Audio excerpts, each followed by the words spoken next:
tuned for Nero Wolfe. Saturday night chimes on NBC mean a full hour of fun with Dennis Day and Judy Canova.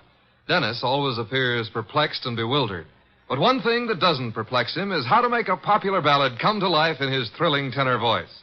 And there's music also on the Judy Canova Show, plus comedy in the mischievous Canova manner. That's Judy Canova and Dennis Day, tomorrow night over most NBC stations.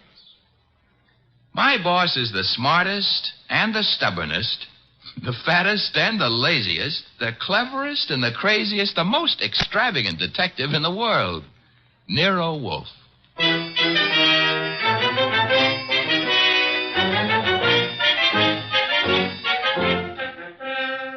It's the transcribed adventure of The Case of the Careworn Cup, with that brilliant, eccentric private detective, orchid fancier, and gargantuan gourmet, Nero Wolfe, starring Sidney Greenstreet.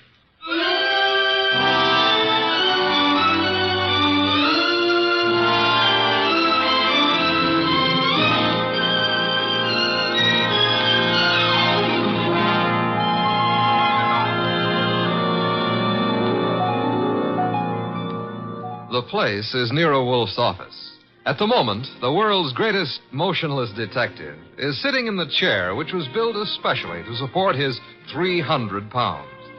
His eyes are closed, and he's making sounds through his nose.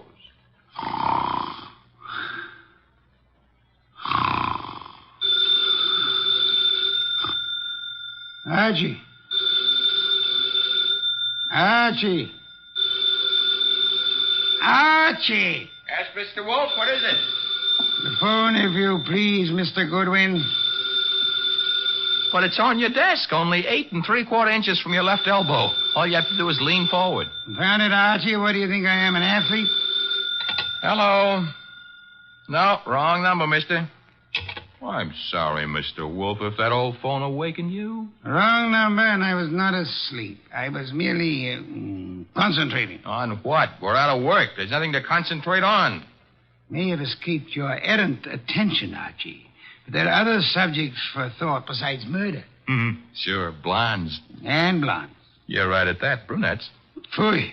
That's not a nice thing to say about any girl, even if she does happen to be a brunette. Archie. Yes, sir? Go away. You annoy me. Suppose I did. Who'd get your beer for you? Fritz. Tonight happens to be Fritz's night off. However, you can always get your beer for yourself. Don't be an idiot. There are exactly 23 steps between here and the kitchen. As you very well know, I abominate strenuous physical activity. 23 steps times 2 is 46. You could walk very slow. Nonsense.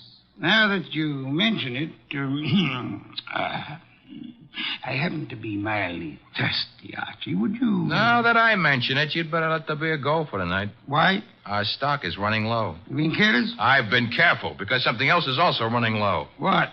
Money? Fiddlesticks, there's plenty in the bank. Sure, but very little of it is yours. Mr. Wolfe, do you remember that batch of orchids you bought last week? Course I do. Magnificent and very rare specimen. I got a magnificent bill for him this morning, too. It was large? It was large. Confound it, Archie. I shall have to do some work. You turned down half a dozen cases in the last few weeks. One of them may still require me. Most of them hired other detectives. However, there is a Mr. Wenceslas who might still be in need. His problem is what? As I remember, he's being followed by midgets. He wanted you to do something about it. Not that he minded the midgets so much. It was the elephants they were riding. The man needs a psychiatrist, not a detective.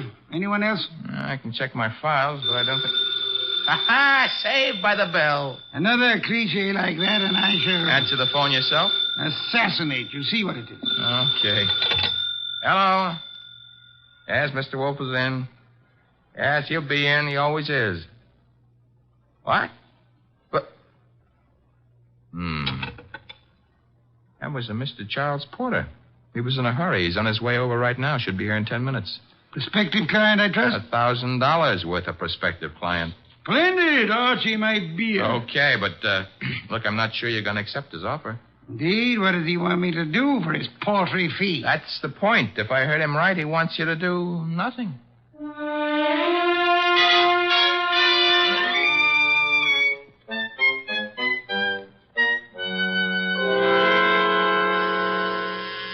The door, Archie. Yes, sir. I hear it. Mr. Porter? Naturally, I'm Charles Porter. Who else would I be? It's a large field. Never mind. Come on in. I'm Archie Goodwin. Where is Wolfe? Mr. Wolfe is in here. Mr. Wolfe, this is Mr. Porter. Good evening. Fat, aren't you? It's moderately noticeable. Archie, a chair for Mr. Porter. Don't bother. I'm too impatient to sit. When I've business to take care of, I take care of it quickly. Very well. Send him out of the room. Mr. Goodwin, nonsense. He's my assistant. He remains. I don't like it. Archie, show Mr. Porter out. Now, wait. There's no need to get temperamental. Perhaps I'm a little abrupt. Rude. I'm a worried man. And impatient. You're wasting time, Mr. Porter. I suppose I am. The reason I came to you... Young man, what are you doing with that notebook? Getting ready to make marks in it. But... Oh, never mind. Mr. Wolfe, you have a client named Dorothy Spencer. Have I? There's no need to be coy about it. I happen to know. Then you know. I want you to drop her. Drop her? Refuse to handle her case. Close the books on her. You know what I mean. Why should I? The girl has no money. I have. That doesn't answer my question. Perhaps this will. Appear to be a small package of dollar bills. It happens to be $1,000. Archie, will you? I will. It is $1,000. Thank you. Mr. Porter, Yes? you're paying me $1,000 in order that I refuse to act for Miss Spencer. Nothing more. That's right. What does she suspect you of? I said nothing about... Well, that is... You must know that as well as I do. Possibly, and nevertheless, what does she suspect you of? Being a blackmailer. Whereas your occupation really is? I'm a musician. Pianist. I'm appearing nightly at the Windsor Hotel. Archie, have you made out a receipt for Mr. Porter? Yep. Give it to him and show him to the door. Okay. Mr. Porter? Mr. Wolfe, I want your assurance that the entire affair is definitely finished. My association with Miss Spencer, you mean? You have my assurance that it is. You will forgive a classical illusion. The carver. Thank you. Good night. Mr. Wolfe, I have a secret about Mr. Porter. He smells. Some perfume or other. More important, his right coat cuff is more worn than his left cuff. And the carver happens to be a musical term meaning start again from the beginning. Oh? Porter thought it meant finished. Therefore, Mr. Porter is a liar. His ignorance of common musical term indicates that he's not a musician. The worn right coat cuff, that he is an office worker. That's kind of leaping to a deduction. But even if Porter's a liar, Mr. Wolfe, there is something else. He paid you $1,000 to drop a client named Dorothy Spencer. Mr. Wolfe, you never had a client with that name.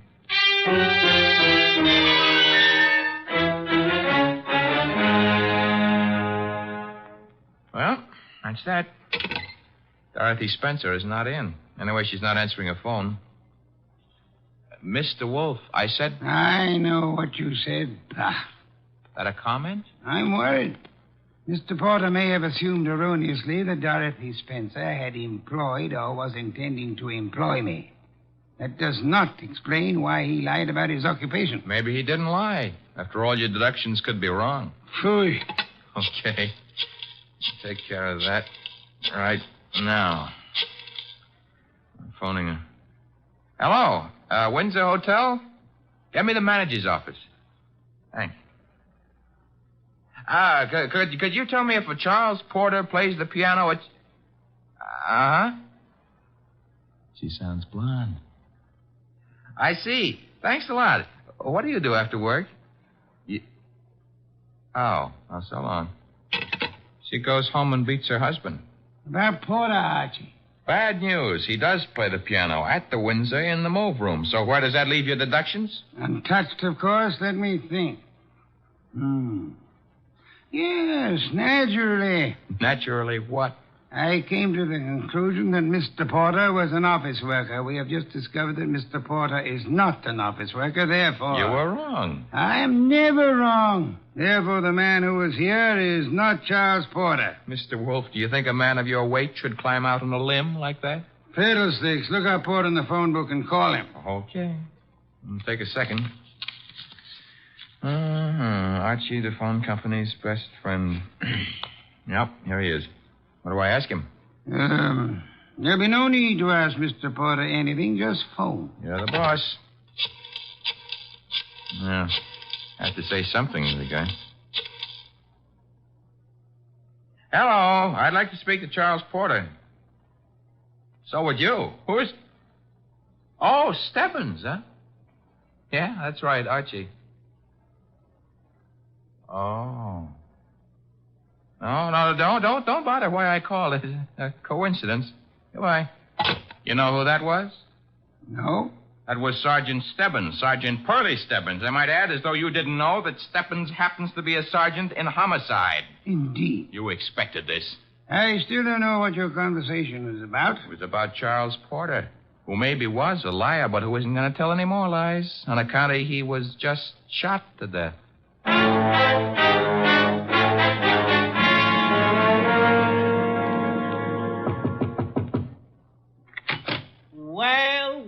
Well, if it ain't Archie Goodwin. Come in, Goodwin. Thank you, Sergeant Stebbins. I've been expecting you. Oh, that's sweet of you to say that, Pearlie. Why did you phone Porter? His right coat cuff was more worn out than his left. So for that, you had to kill him? No, actually, I killed him because he didn't know his da capo. Hey. Yeah, hey. He don't look good anymore, eh? Guys who stop bullets with their face never look good. Pearlie, you've been robbed. I did. That corpse is not Porter. Now, relax, Goodwin, relax. His fingerprints were on file, and they check. His girlfriend says he's Porter. If he could get up and talk, he'd tell you he was Porter. And what makes you think he isn't? Well, because when he visited us earlier tonight, he looked different. Not much, but... You said girlfriend? Yes, I said girlfriend. She's in the next room mopping up. She kind of broke down when we brought her here. You brought her here? Now, don't tell me what her name is. Why shouldn't I? It's Spencer. Dorothy Spencer. Ooh, that's what I was afraid of. Sergeant, Oh. Ignore him. He comes with the woodwork. His name is Goodwin, Miss Spencer. Archie Goodwin. Find what you were looking for? What I was looking... Somebody's gone through this place like a minor league hurricane. You? What business is it of Of yours? mine? None, maybe. On the other hand, Nero Wolfe might have other ideas. Matter of fact, I'm sure he'd have. Miss Spencer, why don't you go see him? The address is 601 West 35th Street. I don't see why. You want your boyfriend's murderer found, don't you? Now listen, Goodwin, the police are working on this. Sure, they'll see to it nobody harms a corpse. Goodbye, Miss Spencer. Don't forget that address, 601 West 35th Street. Believe it or not, you used to be a client of ours.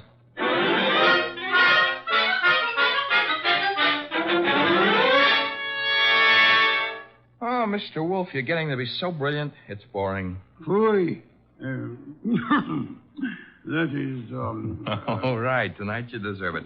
I'll get you another can of beer. But this is the last one. What's your promise to do some exercise, like maybe standing up and sitting down 5 minutes a day? Thank you. And why should I indulge in such idiotic behavior? Well, after a while, you might be able to see your shoes. I've already seen them. Oh, that was 20 years ago. Things had changed. No more buttons. Hey, that must be Dorothy Spencer. She's undoubtedly young and beautiful. You deduced that from the way she pressed the buzzer? I deduced that from the gleam in your eye, Bah. Bah, all you want. I'm going to keep that gleam shining. Hello, Miss Spencer. Come in. Thank you. Mr. Wolfe. Is the large sitting-down gentleman behind the desk. This is Dorothy Spencer, Mr. Wolfe.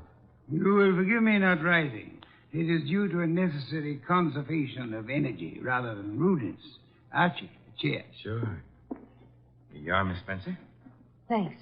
Now then, Miss Spencer, have the police found anything but dust in Mr. Porter's closet? Why, no. You were engaged to Mr. Porter? I was? That ring you're wearing he gave it you? Yes. May I see it? Well, all right. Here. Thank you. Expensive. Very expensive. You may have it back. Miss Spencer, why are you marrying Charles Porter? I loved him. Phooey. Mr. Porter, according to Archie's description, was twice your age with considerably less than half your attractiveness. Love may perhaps be blind, but it is not astigmatic. I don't know what you mean. What were you searching for under the nose of the police? Nothing. Nothing at all. How did your fiancé earn his money? He played the piano at the... Ooh, what he earned there in a year wouldn't begin to pay for the ring he gave you. Would you like to try again? I don't know how he made his money. I suggest that you do. I suggest that he earned money by the same method that he induced you to consider marrying him. Blackmail. Oh, but Why was he blackmailing you? old letters I'd written when I was too young to know any better. Your motives for murdering Porter would be twofold, then. Recovery of blackmail material and the avoidance of marriage to a man you dislike. I didn't kill Charles. No doorbell, Archie. Get Miss Spencer into the kitchen. Once. Must be the police. Yeah, let's go, Miss Spencer. Right through that door. And stay there until I call you. Front door, Archie. Mr. Wolfe, do I know Dorothy Spencer's here? You know nothing. A simple role for you to play. I haven't got time to resent that insult right now, but wait until the next time you drop a collar button. Well, bless my soul, if it isn't dear old Inspector Kramer. How is the homicide department? Where's Wolfe? Big surprise. He's sitting. Mr. Wolfe? Good evening, Inspector. Where's Dorothy Spencer? This is not the Bureau of Missing Persons. The district attorney would like to talk to her. I shall tell her so the next time we meet. Yeah, that could be right now. She's in this house. I don't see her. Mind if I look around for myself? You have a search warrant, of course. It so happens no, but... Archie, the inspector's leaving. Okay, I'm leaving. I suppose by the time I get back with a warrant, she'll be in Hoboken. Hoboken? Where's that? Look, Wolf, you can go too far. One of these days you won't be able to talk yourself out of it.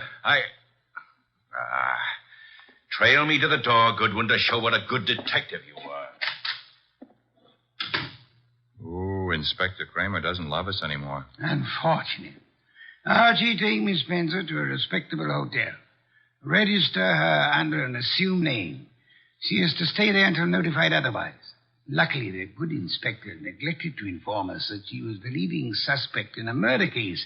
Hence, we are not accessories after the fact, and I don't want her arrested for murder as yet. Her beauty has won you over. You will then return here immediately. Okay. What are you going to be doing in the meanwhile? Archie, shall be thinking.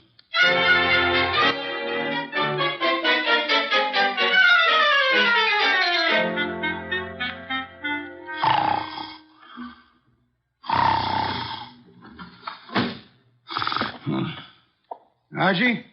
No. No, not Archie. Our impatient and non-musical friend came in through the window. How are you, Mr. Not Porter, of course. Where's the girl? Question is beginning to bore me. I don't know. I think she's here. So did the police. I might add that they were slightly closer to the truth. Incidentally, what makes you think she was Porter's accomplice? She must have been. Nonsense, she wasn't. Porter was blackmailing her, just as he was blackmailing you. In her case, it was letters. In yours, a previous criminal record, perhaps, that your employers might be interested in. I want to know where she is. Maybe this would help you remember. Good heavens, don't point a pistol at me. It annoys me. The police, I should think, opened the door for them like a good fellow. Oh, no. I'm leaving. But if I don't find that girl, I'll be back. Knock the blasted thing down if it isn't open. All right, Wolf. I've got the search warrant. Also, no doubt, a fine tooth comb. Bah. By the way, Inspector. All right, boys, cover the house. All right, Inspector. Yeah, what did you want? As your men go through the house, will you have one of them shut the back window? I've just had a burglar, and I suspect he left it open. Unless the matter is attended to, the house might be filled with fresh air. Yeah, what's the matter with that? Fresh air, deadly poison. It clogs the lungs. And may I point out that the warrant you're clutching in your hot little hand is not a lease on the house. Finish your search quickly, if you please, and then, why not try Hoboken?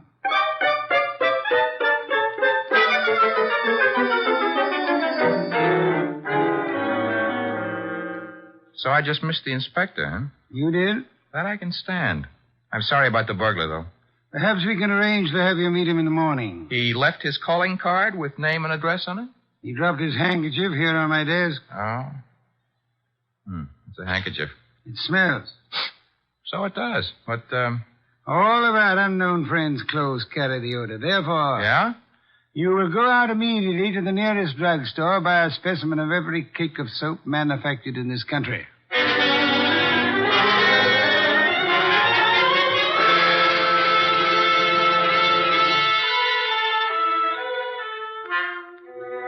Mr. Wolfe? Be still. No. I never realized just how many different brands of soap are made in this country. You should listen to the radio more often. So far, we've sniffed at 37 cakes. None of them smell like porter. Let's see. 38. Hey. Let me have it, Archie. Yes, the soap. It's labeled Orchid Ovals. I should say basically mislabeled. Orchids have no odor. Our task for the evening is finished. Why? All we know is the guy washes with a basely mislabeled soap. No, the odor would not have been so persistent in that case. Unquestionably, our visitor works for a soap company that makes orchid ovals. Every employee of a plant in which perfume in large quantities is used inevitably carries the odor on his clothes. Oh. And you already deduced he works in an office. Uh-huh. I go see him in the morning? You do? You know, Mr. Wolfe, what with hiring rooms for girls and paying visits to a perfume factory, I'm beginning to feel like a maiden aunt. No one would ever mistake you for a maiden aunt, Archie. Thanks. Is that another deduction? Maiden aunts rarely need a shave.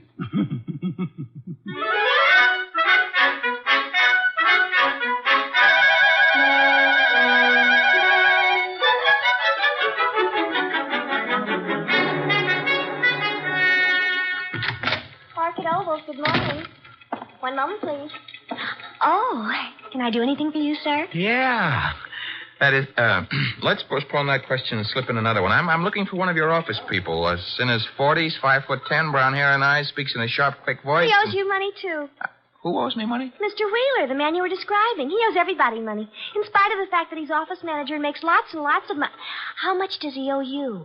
Oh, not an awful lot. It won't break me if I don't get it. Is he in yet? Well, he was, but he went home. He was sort of sick. Sort of? He got a phone call from somebody and rushed out.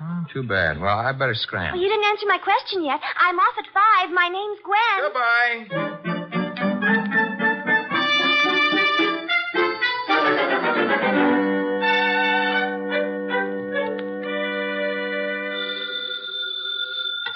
Wolf speaking. Archie here. Unknown's name is Wheeler. He left the office this morning sick after he got a mysterious phone call. Bad, probably. Get to Dorothy Spencer at once and bring her here. Right. I'm at Wheeler's house now. Thought I'd better check. His wife's here, too. Blonde? Uh-huh. How could you tell? Fatuous smirk in your voice. Get out of there fast, and don't stop to console Mrs. Wheeler.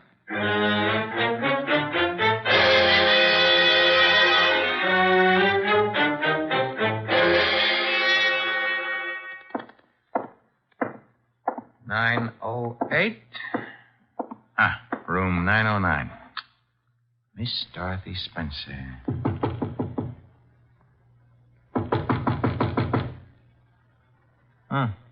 Nobody home. Shut that door behind you, Goodwin. What? Never mind pulling triggers. I'll shut it. Oh, Archie. I would prefer silence. Keep your hands high, Goodwin. It's unhealthy. All the blood had run into my head. Archie, he murdered Charles. He did. Tut, Mr. Wheeler. You really shouldn't have. It's against the law. Get into the bathroom, both of you. I already shaved. I phoned him. I thought maybe he had my letters. Porter couldn't keep his mouth shut about his other He victims. was going to force Dorothy to marry him. Did you find his material, Wheeler? Yes, in an office. He read it as a front. It's all burned. And why all the melodrama? You know about me, so does she. I can't trust anyone. Get into the bathroom, I said. Look, let's not lose our heads about this. Get moving, Goodwin. I like it here. All right, then. Here is where you'll get it. Hey, wait a minute. Something's wrong. I got shot and Wheeler fell down. I shot him, Goodwin. Stebbins. Dear Sergeant Stebbins. Oh, you little flat-footed angel. It's lucky for you my flat feet got staked out here in time. Just for that, I'll buy you a pair of arch supports for your next birthday. But I'm beginning not to believe this. You had it all figured out? Well, not exactly. Well, that is, Wolfe sent you here. Well, he kind of phoned in and suggested one of us shoot down here and do some rescue work. That old devil. Hey, you're not kidding. What are you laughing about? Wolf wasn't sure whether you'd need rescuing from Wheeler or... Stop killing yourself with your own jokes. Or whether Miss Spencer would need rescuing from you.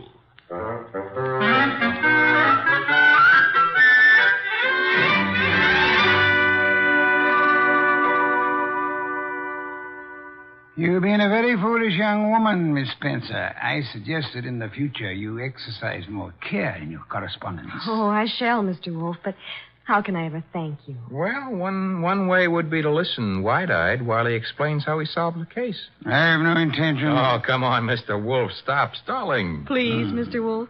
Well, I'd be very happy to. As a matter of fact, I'd like to see anyone try to stop me. A man came to me, offered me $1,000 to drop a client I didn't have. Why? Because obviously he wished to direct my attention to that client. Me? You, Miss Spencer. Now then, he identified himself as Charles Porter, a musician. But I tested him and discovered that he knew nothing of music. Ha! The da capo routine. Precisely. Therefore, he was an imposter. His purpose? Yeah? To indicate by no means subtly that enmity existed between Porter and Dorothy Spencer. Huh?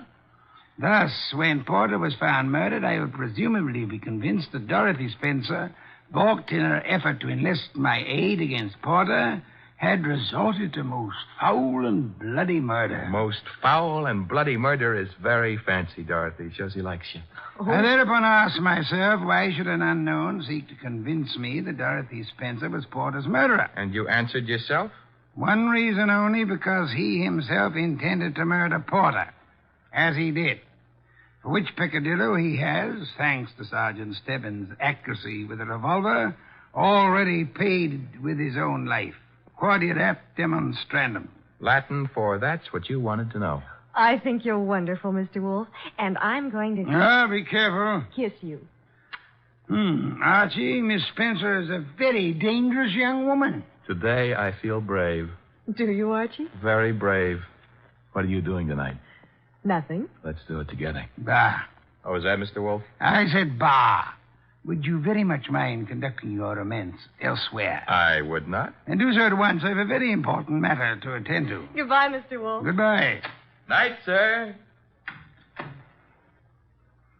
Very important. Very important.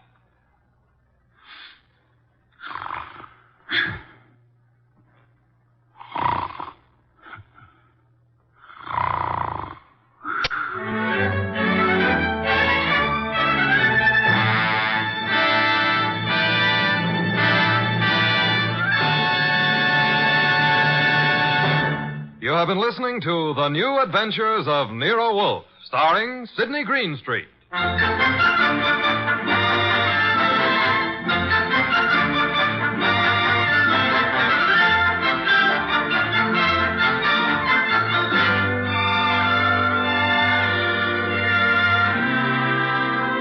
Tonight's transcribed story was based on the characters created by Rex Stout, produced and directed by J. Donald Wilson. In the cast were Lamont Johnson as Archie Goodwin, and Jane Webb, Peter Leeds, Bill Johnstone, and Wilms Herbert. Next week at this same time, Nero Wolfe and Archie will bring you The Case of the Dear Dead Lady. Don Stanley speaking.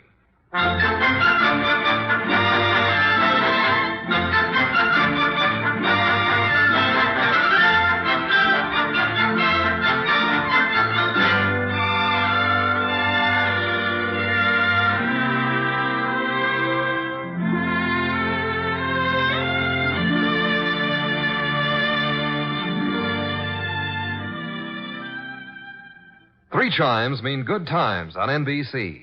The NBC chimes are excited about the big show. An hour and a half every Sunday night with Tallulah Bankhead as Femme C. Comedy with stars like Jimmy Durante, Fred Allen, Jack Carson, Groucho Marx, and a host of others.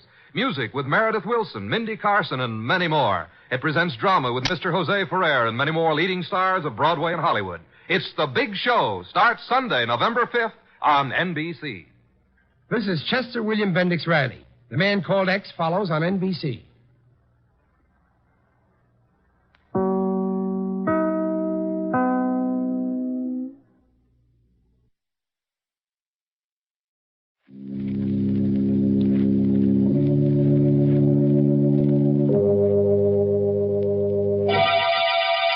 Lipton Tea and Lipton Soups present Inner Sanctum Mysteries.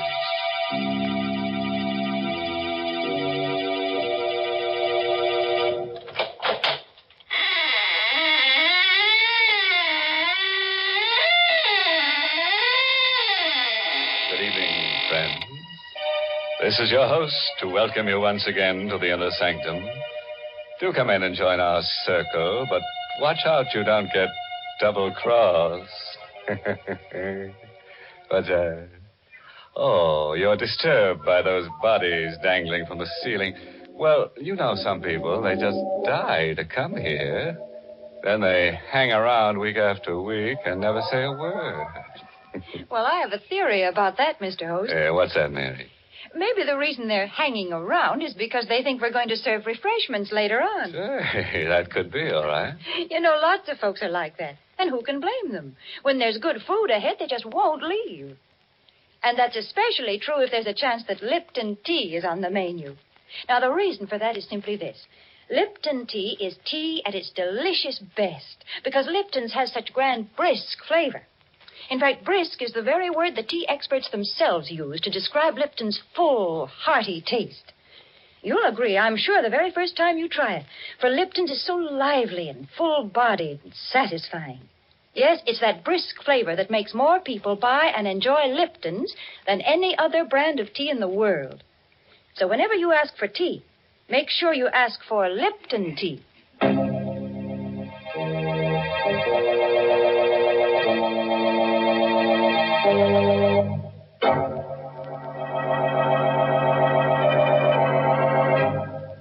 And now, friends, draw close your chairs. If there are no faint hearts among us, we'll begin tonight's tale of terror. A story written especially for Inner Sanctum by Michael Sklar. Our star tonight is Santa Soteka, who plays the role of Elwood Fitch in You Could Die Laughing. We wanted to escape our problem, to forget about it, so we went to the movies. But there was a doctor in the story, and every time he appeared on the screen, I remembered. Halfway through the picture, I couldn't sit there anymore. I nudged Catherine, and we got up and walked out. The street was cold and dark and empty. Elwood, what do you want to do now? I just want to go back home. All right, dear. Get in the car. Elwood, I want to talk to you. All right, there's time for that. Please, dear, let's stop being silly about this thing. Let's face it. I am facing it. But you're not. Don't argue with me. For heaven's sake, don't you understand? The doctor said you only got a year to live unless we move to Arizona. Doctors are human. They can make mistakes. Not 3, Doctor. I don't care. Oh, why are you so stubborn? Why are you so dead set against Arizona? You ought to know why, Catherine. Me? Yes, you. Because of me? Yes. I haven't given you much, Catherine, not even children. But I've been able to make a living. We've been able to get along. What would I do in Arizona without a job and without money? Elwood, slow down. I can still drive a car, Catherine. You're speeding. Let me alone. Passing through a red light. Elwood, that man crossing the street. Look out! Hi. Catherine. Did I? Yes. He's lying on the ground. Good Lord. He walked in front of the car. Well, we've got to help him. Is he? He's dead. Oh, Elwood. I didn't mean to do it. I couldn't help it. It happened so fast. Better call the police. Police? Well, you said he's dead. The police? Catherine, there's no one but us on the street. Nobody else saw it happen. What difference does that make? Get back in the car. Elwood, are you suggesting I was speeding. I passed a red light. And now this. They'll arrest me. They'll put me on trial for manslaughter. But my... He's dead, isn't he? We can't help him. It won't do me any good if I go to jail. But running away, leaving the body... Catherine, we've got enough troubles without this. We're going to get into the car and drive straight to the garage. I've got a year to live. And I'm not going to spend it in prison.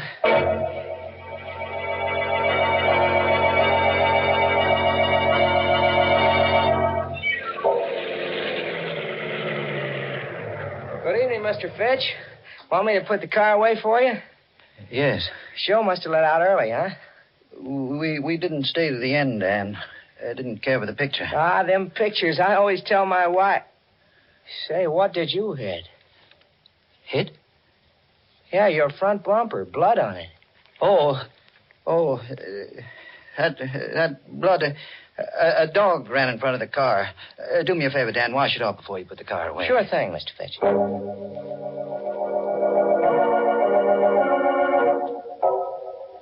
I didn't sleep well that night. Bad dreams, all mixed up. About doctors. They all looked like the man lying on the street. And their faces were covered with blood. I woke up exhausted.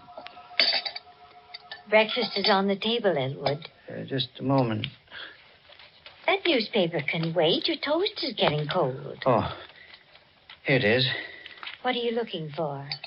The story. You mean last night? It's in the newspaper? Listen to this. Stenger, victim of hit-and-run driver. The body of Augie Stenger, underworld character, was discovered early this morning at the intersection of Broad and Main Streets. Police believe Stenger was the victim of a hit-and-run driver. The front door. Yes. Do you think it's the police? I don't know. Get a grip on yourself. I'll see who it is. Morning. You, Mr. Fitch? Yes. What can I do for you? I don't like to talk business on the front doorstep. Business? It's about last night, that accident. What accident? Don't try to act innocent. I saw that hit and run. Now can I come in? Let me handle this, Catherine. Who are you? The name is Chandler. I was sitting in my car last night at Broad and Main Street. I saw the accident and I followed you home. Thought I ought to talk to you about it this morning. What do you want? The cops are looking for that hit-and-run driver. I'm the only guy that knows you're him. It ought to be worth something for me to keep my mouth shut. You want money? Yeah. Blackmail. Don't talk to him, Elwood. Send him away. No, we can't do that, Catherine. He'd go to the police. But Elwood... Leave this to me. All right, Chandler.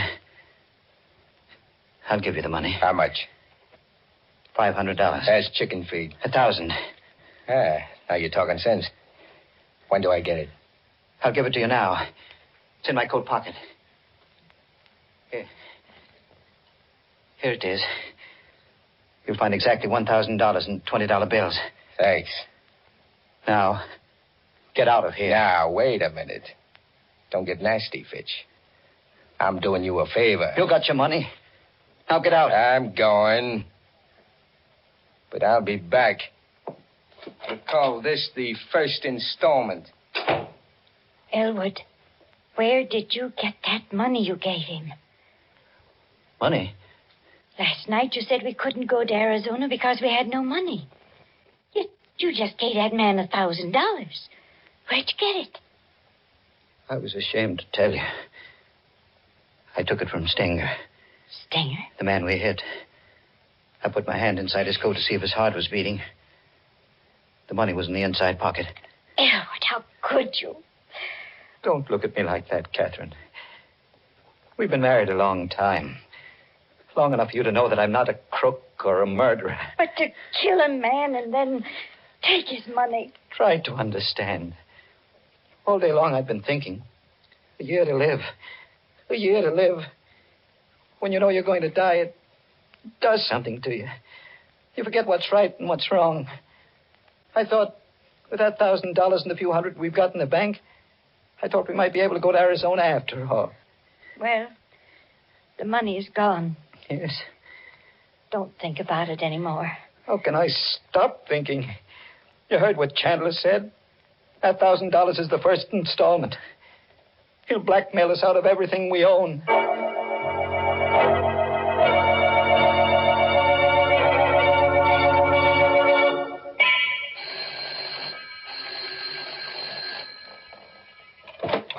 Chandler. Shut the door, quick. Who is it, Catherine? Shut that door, Mrs. Fitch. You were here only yesterday. What do you want now? The cops are after me. You and me are on the same boat. What have you done?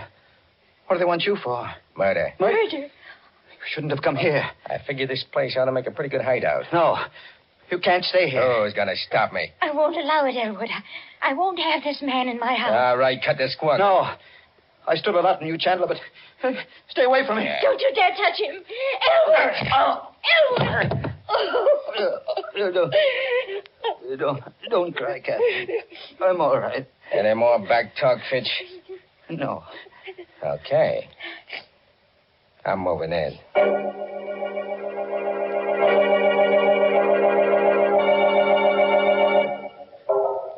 He took over the house. He used Catherine and me as servants, treated us like dirt. There was nothing we could do about it. Just the three of us, cooped up in that little house. We couldn't go out. Food and cigarettes were sent up from the store. Went on like that until Tuesday morning. Hush, Elwood. Chandler will hear you. He can't. He's in the bedroom. You're going to give yourself up? I can't stand this anymore. I can't stand it. Well, do what you think is best, darling. I've made up my mind. Rather than put up with that man, I'd prefer to go to prison. I'll call the police right now. Hello, operator. Get me police headquarters. Got a pal at headquarters, Fitch? Hey, Chandler. Don't point that gun at me. Cancel that call. Oh, all right. Hello, operator. Operator. Never mind that call to police headquarters. No, nothing's wrong. I just made a mistake. Thank you. You made your last mistake, Fitch.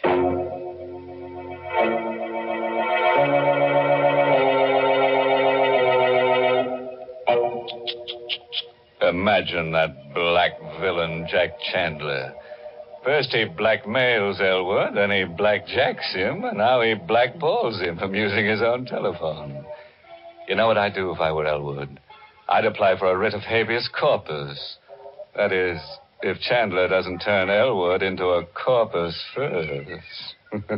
Things do look bad for Elwood, I must admit, Mr. Host.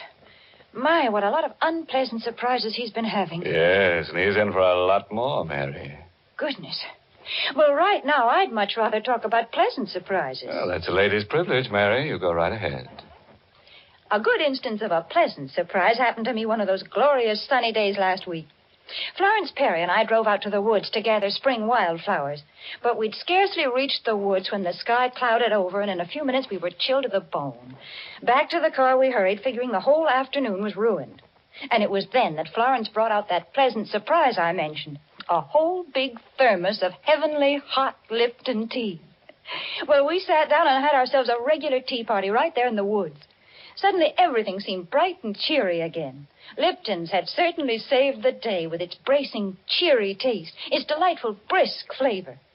The same thing happens so often with so many folks. Any time during the day, Lipton's is a pleasant, refreshing treat. Tea with a glorious, full-bodied tang that adds extra zest to every occasion. The reason? It's worthwhile remembering, friends. Lipton tea has brisk flavor.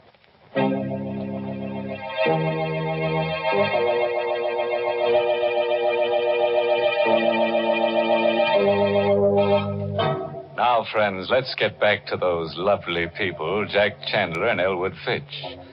Chandler the murderer and Elwood the hit-and-run driver. It's quite a pair. Together they make a full house. A moment ago, Elwood tried to give himself up to the police, but Chandler caught him at the telephone. So, you were going to double-cross me, huh? No. I was only going to tell the police about myself. What do you suppose would happen to me when the cops came for you? I ought to kill you right now. Oh, no. You shut up. First thing I'm going to do is pull out that phone so you don't make no more calls to headquarters. Yeah. That settles the phone. Now, stand up. What are you going to... The door. Can you see who it is through the window, Fitch? Yes. Take a look. But remember, I still got this gun. Don't try any tricks. It's a man. Recognize him? No. Now, listen. Before you open the door, I'm taking your wife into the next room with me. I'll be able to watch you and hear every word you say. You know what I'll do to Mrs. Fitch if you double-cross me. Yes. Okay. Now, answer the door.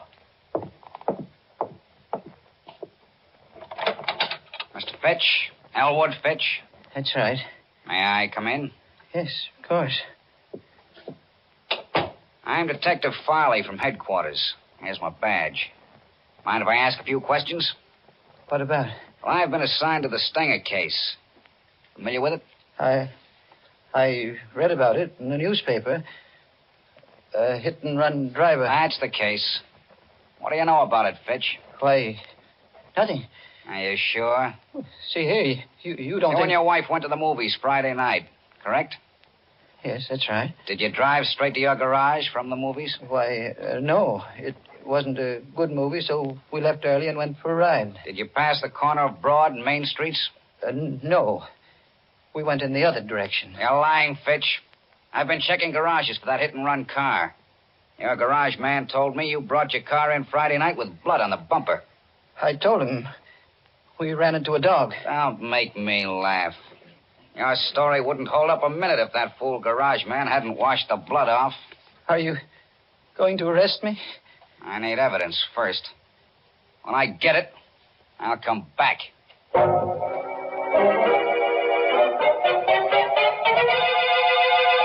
Blood on the bumper. That cop is wise to you, Fitch. He said he'd be back. Sure. He'll be snooping around looking for proof. Yeah, this is one heck of a hideout. I'm leaving. You're going away? Glad of that, ain't you? Well, you got nothing to celebrate. What do you mean? I need time, plenty of time to get away from the city. I'm not going to leave you here to squeal to the cops as soon as I'm out of the door. We wouldn't tell the police. Yeah, I'm going to make sure you don't. I got one murder rap on me already. It might as well be 3. 3? Elwood, he means... Listen, Chandler, I swear we won't tell. Why should we? Remember what you said. We're both in the same boat. The police are after me, too. You tried to double-cross me once before. I ain't taking any chances. Please. There's no use begging. It won't do no good. When are you going to do it? Before I go. Sometime after dark.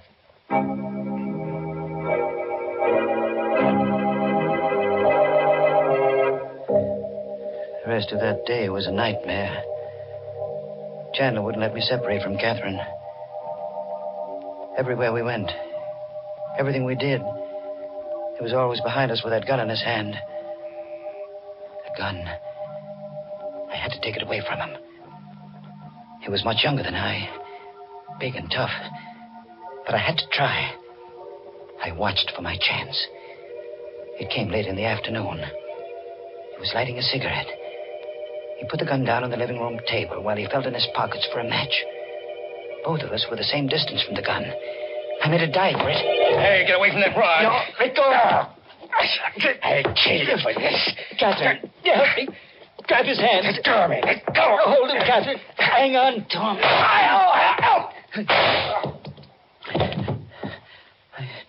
him. He's dead. I had to shoot him. I had to. Now what will we do? I don't know. What would he do if the positions were reversed? Call the police. No. The money. The money I gave him. The $1,000 I took from Stenger. He still got it. It's ours again, Catherine. We're going to Arizona. Arizona? Don't you see? It's just like it was before he came. We'll take the money and we'll go to Arizona. But his body... He's a murderer, he said so himself. We'll put the body into the car, drive out to the suburbs, and leave it on the highway. The police will think it was just another gangster murder.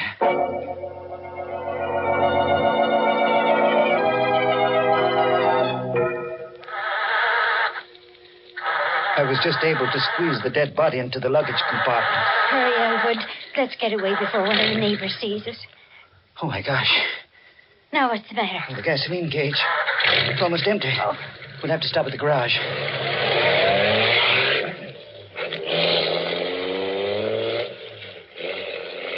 I drove back to the garage, had Dan fill the tank, and paid him with one of the $20 bills I'd taken from the body of Stenger. Dan gave me a queer look as he brought me the change. Here you are, Mr. Fitch. 13 gallons out of a $20 bill. Thanks, Dan. Oh, by the way, did a detective come around to your house the other day? Yes, he did. I hope you don't hold it against me telling him about that blood on the bumper of your car. Oh, of course not, Dan. Why should I? After all, I had nothing to hide. No, that's right. Well, to tell you the truth, Mr. Fitch, I was a little suspicious of you. I thought you really might be that hit-and-run driver. Not that it matters much now. No? No. The police don't care much now about that driver. Why not? Oh, he's small potatoes now. I just heard over the radio that that guy Stenger was just about dead even before that hit-and-run driver hit him. How could that be? Well, the way the radio explained it, Stenger was shot in the back, and he staggered out into the street, and then the car hit him. But you said he wasn't killed by the car. Yeah, that's right.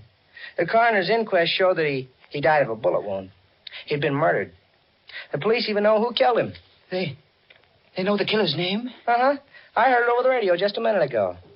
Oh, yeah, Chandler. Jack Chandler.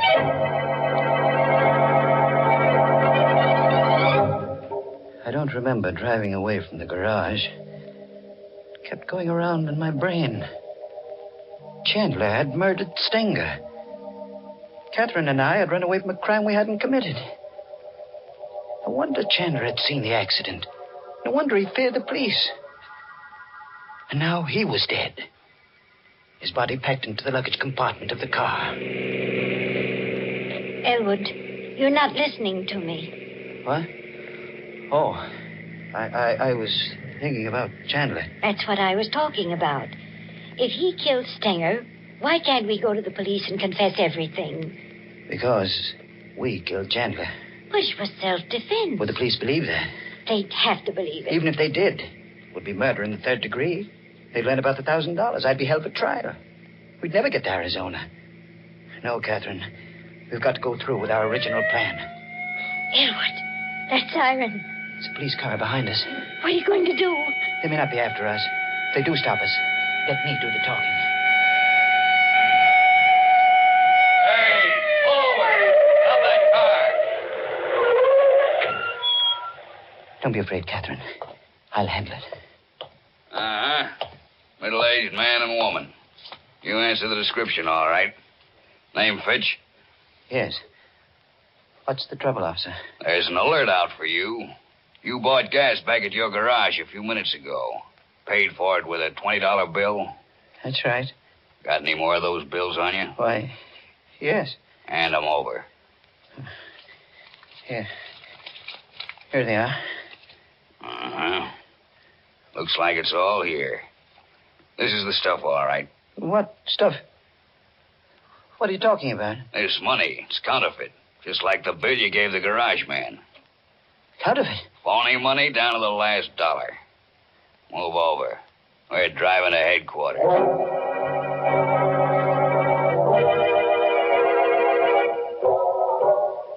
Well, that's the story, Detective Farley. You'll find Chandler's body in the back of my car. Willing to put your signature to this confession, Mr. Fitch? Yes, I'll sign it. Oh, you could have saved yourself a lot of grief. I knew you were the hit-and-run driver when I came around to your house. But I needed the proof, and you gave it to me when you broke one of these phony $20 bills. Well, did you know then about the money? Sure. Stenger had a long record as a counterfeiter. His girl told us he was carrying $1,000 in bad money the night he was killed. Naturally, when we didn't find the money on his body, we knew it had been taken by the hit-and-run driver. And the blood on the bumper of your car was the giveaway. Well, now that you've caught me, what's going to happen to me? Well, depends on the jury. You might get 20 years. Might get life imprisonment. You might even get acquitted.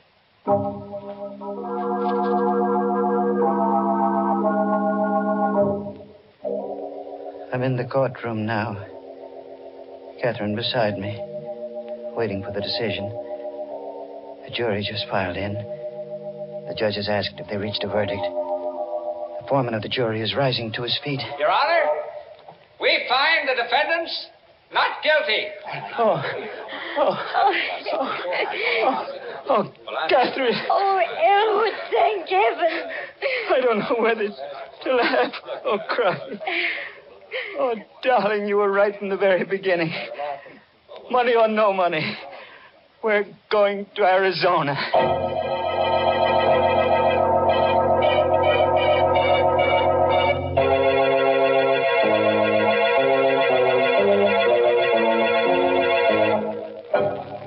Well, fooled you that time, friend. Slipped you a happy ending when you weren't set for it. But that jury decision, I don't know. It sounded a bit fishy. But seriously, friends, do you like happy endings? I don't, but then some people do. You know, someday, just to make sure, I'm going to have some research organization take a gallows poll. Well, Mr. Host, that seems a lot of trouble to go to when there's plenty of proof right in front of your nose that says people love happy endings. And what is that proof, Mary? It's the way thousands and thousands of families every day top off delicious meals with delicious Lipton tea. There's a real happy ending for breakfast, lunch, or dinner, folks. Try it and see. In fact, so that you won't forget it, add Lipton tea to your grocery list right now, this very minute. It's the world's favorite tea, and you're always sure of getting tea at its tastiest when you get Lipton's. Because remember, Lipton tea has that marvelous brisk flavor.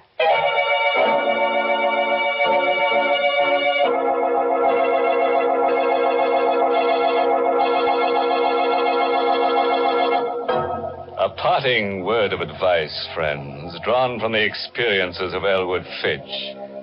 If your wife wants you to take a trip, don't argue. No, don't protest. Simply bash her on the head and deliver her to the police. You can always say she tripped. Oh, yes, this month's Inner Sanctum mystery novel is I Hate Blondes by Wolfe Kaufman. And next week, the makers of Lipton Tea and Lipton Soups will bring you another Inner Sanctum story directed by Hyman Brown and called Screams in the Night. Of course, there'll be lots of screams. The kind you like, blood-curdling. And there's the usual triangle. A man, his wife, and another girl. But the joker is, he who grasps best gasps last. Don't get it? And for the details, better be listening to Inner Sanctum next week. Until then, good night. Pleasant dreams.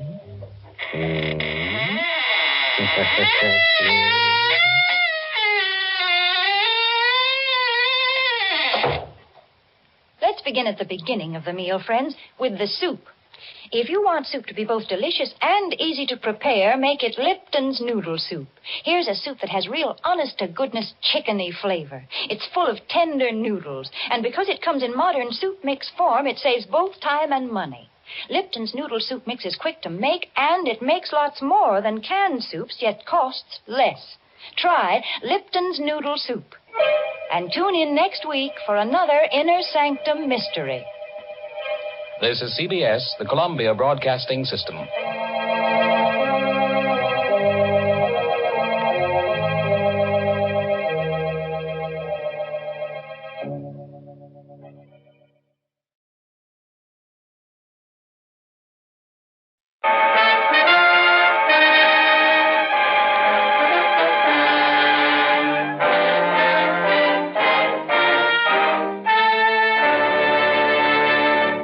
Kreml Hair Tonic and Kreml Shampoo present the new adventures of Sherlock Holmes, starring Nigel Bruce as Dr. Watson and Tom Conway as Sherlock Holmes.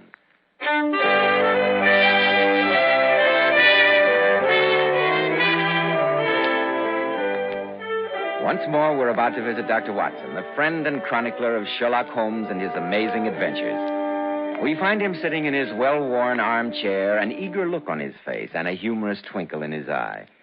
Can it be that the good doctor looks forward to his weekly appearances before the microphone? Good evening, Mr. Bell. It certainly can. Tonight I have my narrative all picked out. Have you ever noticed that red-headed people always seem to lead very eventful lives? Look at Queen Elizabeth. Yes. And I've heard that Cleopatra was a bricktop, and she certainly had very few dull moments. No, I'm sure she didn't. Well, tonight I've decided to tell you the story of the Red-Headed League. The Red-Headed League. What a curious title. No more curious than the situation it gave rise to in Sherlock Holmes's life. And as soon as your word with our listeners is out, I'll begin. Good. Men, if you want to be a success in life, if you want to look like a success in life, Remember that well-groomed hair means a lot to a man's appearance. I've heard so many men complain lately that the hair dressings they try are too greasy, too highly perfumed. I've heard them complain about those sticky goos which plaster their hair down and leave flaky residue on the hair. That's why I urge you to try Kreml Hair Tonic. This highly specialized hair tonic has just enough light oil to keep hair handsomely groomed, every hair in place with a rich, healthy-looking luster. And Kreml gives hair such a natural, well-groomed appearance, yet it never leaves hair looking or feeling greasy or sticky. This is because Kreml contains a special combination of hair grooming ingredients which is found in no other hair tonic. After you apply Kreml, just run your hand over your hair. Notice how delightfully clean your hair feels. So tempting for the ladies to touch. Notice how no greasy film comes off on your hand or hatband. Kreml always gives hair such a handsome, clean-cut look, as if your barber had just combed it, and it keeps it that way all day long. Be sure to try it, men. Kreml, Kreml Hair Tonic. Now, Dr. Watson, how about the Red-Headed League? Well, the adventure began one day during the autumn of the year 1890, I believe it was. It was just after my marriage, and I hadn't seen much of Sherlock Holmes lately. Anyway, I burst in upon my old friend to find him deep in conversation with a stout, florid-faced gentleman with the fiercest red hair it has ever been my privilege to observe. I was about to withdraw when Holmes pulled me abruptly into the room and closed the door behind me. Come in, my dear Watson, come in. You couldn't possibly have come at a better time. But, Holmes, I was afraid you might be busy. So I am, my dear fellow. Allow me. Mr. Wilson, this is my friend and colleague, Dr. Watson. How do you do, sir? How do you do? Sit down, Watson, sit down. Thank you. I know that you share my love of the bizarre, although you've never agreed that for the strangest effects and most extraordinary combinations we must go to life itself. Well, you know, Mr. Japers Wilson here has just started a narrative which promises to be one of the most singular to which I've listened for some time. Oh, really? And now, my dear Mr. Wilson, perhaps you would have the great kindness to recommence your story. Oh, certainly, Mr. Holmes. And as soon as I can find that newspaper clipping, where did I put it? I'd have sworn it was here in my waistcoat pocket. Watson, while we're waiting for Mr. Wilson to find his missing newspaper advertisement, suppose you tell me what you deduce from his appearance. Oh, well, now, let's see. Well, I would say that he was middle-aged, if you don't mind my saying so, Mr. Wilcox, Wilson, and he has red hair. Obvious, Watson. Too obvious. I'll come to your assistance. Oh, Colonel? He has at some time done manual labor. He's a Freemason, has been in China, and has done a considerable amount of writing lately. Oh, Mr. Holmes, you fair give me the creeps. Are you one of these mind readers? No, indeed. Then how in the name of good fortune did you know all this about me? About the manual labor, for example. It's as true as gospel. I begin as a ship's carpenter. Your hands, my dear sir. Your right hand is quite a size larger than your left. The muscles are more developed. As for the Freemasonry, you use an arc and compass breastpin, rather against the strict rules of your order. I see that. But the writing, how about that? What else can be indicated by that right cuff? So very shiny. And the left sleeve with the smooth patch near the elbow where you rest it on the desk. Well, how about China? The fish that you have tattooed immediately above your right wrist could only have been done in China. That trick of staining the fish's scales a delicate pink is quite peculiar to China. And when, in addition, I see a Chinese coin hanging from your watch chain, the matter becomes even more simple. Well, I never. At first I thought you'd done something clever. But now I see it was nothing to it after all. I begin to think, Watson, that I make a mistake in explaining. Omne ignotum pro magnifico, you know. Yes, just what I was thinking. Yes, I'm afraid what reputation I may have will suffer shipwreck if I'm so candid. Have you found the advertisement, Mr. Wilson? Oh, yes, I got it now. It was in my watch pocket. This is what began it all, sir. Just read it for yourself. Watson, suppose you do that for us. With pleasure. First, make a note of the paper and the date. It's the Morning Chronicle of July the 27th, 1890, just 2 months ago. Very well. Proceed with the advertisement. It begins, to the Red-Headed League. Owing to the bequest of the late Ezekiah Hopkins, there is now another vacancy open which entitles a member of the League to a salary of £4 a week for purely nominal services. All red-headed men above the age of 21 are eligible. Sounds very odd. Apply in person on Monday at 11 o'clock to Duncan Ross at the offices of the League, 7 Pope Court, Fleet Street. Dear me, Holmes, what on earth does this all mean? I think I promised you that this case was bizarre. Now, Mr. Wilson, if you will continue with your story. Well, it's just about as I was telling you, Mr. Holmes. I have a small pawnbroker shop in Coburg Square. Of late years, business has been bad.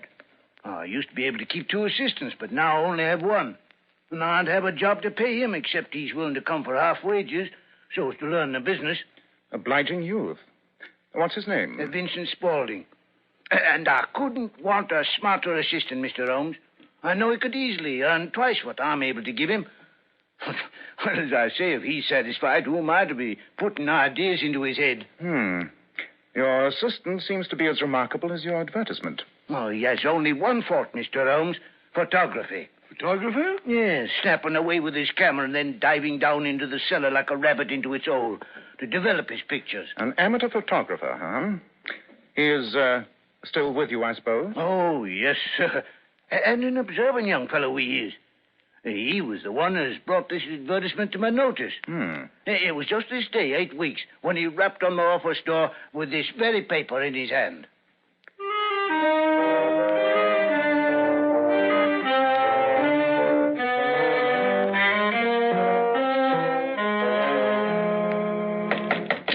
Come in, come in. Oh, Mr. Wilson, sir. Oh, it's you, Vincent. What's the matter? Well, I wish to heaven, Mr. Wilson, that I was a red-headed man. Why? Well, look here, sir. What it says in this paper. There's another vacancy in the League of the Red-Headed Men. It's worth a pretty penny to him that gets it.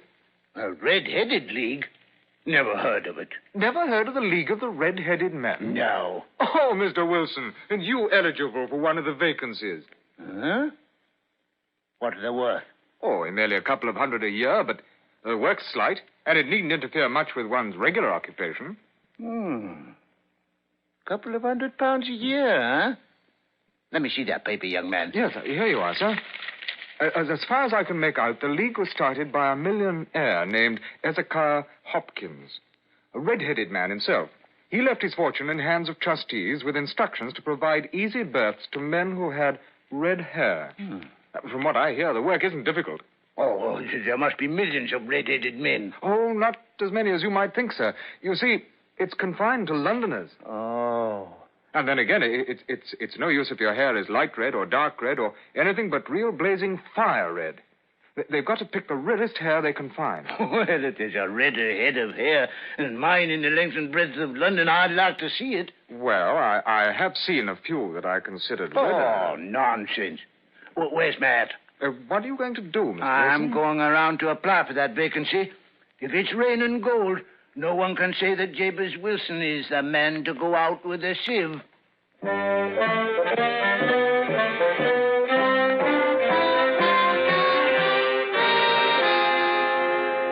And did you get the job, Mr. Wilson? I did that, Mr. Holmes. There wasn't a head of hair could touch mine for redness, if I do say so myself. And there was thousands competing. And what was the work? Oh, purely nominal, like the paper said. And it paid £4 a week, regular as a clock.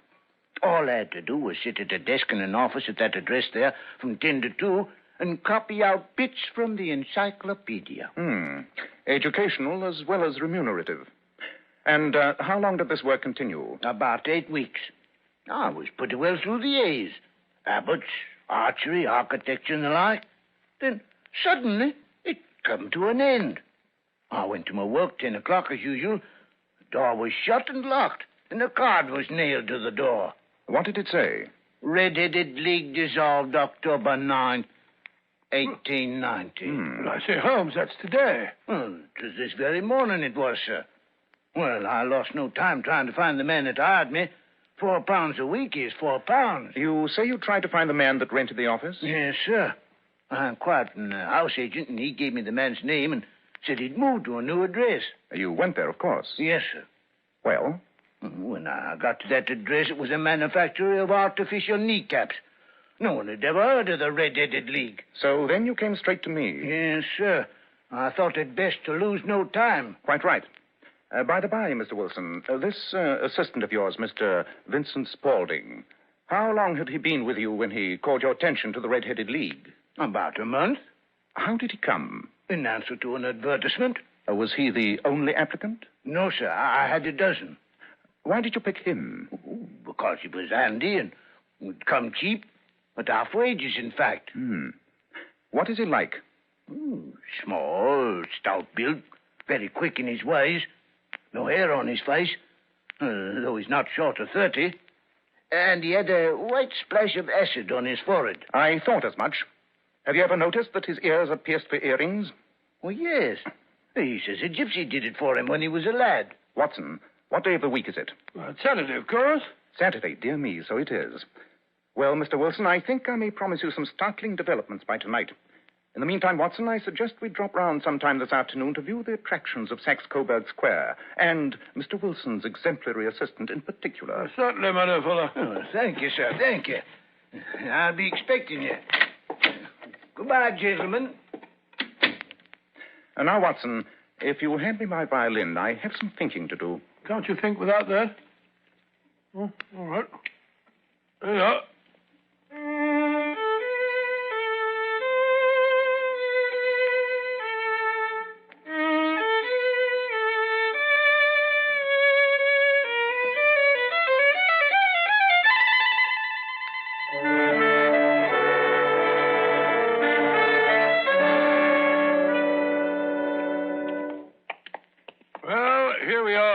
This seems to be Saxe-Coburg Square.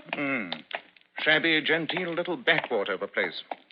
And this, I fancy, is our friend's shop, the 4-story building with the 3 gilt balls over the door. Yes.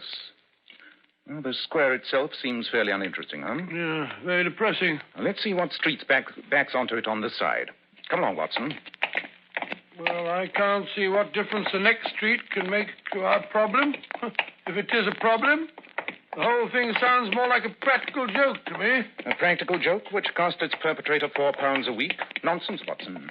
No man's sense of humor resides in his pocketbook. Well, this street seems to have more life.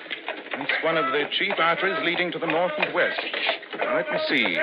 What is the order of the houses here? Order? Yes, it's a hobby of mine to have an exact knowledge of London.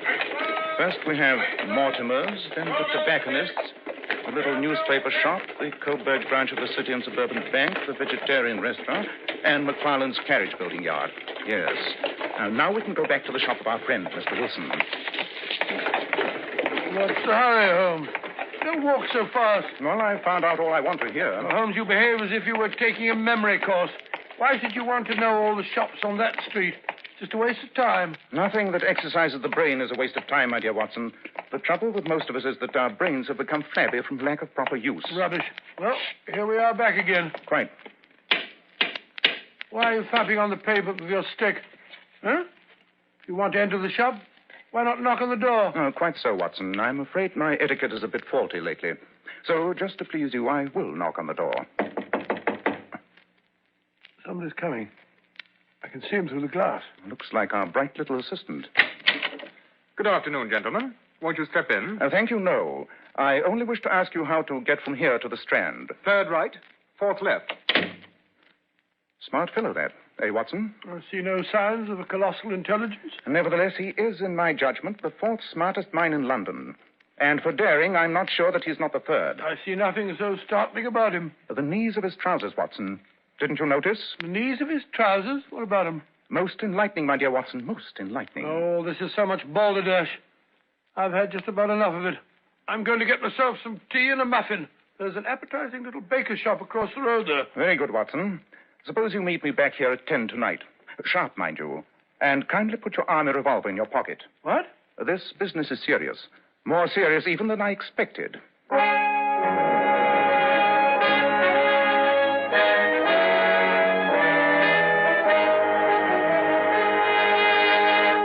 In just a moment, we'll rejoin Sherlock Holmes as he endeavors to solve the strange case of the Red-Headed League.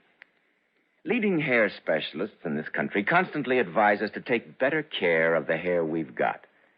And men, don't forget that if you want your hair handsome and healthy looking, one of the first requirements is a hygienic scalp.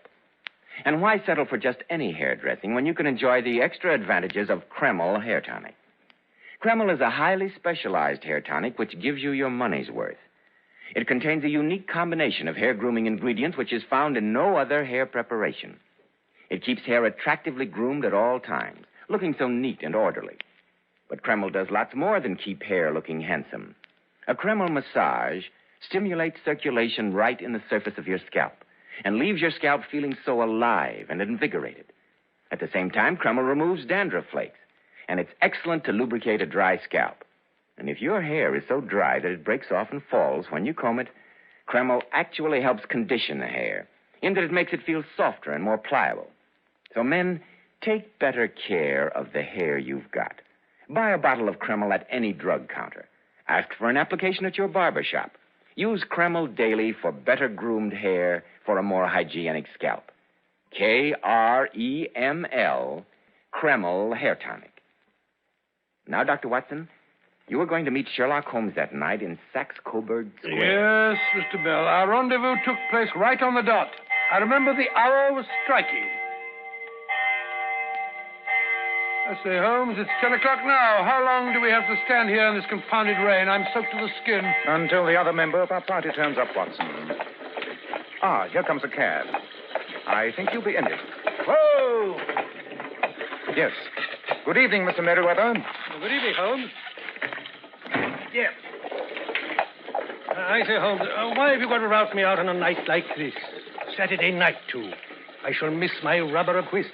It's the first Saturday night for 27 years that I've not had my whist. My dear Merriweather, I think you'll find that tonight you're playing for higher stakes than even you are accustomed to. And I can promise the play will be more exciting. Oh, indeed. By the way, this is my friend, Dr. Watson. How do you do? How do you do? But come, we must hurry. This way, gentlemen. Where are we going? Wilson's shop is here on the square. Oh, stop burbling, Watson. Oh, wasn't burbling, Watson. Follow me and don't waste time. In your message to me, Holmes, you said something about John Clay, the murderer, thief, smasher, and forger. John Clay? Who's he? My dear Watson, John Clay is one of our most colorful and dangerous criminals. A young man, but at the head of his profession. I'd rather have the braces on him than on any criminal in London. I've heard that his grandfather was a royal duke. And he himself has been to Eton and Oxford. He'll crack a crib in Scotland one week and be raising money to build an orphanage in Cornwall the next. We've been after him for years, Holmes, and haven't set eyes on him yet. Well, I trust I may have the pleasure of introducing you tonight. Here we are, down this narrow passageway. You'd better let me go first. Look here, Holmes. I don't like the look of all this. This passage goes underground. Gives me the creeps. Oh, I say, let's run into something. The wall, I fancy. I forgot to warn you. There's a turn here to the right. Yes, I found that out. Thanks very much. Ah, here's the door. Just a moment till I light my dark lantern. There. Now, Mr. Merriweather, if you will unlock the door for us. Just a moment till I find my key. Here we are. Better let me go first, sir, in case we're too late. Ah, yes, the coast seems clear enough. Come along, both of you. Holmes, as I said, I don't like the look of this place. Your lantern throws such weird shadows. Smells like a vault. It is a vault, my dear Watson.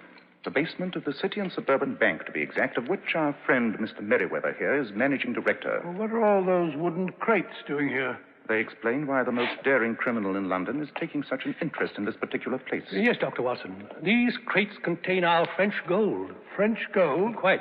Well, you see, we had occasion some months ago to borrow 30,000 Napoleons from France. From France? Good gracious me. Most of which has never been unpacked. Rather an inducement for any thief. Oh, really, Holmes, I think you're rather unduly excited. The building is guarded by 10 burly watchmen. Yes, I dare say you're not particularly vulnerable from above. Nor from below, Holmes. Nothing but solid earth below these flagstones. Listen to this. Don't do that. You want to ruin all our plans? But look here, I say it did sound hollow, you know. Not so loud, please. Now then, I think we'd better take up our positions. You, Merriweather, behind those large boxes in the corner. Watson and I will hide behind this crate. I hope you appreciate the honor, my dear fellow. This crate contains no less than 2,000 Napoleons, neatly packed in tinfoil. Good heavens. Ready? We must put the screen over my dark lantern. And sit here in the dark? Certainly. Oh, dear, and I brought along a pack of cards.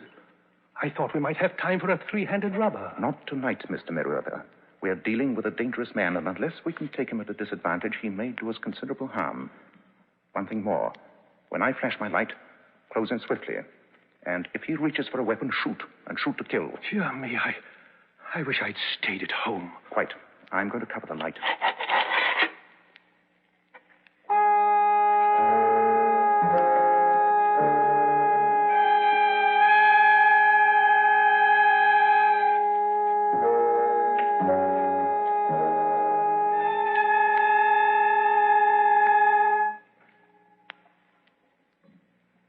I say, Holmes, are you still there?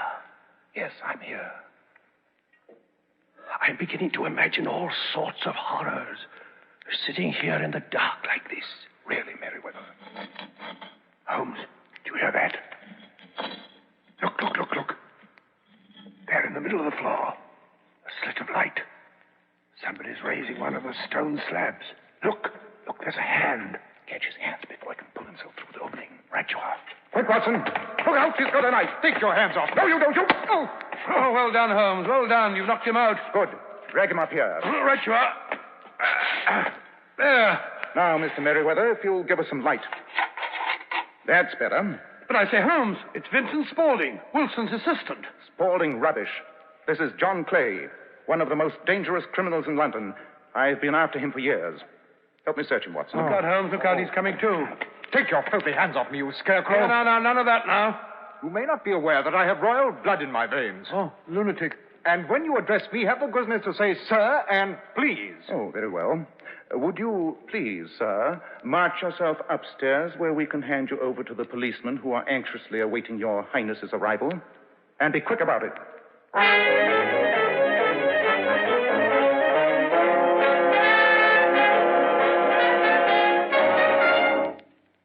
Better have another spot of whiskey, Watson. Oh, thank you. Hey, Jervis. Feels good to get into dry clothes again after spending hours in that cold cellar. I say, not so much soda, Holmes. Do you want to drown it? Oh, God bless you, my dear fellow. Oh, thanks. I say, Holmes, when did you first begin to suspect that fellow Spaulding, I mean Clay? When Mr. Wilson told me he was anxious to work for half price. Always suspect anyone or anything that comes too cheap. There's sure to be a motive behind But it. how did you guess what the motive was in this case, I mean? I suspected his fondness for photography and his trick of vanishing into the cellar. The cellar. There was the end of this tangled clue. And why was someone so anxious to have our friend Mr. Wilson kept out of his shop for several hours every day? Activities in the cellar again. By the way, that Red-Headed League hoax is one of the cleverest dodges I've come across for some time. Too clever, in fact. When I heard of it, I knew there was only one man who could have originated it, John Clay. We've had our skirmishes, but this is the first time we've come face to face. Oh, so you went round to have a look at the shop? At his trousers, Watson. Trousers? At the knees of his trousers, to be exact. You saw how worn and wrinkled they were?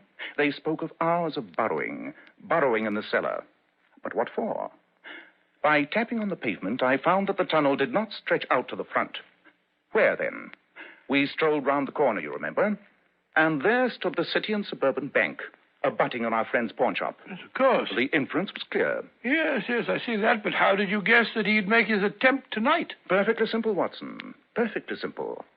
The offices of the Red-Headed League closed this morning. Mr. Wilson's absence was no longer necessary. The tunnel was completed, but it was essential that Mr. Clay should use it soon or it might be discovered. Tonight being Saturday would be ideal, as it would give him 2 days for escape. QED. Holmes, your reasoning is perfect. A long chain, and yet every link rings true. Well, it saves me from ennui. These little problems help me to escape the commonplaces of existence. Yes, after all, l'homme c'est rien, l'œuvre c'est tout, as Flaubert once wrote to George Sand.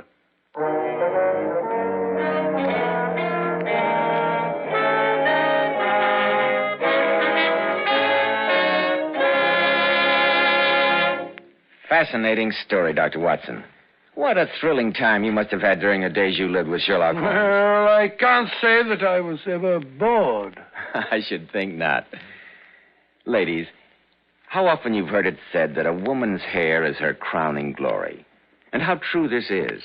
That's why you ladies should take the very best care of your hair, especially in shampooing. I'm glad you brought that point up, Mr. Bell, because many popular shampoos have a tendency to dry the hair. Well, here's one shampoo that will never dry the hair, never under any circumstances.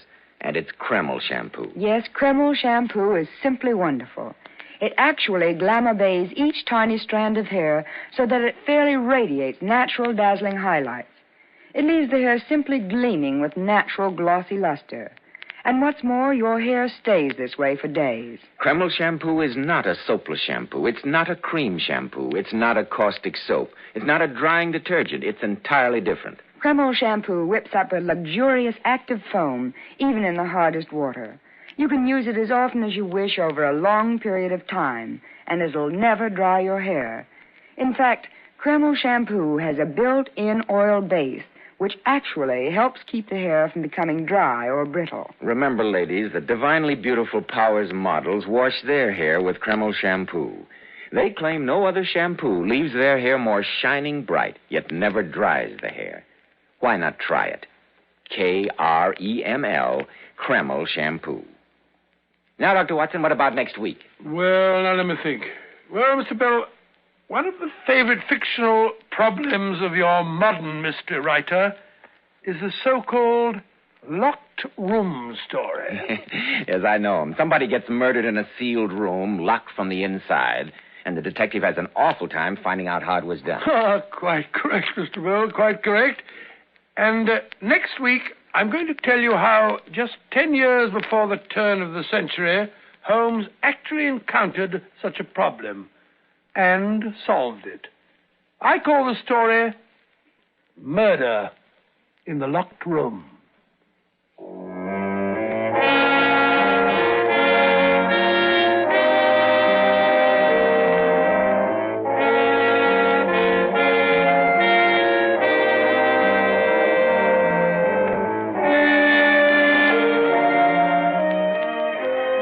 Tonight's Sherlock Holmes adventure was adapted from Sir Arthur Conan Doyle's story, The Red-Headed Lead. Nigel Bruce appeared by permission of Universal International Pictures. Tom Conway through the courtesy of Eagle Lion Pictures. The Sherlock Holmes series is produced by Tom McKnight, with original music composed and conducted by Alex Steinert. This is Joseph Bell speaking for Kreml Hair Tonic and Kreml Shampoo, inviting you to be with us next week at this same time when Dr. Watson will tell us about Murder in the Locked Room.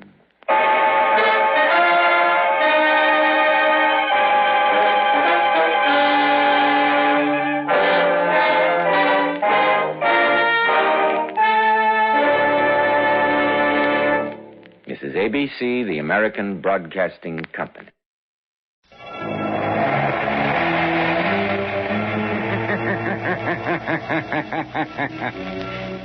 Who knows what evil lurks in the hearts of men? The shadow knows.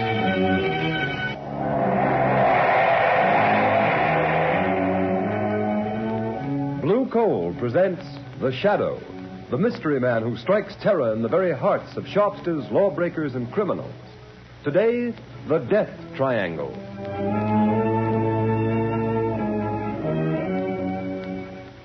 Ladies and gentlemen, The Shadow will be with you in just a moment. In the meantime, I'd like to remind you of a well-known fact. Coal-colored blue means better heat at less cost. For when you buy blue coal, you're getting the cream of all Pennsylvania anthracite. The harmless blue coloring with which blue coal is trademarked is your guarantee of clean, even, safe, dependable heat all winter long. Such heat ensures the health of your entire household. So when you order coal, specify blue coal. Ask for it by name. Phone your order to your nearest blue coal dealer tomorrow.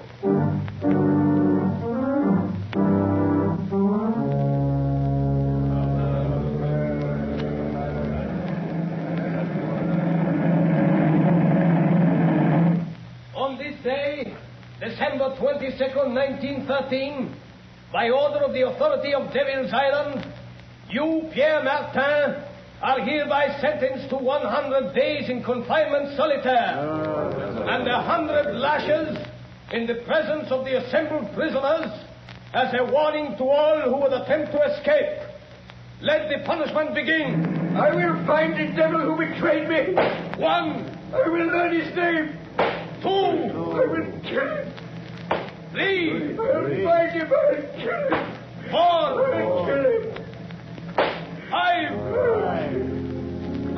6. 7.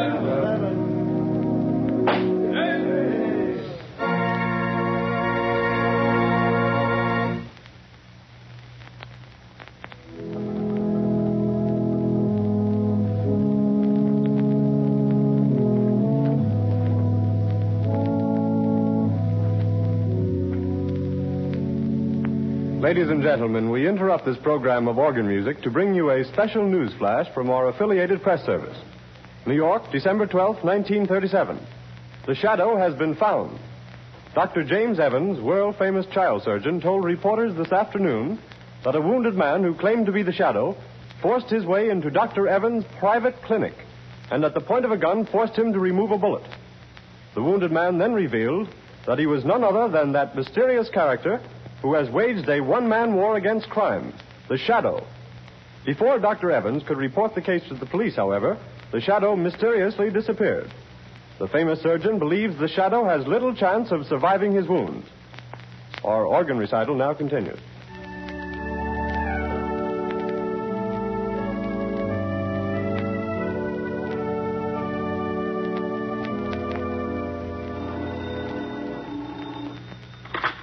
Hello?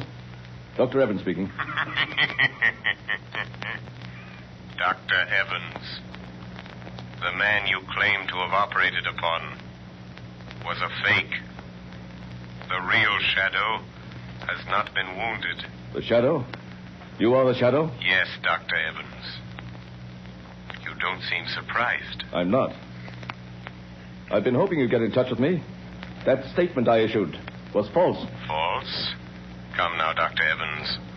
A man of your high standing in the medical world does not issue false statements without very grave reasons. There was a very grave reason. I need your help.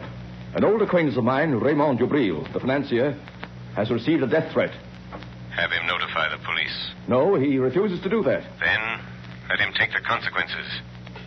Unless...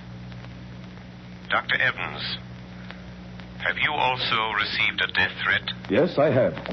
Before I made this call, I investigated your past, Dr. Evans. My past is a matter of public knowledge. You were once a political prisoner on Devil's Island. You escaped 20 years ago with 3 other men. Raymond Dubril, the banker, and Pierre Martin, the concert pianist. Yes, but our convictions were reversed by a high court a year after we escaped. I know it was proved that you 3 were innocent. But what about the 4th man who escaped with you? A murderer. Jacques Cauvet.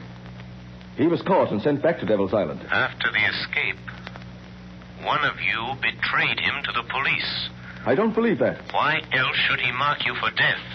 Then you know Cauvet escaped from Devil's Island a second time 6 months ago? Yes, Dr. Evans. Then you're interested. You'll help? Yes, I will help. But only because your life is in danger, Doctor.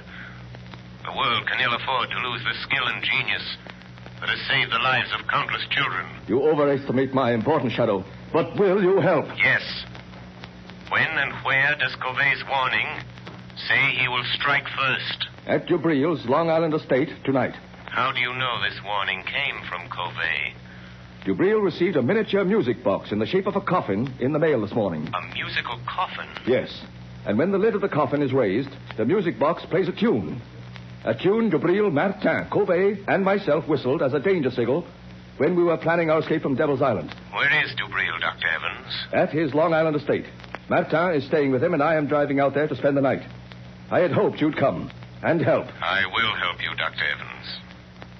Tell Dubril and Martin that the Shadow will be there tonight.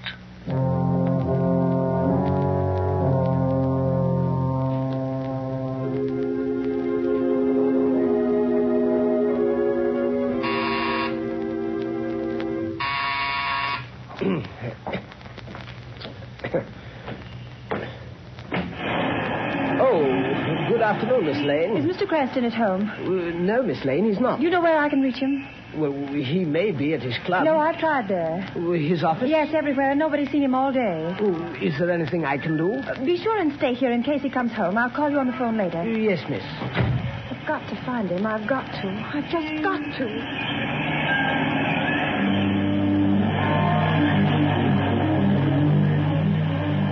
I've got to find Lamont. Maybe Dr. Evans knows more than he told the newspapers. His office said he might be at home.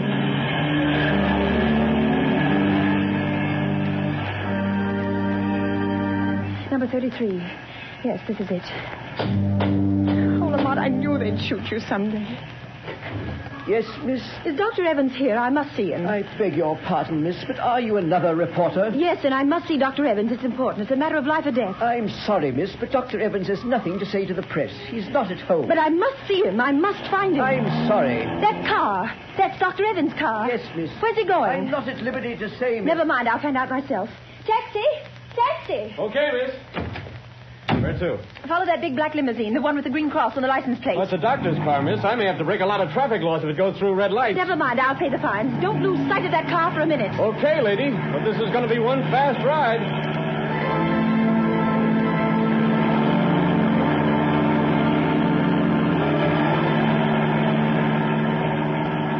Driver!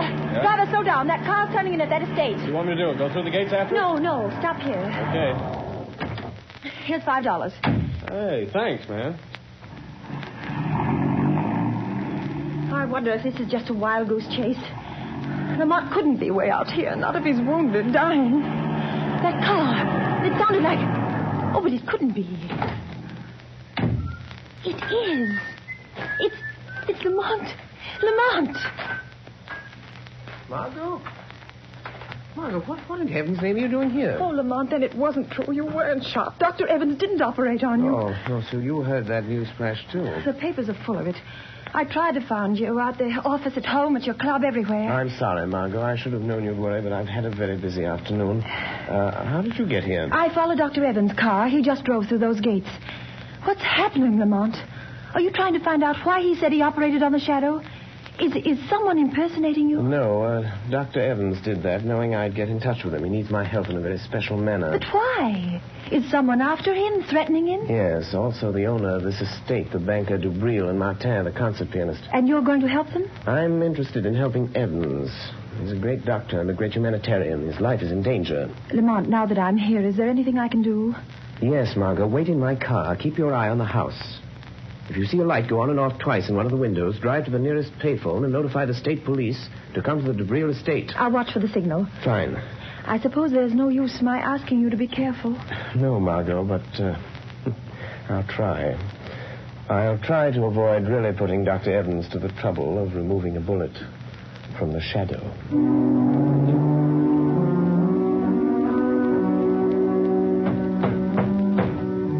Dubril, stop pounding on the table and cursing Covey. Oh, that's all very well for you to say, Evans.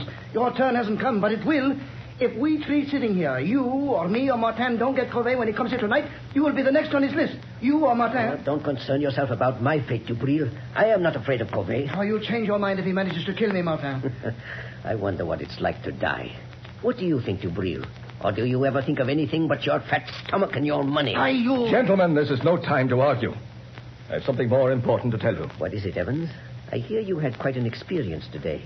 Operated on this man who calls himself the Shadow. Yes. That's what I want to talk to you about. Now, there's a man, Dubril, the Shadow. He might save you from Covey. What could he do? I've had the best private detectives in the country trying to find some trace of Covey ever since he escaped from Devil's Island again 6 months ago. By the way, Dubril, I've always wondered who tipped off the police when Covey was hiding after he helped us escape 20 years ago. Covey was a murderer. We were innocent men. And also, who betrayed me, Dubril, the time I tried to escape alone the first time? Martin, Dubril, now listen to me. A moment ago, we were talking about the Shadow. Well, he isn't dying. I didn't operate on him. I announced that, hoping the real Shadow would get in touch with me. And did he? Yes. And he's coming here tonight to help us. I've always been curious to see this Shadow. You won't see him. No man has ever seen him, but he'll be here. Oh, Evans, for a man of intelligence, you're talking like a fool. The age of ghosts and mystic presences is You're past. wrong, Dubril, you're wrong. The Because I am a doctor, I can readily accept the fact that the shadow is a master of the powers of mental suggestion, of mass hypnosis. Recent experiments have proven conclusively that... Rubbish. Allow me to convince him, Dr. Evans. Hey, what was that? Who spoke then? The shadow, Dubril. You do not accept the theory of my power of invisibility, but perhaps you will accept the fact, for I am here. Sit down, Dubril. You look rather pale. If I am to help you, you will all sit down. Sit at that table there. I understand there is little time to lose. I must know the whole story, the truth, if I am to help you. Do as the shadow says. Sit there, Martin. And you, there, Dubril. Well, why don't you talk back, Dubril? Be quiet, Martin. Dr. Evans, I will help you if I can. But there is one gap in the chain of events leading up to this moment. I'll tell you anything I know, Shadow. Then tell me this. When and under what circumstance did Covey first threaten your lives? It was the last day we spent in the open boat in which we escaped from Devil's Island 20 years ago. Storms had blown us off our course. Our food was gone. Our water was exhausted. Covey, the only one who knew how to navigate, was... Well, he was slowly dying from hunger and thirst. I can still remember his cry. Water. Oh, be quiet, Covey. There is no water. The cask is empty. You're lying, Dubril. All of you. You've been drinking my share. Give me that bucket. Give me a drink of that Don't let him have it, water. Martin. Don't let him. Salt water will kill him. What does it matter, Dr. Evans? 17 days in this open boat. Nights of storm and days of blazing heat. Water. Water. I'm dying, I tell you. Dying. You're not giving me my share. You're stealing my water. Where will you be if I die? I'm the only one that knows navigation. Be patient, Covey. It may rain tonight. We might as well be back on Devil's Island. At least there was bread and water there. Bread. Bread. A crust. Just a crust of bread and water. Water. There's no bread, Covey. The last crust went 3 days ago. You're cheating me. Killing me. You only brought me along to steer the boat. Now you're starving me to death. You don't want me to live. But I will live. I'll get you for this. I'll live to kill every one of you for this. You, Dubril. You, Martin. You, Evans. Oh, shut him up, Evans. You're a doctor. You know what to do. Look. Martin, Dubril, look. Seagulls. Oh, what does it matter if we have no gun? I know, but don't you see? The gulls never go far from land or a ship. Oh, you're right, Evans. Look to the west. It's land. Land at last. All right. There, to the southwest. You can see the sun of the mountains. We're saved, free at last. Come back. Sit up. Look. We've sighted land. There'll be food and water plenty for everybody. You tried to kill me, starve me to death, but I'm going to live. I'm going to live until the last one of you is dead. Dead. Yes, we threatened all three of us. And so you see, that's how it all began. And now Covey is free and out to get us, Shadow. But what makes you so sure it is Covey? Well, it couldn't be anyone else. It's Covey, all right. He sent Dubril that thing on the table. That oblong box? Yes, Shadow. Notice its shape. It's a miniature coffin, beautifully carved. Covey was a woodcarver. He was always handy with a knife. But still, it does not follow that he was the one. Except for one thing, Shadow. When the lid of the coffin is raised, it's a music box. And that tune it's playing was a warning signal we used while planning our escape from Devil's Island. Remember, only the four of us knew it. Dubril, Covey, Evans, and myself. Oh, stop it, Evans. Stop that cursed thing. Stop it, I tell you. I can't stand it. So you have a conscience, eh, Dubril? That danger refrain recalls the past, doesn't it? Stop talking about it. It looks as though Covey meant business, doesn't it? Don't sit there conniving over me. You forget your turn, maybe next, maybe tonight even. I am not forgetting anything, Dubril. You better steady yourself, Dubril. I'll get you a drink. Oh, never mind. Here's the decanter. I'll pour it myself. Oh, that tune. Where is it coming from? I smashed the coffin. Good heavens, Dubril. It's the decanter in your hands. Someone changed the decanter. Covey, he did it. He's here. He's been in his house tonight. Where are you going? To my room. I don't trust anybody. I'll be safe there behind locked doors, alone. And if Covey comes, I'll be ready for him. Wait. Let him go, Dr. Evans. But he shouldn't be left alone. Covey may carry out his threat. Are you sure it is, Covey? What do you mean? It must be. It couldn't be anyone else. The coffin, the decanters are his warning. I know. But you said the four of you knew the signal. Are you sure it isn't one of you? Oh, of course not. I thought you said the shadow was here to help us. I am. But I am content to let events lead themselves to a logical conclusion. You mean you won't use your power to save us from him? I shall use my power at the moment it is required, Dr. Evans. Right now, for instance. Look on the table. Huh? There's a note where the decanter was standing. Good heavens. Covey has been here.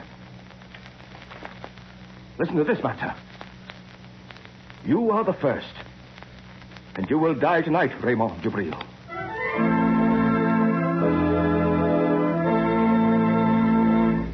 Ladies and gentlemen, the shadow will return in a moment. There are thousands of families living around snowbound Buffalo today who are as snug as a bug in a rug thanks to blue coal.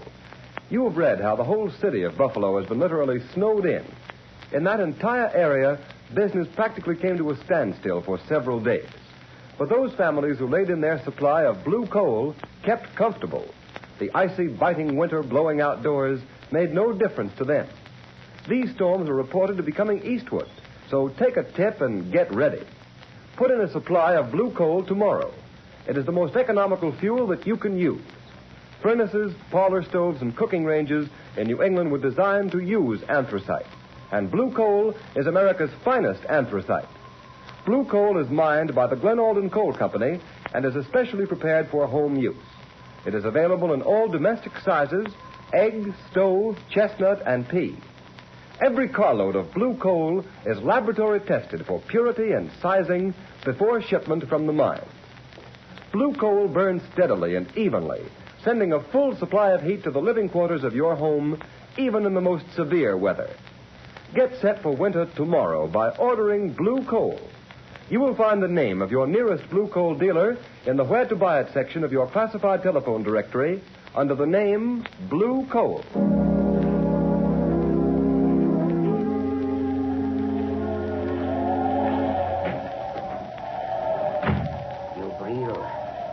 Dubril, wake up.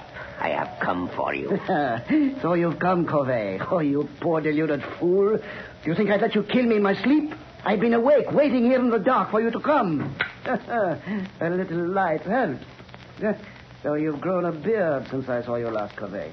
And your hair is gray. That gun in your hand won't save you, Dubril. If I die, I will take you with me. Listen, Covey. I didn't steal your food in the open vault. I swear it. No? You also betrayed me to the police. You told them where to find me. And I am not the only one you betrayed, am I, Dubril? You betrayed Martin the time he tried to escape alone, didn't you, Dubril? Yes, but what do you care, Covey? He wouldn't take me with him. But I did not betray you. Have you paid Martin for those 100 lashes and those 100 days of bread and water he got because you betrayed him? Oh, he doesn't know. He will never know it was I. Dubril, you remember how we passed the long days in that open boat throwing knives? Don't raise that knife, Covey. We got so good we seldom missed. I'll shoot if you move. But Martin was the best. You may shoot me, Dubril, but my knife won't miss. Oh, wait a minute, Covey. I will make a deal with you. Listen, Covey. You're out to get Evans and Martin, too. If you throw that knife, I'll shoot you and you will never get them. Oh, you would help me kill Evans. I know he's here in the house. Yes. I hate Evans and Martin, too. I will help you get them.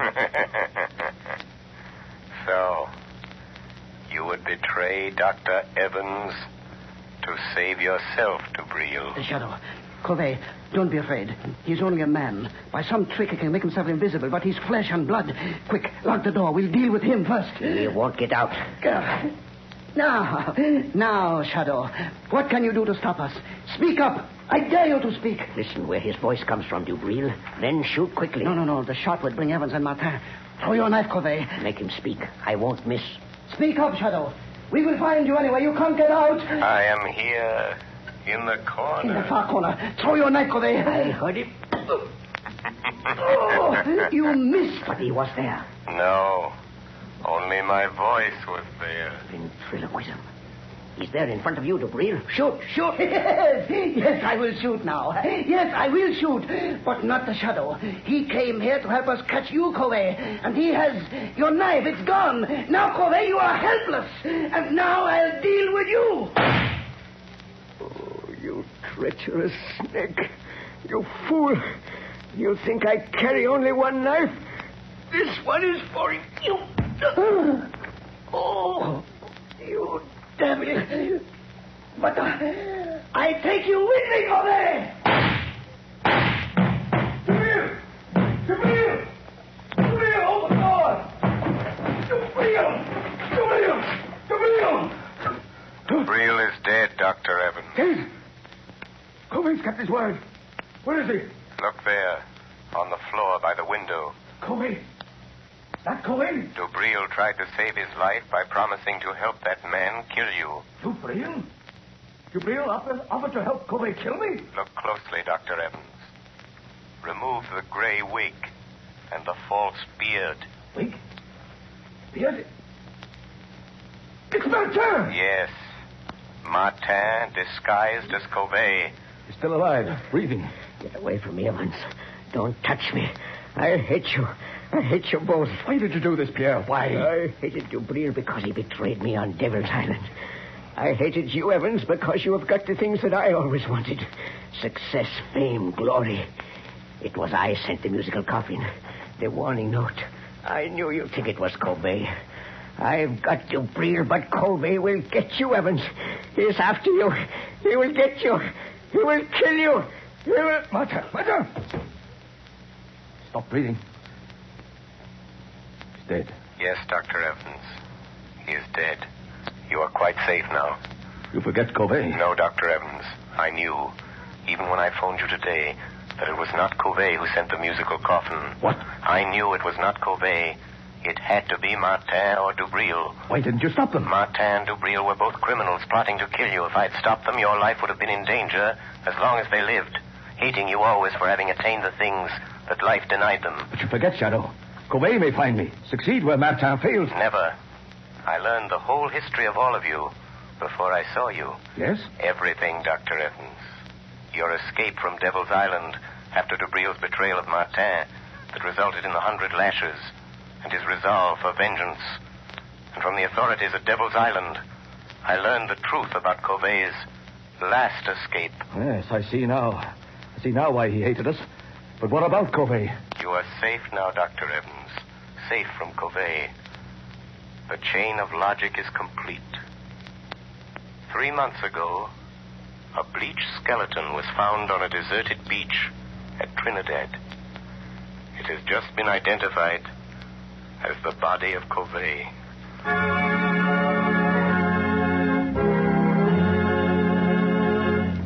Before we tell you of the Shadow's next exciting adventure, here's John Barclay, Blue Coal's famous heating expert. Ladies and gentlemen, Mr. Barclay. Good evening, friends. While you're doing your Christmas shopping, why not get a gift for your own home? Something will not only make it a cheerier, happier place in which to live, but also make it easier to run. To my mind, the perfect gift for any home is a Blue Coal heat regulator. This marvelous thermostat provides the last word in comfort. For example, there's no running up and down stairs to open and close dampers. The Blue Coal thermostat does that tiresome job automatically. Keeps your home at just the temperature you want from morning till night. It can be attached to any kind of heating equipment. Steam, hot air, hot water, even a parlor heater. And it'll give you more uniform heat, more economical heat than you can get with the most expensive oil burner. In fact, this Blue Coal heat regulator will completely modernize your present heating equipment. And yet it costs only $18.95 plus a small installation charge. You'll be amazed at the amount of fuel it saves you. So this Christmas, give your family the gift of a lifetime, a Blue Coal heat regulator.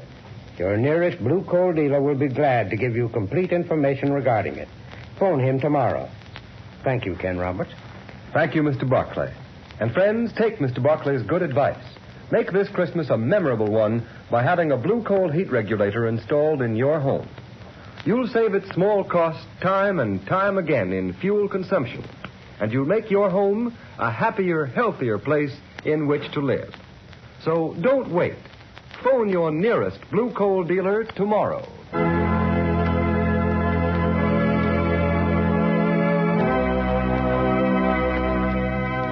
The story you have just heard is copyrighted by the Shadow magazine. The characters in this story are entirely fictitious. Any similarity to persons living or dead is purely coincidental. And at this time, may we remind you to mail your Christmas presents and cards early to secure delivery before December 24th. There will be no post office service on December 25th.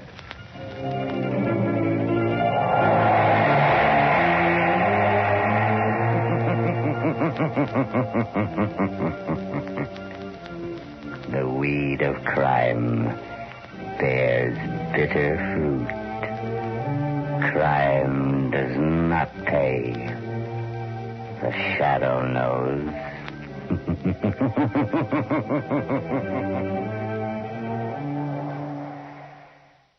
This is Orson Welles, speaking from London.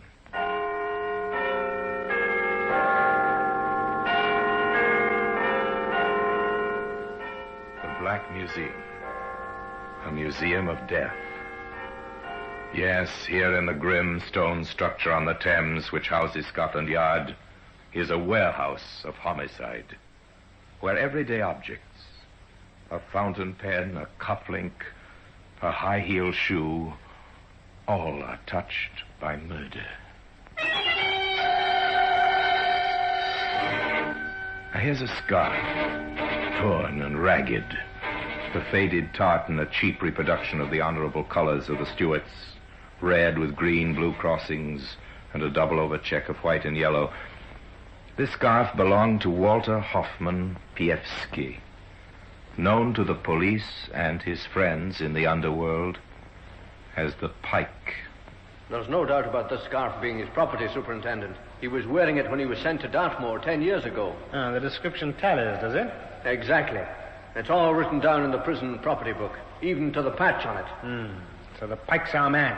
Right. Well, get him. And get him they did. And all because of a scarf, appropriately known in Cockney circles as a choker. The Pike applied his choker to a human throat. The throat of the driver of a post office van. The Pike pulled the choker too hard. It was instrumental in convicting him of murder. And that's why it's earned its place here in the Black Museum.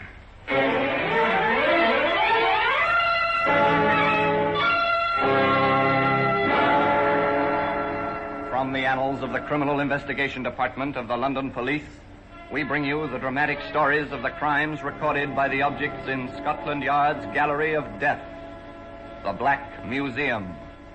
In just a moment, you will hear The Black Museum, starring Orson Welles.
Now, The Black Museum, starring Orson Welles.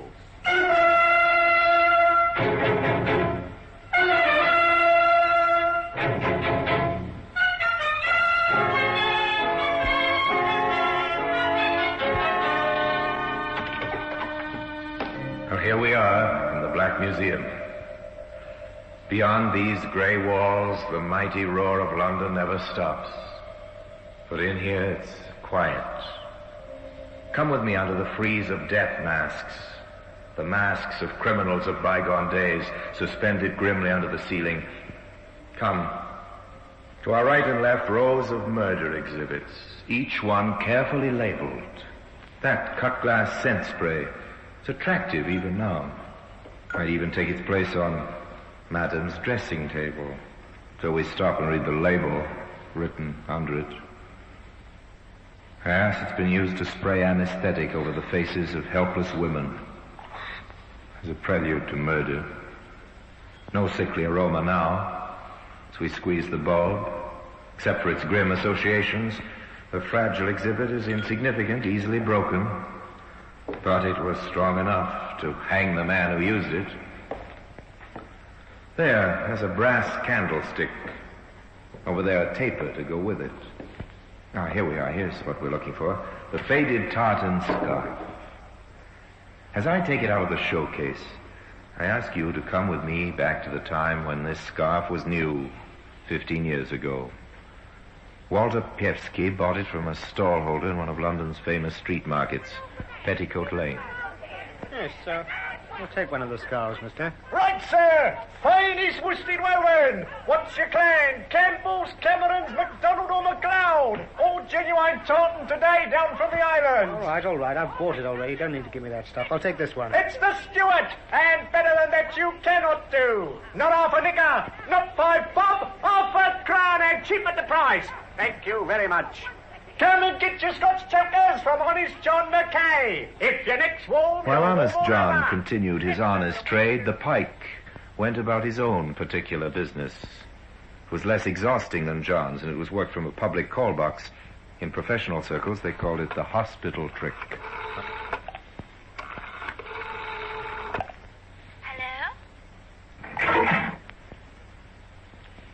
Is that Mrs. Peterson speaking? Yes, who's that? The London Hospital here, Mrs. Peterson. Hospital? Why, what's happened? Oh, there's no need for immediate alarm, but I'm sorry to say that your husband has met with a serious accident. Oh, Bill? Is he hurt? Oh, no, what's happened? He was knocked down by a bus in the Whitechapel Road about half an hour ago. A mean, crude trick. But more often than not, it worked. While the stricken woman hurried to the hospital to find the husband, who of course was not hurt at all, the pike would visit her house. With the coast clear, he would help himself to whatever he could lay his hands on and get out before the bewildered woman returned. And you notice that the pike could almost camouflage that accent he had. This gift gave him a confidence which was almost his undoing. One time when he and some friends were removing the entire contents of a house while the owners were away on holiday. What about the piano, Pike? Do we take that? Of course we take everything. Who'd think of moving house and leaving the piano behind, eh? You'll get us blooming well, I you will. Okay, boys, piano next. Oh, crikey, the phone. Here, what do we do about that? Let it ring, I suppose. No. Maybe it's someone seen the van outside and checking up. I'd better answer it. Here, go easy, Don't worry, Ed. I know my job, don't I? Oh, yeah. Hello? Is that Mr. Wilson? No, I'm awfully sorry. He won't be back until about 7 o'clock. I'm his brother-in-law. Can I help you? If your sister's there... Oh, Julie's just gone out for half an hour. Can I take a message? Yes, I think you can. I'm her brother. Who the blazes are you? Quick, boys. Let's get out of here. Right out.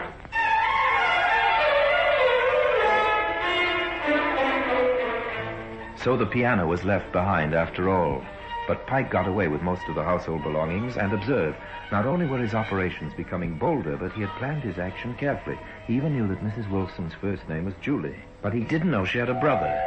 That must have shaken him, because from then on he changed his tactics. The Pike entered the motor racket, a racket which was to take him in turn from Dartmoor prison to the scaffold. But in his early days as a motor thief, there was still a trace of strange humor about his work. The padlock car was a case in point. Who's that? Okay, Eddie, it's only me. You wouldn't go reaching for a gun when Parky walks in on you. Oh, no. I'm sorry, Pike. It's me nerves. Well, relax. Now, listen to me. I've got a job for you. No. I'm laying off for a bit. Okay, well, who pays the rent? Oh, I'm only going in for the small stuff. Well, this is a small job I'm offering you. What is it, busting into the Bank of England, eh? No. It's a simple matter of knocking off a nice new motor. Well, what's the dope? Well, it's this way. The car belongs to a fellow named Lambert who lives at 14 Graysdyke Crescent. See? He can't get it into the garage beside the house on account of it being too big. Why didn't the mug measure it before he bought it? Well, that's not our concern. He locks the car up at night, and I've obtained a duplicate set of keys. Oh, nice work, nice work. Yeah, what do you want me in on the job for? You can do it yourself. Oh, there is a little complication. Oh, I thought there would be. This fellow Lambert is like a mother with a child over this car. He fixes it to a lamppost every night with 2 big padlocks and a double chain. Wonder he doesn't put a nappy on it, too. Well, what do we do? Take the lamppost as well as the car? Well, before I tell you, are you in with me? All right, Pike. I'm in. Then listen to what I tell you. In the early hours of the following morning, the Pike and his assistant went along to Graysdyke Crescent, and there, sure enough, chained to the lamppost outside number 14, was a fine new motor car, its cellulose and chromium work glinting invitingly under the lamplight. Smash on it, eh? What did I tell you? We can clean up 450 on this, and all we've got to do is to remove the back wheel, which is chained to the lamppost. We put on the spare and we're away. Okay, Pike. Let's get cracking. The offending wheel was removed from the axle and left, still chained, to the lamppost. And by the light of the helpful rays from above, the spare wheel was bolted on, the tools were replaced in the boot, and the 2 men climbed into the car. I hope that ignition key of yours works, Pike. Of course it works. I tried it out last night. Ah, good for you. And here we go.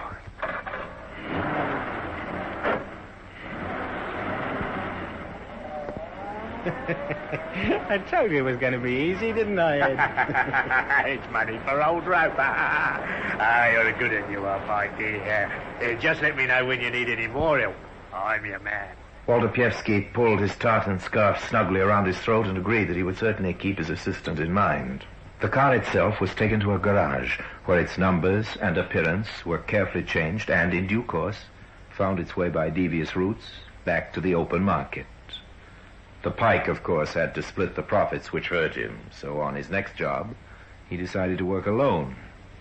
And it was the next job which put him on the long, long walk which was to finish on the scaffold. Now, what's the number of that garage? Here it is, I've got it. If this works, Park Malade, you're in the money. But it all depends on how good I can sound on the phone. I'll copy my father's voice, rest his soul. Here we go.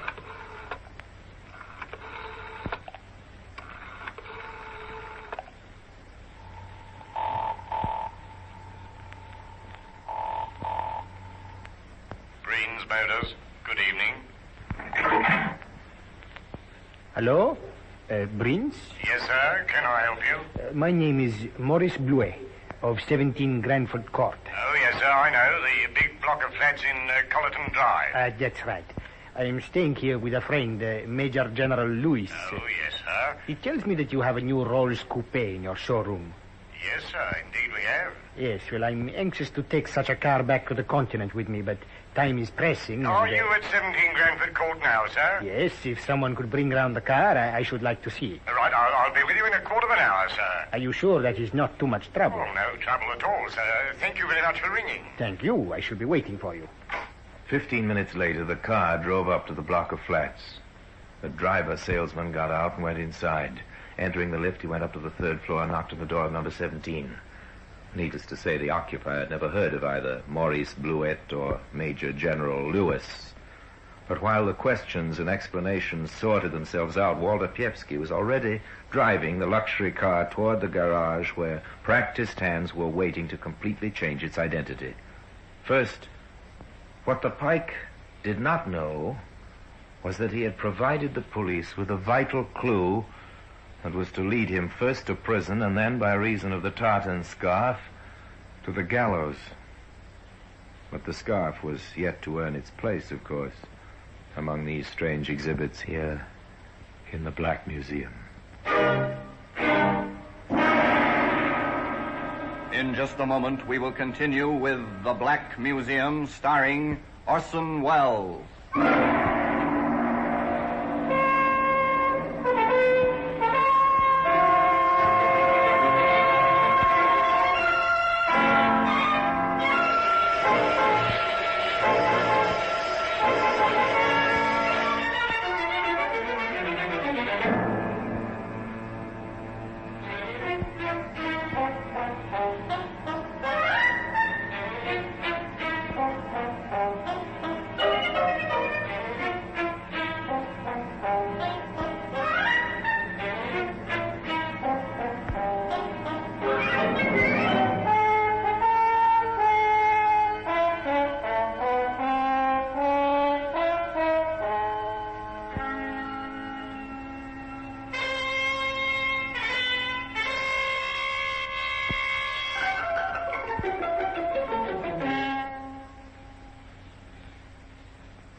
And now we continue with The Black Museum, starring Orson Welles.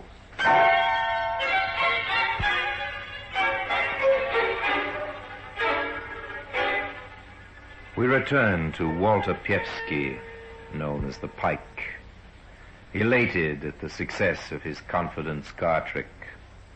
He made a handsome profit on the rolls, and despite the fact that the police subsequently traced it, they never traced the theft back to the Pike, not until he tried the same operation again. Certainly he changed the district, but, as is so often the case with a regular criminal, he develops regular habits, and the routine served up to the local garage was almost exactly as before. Yes, I'm staying with Sir Leslie, and he tells me you've got that straight 8 in the showroom. I'm most anxious to take a car back to the continent with me, but time is pressing, and I'll you be see... delighted to bring the car round to you right away, sir, if that's convenient. If you're sure that it's not too much trouble. No trouble at all, sir. I'll be with you in 10 minutes. Oh, that is most kind. Thank you. Excellent. But you wouldn't think it was so excellent from your point of view if you knew what was happening at the garage, Pike.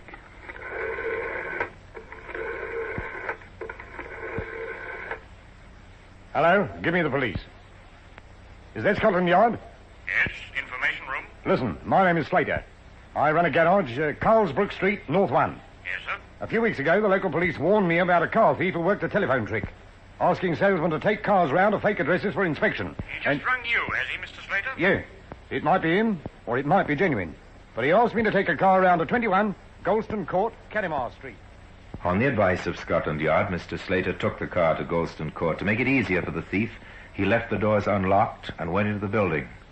When he was safely inside, the Pike left his telephone box and walked smartly over to the waiting motor.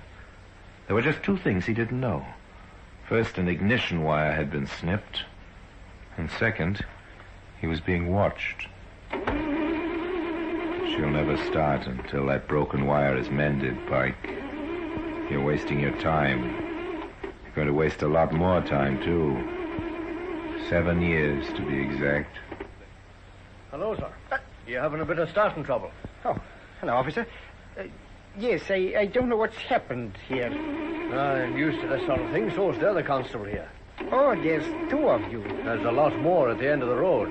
Suppose you hop out of that and let us see whether we can't get the car going for you. No, I can manage. All the same, you might let us have a go for you. Okay. That's the idea. Are you the owner of this car? Hold him, George. He's got a knuckle there, sir. Let me go, you swamp! No, you don't. Oh, got it. Put the bracelets on him, quick. You all right, 71? Oh, well, how is he? Looks as if his jaw's broken, Inspector. Right, take this man to the station. What's his name? I'm talking. Very well. I'm charging you with grievous bodily harm and resisting arrest for the attempted theft of this vehicle. There may be further charges. There were further charges, including the theft of the big rolls.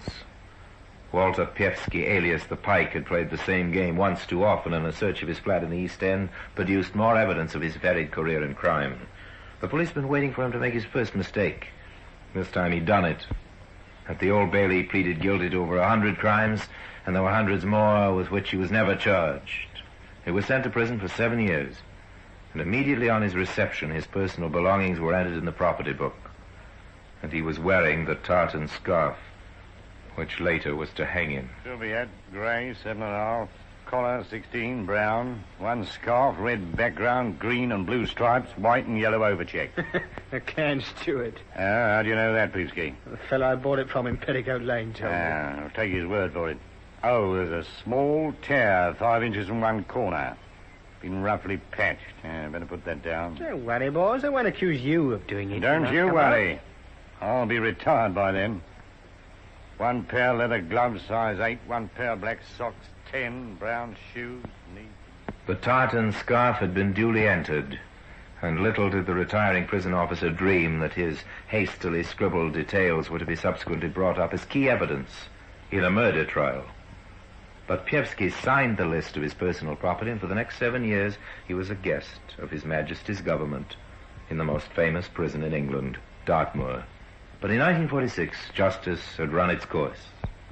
The Pike was given back his personal property, which included the tartan scarf, of course, all duly signed for, and so he was released upon a battle-scarred London. Time passed, and he added to his lawful wages by meager pickings from the black market. And more time passed, until one day the inspiration came to him like a bolt from the blue. He mulled it over in his mind. He carried out the research, and not until the plans were cut and dried did he put Ed Javison in the picture. This is it. This is going to be the clean-up, Eddie. Yeah, what is it, Pike? We're going to stick up a post office van, see? A post office van? I've been standing in for a chap selling papers right outside a big post office in the West End. Every night I've watched the mailbags coming out and going into the vans around 6 o'clock. Well, the other night I hired a car and followed one. It cut through Braston Mews to Park Lane. Did you say you hired a car? Yes, what about it? Never mind. Go on. Well, I had it out 3 nights and I found the vans don't change their route. It's the Mews every time. Cuts off a bit of traffic, you see? Yeah, go on. Now, the Mews are very dark. Badly bombed and no residents that I could see. Yeah, I'll get it, yeah. All we have to do is get a fast car and wait there until the last van comes through. Yeah, how many are there? Only 2. We draw our car out in the path of the second one, as if we were going to back into the garage, see? Yeah. The van stops. Yeah. We fix the 2 men in it, fill up our car from the back, and bring the stuff back here to sort. To sort? Oh, I like that. Yes. Here we can bring it through the back way. When do we do it? Well, I think our most profitable haul will be tonight, Friday. Well, what about a car? Oh, you can leave that to me. And Walter Pievsky ran true to form.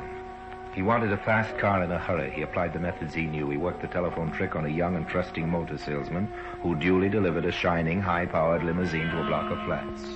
As he disappeared into the entrance full of expectation, the Pike drove off rapidly to Braston Mews, where his partner was waiting for him. The timing was perfect. As the car stopped, the first post office van was already approaching. Here, keep your head down, Ed. Here it comes.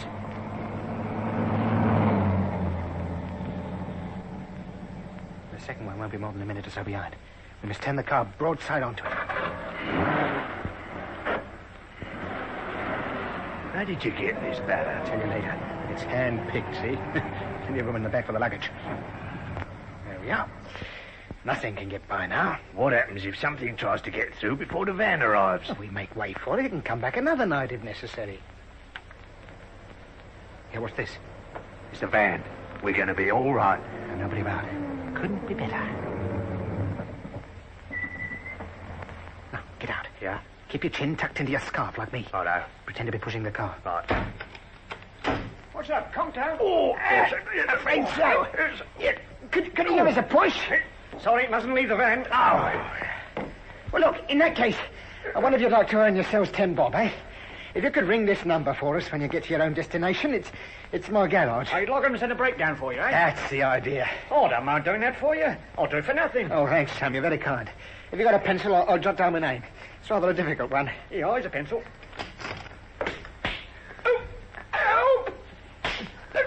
Dirty thieves! Oh, that's got the both of them. Good. We'll start getting the bags out, quick. No, you don't. I'll shut you up, you snivelling idiot. I'm choking. This scarf's choking me. Here, quick with the bags, Ed. Oh, no, here we come. What going? You'll swing for the... Start getting the stuff in the car. Okay. Oh, I reckon that's about as much as we can take. Here. Oh, what's happened to the driver? Oh, don't worry about him. Get moving. Here, look at his tongue. His eyes. You've killed him. Stop talking. Get on with the job. There's a car coming. They've got us in their headlights. It's the cops. Well, let's get out of here. Oh, tight on the corner. Keep going, they're after us. Oh, watch the traffic lights. They're red. Something's coming. Oh, we got through. Oh, I thought we'd had it. Oh, the police car's held up by the other car. But get away, Ed. We're going to make it. What's the men? Slow up, we can't get round!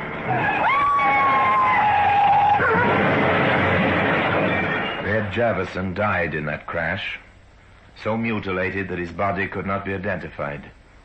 By some miracle, the Pike escaped and staggered away into the shadows. But his tartan scarf was still round the throat of his victim, lying in the mews.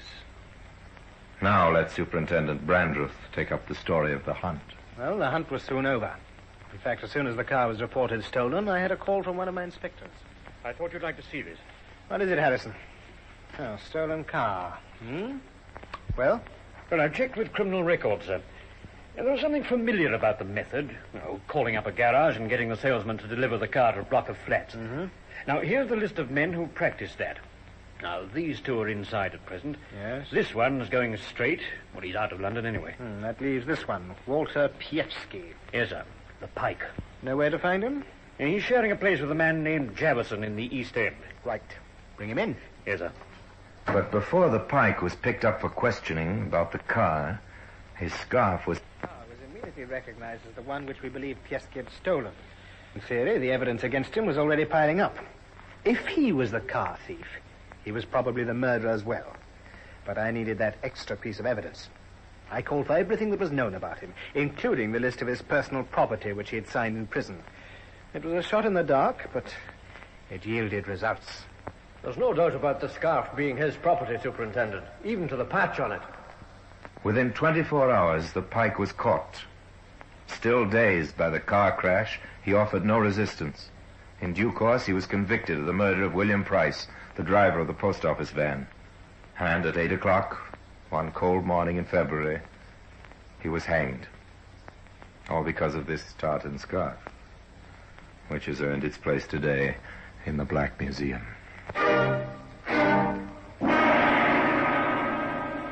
Orson Welles will be back with you in just a moment.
Now here in person is Orson Welles. Under English law, there are no degrees of murder, and the death sentence has to be pronounced on a man or woman convicted of the crime. Recommendations to mercy by the jury are always carefully considered. But in the case of Walter H. Pievsky, no such recommendation was made. The evidence against him was unshakable, and on the eve of his execution, he reproached himself bitterly, not for the death of his victim, or even his unfortunate partner, but for two other reasons. The supreme crime of murder had brought him no profit, and as his last hour approached, he became increasingly angry at his own forgetfulness. Oh yes, they usually overlook something. And that's why the faded piece of tartan has earned its place here among the other exhibits in the Black Museum. Now, until we meet again in the same place for another story about the Black Museum, I remain, as always, obediently yours.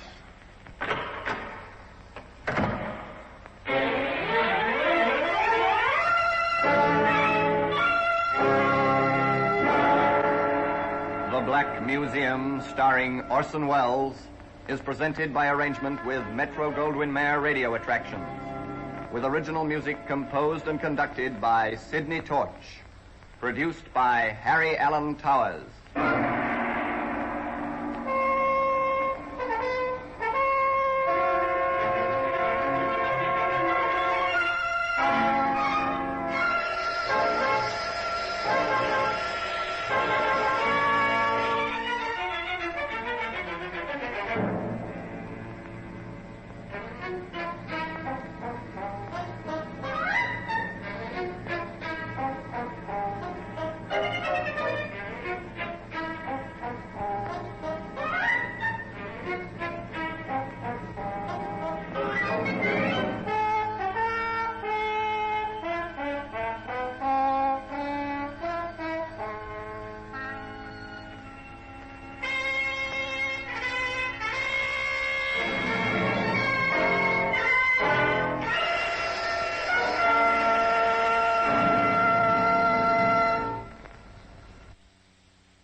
Murder at midnight.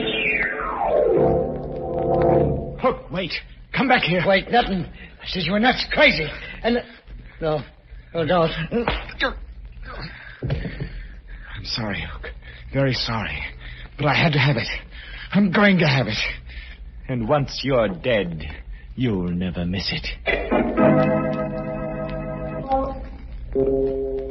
Midnight, the witching hour when the night is darkest, our fears the strongest, and our strength at its lowest ebb. Midnight, when the graves gape open and death strikes. How? You'll learn the answer in just a minute in The Dead Hand.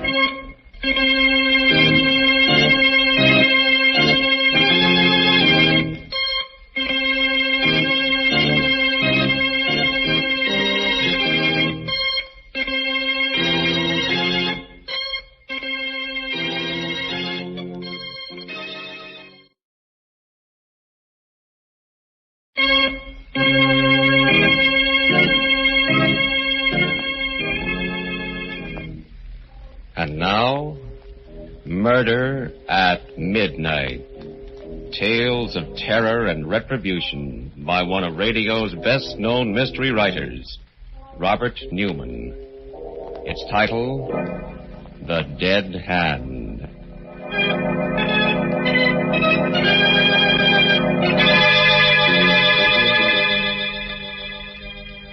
The small studio cottage on Dr. Martin Trent's estate.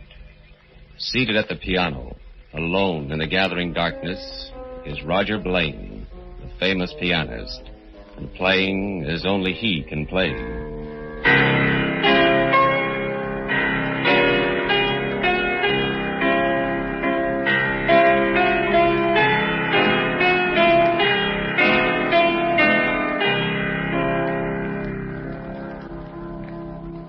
Can't you hear me, Lorna? You must hear me. You must come here now to me. I'm calling you, Lorna. Calling to you in a way you could never resist. With my music, making your heart beat faster, your breath come quicker. Lorna. Hello, Roger. Am I disturbing you? Always, Lorna. Just as I disturbed you. As we disturbed each other since the first time we met. Martin's out at the hospital, and I heard you playing, so... That's not why you came, Lorna. You came because I called you. Because you promised you'd come and give me your answer. What we talked about last night, my going away with you? Roger, I must have been mad. I don't know what got into me. Don't you, Lorna? This is what got into you. My music. Telling you things I never could tell you in words. Roger, stop. I can't think when you play like that. I can't leave him. He's my husband. I love him, respect him. Can you love a surgical instrument? Can you compare what you feel towards him with what you feel now, this minute? No, it is different. Roger, how can we? He's your friend. It was he that brought you here, gave you the cottage. And haven't I given him anything? Music like this. Music such as no one has ever heard before. Roger, Lorna, listen to me. To what I'm saying here. I love you. I need you. It was you who helped me find depths within myself I never knew existed. You've got to come away with me. You owe it to me. To yourself, to the world. Roger, you please. Want to. You know you want to. And you're going to. Roger, no, I can't. I tell you, You are. All right. Lorna. We can talk to Martin when he gets home tonight. Tell him. I think he'll No, Lorna, understand. there'll be no talking, no explaining. My car's outside and we're leaving right now.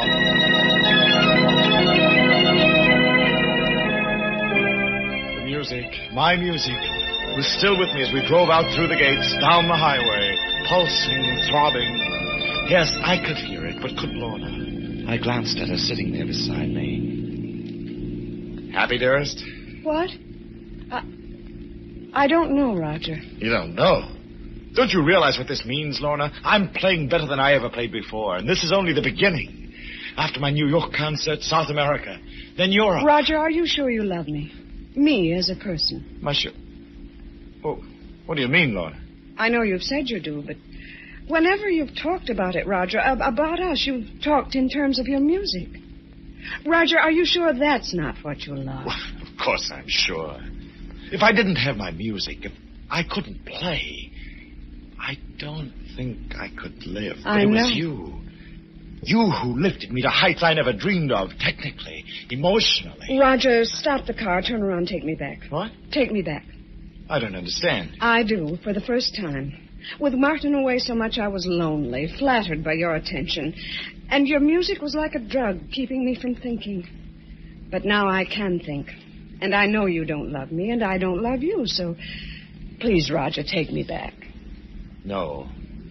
But, Roger, can't you see? This whole thing was a mistake. It was not a mistake. And I won't take you back. Well, I'm going back, whether you take me or not, and if you won't stop the car... No, let go of that brake! Let go!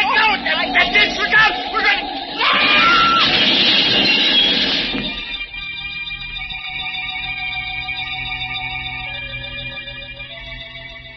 When I opened my eyes, I was in a bare white room in a hospital.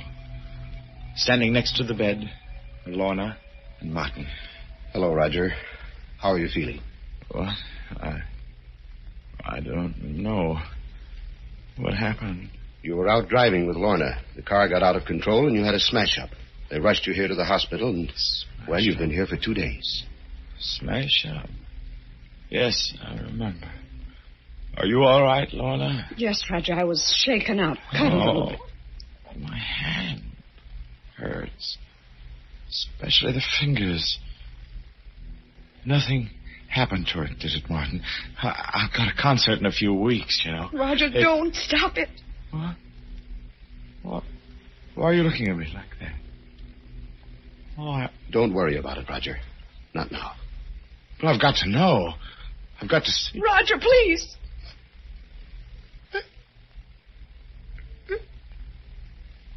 It's gone. Gone. My hand. My left hand. Martin. What did you do to me? Roger, I think you know how I feel about you. About your music. You've got to believe me when I tell you there was nothing I could do about it. Nothing. It was your hand or your life. My life? And what is my life without my music? Nothing. Worse than nothing. A living death. Why didn't you let me die? Don't say that, Roger. We'll do anything we can. There must be something. Something? There's just one thing. You've got to get me another hand. We will, Roger. There have been some wonderful developments in prosthetics as a result of the war. I don't mean an artificial hand. I mean a real hand. What? Roger, you're mad. No, I'm not. You took my hand and you'll get me another one. We'll talk about it some other time. You think I'll forget about it, don't you? Don't you? Oh, I won't. I say I'm going to have another hand, and I will have one. And what's more, you're going to help me get it, do you hear? You're going to help me.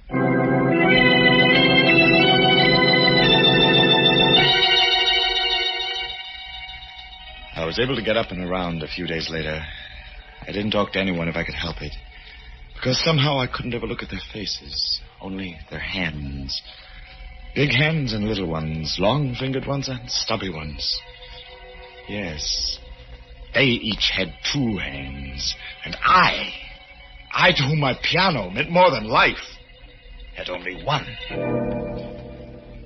Then, sitting alone one evening, I met Hawk. I looked up, and there he was, a small, slight, sharp-featured man. Hello. Nice evening. Yes, I suppose it is. You mind if I sit down for a couple of minutes? No. I wouldn't usually bust in on anybody except that... Well, I'm getting out of here tomorrow, and I feel pretty good about it. Oh? What was wrong with you? Bad heart. I'm going to have to take it easy from now on. It's going to make it kind of tough in some ways, but... you don't happen to have a cigarette on you, do you? Well, yes, I do have. It's, there. Well, at least I did have. Silver cigarette case. Can't seem... Is, Find... this it? What? Oh, yeah. Where did you find it? In your pocket. You mean you took it? My name's Harris, Joe Harris. You usually call me the Hook. This is my racket. Or rather, it was until I... You're a pickpocket. Well, wanted the best of business. But now with my picket going bad, I guess I'll have to lay off, except like now for a gag. You didn't mind, did you? Well, certainly not. I'm very impressed. As a matter of fact, do you mind if I look at your hands? Look at it? What for? Beautiful. As beautiful a pair of hands as I've ever seen. It occurs to me that you say that you don't know what you're going to do when you leave the hospital here. Well, I just hadn't thought about it much. Why? I've got a proposition that might possibly interest you. No kidding. What? Well, I'd rather not discuss it with you here and now, but I expect to be leaving here myself on Friday. If you'd like to come and see me sometime after You that. say where and when? Well, I've been staying at a little cottage on Dr. Martin Trent's estate. I'll probably be going back there. How about Saturday night, late, around 11:30? Fine. Okay with me. Then it's a date. I left him there, hurried back to my room. I wanted to be alone. Had to be alone, for I was afraid that what was on my mind might show in my face. It certainly was a date. A date with death. A man obsessed, half mad, and his unsuspecting victim. Will both of them still be alive to hear it when the clock strikes 12 for... Murder at midnight.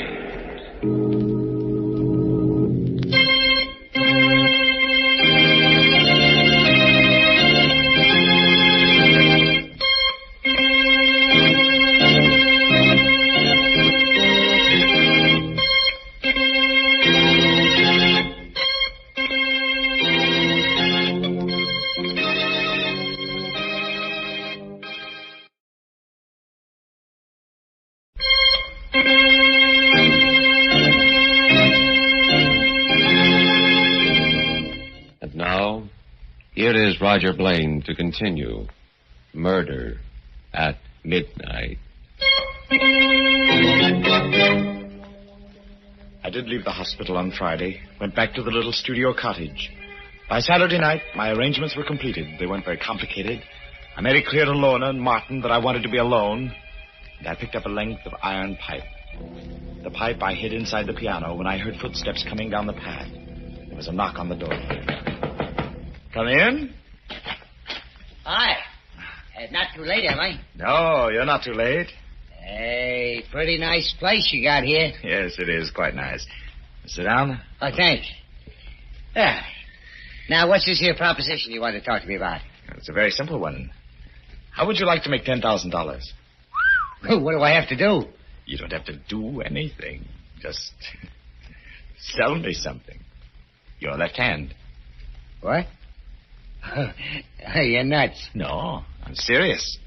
I've got the money right here in cash. I don't get it. I just don't understand. Look, I'm a musician. I'm a pianist. Or I was until I lost my hand. If I can't go on playing, then life doesn't mean anything to me. My own life or anyone else's. But you, how important is your hand to you? Now, an artificial one will do almost as well. And you can live for quite a while on $10,000. You mean you really thought I'd sell you my hand? Let you cut it off? I'm getting out of here. Look, wait. Wait, nothing. I said you was nuts, but I didn't really think... Oh, what are you going to do with that? No, don't. You can't. Some way. Somehow I'll get you for this. I swear. I'm sorry, Hook. Very sorry. But I have to have it.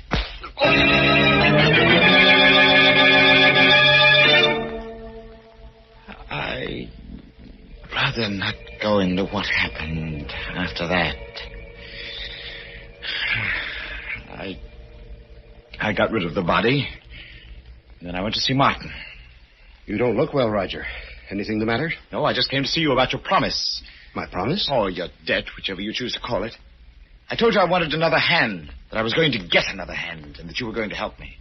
Well, now you can help me. What do you mean? Look in here, in this package. See? Good Lord. Where did you get this? It might be better if you didn't ask too many questions. I'm fighting for my life, for more than my life. You took my hand away from me. Well, now you can give me this one. You mean you honestly, seriously think that I can perform an operation of this sort, do a graft, and that after I'm finished, you'll be able to use the hand? Why not? Operations of this sort have been done, haven't they? With other parts of the body? The eye? The cornea, not the eye. And some nerve grafting has been done. But this... Look, Roger, I know what a shock this whole thing has been to you. Know it better than you. You're not a well man. A well man? I'm only half alive, and I'd rather be dead than go on living this way. But if I do die, I won't die alone. That's why I brought this along. Roger. I've got it. Quick, easy, painless. If you won't do what I want, you die. And so does Lorna. Both of you, along with me. You don't give me very much choice. No. All right. You win. Get me to the hospital.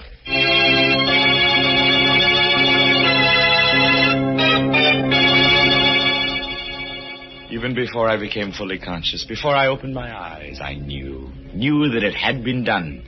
That it wasn't his hand anymore, but mine. Still, there was something wrong. I couldn't analyze what it was at first, but it was there. A feeling that something wasn't quite right. That perhaps it wasn't entirely my hand. I sat up.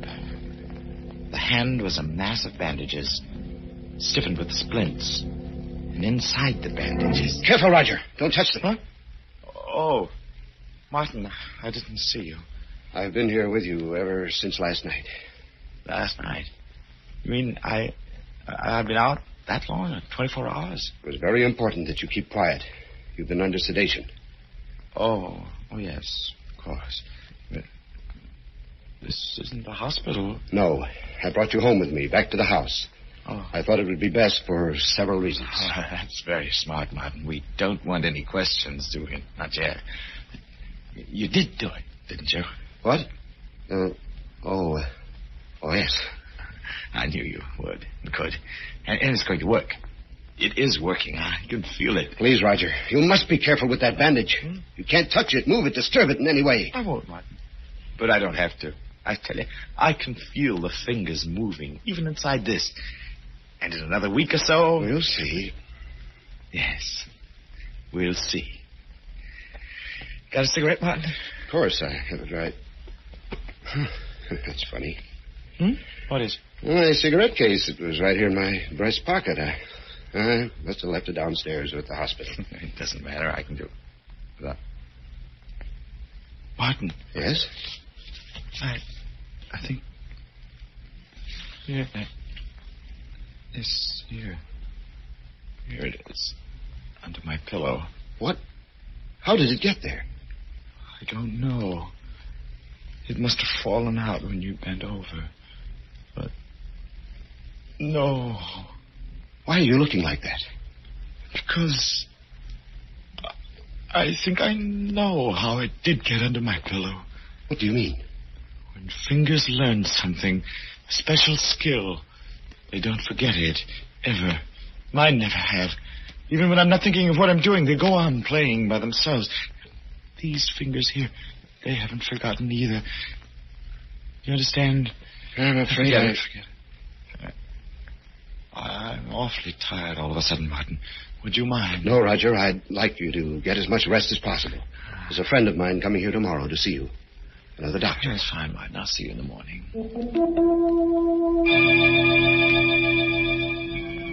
Yes, I was tired, but that wasn't why I asked Martin to go. I did it because I wanted to be alone, because I had to be alone, because I knew now what it was that I'd only sensed before. The hand, Hook's hand, had a will of its own. It had picked Martin's pocket without my even being aware of it. I lay there alone in the darkness after Martin went, not touching the bandages, but flexing the fingers, forcing them to obey my will. I had to do that. I knew I had to do it because I suspected what might happen.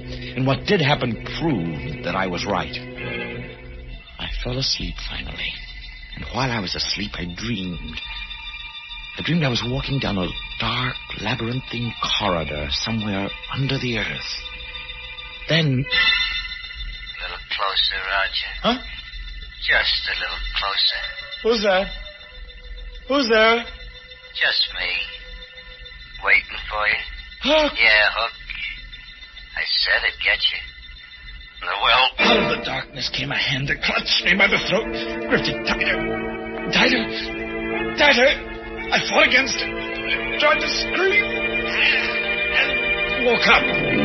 Yes, I woke up, and my waking was more horrible than the dream, for the hand was there, gripping me by the throat, moaning, exerting every ounce of my strength and will. I fought it off and pulled it down. I lay there, bathed in a cold sweat, staring at it, feeling the fingers quivering inside the bandages. My hand or his, I was tied to it now. Tied to a thing that was seeking to destroy me. Shaking convulsively, I leaped out of bed. I ran out into the hall and down the stairs to the living room. The piano. That was the one thing that might save me, save my reason. Seating myself at the piano, I started to play, using only my right hand at first. But I tried to force my left hand, his hand, to join in. Then suddenly... No, Roger. No. That won't work. No music. Stop it. Stop it. Do you hear it? It's my hand now. It's mine. No, Roger. Never. But it is. I'm stronger than you are. Nothing is stronger than I am. Nothing in the world. And there's no escape. Because we're one now, Roger. And wherever you go, I'll be there, too. It's not true. It's not. What are you doing? Just a little closer to the desk, Roger. A little closer. That paper knife. No, you can't. But I can, Roger. I told you I'd get you somehow. Some way. Put it down. Drop. You can't fight against me, Roger. I told you. I'm too strong. Martha! Martha! Quick! I'm safe. The hand! Where is he, Martin? The living room. I heard the piano and... Good Lord. Roger! He's dead. Why? How? He was saying something about a hand. He was in a completely psychotic state as a result of shock and a sense of guilt. The state psychiatrist was coming tomorrow to commit him. Oh, Martin. That hand he brought me wanted me to graft on. I don't know where he got it, but I suspect that was behind the whole thing. Behind it? Yes. Well, what do you mean? You don't really think I did graft it on, do you? Why? He was desperate, and I had to do something to quiet him. I splinted his left wrist, wrapped it in bandages, and told him not to touch them. But, Martin, that paper knife in his chest. Which hand is holding it? His right one, his good one. Yes. And still, in a way, it's possible that the dead hand, the one he was so concerned about, did guide it. Her eyes wide with awful comprehension, Lorna stares at her husband, then down at Roger Blaine's body as, somewhere in the silent house, a clock starts chiming for murder at midnight.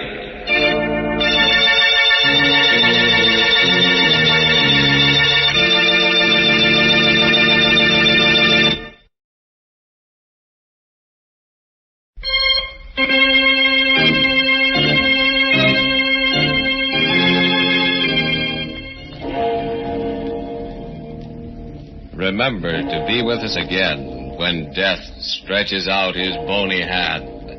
And the clocks strike 12 for Murder at Midnight.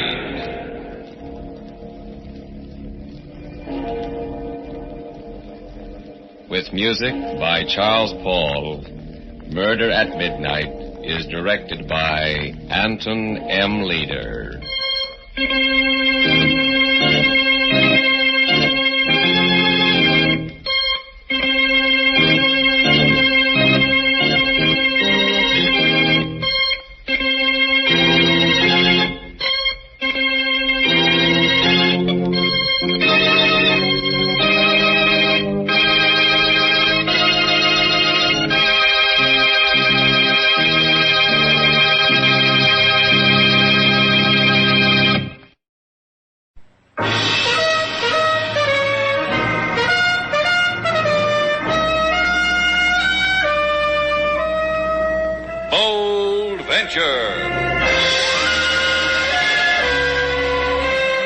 Adventure, intrigue, mystery, romance, starring Humphrey Bogart and Lauren Bacall.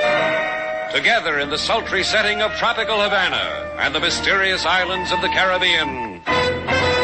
Bold Venture.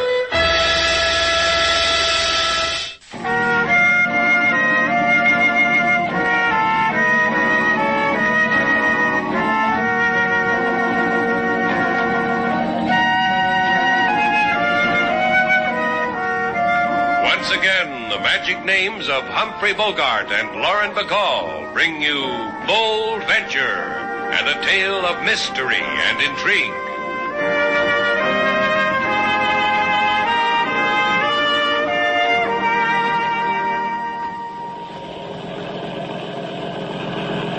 Sailor, let go of the wheel for a minute Why? so you can pinch me. What else could a girl ask for? Happy, Slate? When I die, this is the way I want to live. Yeah. The two of us on your boat, sailing the Caribbean Sea. Southern wind kissing your cheek. Me pinching you. Who's talking about that? There's something else to talk about? Yeah, fish. Okay, what'll we discuss? Guppies or flounders? Look at him, sailor. Did you ever in your life see a beauty like that? That Marlin, what a beauty. What a fight he gave me. Must weigh 300 pounds. 300 pounds? How come I can lift him? And with one hand? What do I know about the talents of weightlifters? I tell you, that Marlin... Hey. See what happens when you talk like that? Even boat motors can't take it. They start to die. I don't understand it. She's been running like a dream. Here, grab the wheel, sailor. I'll take a look. What's wrong, Slade? Sounds like dirt in the fuel line. Choke it, sailor. Give it the choke. Think you can nurse it along till we get back to Havana? No, I'll have to clean it out. Maybe we can get some help. Sure, we just dip a chubby little hand into the sea and bring up a mermaid mechanic. We could do that. Or we could hail that ketch drifting off our port bow in the cove there. What? I can make her name. Golden Swan. What do you say, Slate? Shall I hail her? In between chokes, sailor. Who knows? She might lay an egg with a clean fuel line in it. Ahoy! Golden Swan, ahoy! Ahoy! You try, Slate. My siren call isn't doing anything to them. Roll up the cuffs on your jeans. Show an ankle. That'll get them. Golden Swan, ahoy! It didn't work, Slade, and I rolled up both cuffs. Here, watch me. Ahoy! Golden Swan, ahoy! Hey, that's funny. There's no one on deck, not a sign of movement. After you roll down your pants leg, what do? We board her. They don't treat me like that.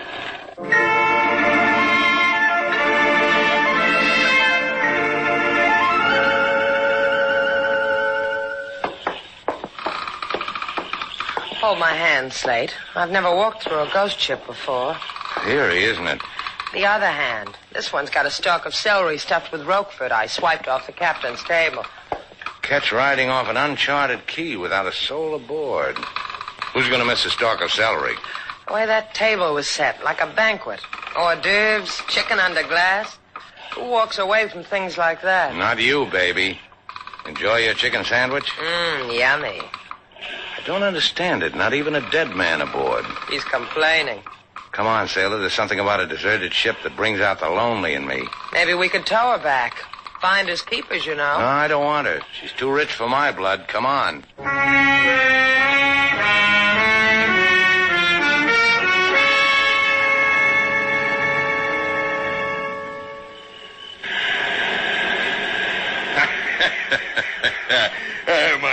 My boy. Cut it out, will you? Oh, now, Johnny, boy. Lad, don't take it to heart. Try it, Captain. Pick yourself a palm tree, lean against it, and enjoy the night. Just leave me alone. You don't like me. Captain Carey isn't good enough for you. He talks too loud.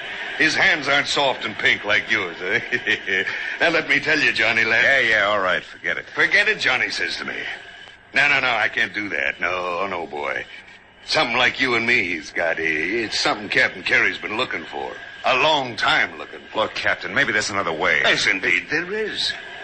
But I have to tell you, John boy, I'm not happy with you. And by this time now, your wife is supposed to be dead. You promised, lad. Hey, what's your wife doing now, Johnny?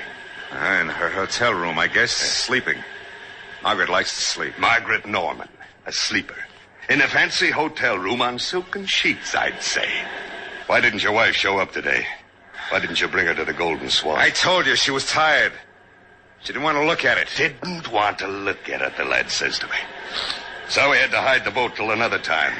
Kill her another time at another place. Now, look, Captain, and please. the thing I don't like, those people who boarded my ship. But they looked, they went away. Aye, they looked and they went away. Then other boats came and tried to find the Golden Swan. And lucky we are to have found this cove to hide her. Calm water, she'll just drift there. And lucky we are. Yeah, we're lucky fellas. Yes, indeed we are. To have such confidence, you and me, each in the other. Yeah, we're fortunate. Now, the final item, lad. Here. What do I want with a gun? Why, lad, but for a thing. Kill your wife with it. You're crazy. Be I now? Go on, take it. Hey, take it home with you, John. You're going to sit here and wait? Oh, lad, you're such a child. Listen, John, 2 people came to my boat today in a power cruiser. Its name I saw was Bold Venture through my glasses. And I must seek them out. Tell them how lucky they are still alive. Tell them it might not be so the next time.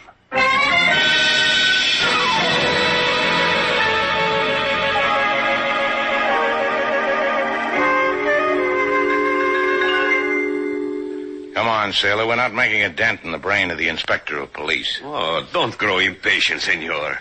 My brain is your brain. Make dents to your heart's content. Your brain is his brain, huh, policeman? That explains why Slate's been suspicious of me ever since we came off that catch. He can't believe that all I swiped was a chicken sandwich. Yeah, that's why. You have brought to me perhaps a slice of this chicken? What was it? White meat or dark meat? Eat your heart out, kid. It was with pickle relish. It is not that I have a tooth for chicken, senor. It is only that this would be a slice of evidence that you indeed saw a ghost ship. The Golden Swan, you called her? Because it was the name painted on her transom in big gold letters. What would you have called her? And you did not tow this ghostly ghost ship in? We told you why. Our fuel line was fouled up. In the approximate hour that you have been here, you two, I've had my harbor police combing the waters. You're going to say all they came up with was sea dandruff. I would if I could have thought of it. I was going to say my harbor police found no trace of a catch. The Golden Swan. Well, maybe she drifted out to sea. She was there, LaSalle. We walked her deck, spied into her cabin. I think you do not need police, senor y senorita. I think you need a psychiatrist. Let me recommend mine. Here, his card. He's good, huh? For people who see ghost ships, he's how you say, a dilly? Si, a dilly. Amuse yourselves, amigos. And please, stay away from me. I've got enough crazy already. Go away.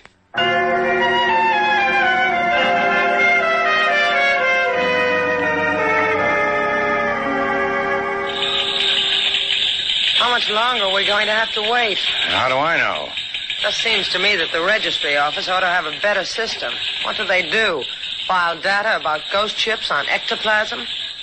What are you so impatient about? Here comes Senor Mercado now. My apologies, Senor Shannon. Senorita Duval. I have kept you waiting too long. What'd you find out about the Golden Swan? The Golden Swan. Owned and capitan by one Capitan Carey. And, senor, I whisper this in your ear of this Capitan Carey. Bad. Nothing but bad. Suspicion there has been of him. Like what? 2 ships of the Capitan blew up in port. One in Macau, another in Montevideo. Insurance was collected. However, the 2 words have been whispered. What 2 words? Skull and doggery. That goes without saying. Now, about the Golden Swan? Of this I know nothing. It has not been reported in these waters. That is all I can tell you. That's enough. Come on, sailor.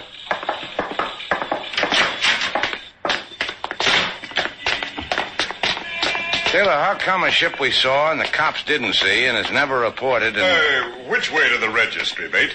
No, in there. Hey, don't I know you? Yeah, what makes you think you do? Sure I know you, lad. A shipmate once on the Golden Swan. Oh, the Golden Swan, huh? When were we shipmates? Oh, that old death ship, the Golden Swan. Oh, you see her again, mate, keep away from her. Take it from an old shipmate. You trying to tell me something, old shipmate of mine? I said it. Now look, Buster. My boy. Remember the old days?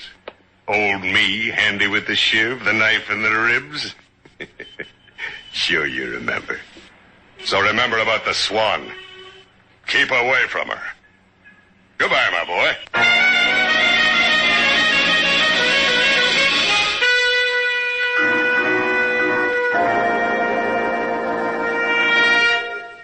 It's been a happy day, hasn't it, Slate? Yeah, it makes me tingle when an old salt points a shiv at me. All he did was carve his initials in your pea jacket. Yeah, but on the lapel. Let's leave it like that, huh, Slate? Like 2 ordinary people living a humdrum existence. How come we see things no one else does, sailor? How can complete strangers stick knives into us? We're talented. I'll get it. I'll get it. Grab your darning needle. Start being humdrum. Shannon's place. Slate Shannon speaking. Mercado speaking. I know something, senor. Goody. Been a nice chat. Goodbye. I know that only this minute my mouth is talking to a lady. A lady of fragrance who wished to buy the catch Golden Swan. She wanted to know if the title was clear. What lady? Where? The Senora Margaret Norman at the Palace Hotel. Her perfume was... Put up your thimble, sailor. We're calling on a lady of fragrance.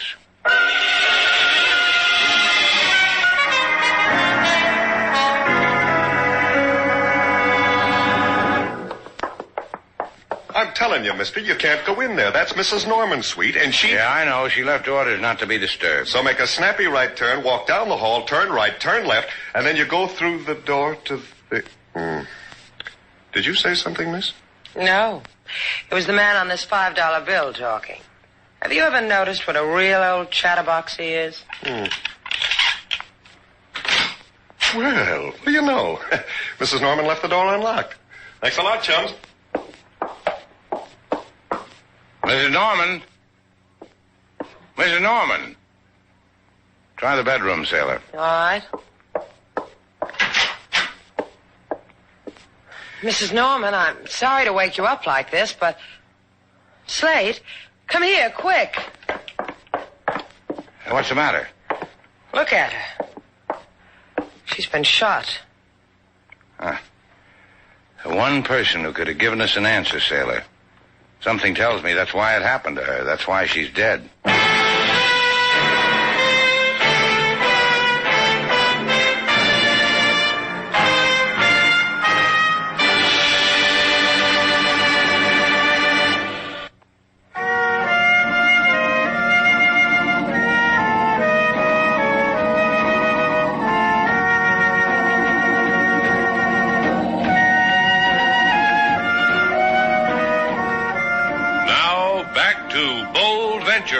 Our stars, Humphrey Bogart and Lauren Bacall, and the second act of our story.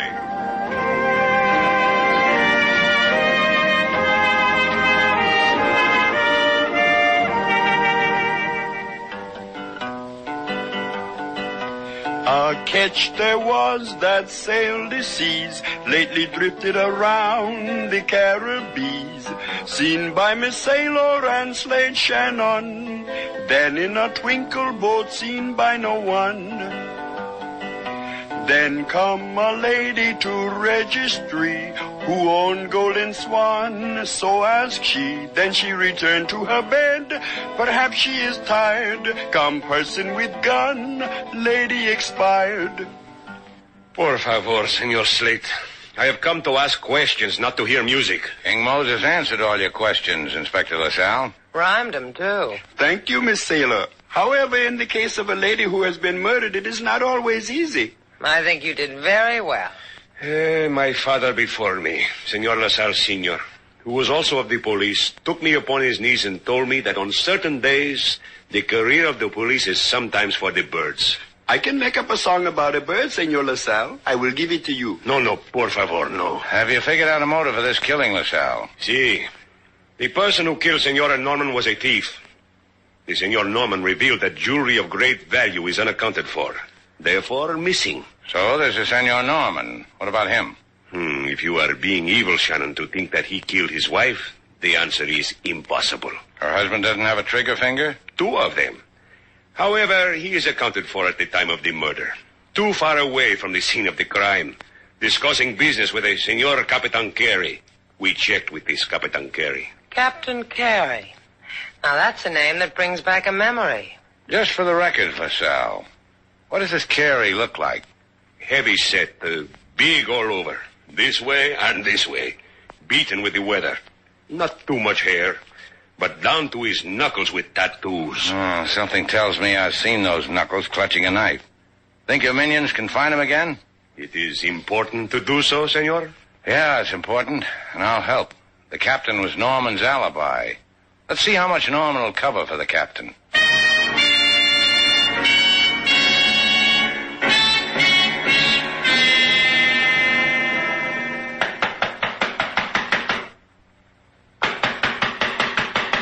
Who is it? Slade Shannon, Mr. Norman, with a friend. That's telling him. Go away. Get out. That's no way to talk, Mr. Norman. I told you, get out. Inside, Mr. Norman. What do you want with me? You working with the police? Mr. Norman. This is Slate's private project. Well, I told them I didn't kill her. I didn't kill Margaret, and I don't know who did. A beating won't make me know either. You don't understand, kid. That's not the project. All I want from you is an old shipmate of mine, Captain Carey. Captain Carey? All I know about him is he owns the ketch I wanted my wife to buy for me. That's what we were talking about on the other side of Havana when Margaret was murdered. And you wouldn't remember where that is? No. Not even if you... I know. Not even if I beat you. You're in for a disappointment, kid. I'm not going to beat you. Let's go, sailor.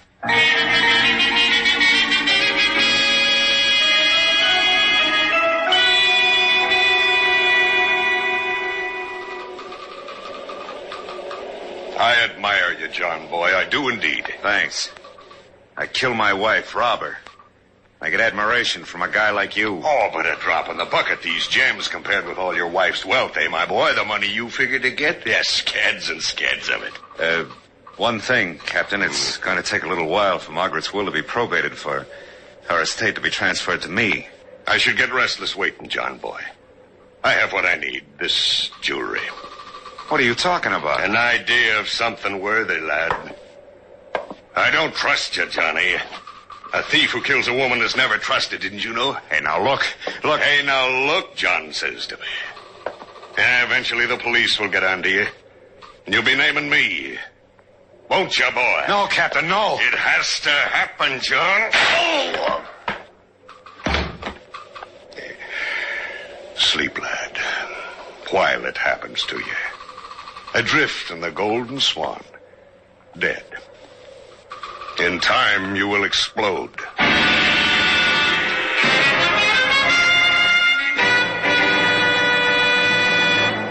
Come on, sailor, on your feet. Slate, we've already looked in every waterfront hole in Havana for Captain Carey. How far can you go on a crummy vendetta? Till one of us drops, me or him. Well, you take it alone this time, Slate. I'll stay here at the hotel to rest my weary jeans. I'll get it.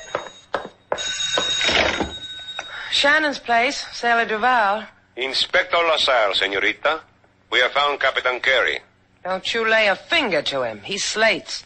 It's LaSalle. He's found your boy. Hey, give me that phone. Where? Where is he, LaSalle? In my office. He laughs in my face and tells me how he does not know where is Senor Johnny Norman. He says... Maybe he'll tell me, LaSalle. Just hold him there. Bye, sailor. You kidding? I'm going with you.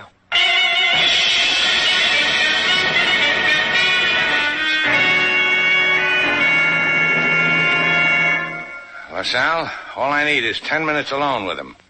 We fellows of the sea have a language all our own. And in this language you will bring me the whereabouts of Johnny Norman? That, too.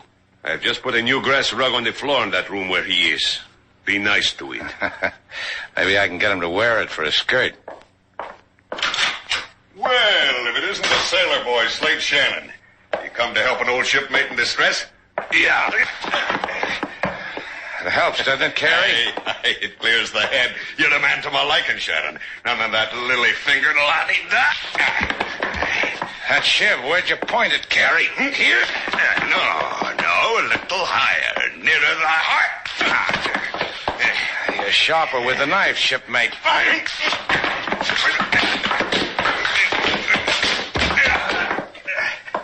You unconscious, Carey?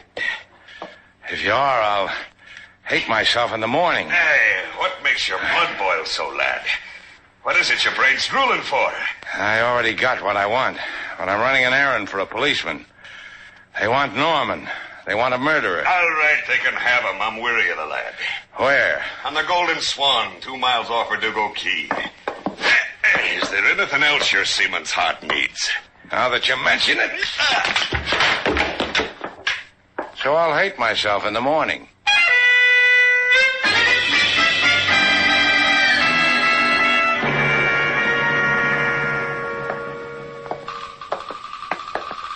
Now you really ought to check with your psychiatrist, Inspector LaSalle. You're walking on the deck of a ghost ship. Do you believe it? See, I believe it. Okay, Captain. Where's the cargo? What'd you do with Johnny Norman? He's living the good life, lad, in my cabin. Here. When I left, the boy was learning a sad sea chanty and singing it for his poor dead widow. Hey, it's in here. Now, John, boy. John, what are you doing lying on the floor, boy? Senor Norman is dead. From a large caliber bullet. Is that what you do when you get tired of a buddy, Captain? Give him large caliber bullets? I tell you, Slate boy, I don't know what happened to him. I'm as surprised as anyone here. I'm not surprised. But the thing's mysterious aboard my ship. Take the dead boy and let's leave it. Yeah, what's your hurry, Captain? Well, it's my ship. I said get off it. You know, Slate, the captain didn't want to come out to the ship in the first place. I wonder why. Yeah, a fellow might think the ship was going to blow up in his face. What are you saying, Shannon? Our captain, boy's got a history. Rumor has it he time-bombed 2 ships.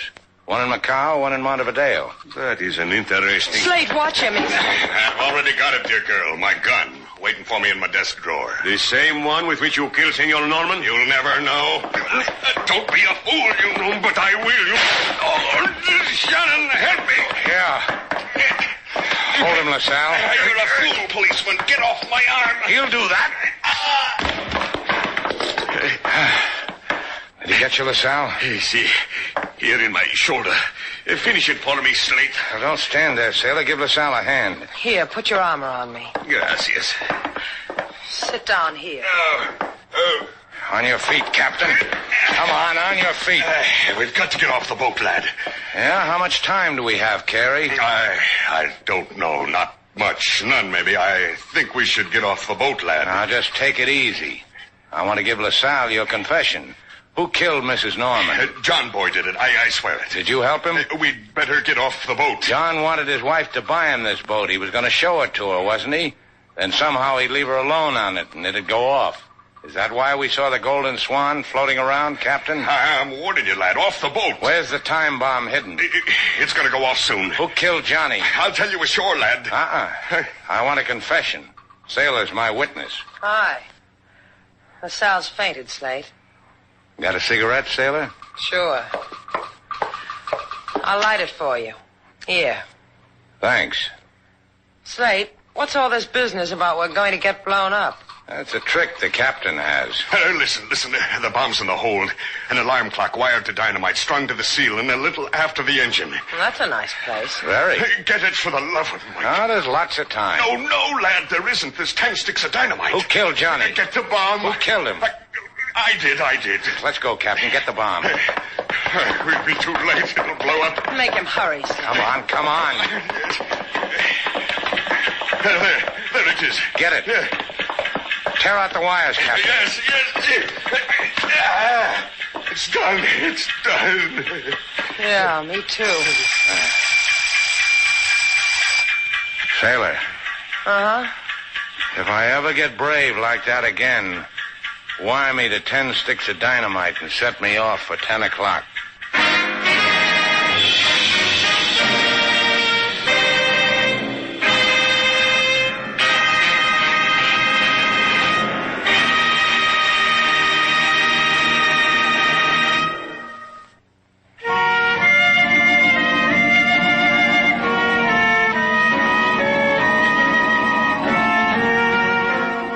Slade?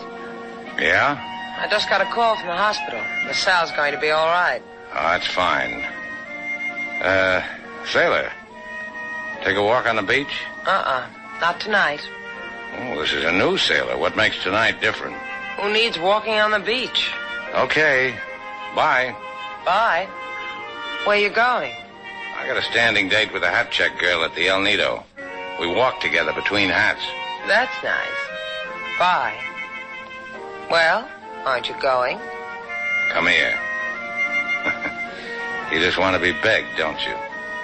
Bye, sailor. Slade, come back here. Check your hat, mister. Check your hat. Oh, Slade, you weren't going to leave me, were you? Check this beret, sailor. Your floor show's great.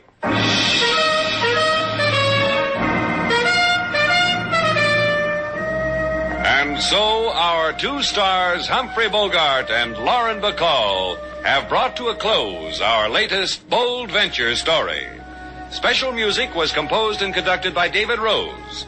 May we invite you to listen again next week at this time for another exciting adventure starring Humphrey Bogart and Lauren Bacall together in Bold Venture.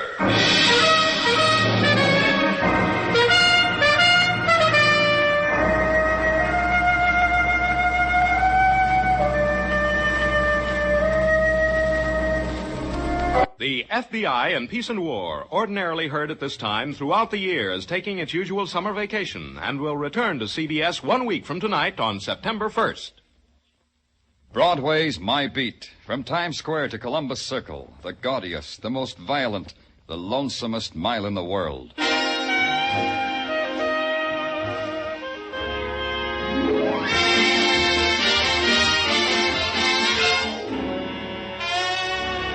Broadway's My Beat, with Larry Thor as Detective Danny Clover.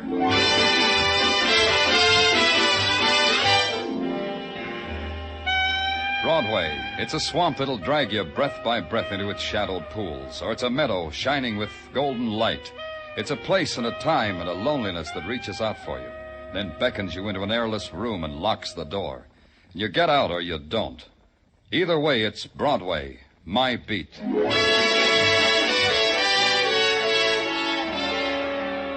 A man dies in silence and in dark, and the city sets up a shrieking clamor, and you're part of it. You ride a scream through the crowded, heat-heavy streets, and then you hit a dead end. And it's a building, and a room at the top of the building, and it's a man lying in the center of the room while other men take notes on the history of his dying. All right, Joe, get one from this angle, huh? Yeah, hold the light while I focus, will you? Hiya, Danny. Okay, that's good. Got it. Now get a shot of all that food. Oh, what a banquet this guy laid out for himself. Danny, come over here. This'll interest you. It never interests me, Doc. What have you got? Val Dane, the novelist. Ever read any of his stuff? No. Neither do I. The wife does, though. Says she's mad about him. But she went mad over Rebecca of Sunnybrook Farm. Well, let's have tea some other time, huh, Doc? Tell me about Dane. Yeah, well... Hey, first tell him about me, huh, Doc? Tell him about me. Oh, yeah. Danny, this is Clem Picasso. Yeah, that's who I am. Picasso. Picasso? Haven't I heard your name someplace? Sure you have. Clem Picasso, the painter. I paint flagpoles. That's where it was. You were painting a portrait of a flagpole for Dane, is that it? No, you don't understand. I'm the real article.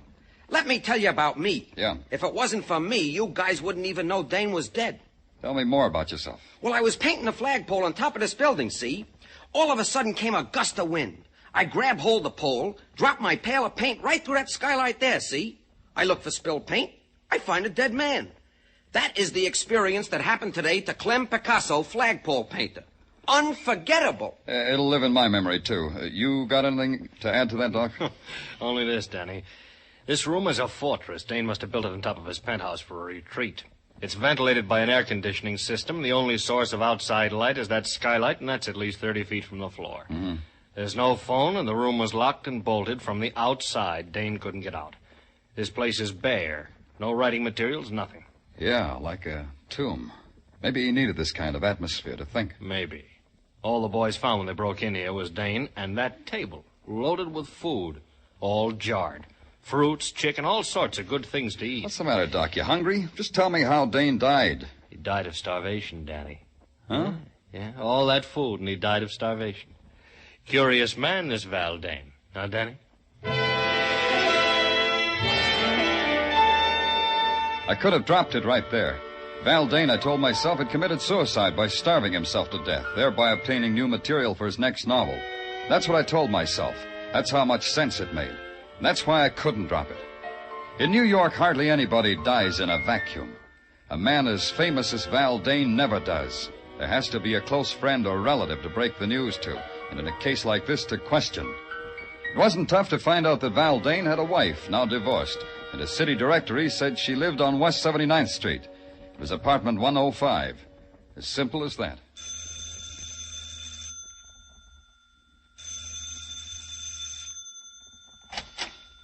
Yes, what is it? You're Mrs. Dane?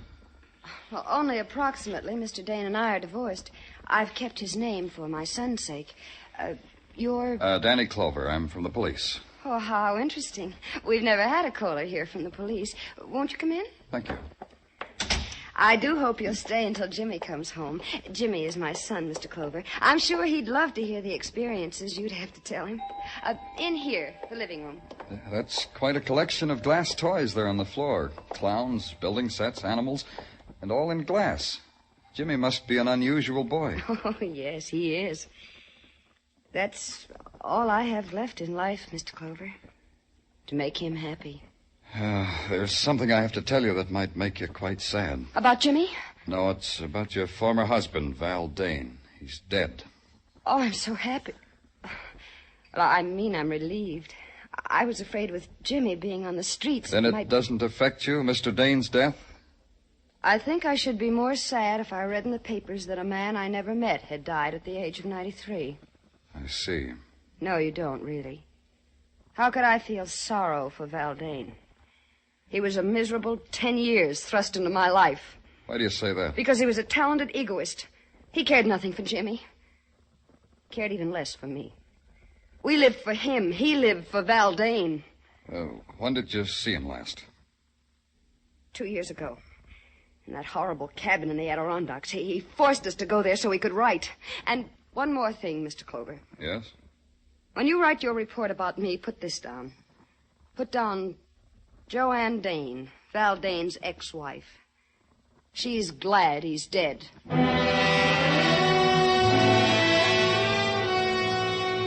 I didn't bother to tell Joanne Dane that her former husband had starved to death. I had a feeling she would have enjoyed that too much, and death doesn't need laughing at. But when I hit Broadway again, death was screaming at me in big black letters. Val Dane had become public property for a nickel a copy. You got the funny papers, too. I called headquarters and asked Sergeant Tartaglia if anything new had turned up. Something new had.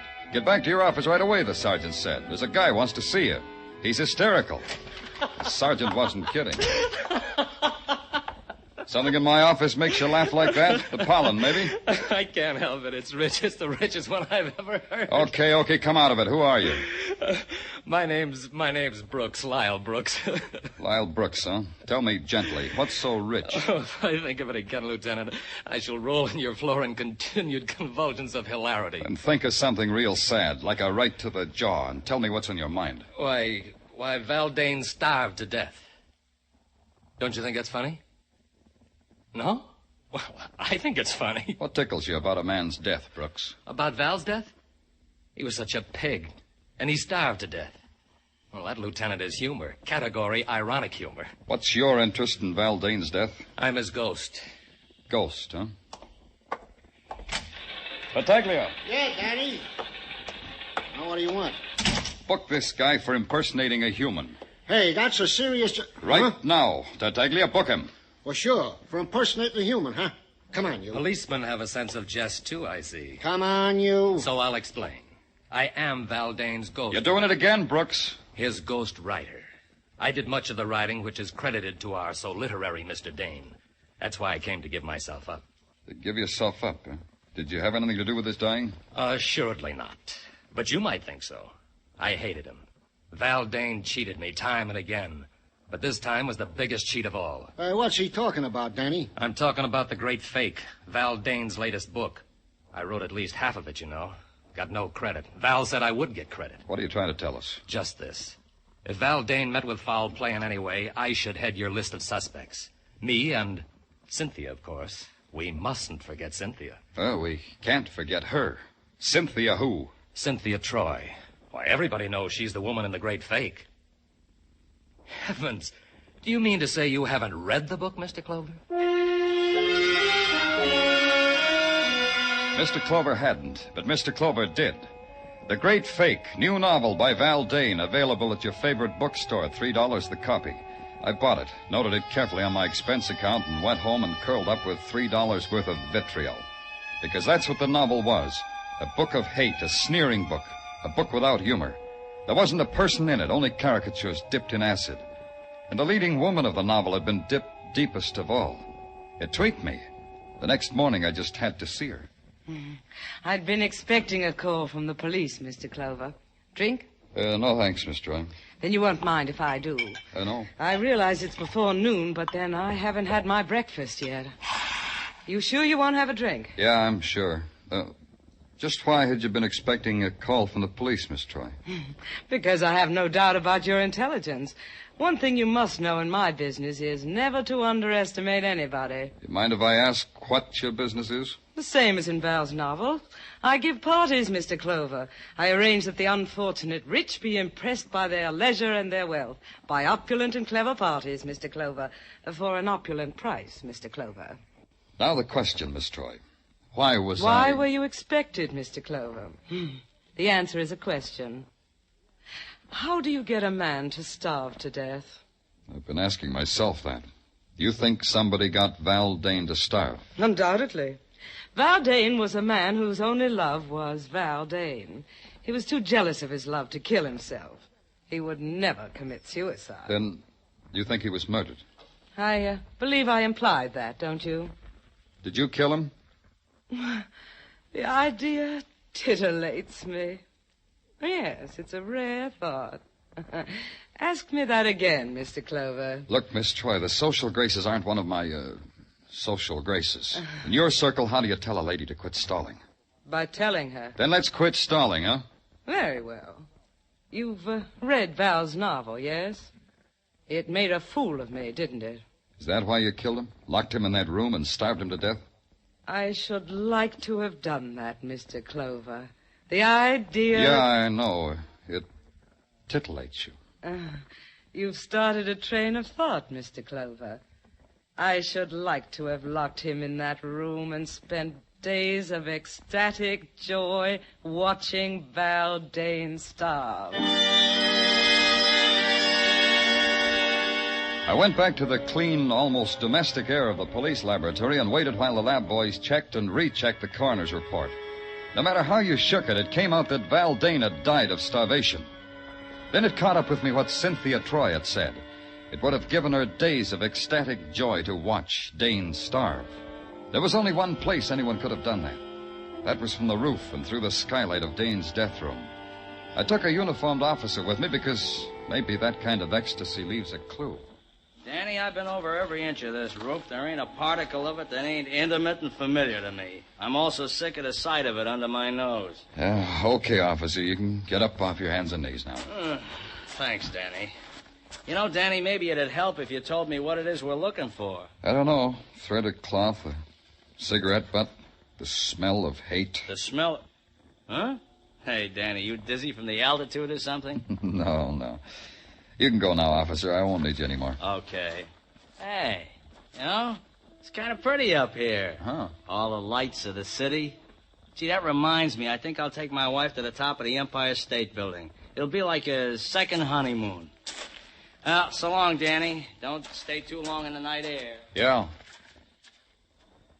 There has to be something.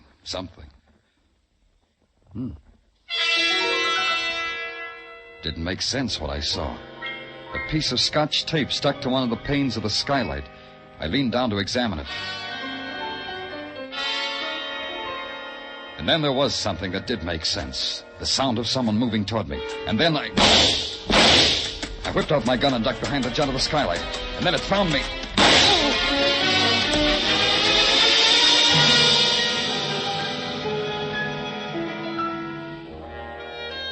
When I woke, a sickly dawn spread itself over the roof and over me.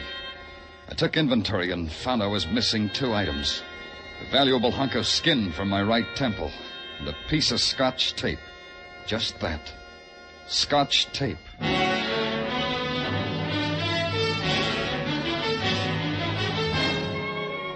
You are listening to Broadway's My Beat with Larry Thor as Detective Danny Clover.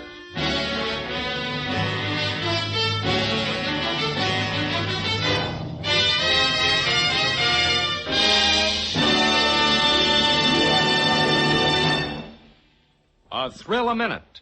High tension suspense from the word go. Dramatic excitement that builds and builds until it explodes in a smashing climax. That's Inner Sanctum, the great mystery show that's another of CBS top-notch Monday night programs. You'll find Inner Sanctum one of the most entertaining spots on your Monday night listening schedule. And remember, Lux Radio Theater returns next Monday, August 29th, for its 15th year of great dramatic presentations. Inner Sanctum, Lux Radio Theater, every Monday night over most of these same CBS stations. Now back to Broadway's My Beat.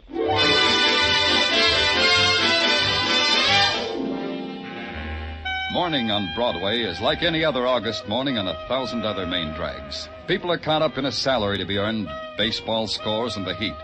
You keep moving and do the best you can. The best I could do was to try to push my way through a brick wall. Progress was practically at a standstill. But by now, one thing was obvious. I had a murder on my hands. Val Dane had been found starved to death in a locked room with a banquet spread before him. That in itself was something to nick the curiosity. But when I got too curious, somebody had taken a shot at me. Draw a line and add that up, and you get a 6-letter word meaning foul play. At headquarters, after I had my head bandaged, Sergeant Tartaglia was terse and intelligent about the whole thing. I can't figure it, Danny. Now, don't try, Tartaglia. If you could figure it, you'd become invaluable to the department. You'd never get your pension. Did you get what I told you to? Yeah, 1 piece of frosted glass, just like you said. Thanks. Where'd you get it? Now, Danny, where would you get a piece of frosted glass at police headquarters? Out of the men's powder room. You better hurry up with it. Yeah. Now, we'll tear off a piece of Scotch tape. Now, we'll paste it over the glass like this. What are you doing, Danny? Pasting Scotch tape on frosted glass. It's the latest craze. Now we hold it up to the light.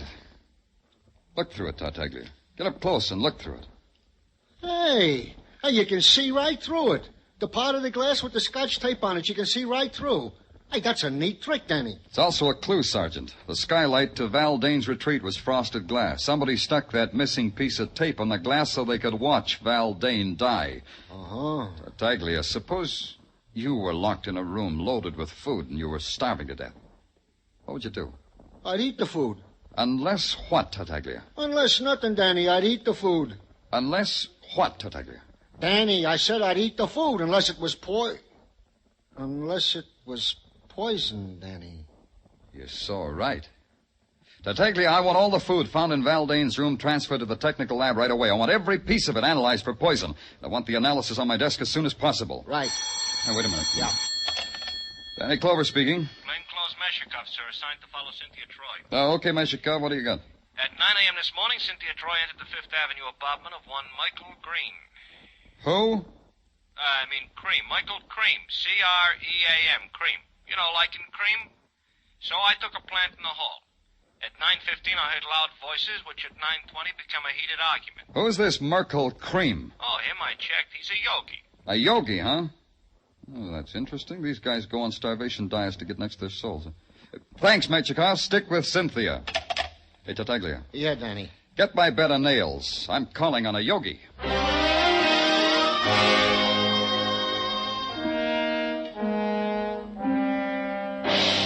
The yogi with the homogenized name, Merkel Cream, lived in a rich, creamy Fifth Avenue mansion with a high money-fat content.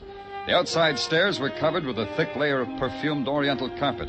When you rang, a girl made of copper with bells on the ankles of her bare feet and a jewel stuck in the middle of her forehead opened the door.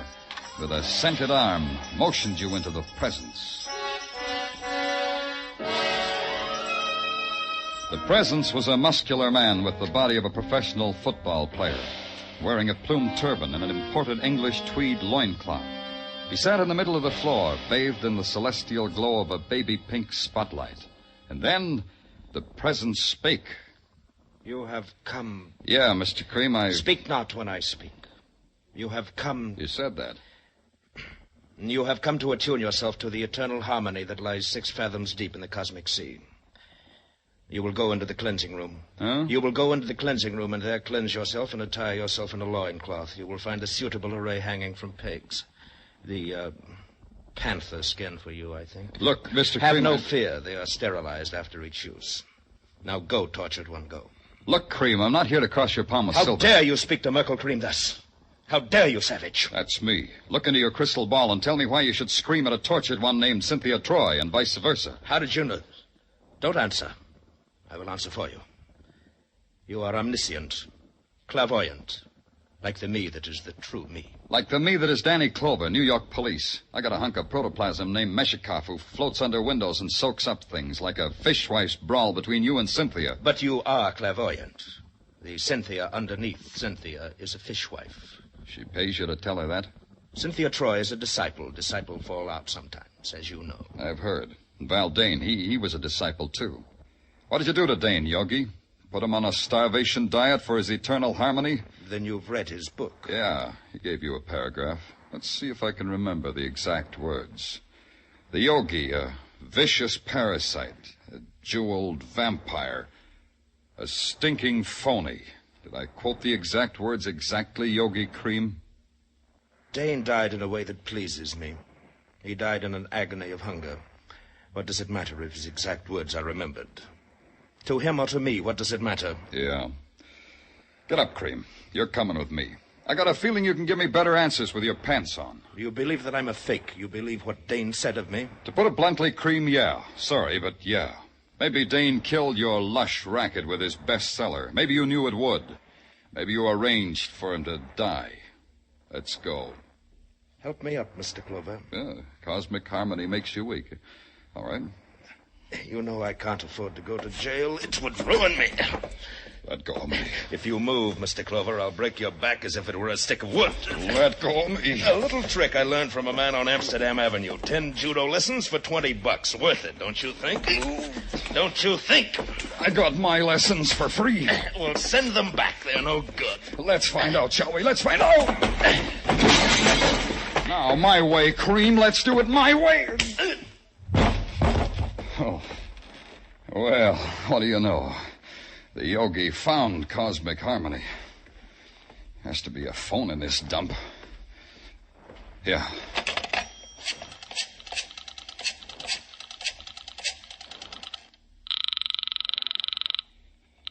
Headquarters, Tartaglia speaking. Tartaglia, this is Danny. Send a stretcher to pick up Yogi. Mr. Merkel Cream? Yeah, he spilled out of his bottle. One stretcher coming up. Hey, Danny, we got a report on that food. Yeah?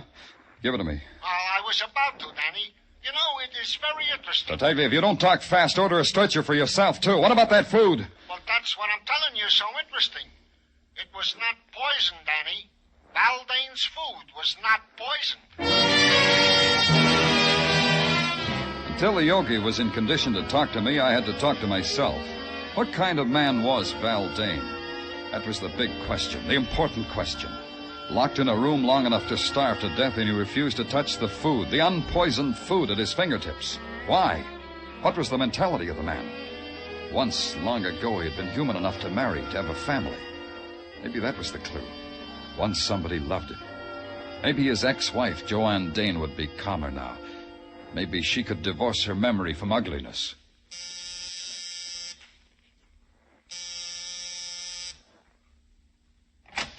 Yes? Who are you? I'm Danny Clover, police detective. Who are you? I'm the landlady. What can I do for you? I want to see Joanne Dane. Joanne's not in any trouble. She's a fine girl. What kind of trouble would she be in? No, I didn't say she was in any trouble. I just wanted to talk to her. Well, she ain't in. Where is she? Oh, Joanne's out for a walk. With Jimmy? Jimmy? What are you talking about? His son, Jimmy. Mister, you got the wrong address. Joanne's got no son. Nobody lives here by the name of Jimmy. Say, what kind of a detective are you anyway? Yeah. What kind, Clover? Let's go find out.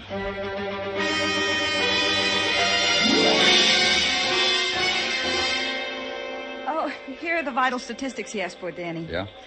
Hey, when are you going to take me to see South Pacific, Danny? Oh, any day now, doll. I'm just waiting for that inheritance. Oh, Danny, stop pulling my leg. Here. Know the vital statistics, Danny. Read it to me, doll, because your voice is like honey. Read it to me. Get him. James Dane, age 4, son of Val and Joanne Dane. Died June 22nd, 1947. Cause of death, accidental poisoning. Death spasms took 4 hours. Remoteness of cabin in Adirondacks made it impossible to reach boy in time to help. Signed, Dr. James Robeson. Hey, Danny, where you going? I haven't finished. Danny, come back here. I've got some things to settle.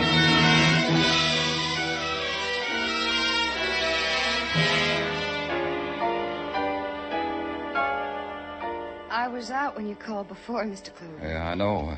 Joanne, your landlady said you'd gone for a walk. With Jimmy. Jimmy loves to walk on a sunny day like this. Where's Jimmy now? Out playing. Joanne, I asked you before. Now, don't lie. When was the last time you saw Val Dane? I won't lie. A few weeks ago, as I told you. A few weeks ago, yeah. Another question. Why did you go to see him? To ask him for money. I hated myself for it, but Jimmy needs clothes. You see, he'll be going to school this fall, and... I see. Joanne, did you take anything with you, anything that you gave to Val? Well, I don't think so. I can't remember that I did. Food? Why... food in jars, chicken, preserves, things like that? Well, now that you mention it, Mr. Clover, I think I... Yes, Joanne, you told Val that food was poisoned, didn't you? Just before you left, just before you closed the door behind you. You told Val it was poison, didn't you, Joanne? What are you talking about? Just before you locked the door and bolted it behind you, you told him that. You pointed a gun at him and told him that. Why should I do that? Joanne, listen to me. Jimmy is dead, isn't he? Jimmy dead?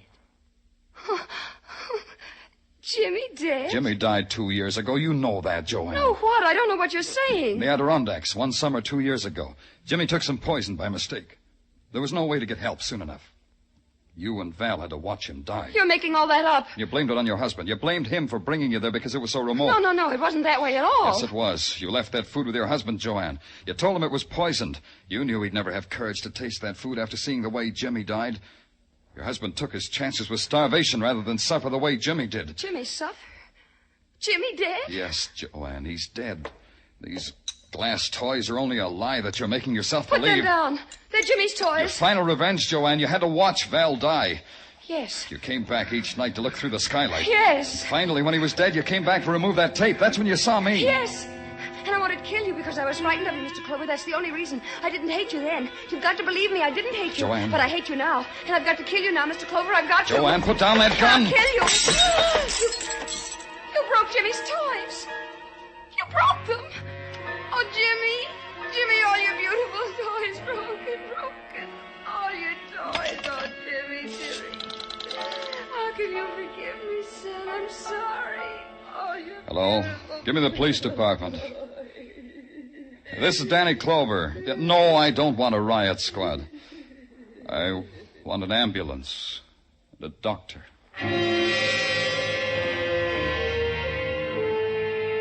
It took 15 minutes for them to come, and in that time I watched the shadows soak up the remnants of her mind. How do you tell a woman her life is done? How do you fill it in reports? How do you make statistics out of it and file it in a ledger? How do you write sorrow as a number? How? Broadway's really living now. It's got a creamy yogi back in circulation. Cynthia is throwing a marvelous party for Patrolman Mishakef. And the ghost, Lyle Brooks, he's haunting another author. Broadway's jaunty now, and it wears a chip on its shoulder. It's flexing its muscles and daring the nighttime. And before it's over, it'll tear itself apart and laugh at its own agony. It's Broadway, the gaudiest, the most violent, the lonesomest mile in the world. Broadway, my beat.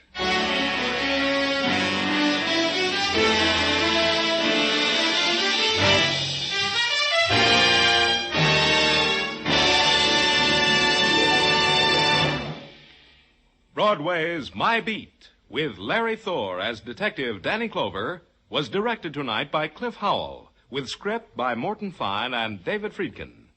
Musical direction is by Lud Gluskin.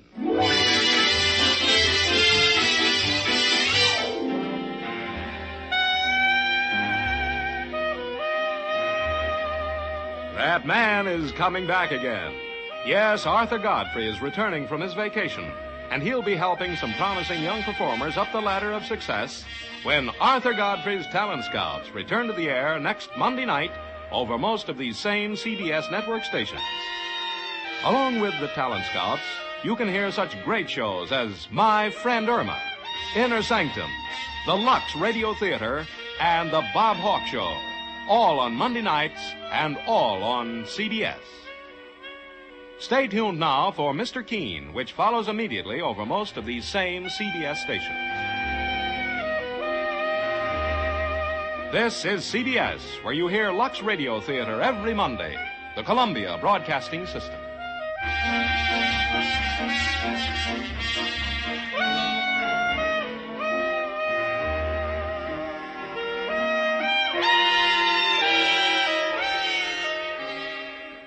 And now, Mystery Theater.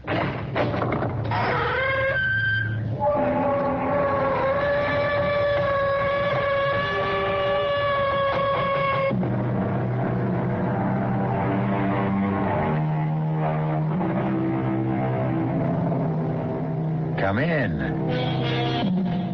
Welcome. I'm E.G. Marshall. She is an incredibly imposing figure. Queen Liliolani, last of a pure line of Polynesian royalty, save for the handsome son she faces, nearly eye level to eye level, although Danny Makihini is well over 6 feet. Always a woman of Amazonian proportions, middle age has blown her to gargantuan size and girth, and her anger and emotion is as monumental as the rest of her. Marry a Howley? I'd as soon see you dead. Oh, come on, Mother. It's the 20th century, and Hawaii is a state, not a monarchy. The Polynesian and the American Indian are two of a kind. Two civilizations pirated, their lands raped and stolen, their countries plundered, and their people sold into virtual slavery. You should be running for the Senate. I should be making powder and cleaning my gun. For of all the Haoles on this island, the most repressive, imperialist, surrogate king is Carter Bradley. And my son will marry his daughter only over my dead body. Mother, I've never seen you like this. You're always so reasonable. You are betrothed to Taormina. We haven't really seen each other for over 7 years. She's more like a little sister to me. I know more than you do, my son. For all your doctor's knowledge, I beg you not to tempt fate. The gods have been angry enough for years, and my inner senses tell me what you plan will bring a great auai down upon us. I see a raging disaster already set in being that no human being can stop.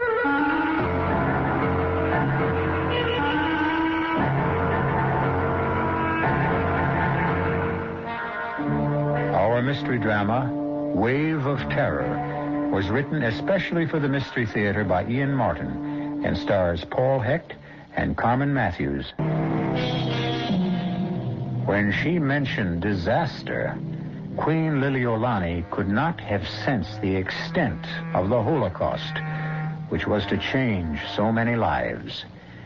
For at the moment she spoke, out of some alluvial fault in the great Alaskan ridge, the earth boiled from its guts like a volcano, throwing up great mountains of lava, displacing trillions of tons of water that formed a great tidal wave, traveling unnoticed beneath the surface, rushing southward at a speed of up to 500 miles an hour towards the first landmass in its way, the islands of Hawaii.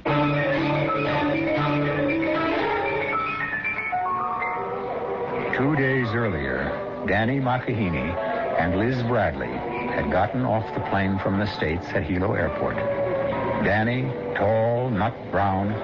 Liz, a blue-eyed, sun-bronzed, typical California girl. God and goddess with a special shine, the shine of love. But despite the message of their eyes and their faith and assurance, their homeland has brought them a cloud of uncertainty. I'll manage somehow, Danny. Dad's tough, but I can usually break him down. Yeah, so is Mother. I wish I felt as sure of her. She has a genius for getting her own way. It's a habit of royalty, and we're both children of royalty. Only yours is for real. So is yours. Mine is just tradition, but yours is force majeure. Mother is a queen by birth. Your father wears his crown by owning half of Hawaii. What makes me unhappy is that I can't bring you the kind of world you're used to, which is only one of the strikes against me as far as your father is concerned. Now, don't start that bit again. So you're a Kanaka. I'm a Haole. So what? In this day and age. Nothing stateside. Here in Hawaii... What's the difference? We're the ones getting married. Supposing they don't give us their blessing. It's up to you and me, isn't it? Oh, honey, of course, except... maybe I'm still part heathen after all. Without my mother and your father's blessing, I have a... Now, for all my liberal arts education and medical school, I still can't explain it with anything but a Hawaiian Polynesian word. I have a mea mea. That's just plain superstition. No, it's an uneasy feeling. But if it has an explanation, it goes away. Big difference. Welcome home. Darling, we're borrowing trouble. Let's just go home and face up to our parents, and maybe there won't be anything. I only want to make it as easy for them as it is for us. I love you. And I love you. It's as simple as that. So just kiss me a short goodbye, you big worrywart. When did I have to be asked? What is it? First rift in the lift. Your ex-rival, Dr. Peter Hughes, is heading straight for us. How'd he get through customs? The Bradley name. The key that opens all doors. Funny Dad isn't willing. He's probably too busy reigning. What? Isn't that what a king does all day? Hello, Elizabeth. Danny. Aloha, Pete. What's the matter with Dad? Not a thing. Then why isn't he here to meet me? He got tied up in some business. Am I such a bad substitute? Of course not. I had a feeling I was something of a letdown. By the way, Danny, Queen Liliolani and that exquisite intended of yours, Taormina, are waiting for you outside. Oh, I'd better make tracks. Mother doesn't like to be kept waiting. And I'd better get Elizabeth into the helicopter. Mr. Bradley is a little impatient himself. Will I be hearing from you tomorrow, Liz? I hope tonight.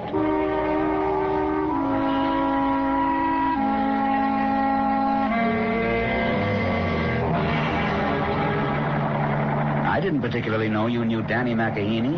Only since I went to college on the mainland. You seem to have made up for lost time. What does that mean? I'm not blind. I saw that... I was going to say farewell kiss, but I don't think that quite characterizes it. However... Pete, I don't want to talk about Danny right now. I want to talk about what you're avoiding.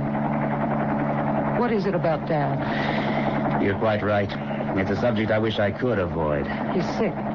What's the matter? Is it his heart? No, it isn't anything necessarily fatal for a long time, but... But what? Well, I would give anything not to be a doctor, or have been one these past few months, because I have known that magnificent body was letting him down. It's only a shell now. What do you mean? Don't let him know I told you, but it can't be hidden much longer. Your father has Parkinson's disease. Oh, my God. Does that mean he's going to die? With care, what medication we know has some results. Under normal conditions, no. But there are plenty of symptoms, none of which your father is going to be able to bear. What symptoms? In your father's case, mostly muscular. Trembling of the hands, dropping things unconsciously. A rigidity which will inevitably cut down on his normally superactive lifestyle. A marked decrease in his muscular control. Oh, no. Oh, that can't happen to Dad. What can we do to help? Some drugs, a fortunate remission in the disease sometimes. Most of all, trying to avoid emotional excitement and fatigue. Welcome home. I had to tell you. Especially since... Why stop now? Well, I love you, Elizabeth. I'm too old for you, but just the same, I know you're in love with Danny McEheney, that you want to tell your father so. I'm trying very hard to be as objective as a doctor ought to be. I don't know what any of our futures are destined to be, but I do know that your father's life, not necessarily death, but his life, is probably in your hands at this moment and from here on in.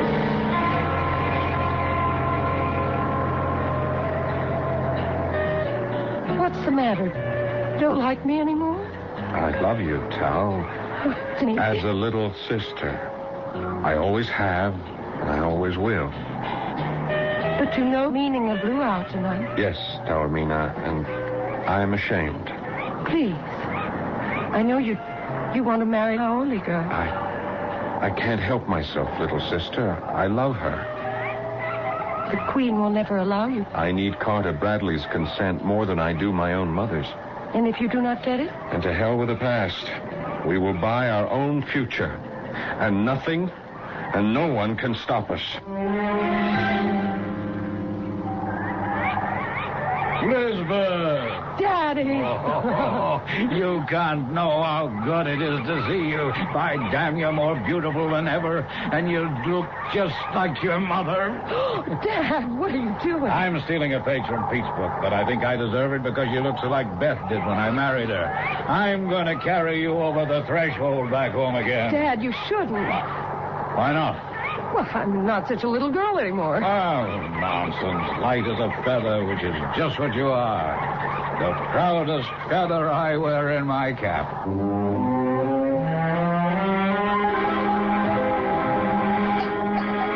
Damn, I'm sorry, Elizabeth. Did I spill? No, Dad. I came a cropper off a new stallion I've been breaking in. My arm's a bit stiff. You all right? Oh, now you're home. Oh, I have a few bruises here and there, but I can shake 'em off the moment I see you and Pete happily married. Now you're graduated. Let's make it soon. Oh, now give the girl a chance to catch her breath, CB. If I were you, I wouldn't grab her while you can. Only when Liz wants me. Now, don't tell me I said something out of line. Typical of me trying to rush things. This damn hand is bothering me tonight. We can talk it all out tomorrow. Oh, I can't tell you how good it is to have you home in Waialua again, sweetheart. I've been waiting to get back myself. It's a cold old house without your mother. You're my one hope for Waialua's future, and have always. A lot of responsibility to put on a daughter's shoulders. But since I have no son left, I know you won't fail me.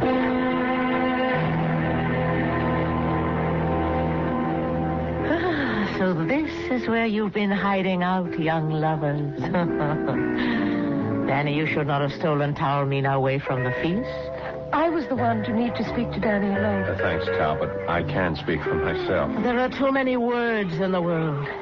Let us just thank the gods for what little we have. We are a dying race, my son, but still a proud one.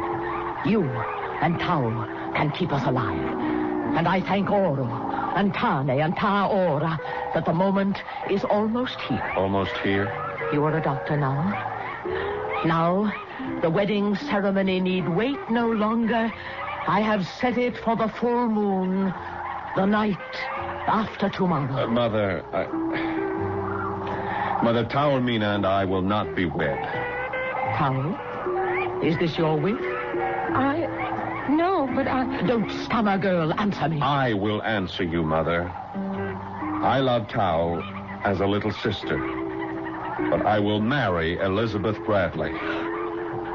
The daughter of Carter Bradley, the Howley? Yes, Mother. Never. I'm sorry, I must. We are in love. He won't let you. How can he stop us? Then I will. If I have to call on all the ancient gods... Oh, please, Mother, I no longer believe in magic, alui, or any superstitious curse that could harm me or Liz. No curse or any magic to harm the girl. I have no power for that or second sight. But I tell you this. If you marry this Howley girl, if you tie your life to Carter Bradley's daughter, you end my life. My death will be on your head and hers. I can smell it in the wind. If you insist, in the words of the missionary, you will reap the whirlwind.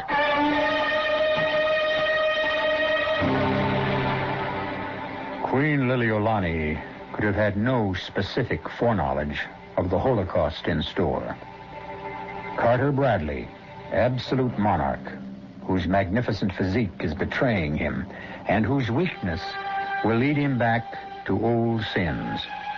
None of our characters can yet know the cataclysm of nature which is to affect their lives. I shall return shortly with Act 2.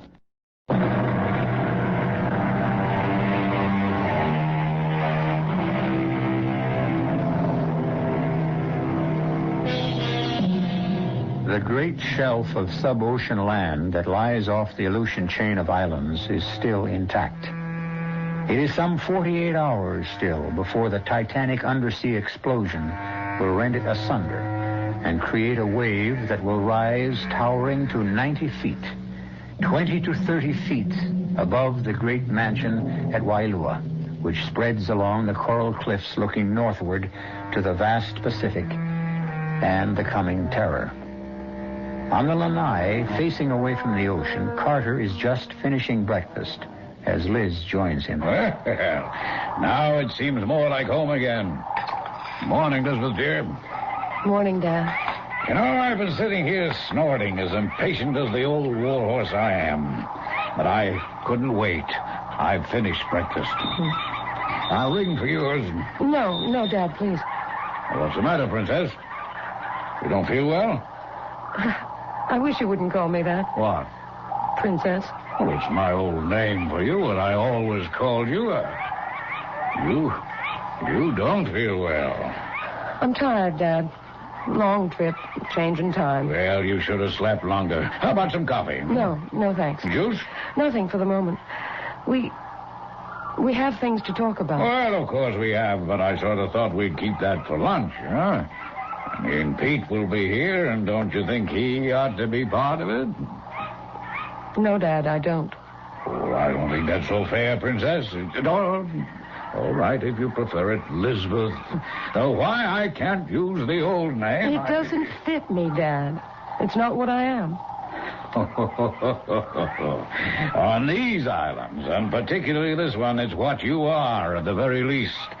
If we were to ride to Mauna Kea, way up to the top, you could turn and look north, east, west, and south, and every bit of land you saw would be yours. Or will be someday.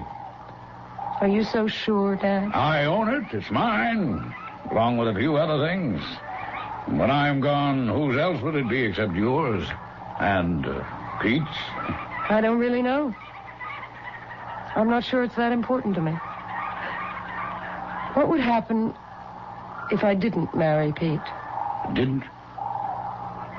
What are you talking about? Would the Bradley Ranch still be mine? And all that goes with it if I didn't?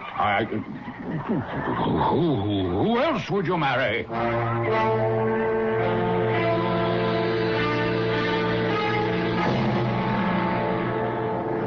I didn't expect you up so early, my son, after the long trip and the luau. It was a perfect morning for surfing.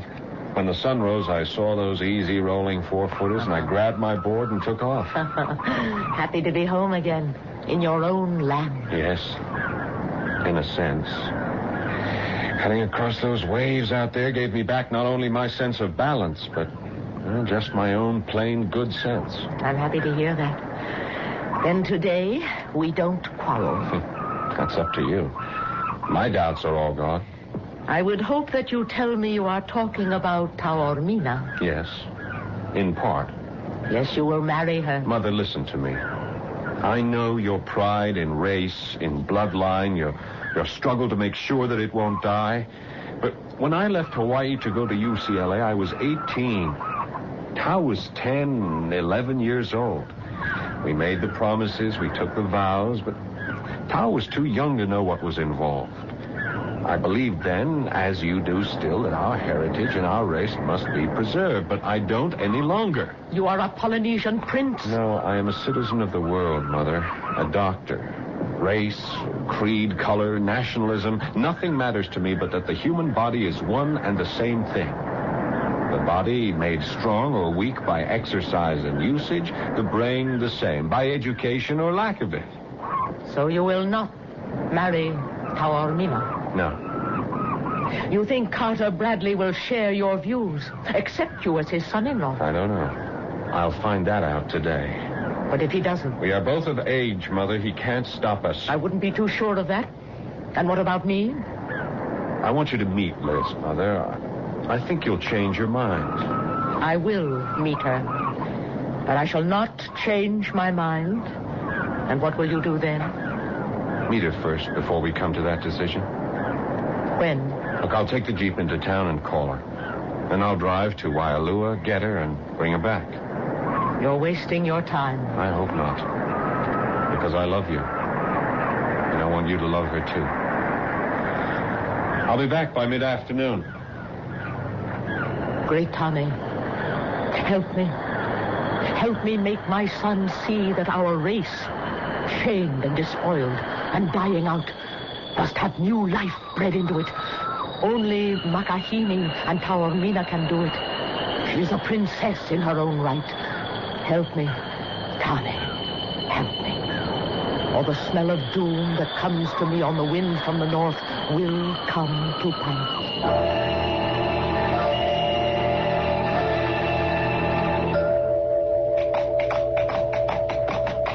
Hey, boy. Stable King here and rub him down good. I rode him hard this morning.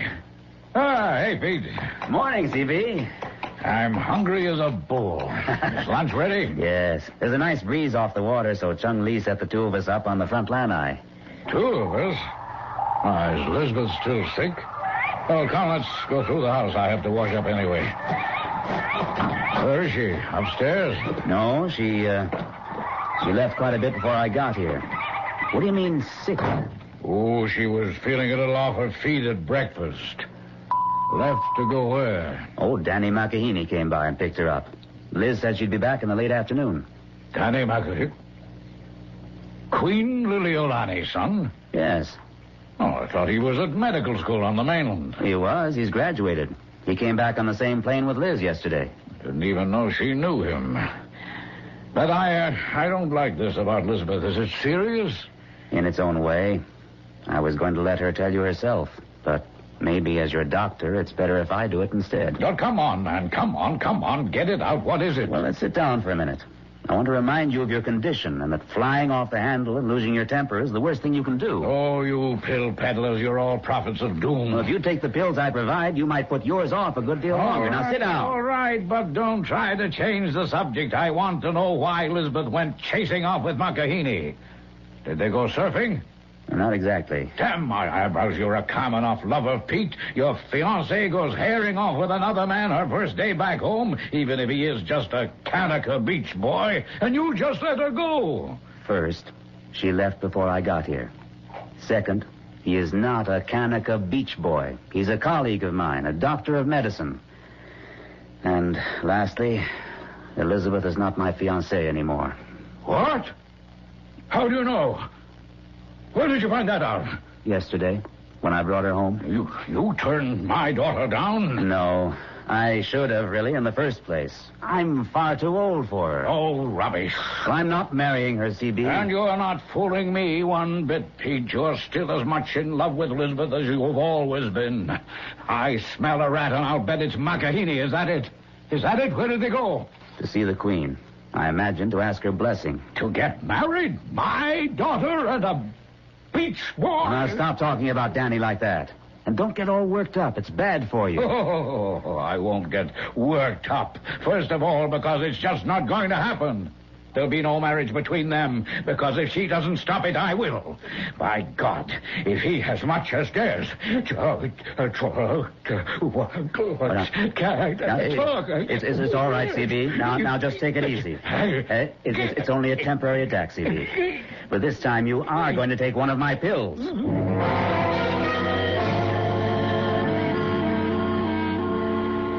I'm sorry, my dear. You're a lovely girl. And I can hardly blame Danny. But marriage between you is quite impossible. Mother, I haven't finished. There are reasons beyond reasons why it can never be. Your blood is not our blood. Danny is already betrothed to Princess Taormina. The gods are already angered and cannot be angered anymore. For God's sakes, Mother, it's the 20th century. And you are as intelligent and well-read and educated as any woman I know. Stop acting like some old ignorant witch. I am acting as I must, because within me are ancient chords which sing of death and certain doom for two people. Queen Liliolani, I respect your point of view. Do you respect your father's? Yes, but I will give you the same answer as I would give him. I love Danny. I'm over 20. Danny is 25. There is no way either of you can stop us. I'd rather it wouldn't be like that. But Danny and I have agreed. She's quite right, Mother. We'd give anything to have both you and Mr. Bradley with us, but if you're not... I cannot give my consent. I can only warn you, if you persist, it will end in death and disaster. I have nothing more to say. I am going to pray for all of us.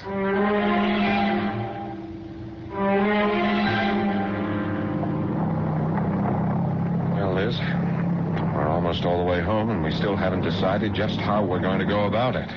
I know, Danny. It's just... I don't think we can rush it. Not right now, because of Dad. If you want to back out, I'm not holding you to anything. Oh, darling. Darling, don't do that. Honey, I hate to get long-winded or go chucking my medical knowledge around, but Parkinson's... I mean, it can and almost always is a long, long process. He's going to need me. I mean, really need me for the first time in his life. It's a life that could last another 20 years. Are you asking me to wait that long? No. No. Because there are other... Oh, Danny, I'm so tired, and I just can't think, and we're home. Give me till tomorrow, at least. Sure, of course, darling. It's only, well, I'm under some pressures of my own, and if I can't have you, well, I won't break my mother's heart or Tao's, and tomorrow night is their night. I'll talk to Dad tonight. If I can't convince him, we'll be on our own. Why not let me do it? I'm the one seeking your hand, if not your fortune. I mean, it's up to me. All right, if you... What is it? Pete. He looks as if... Hello, Danny. Elizabeth. Where's Dad? Inside. But, Danny, Liz, if either of you want to talk to him about you, as a doctor, I'd say now isn't the time. What happened? I made a judgment. I thought maybe I'd better tell him about you, too. Did Liz tell you about his... Yeah. Did anything serious happen? No, Danny. MD to MD, you know how it can go. Yeah. He got a bit emotional and suffered some speech impairment. He's all right now, but I wouldn't advise any further. Yeah, quite right. I'd better duck out fast before he sees me. I'll be in touch tomorrow morning, Liz. Keep your chin up, eh? Mm-hmm. No real worries about your dad. Right, Doctor? Right. Just us. This, too, shall pass. I love you. Till tomorrow. Me too. And forever. That, too. Aloha.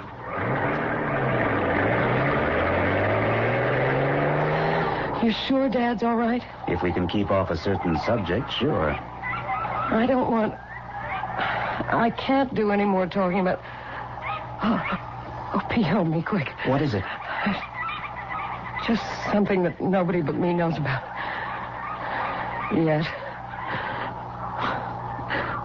I wonder if anyone else will. Ever.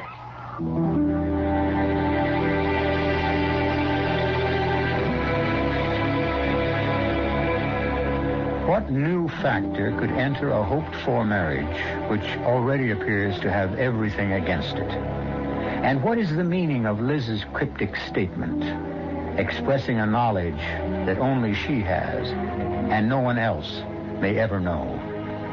Is it the same knowledge that Queen Liliuokalani talks of as buried in the past? And if she too knows that ancient gods are to extract penance for buried sins, who are the two that are doomed? Or are more to die in the dreadful natural phenomenon that is at last about to be unleashed 3,000 miles away? I'll return shortly with Act 3.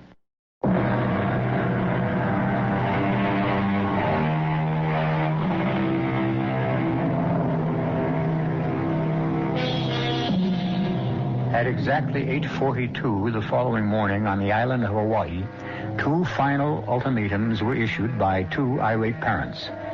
One of them by Queen Liliuokalani to her son. The gods have been angry enough for years.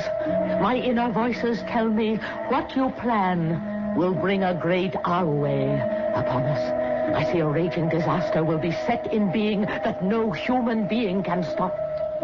And Carter Bradley to his daughter the next morning, completely recovered through rest and medication for the moment. Let's get one thing straight, Princess, and don't interrupt me. I use the old name deliberately.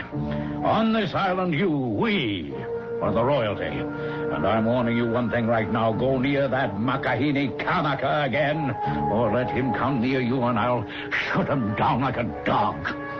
I mean that, Princess, as God is my witness. No one or nothing can stop me from doing as I want on this island.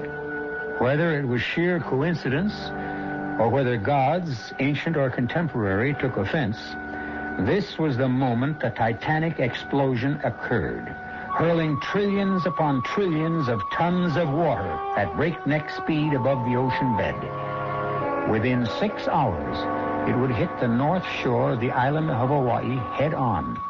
Whether guided by sheer accident or supernatural design, the devastation it would leave in its wake would be, to say the least, supernatural. Dad, you can't be serious. Oh, but I am. You couldn't do this to me. I'm doing it for you. But I love Danny. Childish romance. If you don't marry Pete, I'll leave everything to him. I don't need anything. Danny can support me. I can work. You'll never marry him. Why are you so set against him? It should be obvious enough. Nobody could be that prejudiced, that bigoted. And to make sure if he comes near here or you again, I will shoot him on sight.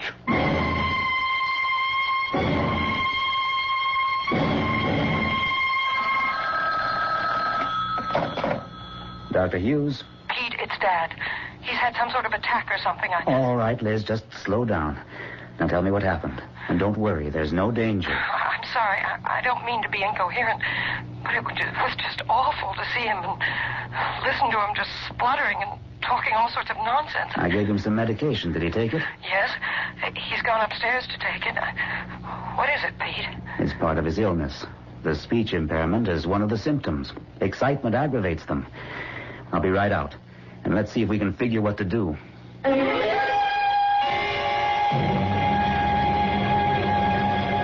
I've given him a sedative that'll keep him quiet for a couple of hours.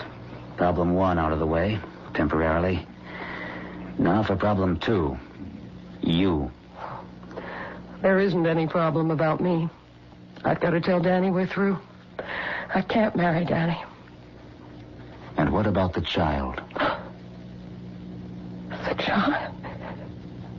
You know? Yes. But how? When I've I'm not even sure myself. When I gave you the sedative yesterday, I took some blood. There's no doubt about it, Liz. You're pregnant. Oh, Lord. Oh, now what am I going to do? You're going to get in the car with me and drive to Tupapahu. If anything can change Queen Liliolani's mind, it's the child. So you are already carrying Danny's child? And you think that will alter things? I'm the one who hoped it would. I won't give up Danny's baby. That's one part of it no one can take from me. You have courage, little Laoli. More courage than I had. I wouldn't say that. You know what a difference there is. Danny would want his child. Call him. Get him here and ask him. I can't. Why not? He left an hour ago for Waialua. I'm surprised you didn't pass him. He must have taken the Jeep over the back road. That's too rough for a car. For Waialua? Pete, we've got to stop him somehow, catch up with him. It's too late for that. But if he's gone to Waialua and if Father sees him, he'll kill him. What is all this? My father, Queen Liliolani. He's promised to shoot Danny on sight. Oh, please, please, can't you help us somehow? Why should I? It could be your son's life. And now, I am made responsible again for another life, another son. How history repeats itself. But it won't again. It's past time for retribution, and the gods are coming to claim it. What do you mean? The Mehameha is upon us. I can feel the ripples of it in my soul, the lift of it like a wave. I will call Brad. Brad? Your father. Once, he meant everything to me that Danny means to you.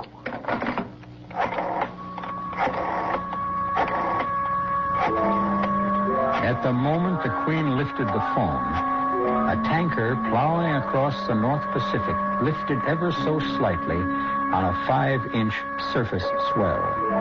That was the only sign of the gargantuan tsunami, the dreadful tidal wave which swept by at the speed of sound, hurtling toward the north shore of Hawaii.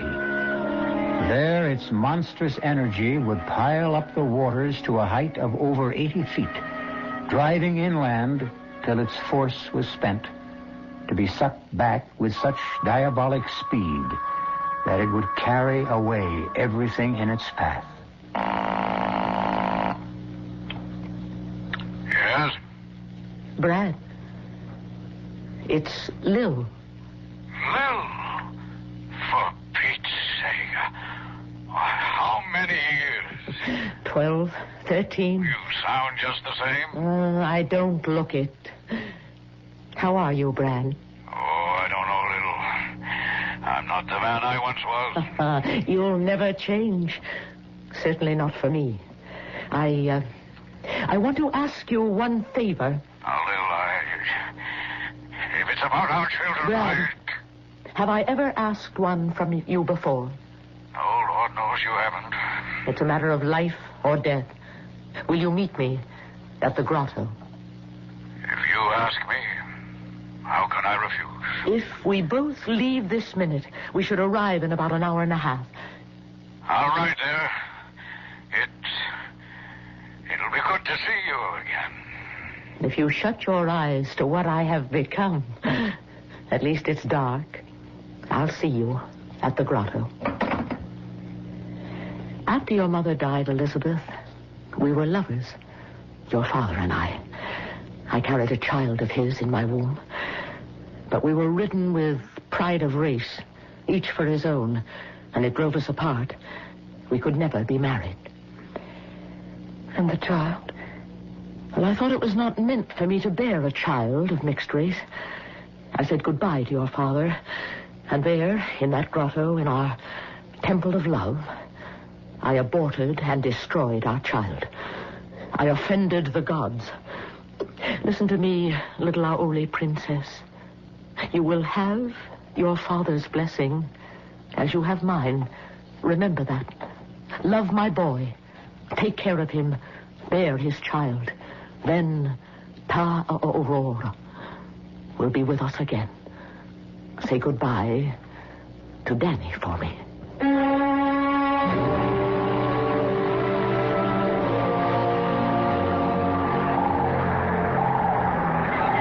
I cannot urge any longer, Brad. I thought if I at last was willing to accept commingled blood in a child of our families. I can't help myself, Lil. I am as I am. I cannot accept any child of my daughter's with mixed blood. And so you want to kill my boy? Not if he stays away from Elizabeth. And the child? Well, that can be taken care of. He will stop the children, make history repeat a terrible mistake, us all over again. Lil, I cannot change. You are changed already. Look at your hands, shaking now like leaves in the wind. That's a different matter. I have Parkinson's disease. I told you you'd find a different man. Not the difference I would have wanted. Wait a minute. Shh, quiet. Come outside, Lil, quick. What is it, Brad? Giant. My God, look at it. It's a half a mile below normal. The fish left gasping on the rocks. A tidal bore is on the way, and a big one. I know. Ta Aurora has been telling me all morning. I could smell the anger of the gods. It's why I called you here. To die? Dead, we cannot stay in the children's way. Well, there's still King. On the horse, we both might... Yes, gross old woman. Even at your best, you couldn't hoist me on his back. Even with you alone on his back, it's too late. But I have no right. No, try, Brad. Try, if you can. Home, King, home. Run like a wind, boy. You're staying. We've both been legends in our time, Lil. We wouldn't want to outlive our glory. I shouldn't have done this to you. No. I'm burned out, Lil. Thanks for making me realize that I hadn't much further to go. I only wish I'd been able to tell Elizabeth. But at the last, she had my blessing and my love. She knows she has both. My love, yes, but the other, how could she ever know? I told her so before I left her. How could you? Because I knew what I was going to do. And I know you, Brad. Oh, I know you. If ever any woman knew a man. Oh, Liz, what a fool I was. We both were. But how good to have you back at last. Tsunami, it's coming at last. Are you afraid, Lil? No, I'm going home. Back to where my roots are. In the sea, to the south. Tower roar. The sea god will guide me safe. And you, I go with you as I should have all those years ago. But you're shaking. That's what the wave will free me from. The shame of being less than a man. It's all right, Lou. It's as it should be. We couldn't have each other in life.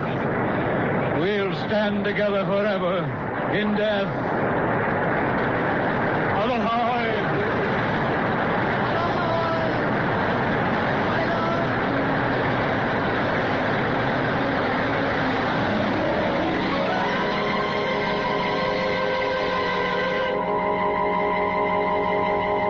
The inexorable incoming march of the water did little damage compared to the outgoing surge, which sucked everything into and away with it, like some colossal, unimaginable vacuum cleaner.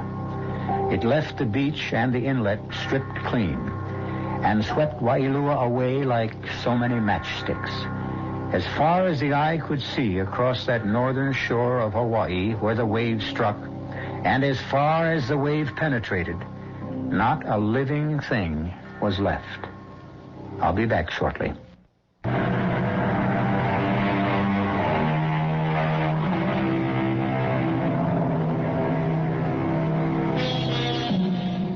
Danny and Liz were married very quietly.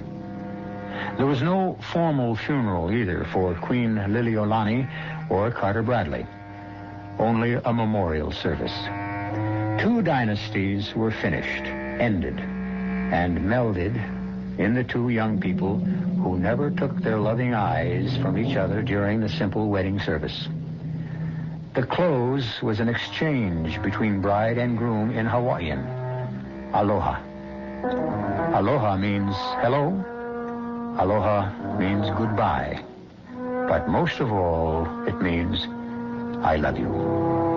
For this, after all the terror and Holocaust, turns out to be just that, a love story.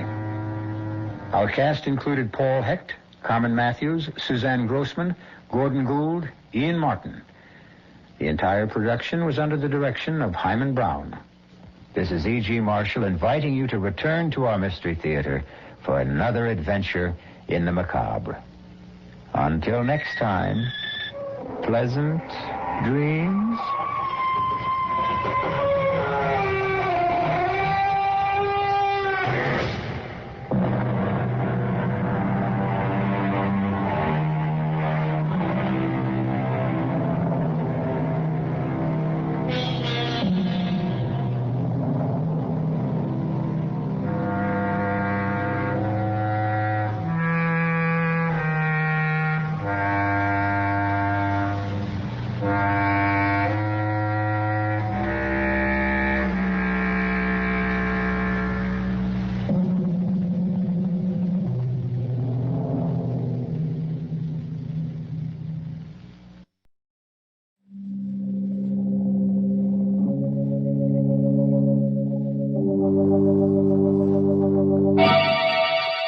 Lipton Tea and Lipton Soups present Inner Sanctum Mysteries.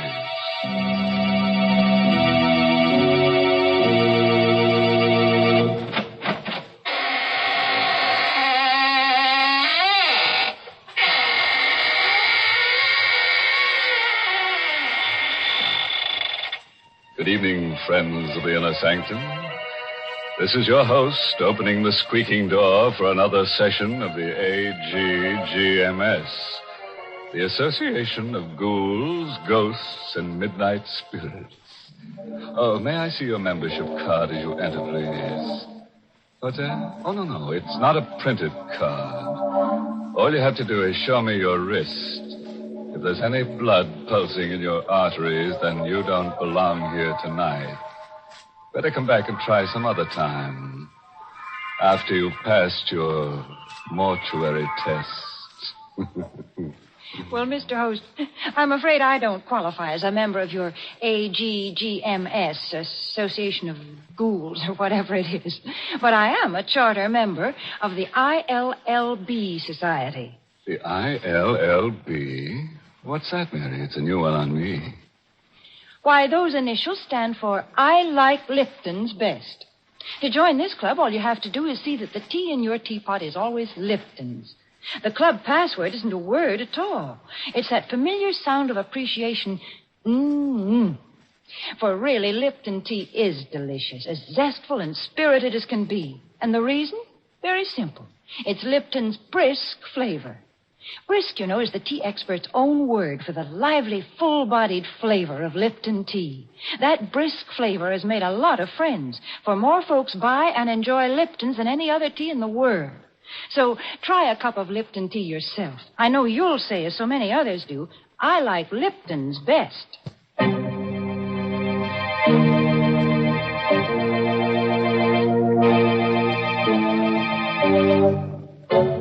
And now for tonight's Inner Sanctum Mystery.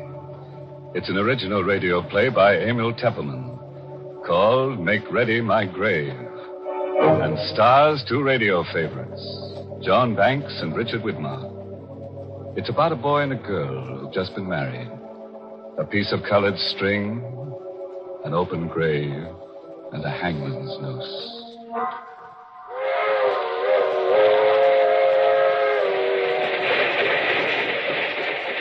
That train is the Southeast Limited.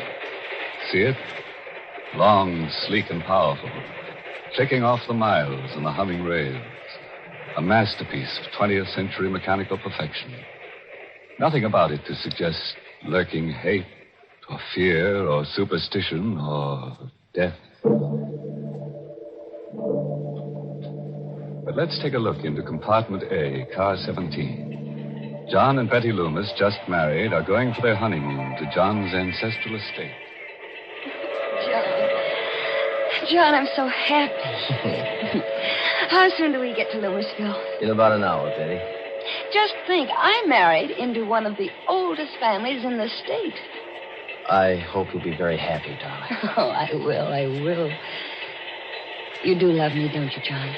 Of course I do, baby. I'll always love you. Always. No matter what happens. What do you mean, no matter what happens? What could happen? John, something's bothering you. No, it's nothing at all. You're hiding something. There's something you haven't told me. It's nothing, Betty. It's nothing to worry about. You don't want to tell me? No, not now. Maybe later. Why are you playing with that piece of yellow string? What? You've been playing with it ever since we came onto the train. Gosh, I never noticed. I watched you. You've been tying a knot in it. A knot? Good Lord. I must have tied it without knowing what I was doing. You've tied it into a noose.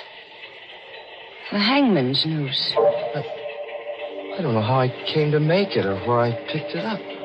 Well, it's only a piece of string. Yes, it's only a piece of string. Betty. What is it, John? Here, take this. A gun? Take it. But why? If I should ever try to strangle you, John. Please listen to me. If I should ever try to strangle you, promise me to use that gun on me. What are you talking about? Louisville, next stop. Oh, Next stop, Louisville. This is where we get... John, what's this all about? That piece of yellow string and now this gun. Put it away, Betty, and remember what I said. Don't ever forget it.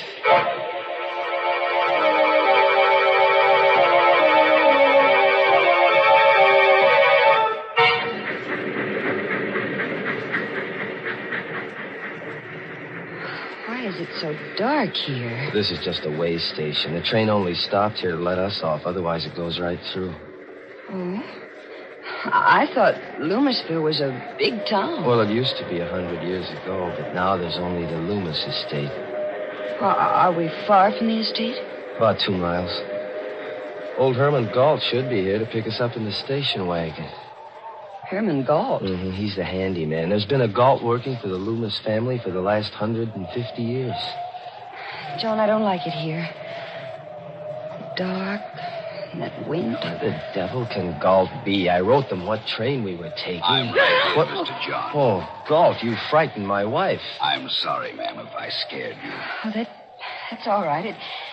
It was just the way you spoke so suddenly out of the darkness. If you'll follow me, I've got the station wagon back here. John, he doesn't like me. God, no, that's just his way. He's very devoted to the family. Wait till you get to know him. I don't think I care to.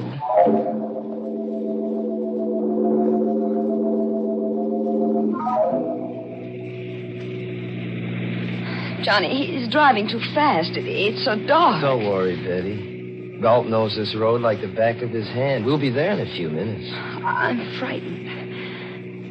Darling, please, tell me why you gave me the gun. No, I can't tell you now, Betty. Maybe after you meet Uncle Everard. John. What? What's that in your hand? What? Oh. Another piece of string. A red one this time. What? I must have picked it up in here, off the seat. You've knotted it into another hangman's noose. Galt. Yes, Mr. John. This piece of red string, did you put it here? No, sir. Then how did it get here? You ought to know. Yes. Yes, I ought to know. Galt, why are you stopping here? We're home, ma'am. This is the entrance to the Loomis estate. I've got to get out and open the gate. I'll be right back. Betty, I've got to get out, too. I've got to see for myself. See what, John? You stay here, Betty. But, stay right where you are. Wait a minute, I'm coming, Go back, too. Betty. Get back in the car. Mr. John is right, ma'am. You shouldn't go with him. Take care of her, Galt. I won't be long. Galt, where's he going? That is the Loomis family cemetery. Cemetery? What does he want to see in there in the middle of the night? He'll tell you himself, ma'am. In due time. No, I'm going to find out right now. Better not, ma'am. Better come John! back. John, wait for me. Betty, I told you to stay I'm in that going car. with you. I want to know what there is in that cemetery. Get back in that car. I'm your wife now. I have a right to know what this is all about. I'm going with you. All right, if that's the way you feel about it. But hold on to that gun I gave you. Keep it in your hand all the time. John, why? You'll find out soon enough. This is the gate of the family cemetery. All the Loomises and their wives are buried here. It's so shadowy. White tombstones look like ghosts. Hold my hand, John. No. Just hold on to that gun. John, whose grave is this with the high tombstone? My great-grandfather's, Stuart Loomis. He founded the Loomis estate. This is my grandfather's grave. His wife. Here's my father. My mother. And that's all. That should be all. What do you mean? Come over here. This is what I came to see. This is what I've been afraid of. John, it's an open grave. Freshly dug. Yes, Betty. It was just dug tonight. But who is it for? Betty, darling. I'm afraid it's for you.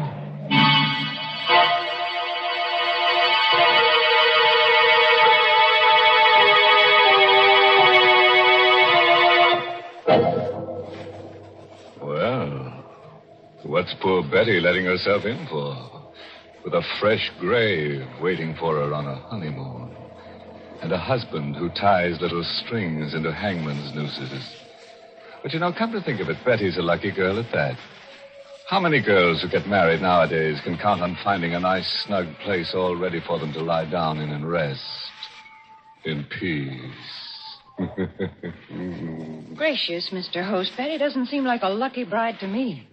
Why, most brides have things much easier. Because there's so many things today to help them make their marriage a success. For example? For example, Lipton tea. With Lipton tea on the pantry shelf, a young bride today has a much better chance of making her home a happy one. Just the other day, I was talking to a friend who just got married. As we sat there in her kitchen sipping our Lipton tea, me occupying the only chair and she perched on the kitchen stool, she said, "You know, Mary, it was silly of me to worry about being able to cook the things Jack liked. It's not nearly as difficult as I imagined. Take this Lipton tea here. It answers the whole beverage problem as far as Jack is concerned. He's happy as long as he has Liptons morning, noon, and night." Well, I told her I could understand that, because most husbands I know about are partial to Lipton tea.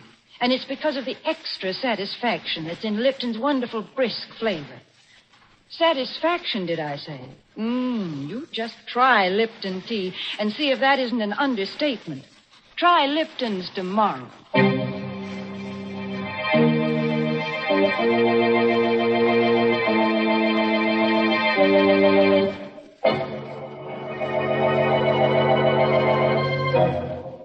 Now, let's hurry back to our date in a graveyard.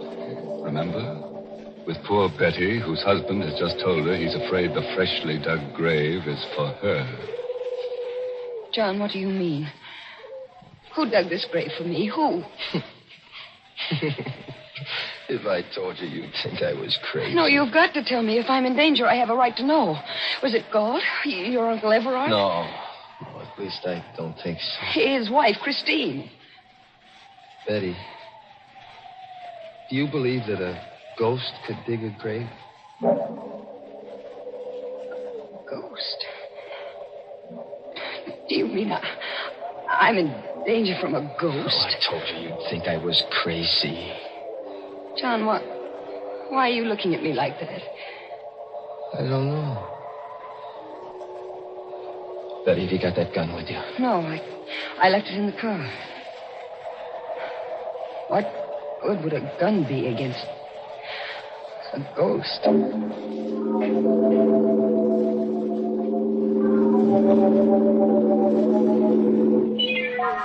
There's the station wagon still waiting at the gate, but I don't see Galt. Maybe he went up to the house. Galt, where are you? Hello there, John. What's up? Uncle Everard. What happened to Galt? He came up to the house. Said you'd gone into the cemetery. So I thought I'd better come down. Oh. Is it there? Yes, it's there.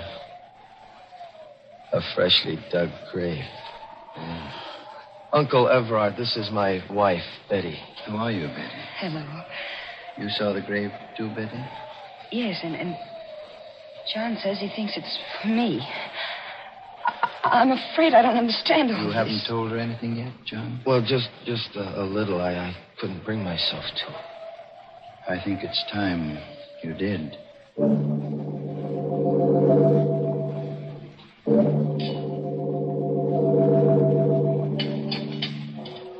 More tea, Betty? Thank you, Uncle Everard. I will have a little more. You, John? No, thanks. Too bad Christina's ill. She's upstairs in our room. But I hope she'll be better by tomorrow. You can see her then. Maybe. What do you mean? That grave out there. Maybe it'll be filled tomorrow. John, don't you think it's time you kept your promise to tell me what this is all about? You tell her, Uncle Everard. Well, Betty, there's a ghost in the Loomis family. That's it in a nutshell. Oh, I see. And it was a ghost who dug that grave.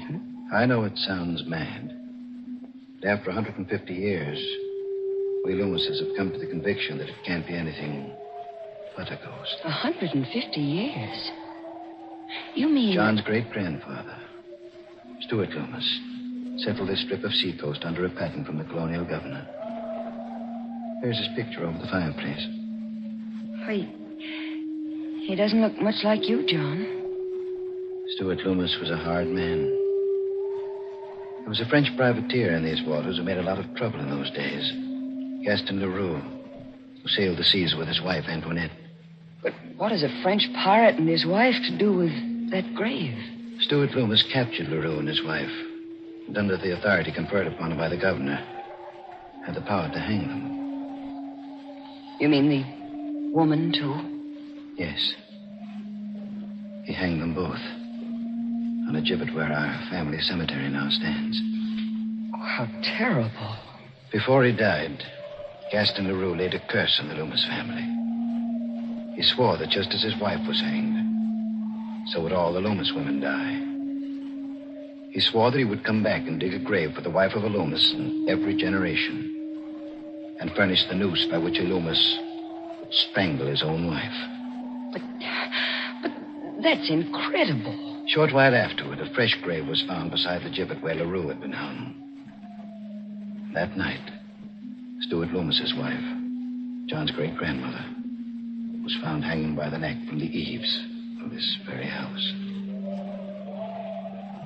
And Stuart Loomis? I told you Stuart Loomis was a hard man and had made many enemies. There were many who hated him deeply and bitterly. He was arrested and tried for the murder of his wife. Convicted and executed. Now you know the secret of the Loomis family. But, John, that still doesn't prove there's a ghost. No, that one incident doesn't prove it. But it happened again when the next Loomis married. John's grandfather. And to the next Loomis, John's father. Sometimes a year after he married, sometimes 5 years. But the curse never fails. It's happened in every generation? Yes. And now, John Loomis has brought a new wife home. There's a freshly dug grave waiting in the family cemetery. Then I'm next. I don't know, Betty. Maybe that grave isn't for you. What? Maybe it's for Christine. My wife. This is all ridiculous. A ghost couldn't dig a grave, make John strangle me to death. Uncle Everard, you can't believe such a legend. It can't be true. Maybe not, my dear. But the graves of the strangled Loomis women are out there to prove it.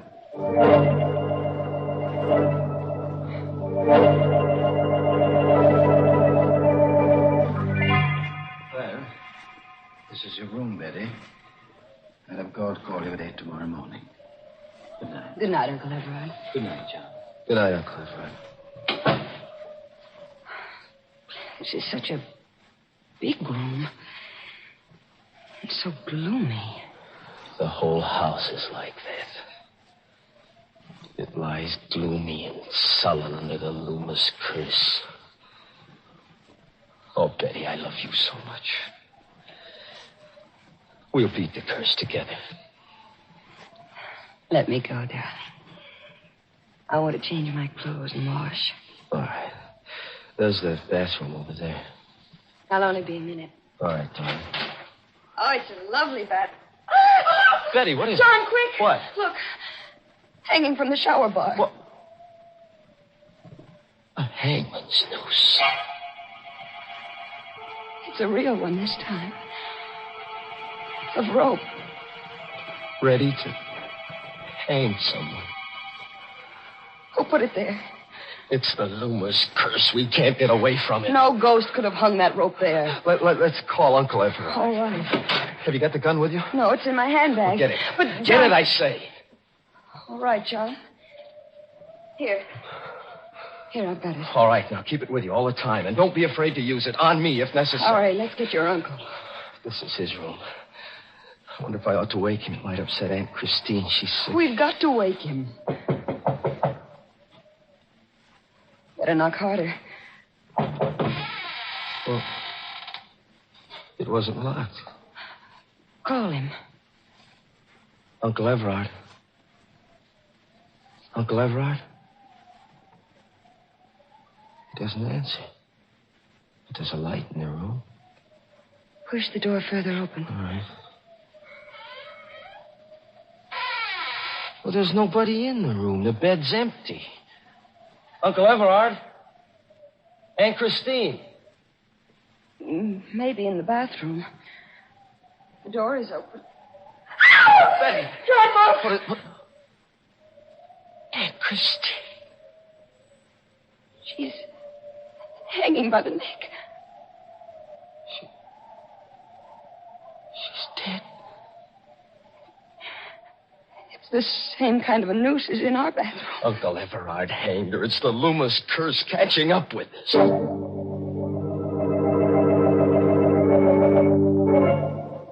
Well, Galt, any trace of Uncle Everard? I searched the whole house, basement to attic, not a sign of him. He must have gone out. Come along. But it's raining. We've got to find him, Betty. Come on.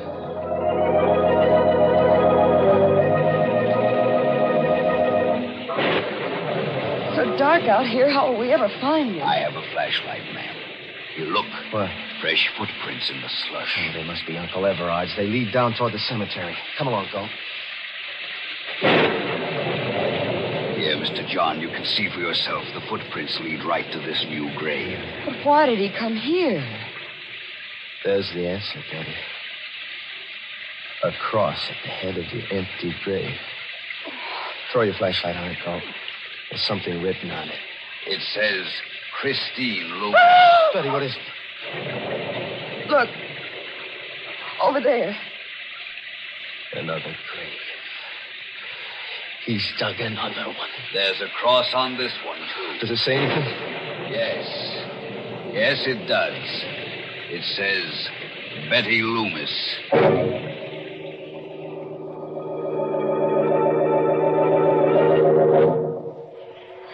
John, sit close to me. That portrait of Stuart Loomis over the fireplace looks so real. It frightens me. Now, remember, Betty, whatever happens, hold on to that gun, and don't be afraid to use it tonight. Where is Galt? He ought to be here soon. He went to look for some weapons. Here I am, Mr. John. Galt, you always frighten me coming in so quietly. I'm sorry, ma'am. Here, Mr. John. These ought to be pretty good weapons. Size? Yes, I had them sharpened only the other day. They could slice a man's head off in one stroke. Take one, Mr. John. Thanks. But I'd hate to use it on Uncle Everard. If he shows up tonight, you'd better use it. Maybe he's come back into the house through the back way. I'll go through the house again if you'd like. This time I'll start with the attic. Be careful, Galt. I will, Mr. John. John, I don't like him. Galt? And I don't think he likes me either. Is that true? Darling, what's that? Must be Galt in the attic. Help, Mr. John! He must have met Uncle Everard hiding up there. Stay right here, Betty, and hold on to that gun. John, be careful. Don't worry. Just take care of John, yourself. come back. I'm frightened. I'm afraid to be alone. There's nothing to be afraid of. I have this gun. And if anybody comes... The lights. The lights went out. Who's there? Who's in this room? Don't come any closer. I have a gun and I'll shoot. I can't see you, but I'll shoot at the sound. John! Rope. Around my neck. Let go. I'll shoot. It's not loaded. I took the bullets out when you left it in the car. Galt. Yes, ma'am, it's Galt. Mr. John is busy up there in the attic with the body of Mr. Everard. I killed him, too. And when Mr. John comes downstairs, he'll find you. And I'll cut him down in the dark with my scythe. Why? There were others besides the pirate LaRue who hated Stuart Loomis. Like my own great-grandfather, he was in the service of Stuart Loomis, and he hated him. When LaRue laid the curse on the Loomises, my great-grandfather decided to make it come true. It was he who strangled the wife of Stuart Loomis. Through the years, the Gaults from father to son have handed down their hate. You're mad. Maybe. I'll tighten the noose and finish Betty, you. where are you? Why is it dark in here? John! Betty! John, look out, it's Galt. He has us eye. And so will I. John! John! Oh.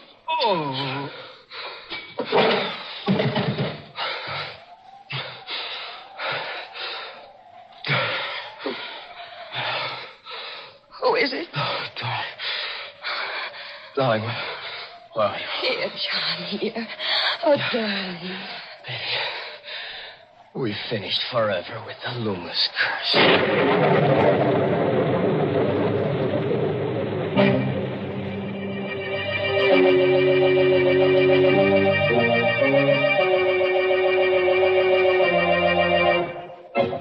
Well, that was a pretty rough honeymoon for Betty.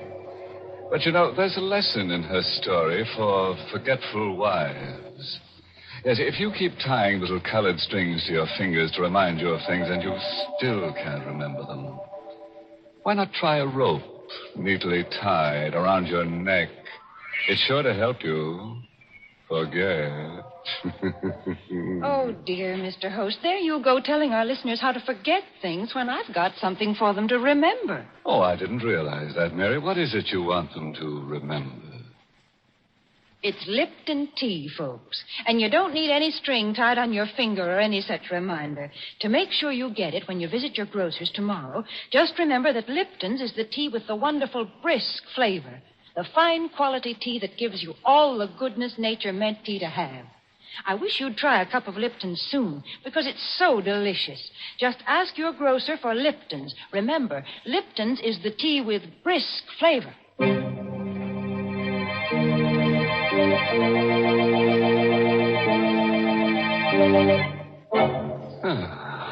And so our evening's over, with the usual quota of corpses to qualify for the ghoul school. We're working on a special matriculation for bachelor ghouls. In case you didn't know, a bachelor ghoul is one who believes that two can die as cheaply as one. Oh, by the way, this month's Inner Sanctum mystery novel is I Hate Blondes by Wolfe Kaufman. And next week, the makers of Lipton Tea and Lipton Soups will bring you another Inner Sanctum story directed by Hyman Brown and called Dead Man's Turn. It's a little night course in murder, that's all. As you have your choice of majoring in choking, shooting, drowning. But why don't you just listen in to Inner Sanctum next week and you'll get all the inside told. Oh, yes, next week part of the country goes on daylight saving time. If your area remains on standard time, tune in to Inner Sanctum 1 hour earlier. Until then, good night. Pleasant dreams.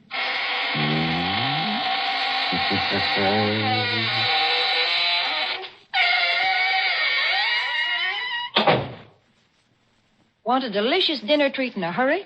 Then Lipton's Noodle Soup Mix is the thing for you. In just a few quick minutes, you have a grand-tasting chickeny soup ready to serve. Lipton's Noodle Soup is full of tender, golden noodles and seasoned to perfection. And it's economical, too. Costs less and makes lots more than ordinary canned soups. Just ask your grocer for Lipton's Noodle Soup Mix. Your family will love it. And don't forget to tune in next week for another Inner Sanctum Mystery. This is CBS, the Columbia Broadcasting System.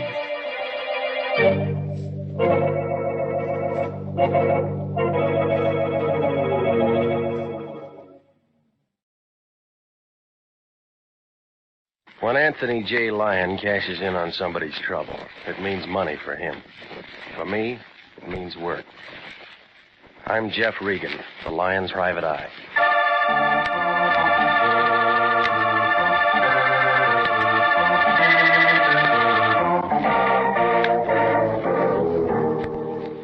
Here's the kind of program you've been waiting to hear.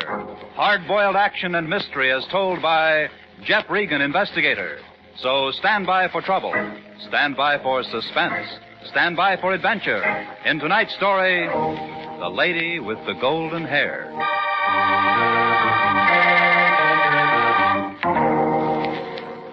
And now, here's Jack Webb as Jeff Regan. Well, this is the way it started. I was sitting in the Lion's den waiting for him to get off the phone so I could ask him about my expense sheet on that New Orleans thing. He was playing the usual games with his lawyer, and just about the time he hung up and turned his chair my way, the office door opened. All right, Regan, what do you want? Aha! A little curly-headed man, about 40, dressed in a black suit, was standing there. He was holding a stack of $50 bills, a gold-headed cane, and a red card in one hand. In his other, he had a black derby with a hole through the top of it, a pair of suede gloves, and a white carnation. He stood there, looked at both of us. The Lion looked at the $50 bills. I looked at the little man. Aha! You are Mr. Lyon, no? I, Max Vladney, have come to see you unappointed. Where you are? My name's Regan. This is Mr. Lyon. Aha! You will do it. Won't you sit down, Mr. Max Vladney, Max. 1642 Mulholland Drive, Hollywood 28, on Imperial Studio payroll. Time I do not have. I will not sit. Aha. I demonstrate. See you. That flower I do not need. This, a ticket because I too long park, I also do not need. Cane I place here. A gift from my grandfather. I keep that. Also gloves. Now, what have I left, gentlemen? Quite a bundle of cash, Mr. Vladimir. Yeah, from bank I just arrived. Also this I do not need. For you. All for you. Well, Mr. Vladimir. Aha. Now, what I have. You I answer myself. Bullet hole in hat. See you. Oh. Is not finished. 1, 2, 3. Those look like 38 slugs. Where'd you get them? Out of doorway. I dig them where I'm shot last night in my home. Who's shooting at you, Mr. Vladney? This, if I know, I shoot back. I have no enemies. Everyone is madly in love with Max Vladney. I must buy new hat. Cannot buy new hat. Kindly you will guard my body from dying. Of course. Now, you've certainly come to the right place, Mr. Vladney. If your life has been threatened, you can depend on International Detective Bureau to see that no harm comes to you. Therefore it is so. We see. I understand perfectly. Well, if somebody shot at you last night, why didn't you call the police? Mr. Regan meant to ask who recommended you to International. Aha, I explain.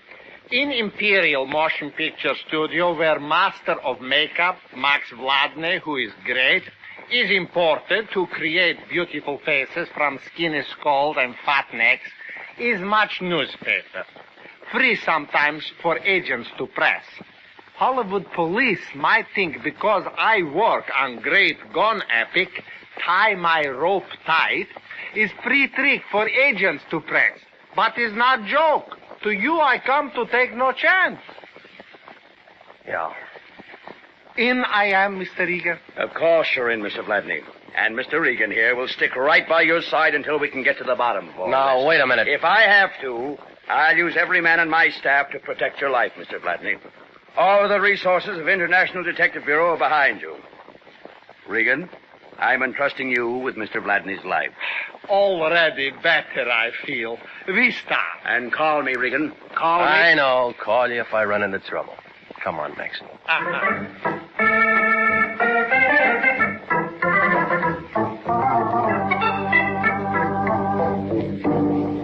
Well, you can see how it was. Max Vladney's car was parked in a red zone in front of the building, and there was another ticket on it. He tore that one up, too. On the way out to his house, I tried to get a little more information, but it didn't come to much. He couldn't figure out why somebody was shooting at him or who was doing it. It was about 6 o'clock when we pulled up in front of his house on Mulholland Drive, one of those little places with a big sun porch in front of it and an egg-shaped swimming pool in front of that. He was pulling things out of his pockets looking for the keys to the front door when it happened. See what I tell you. All the time shooting at Maxie, someone. All right, get on. What I tell you, my heart is full again of hope. All right, shut up. You aren't hit. He's frightening. Well, unless he's got a machine gun, he can't find anything more. Wait, where go you? You leave Max to be killed. I'm going after him. Stay right here. You'll be all right. I started for the heavy brush outside the clearing of the house where white gun smoke still hung around the trees. And then I saw him. He was a gray-haired man, stocky build, glasses, about 100 feet away, running down the hill waving the gun. I went after him, but I couldn't get a clear shot. Oh, he was quite an acrobat. He dived over a wooden road bracer and went skidding down the embankment. By the time I got there, he was climbing into an old Chevy convertible, and he took off in a cloud of dust. I couldn't see the license plate on the car.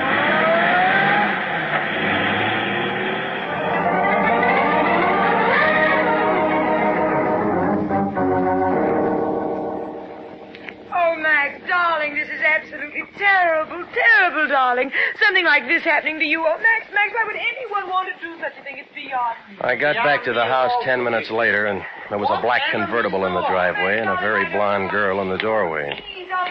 She was digging the new slugs out of the woodwork with a penknife. Max was lying on one of the beach chairs. When the blonde girl saw me, she pulled off her sunglasses and held out her hand. How do you do? You're Mr. Regan. Did you kill him? I got away. Oh, and I am again to be shot at. You say he got away, then you saw who it was. Part of him. Who are you?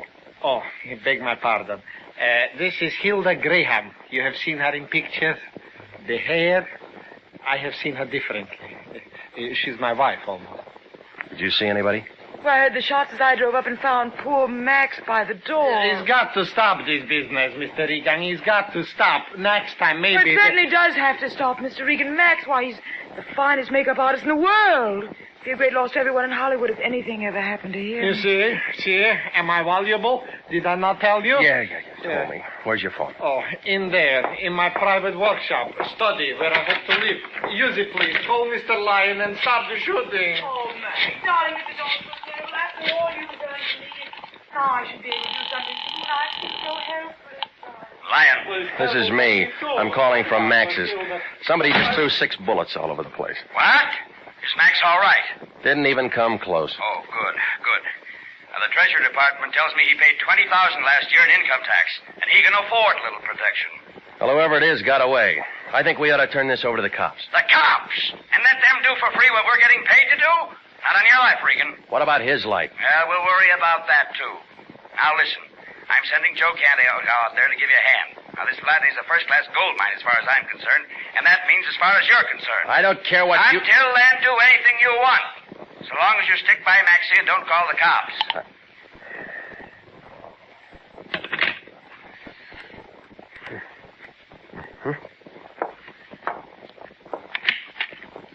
I figured. That's a fair label.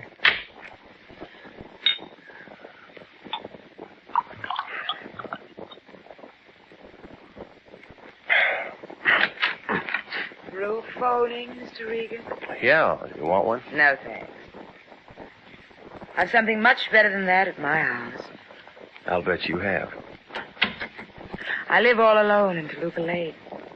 End of the canyon. I'll remember that when I get thirsty. Who do you suppose is shooting at Max? You tell me, lady. I just met him. I thought you said you saw whoever it was. I did. Well, aren't you going to look for him or send out an alarm or whatever you do? Yeah, whatever we do.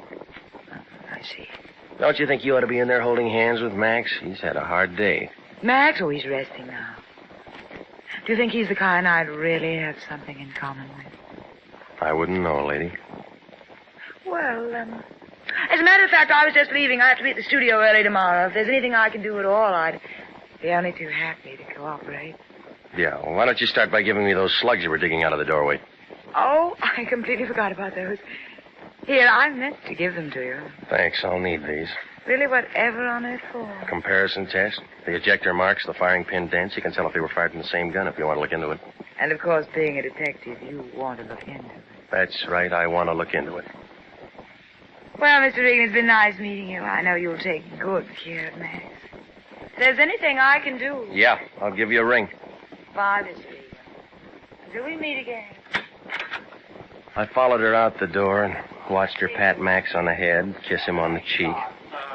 And then she slid under the wheel of that convertible like she'd been built right along with it. That famous gold in the hair was blowing behind her by the time she got onto the main road. Be careful, careful. How lovely she is, Mr. Regan, huh? Yeah, Maxine, she's just fine. For her, too, you must keep me alive. She needs me. Yeah. What now? We wait for another guy. Aha, reinforcers. I like you, Mr. Regan. Already better, I feel.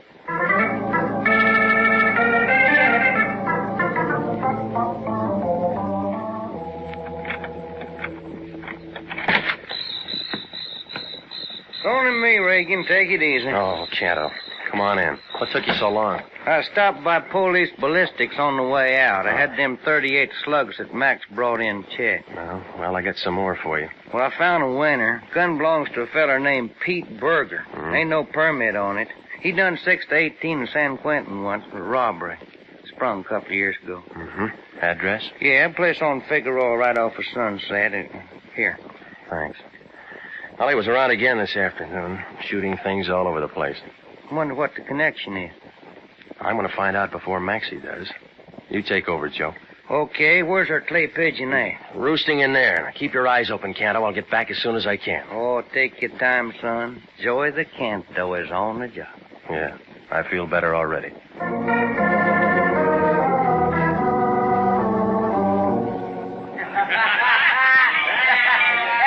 do you know how to play Carolina in the morning? What about Carolina in the evening? Well, if there isn't a stranger in our midst, boy. Get a look at that. Will you white straighten off? Curly-haired. Maybe shoe shine. He's got big feet. Yeah, awful big feet. What'll it be, mister? Mum champagne or beer? Neither one, lady. Well, we ain't got either one for you, copper. You picked wrong tonight. Flossie never picks 'em wrong. I can tell by your feet. You're paid by the city or you're a private peeper and somebody else pays you. Makes no difference to me. All spell copper. What do you want? No fuss with you, Flossie. I'm looking for Pete Berger. Who? Pete Berger. This is his last address. Ain't never heard of no Pete Berger, and neither has anybody else. And he ain't never lived here, and you got a wrong steer. That door lead to rooms upstairs? Yeah, that door leads to rooms upstairs.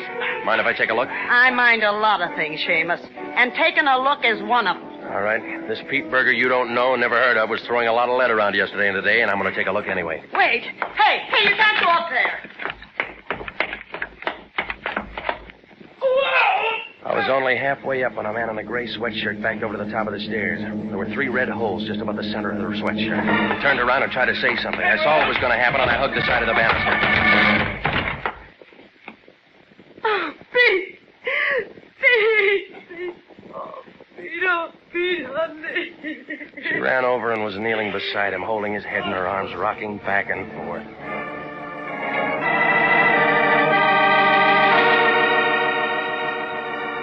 Yeah, you guessed it.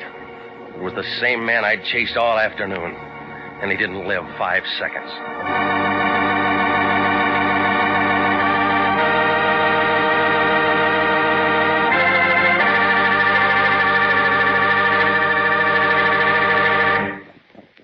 We'll return to Jeff Regan, investigator, in just a moment. But first, here's an important message from the Adjutant General's office. At no time in our nation's history has it been more important to develop an outstanding Army medical department. Without an adequate nurse corps, this cannot be accomplished, and nurses are still needed to fill the estimated requirements for 1948. If you're a graduate registered nurse, over 21 and under 45, you are invited to apply for a commission in the Army Nurse Corps Reserve. If you are selected, you may choose either active duty or inactive status. Apply to the Adjutant General, Washington 25, D.C.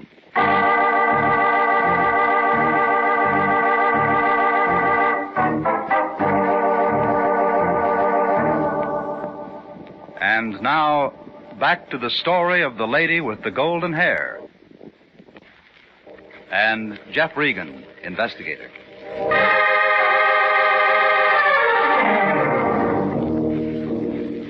Well, after he came falling down the stairs at me and Flossie had a good cry over him, there wasn't anything to do but to call Central Homicide.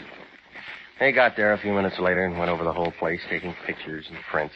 Finally, a wagon pulled up, took what was left of Pete Berger down to the morgue. Detective Lieutenant Salvatore Wendetti, up to Homicide, asked everybody a lot of questions, and shipped a couple of people downtown for a couple of different things, and finally got around to me. Regan, I think you ought to get yourself a new job. Every time the lion growls, you wind up with a corpse someplace and somebody has to ask you a question. Well, it wasn't my idea, Sally. I might have to book you on technical charge. Oh, stop it, will you? You know I didn't have anything to do with him getting shot. When the next car named Pete Berger gets topped off just before a private dick gets around asking him a few questions, I got to ask the private dick some questions myself, or else the chief is going to ask me some questions. Make sense? All I know is that somebody's been shooting at a client of mine. Mm-hmm. And that somebody's Pete Berger. How do you know? The bullets came from a gun owned by Pete Berger, so I came down to see him. Only he walks out all loaded down with 45 slugs and dies before you can say hello. Isn't that the bump? Who's your client, Regan? Do I have to tell you? No, but you will. Company policy. Company policy. Confidence in a client, Regan. Can you arrest me for anything? Depends. Material witness, maybe. Okay. While it's depending, I'll get a hold of the lion, he'll get a hold of Harry Presidio, and then I'll bet you $10 I'll be a writ of habeas corpus at the station by the time you get me there. All right, you're clear. This is a murder case, Regan. That's a serious crime in anybody's town. I don't know any more than I just told you, Sal. You know the name of your client? Okay. Why was Pete shooting at him? That's what I was going to ask Pete. Oh, now just exactly where does that put us? My client's safe and sound in his home, and Joe Canto's keeping an eye on him. When Canto was pounding a beat for the department, some guys got away from him. A lot of guys get away from a lot of cops, but not when the cop's watching. Canto's good at that. You know him. Oh, sure. But it's a thought. Well, it's no good. Before Pete Berger went to San Quentin, he was never very handy with a gun because his eyes were so bad he couldn't see his hand in front of his face. He didn't hit anything yesterday or today, but he was sure trying. Now, Flossie told me Pete's been playing stuntman in pictures, making a buck at it. It seems he learned all his tricks while he was in the clink. They have a nice gym up there. I never tell what they'll do next. Still, can't understand why he'd all of a sudden go around shooting at somebody. You figure it's Sally Maybe there was something personal and Pete had to do it. And whoever Pete was shooting at got kind of sore. Turn around and plug Pete tonight, huh? My client's home, safe. Shoot. Canto's good. Almost forgot. Pete Berger was a perfect setup for a wise guy. An ex-con who done 15 years, who learns his lesson, wants to make a straight dime, gets mad when anybody bothers. Blackmail. Been done before. Pete had a good, healthy bank balance. I guess he was saving up for his old age. But some wise guy finds out Pete's a con and says, I'll tell your boss unless you kick in. Then maybe Pete starts shooting to scare him into shutting up. Make sense? Sounds like an old fairy tale, Sally. But screwy enough to be the answer. Only this wise guy Pete's shooting at thinks Pete might be meaning business. So he just comes over here tonight and plugs Pete. And who's the wise guy? Your client. You aren't going to tell me his name? I can't involve a client in a murder. Oh, yeah, company policy. I almost forgot. Regan will find out in the morning. We got some lawyers, too. I know. Couldn't tell me now? I'll phone you in an hour, Sally. Okay. Okay, Regan, you can talk to him first. But phone me. Good night. Night, Regan. See you around. My watch said 4 o'clock by the time I got to the hills back of Laurel Canyon and started up Mulholland Drive. The usual fog was in the usual places, doing the usual things to trees and houses. And when I pulled up in front of Max's house, one light was burning in the window. The rest of the house looked dark. Everything was quiet. The first thing I noticed was cordite. It smells black, and it means that guns have been fired. The whole room was full of it.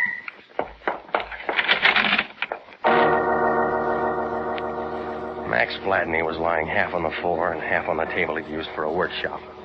A bottle of spirit gum was spilled on the floor along with some false blonde hair and a cracked wig block. He had one free arm around a white plaster cast of a head, just like it was a doll. There were 2 blue holes in the middle of his forehead. I just stood there looking at him when I heard a noise in back of me. It was Canto, and he was on the floor at the foot of the bed. Oh, no, don't try to move me, Regan. I've been laying here waiting for you. It's in my lungs somewhere. I don't think I got any blood to spare.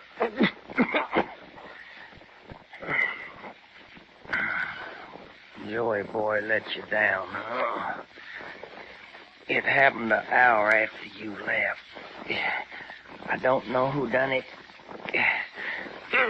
There's a lot of noise in Max's room, and I come in, and next thing I know, I'm taking a slug myself. Hey, call me a doc, will you, Regan? I got a date tomorrow night. She's been trying to get rid of me. Does it give her a good excuse?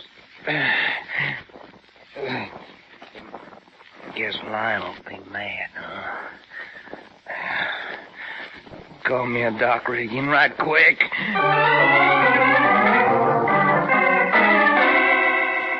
Well, I made a lot of phone calls before it was all over. Hollywood Receiving Hospital, Windetti, Central Homicide, and I got the Lion out of bed and told him what had happened. He said he'd meet me at the hospital. I hung around a while and talked to Windetti. He didn't have much to say. When he got through poking around, he gave me a lift as far as the hospital. The Lion was standing around the hall when I got there. It was the first time I'd ever seen him look tired. Hello, Regan. I just talked to the doctor. This is going to cost plenty. How bad is it? $25 a day for a room, plus surgery. No, I mean Canto. Oh, well, bullet penetrated upper lobe of his right lung. Here, they pulled this out. 45 slug. Who shoots 45s that good? Lots of people. Same kind of people who go around killing Pete Berger and Max Vladney. Yeah. Canto getting himself shot's going to eat up every penny we might have made on this thing. Is money all you ever think of? What else is there to think about? If you got it, you're fine. If you haven't got it, you're nothing but a bum. One of your own men is lying in there wondering if he's ever going to live or die, and he took that slug because you sent him on the job. Everybody dies. I'll give him a citation. Oh, you big pile of blubber. I ought to push you out a window. Now, talk like that isn't going to help anything. No, but I know what is. Now, wait a minute, Regan. This is a police job. Oh, now it's a police job. Yeah, like I told you.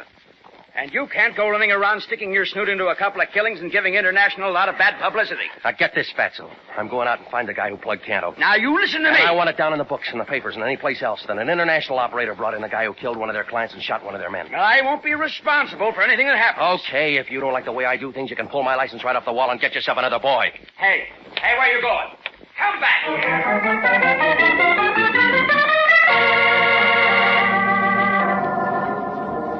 Well, Mr. Regan, when I saw you at Max's yesterday afternoon, I didn't think you would come by for that drink at 6 o'clock in the morning. Well, come in. I was just having coffee. I have to be at the studio for an early makeup job. You look all right to me, the way you are. Well, you can be nice. Will you have some coffee? No, thanks. Oh? I just stopped by for a minute. I'm afraid I have some tough news for you. Max. Something happened to Max. He's dead. Oh, no. Not Max. Oh, Max. Somebody shot him 3 hours ago. Why would anyone want to kill Max? That's what I'm going to find out. Max expected me to marry him. So plain. What can I do to help, Mr. Regan? What can I do? All right, now look. A smart cop named Wendetti is going to be knocking on your door pretty soon. He's going to ask you a lot of questions about Max. Give me the answers first. Would you mind terribly if we sat down? Max was all I had. I want to be near someone. Sure. I know I'm acting silly about this. What is it I can tell you, Mr. Regan? Did Max ever mention a man named Pete Berger? No, never heard that name before. Well, he worked at the same studio. He was the one that shot at Max yesterday afternoon. And he killed Max? No, he's dead, too. He was shot to death an hour earlier. I was there. I'm not very good at this kind of thing. What are you trying to tell me, Mr. Regan? Both of these killings were done by an amateur, and not very good jobs. But there had to be some reason. I don't know. I've been in the business a long time, lady. Too long. People kill for money or love or just for the crazy feel of blasting a gun at somebody. This has been a lot for you. You know, if you find a reason, you find a killer. What kind of work would a makeup man be doing at home? I don't know. Max always tried to improve his work. I suppose that's why he made the money he did. He might have made a plaster cast of a head so he could study a face. I suppose so. Yes. Your face? Yes, I suppose so. Why? Well, it's a nice face. I've seen it in pictures. Most press agents think my hair is nicer.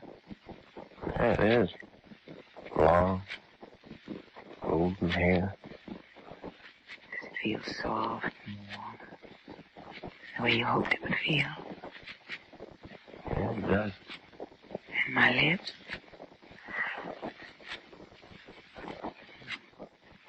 I don't feel bad doing this.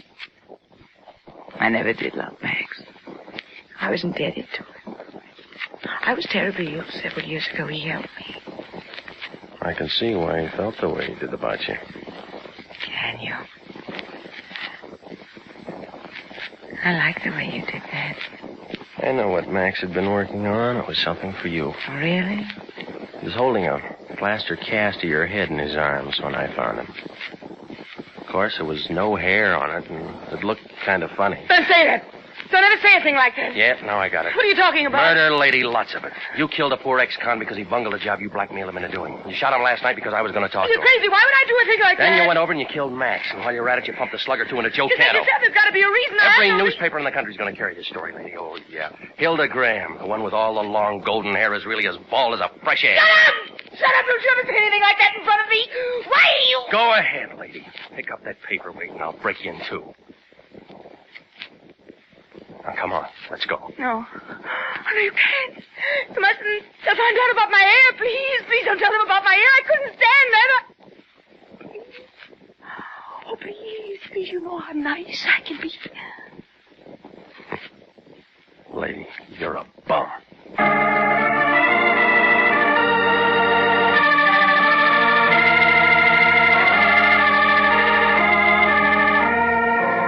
Well, Max had been trying to get her to marry him, and she didn't want to marry anybody, so she killed him.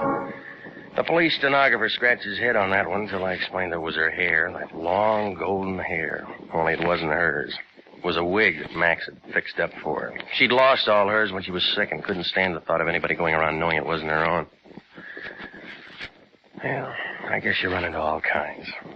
A couple of days later, I saw Canto at the hospital. He'd had some transfusions and a lot of other things. He was coming along fine. I was reading a paper when I walked in. Oh, Ray. So what is what, huh? Hi, Joe. I've been reading about that Hilda Graham. Too bad they don't take her picture without all that pretty hair. It'd serve her right. Yeah. How you feeling? Peachy. Regan, how long we been working for the line? Too long. How many people been killed and messed up in that time that me and you knows about personally? Too many. There's one thing I can't get through my noodle. Why don't we get some other kind of a job? Real estate or movie extras or something. Why do we do it? Why do we do it, Jeff? I don't know, Joe. I don't know.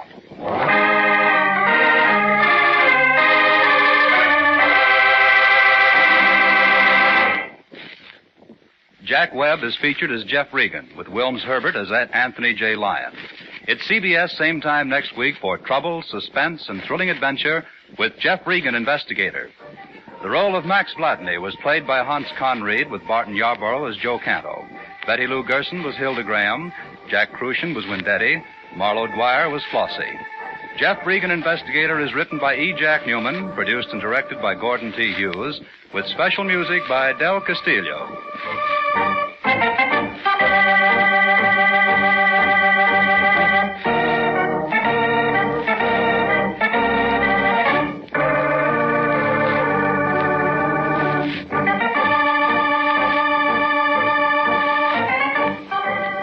This program came to you from Hollywood. Bob Lamont speaking for CBS, the Columbia Broadcasting System.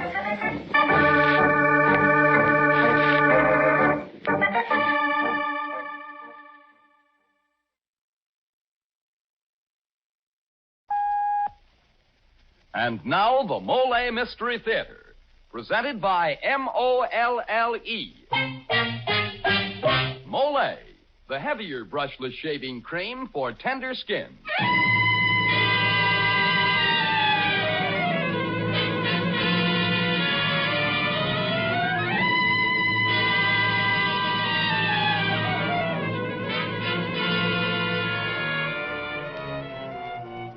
Good evening. This is Jeffrey Barnes, welcoming you to the program that presents the best in mystery and detective fiction. More than a year ago, we presented on this program a hard-hitting detective story entitled Murder in the City Hall. I received many letters from you fans telling me how pleased you were with that story. And I wasn't surprised, for that story was based on a novelette entitled Spanish Blood, written by one of the greatest of the modern mystery writers, Raymond Chandler, author of The Big Sleep and of the recent hit motion picture, Murder, My Sweet. Well, tonight we're going to repeat that fine story. So here it is, Raymond Chandler's Murder in the City Hall. Well, say, Mr. Barnes, before we get started, let's turn the clock back to 8 o'clock this morning. You know, 8 o'clock, the time of morning that lots of men hate because they have to shave. That is, except the men who shave with MOLLE, the heavier brushless shaving cream. Yes, sir, with MOLLE, it's smooth. So smooth. It's slick. So slick. It's a smooth, slick shave you get with MOLLE. MOLLE, the heavier brushless cream for tender skins. That's right. MOLLE is the shaving cream that's heavier, the cream that's made for a wiry, hard-to-cut beard or tender skin. Because MOLLE is heavier, it not only softens your whiskers, it stands them up straighter and lets your razor clip them off close and clean. So you shave faster, closer, easier, and you shave painlessly with MOLLE, the heavier brushless cream for tender skins. MOLLE. And now for tonight's MOLLE mystery, Murder in the City Hall.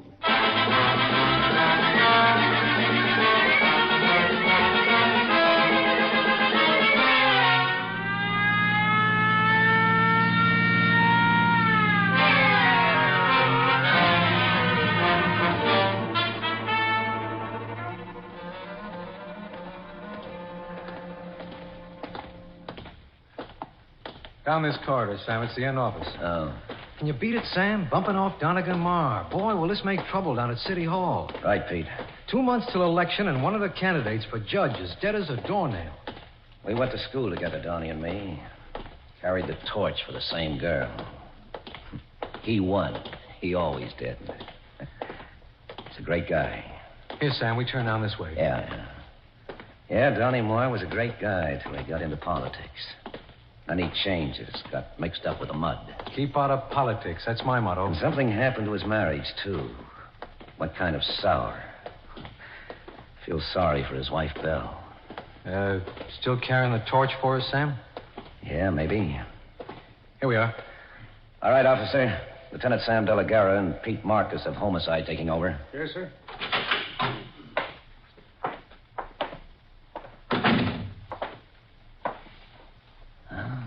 Here's the body. Slumped over in his chair with 2 bullet holes in his chest. Anybody hear the shot, Pete? No. Oh, the office is probably soundproof. Who reported the killing? His secretary. She went to lunch an hour early today, and when she came back, she found this and phoned the police and Ma's wife. Where's she now? The secretary? They sent her home. She was getting hysterical. Hey, look, Pete, here's a gun in his hand. Only it hasn't been used. Probably his own. Don't see any empty shells anyplace, Sam. Whoever did it must have been smart enough to pick up the shells. Here's his appointment pad. Somebody named Imlay was due here at 12:15. It's 1:30 now. Who's Imlay? Wait a minute, sure. There's an assistant DA named Imlay on Big Boss Master's ticket running for judge against Marr. Sam, you don't think... I don't know what to think yet. Hey, take a look at this writing on the pad. Pretty shaky, isn't it? Yeah, very shaky, just as... Hello, boys. Afternoon, Mr. Coroner. How are you, Dad? Well. An important stiff this time, yes? Yeah, let's see what we can make of it. 2 slugs, eh? Small ones. Look like about 25 caliber. A lady's gun. Yeah, close to the heart, but not touching. Must have died about an hour ago. About 12:30. Maybe a minute or two after he was shot. You don't have to be so cheerful about it. Pete, here they are. What, Sam? Missing shells. The murderer hid them in the humidor there under some cigar butts. Let's see them. Yep, just as I thought. 25 caliber shells from a small gun. Like maybe a woman would use. I got it. Hello? Oh, yes, Commissioner. This is Lieutenant Pete Marcus. Yeah. No, nobody's been here but the coroner. Hold everything till you get her. Sure thing. No printer, cameraman yet. Only me and Sam De La Guerra. Yeah. Yes, sir. Here, Sam. The commissioner wants to talk to you. Hello, Commissioner. Sure. What am I doing on the case? Well, I was just standing around. They sent me over. Well, sure, I knew Donnie Moore, but I didn't room with him.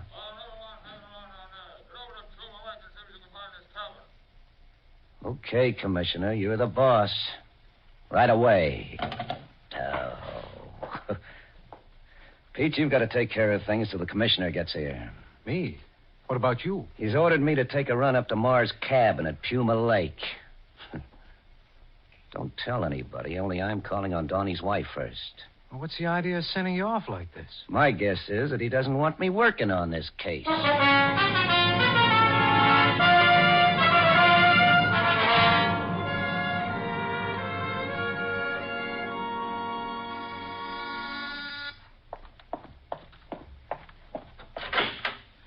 Oh, hello, Mr. Sam.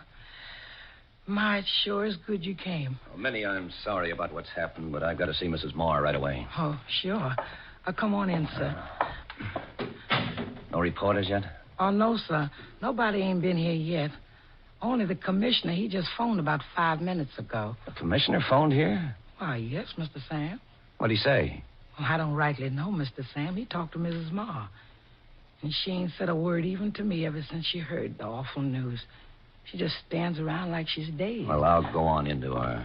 And don't talk to anybody, Minnie. Don't say anything.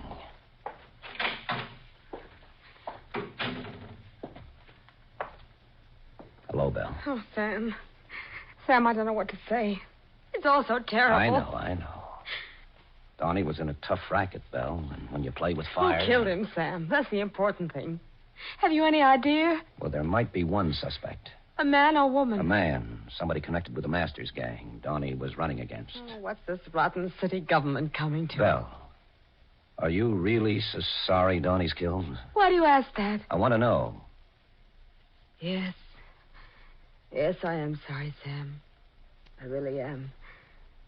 I didn't think I could be, but now that he's dead... I knew something went wrong between you two. Donnie'd been running around with a fast crowd, other women. Oh, please, I'd rather not talk about it. Just as you say. What did the commissioner just say to you on the phone? Oh, how do you know he called? Well, let's not go into that, Belle. What'd he say? Well, it seems that a man named Imlay, one of Donnie's opponents in the election, had been mixed up with a nightclub singer called Stella Lamott. The commissioner found some rather sensational pictures of Imlay and Stella in Donnie's desk drawer. What? Why, he's crazy. Pete and I looked. We never saw any pictures. The commissioner thinks Donnie was trying to blackmail Imlay into withdrawing from the race. Evidently, he and Donnie had quite a row, and Imlay beat him to the draw. Do you believe that, Belle? I don't know what to believe. Belle, do you want me to do anything about this? Oh, I do, Sam, I do. Donnie's eyes stare at me from the walls wherever I look. Well, how about giving me the keys to his cabin up at Puma Lake? Why? I've been ordered to go up there and look around. Well, certainly, Sam, you can have the keys. But wait just a moment. I'm going with you.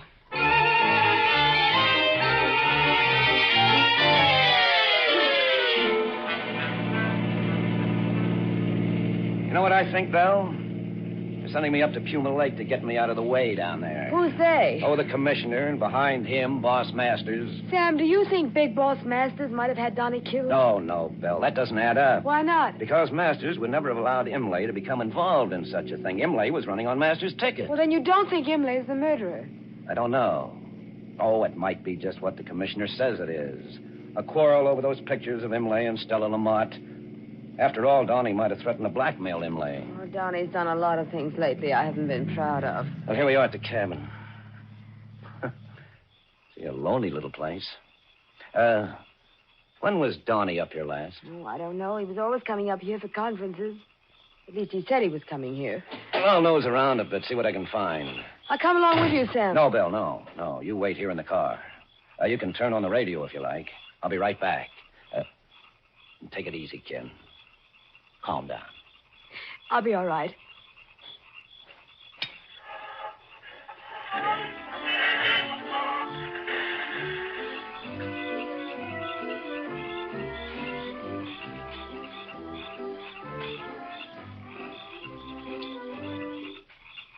We interrupt this program to bring you the latest bulletin on the City Hall murder of Donegan Marr. The police are now working on the theory that Marr was killed in a quarrel resulting from pressure which he was putting on his rival, Assistant District Attorney Imlay, in order to force his withdrawal from the coming municipal election. A warrant has been issued for the arrest of Imlay, but at present Imlay's whereabouts are unknown. Keep tuned to this station for further bulletins.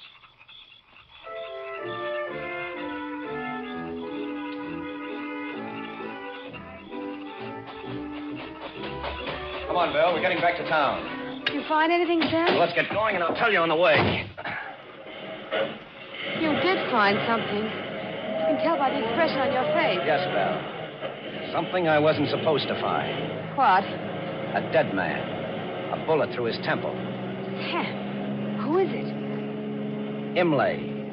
Imlay? Yeah, and he's been dead for hours, at least since last night. But Donnie was killed this morning. That means that... Imlay couldn't have killed Donnie, exactly. Then, who did? That's what I'm going to find out.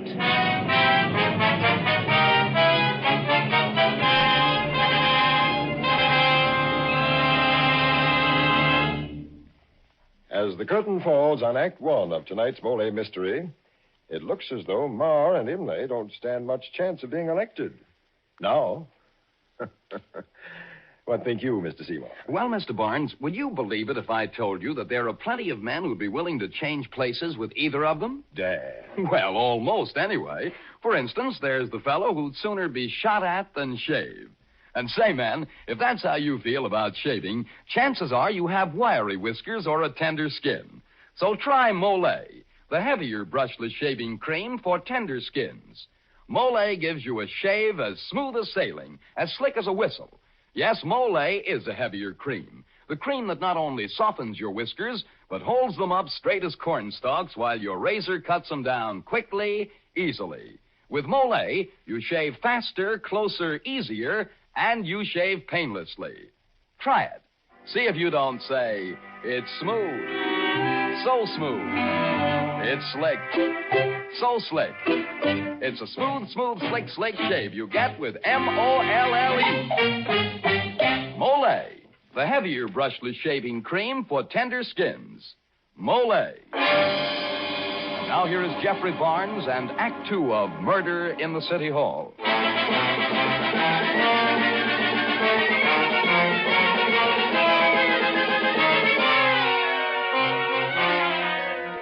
Young Police Lieutenant Sam De La Guerra suspects that the city's political machine is behind the murder of his old friend Donegan Marr.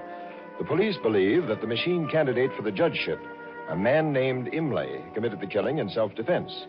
But De La Guerra knows Imlay could not possibly have killed Donegan Marr. Now he returns to police headquarters. Hi, Sam. Good thing you're back already. The commissioner wants to see you. Yeah, and I want to see him, too. Listen, Pete. Were you in Marr's office when those Stella Lamont photographs were found?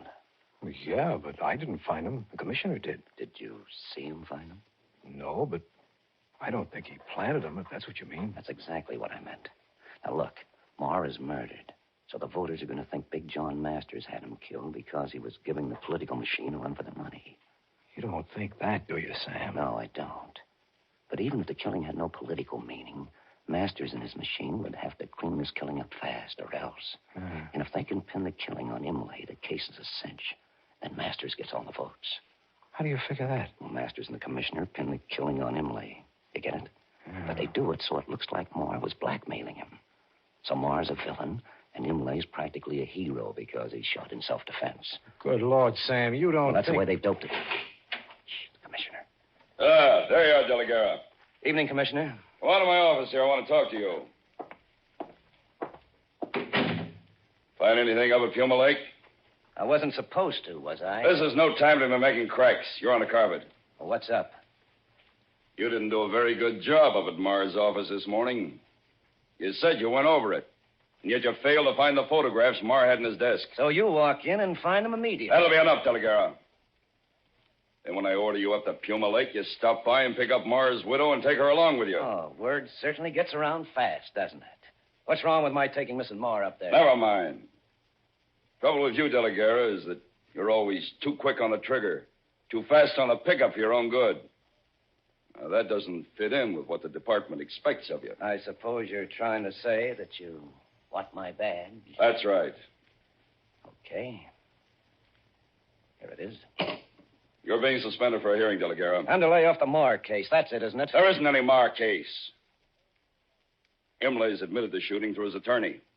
Claims self-defense. He'll surrender in the morning. Oh, Imlay admits the murder, huh? Yes. My advice to you is to relax a bit. Stop trying to blame everything on the political machine in the city. Pay a little more attention to being a good cop. That's the trouble, Commissioner. As a good cop, I can add up a few things I know about this case, and they don't make sense. But I can promise you one thing. The killer of Donegan Marr isn't going to get off unpunished.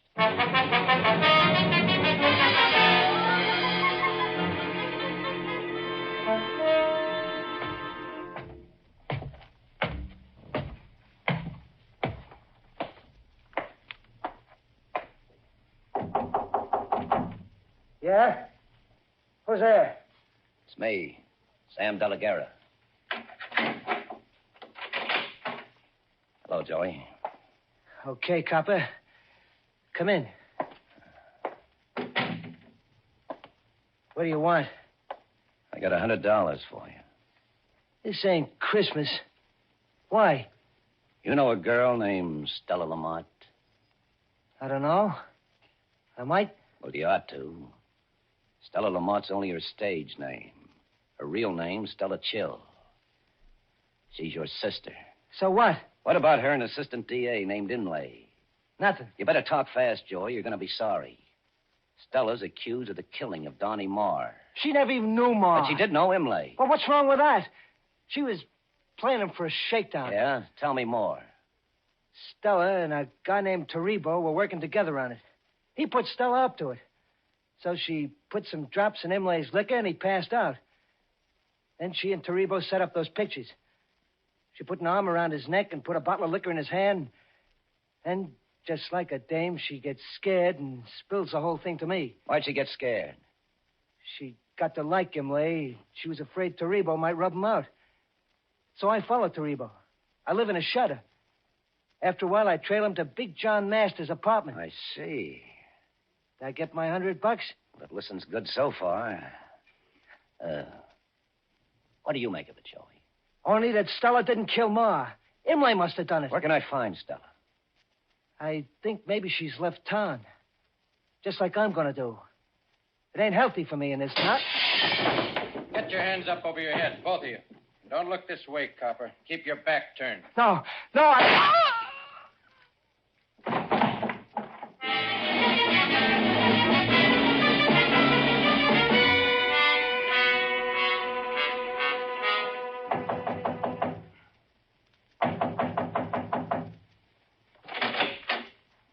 What do you want? I don't know you. That's why I'm here, Taribo. I want to get acquainted with you. Shall I come in? Why not? You're halfway in already. Yeah. Well, a nice little place you got here, Taribo. Must be in the money. Did you come here just to admire my apartment? No, but I might as well, as long as I'm here. Who are you, anyway? Take a look at my back.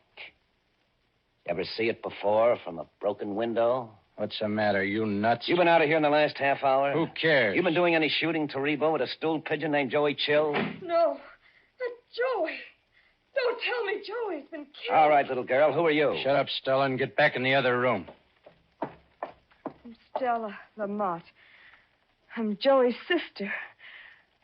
Don't tell me he's been killed. About 20 minutes ago. He was telling me all about what...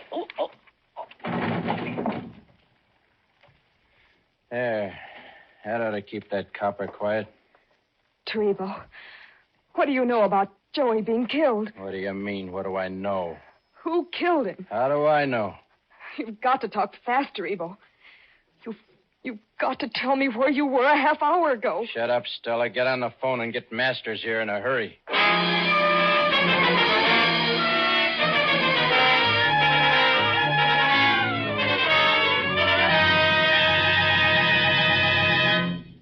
This is Jeffrey Barnes again. In just a moment, we'll return you to Act 3 of Murder in the City Hall. Here's something for dandruff sufferers to keep in mind. Most ordinary hair preparations are no more effective for combating dandruff than plain water is, for they merely do what plain water does, that is, remove loose dandruff.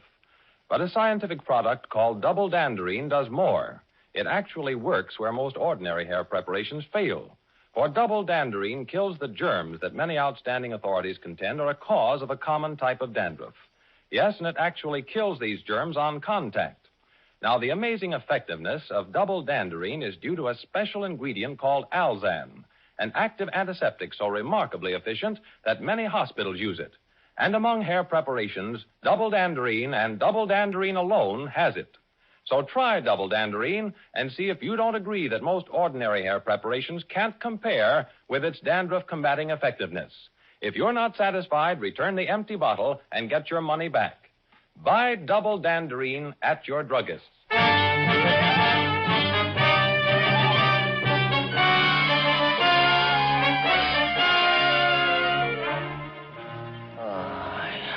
Look, Mr. Masters, he's coming too. All right, Stella, all right.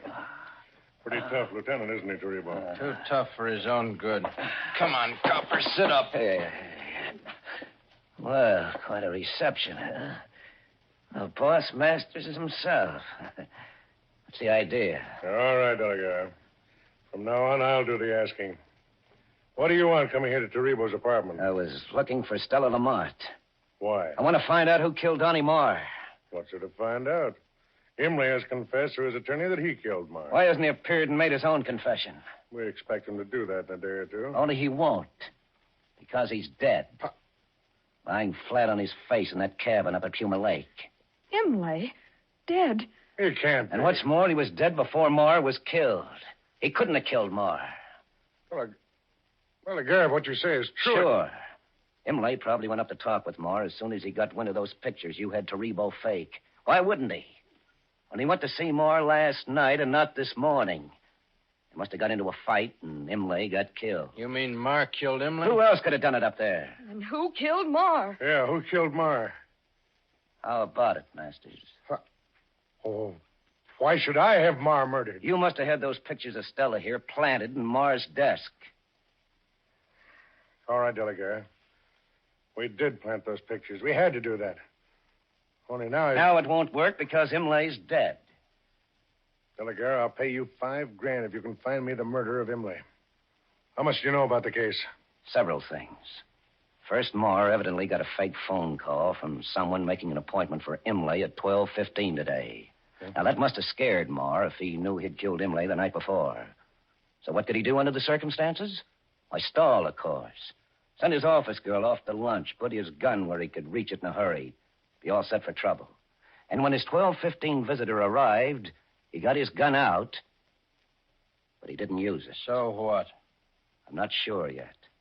But Marr was no slouch with a gun, and he was on edge. He was all set. Why didn't he shoot? Why? Because it was a woman who called on him? A woman? You mean Stella here because she loved Imlay even though she started to frame him. Why, you dirty... No, I didn't kill Marr. Come on, Stella. Talk. You must have known that Marr was going to blackmail your boyfriend. Sure, Stella. For you lousy... Look out! This is for you, Taribo. You killed Joey. Why, you little... No, Taribo.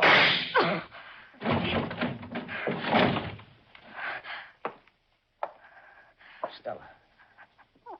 I got him, didn't I? Yes, Stella. And I don't mind kicking off myself. Only... Yes, Stella. You've got to believe me when I say I didn't kill Marr. Somebody else did that job.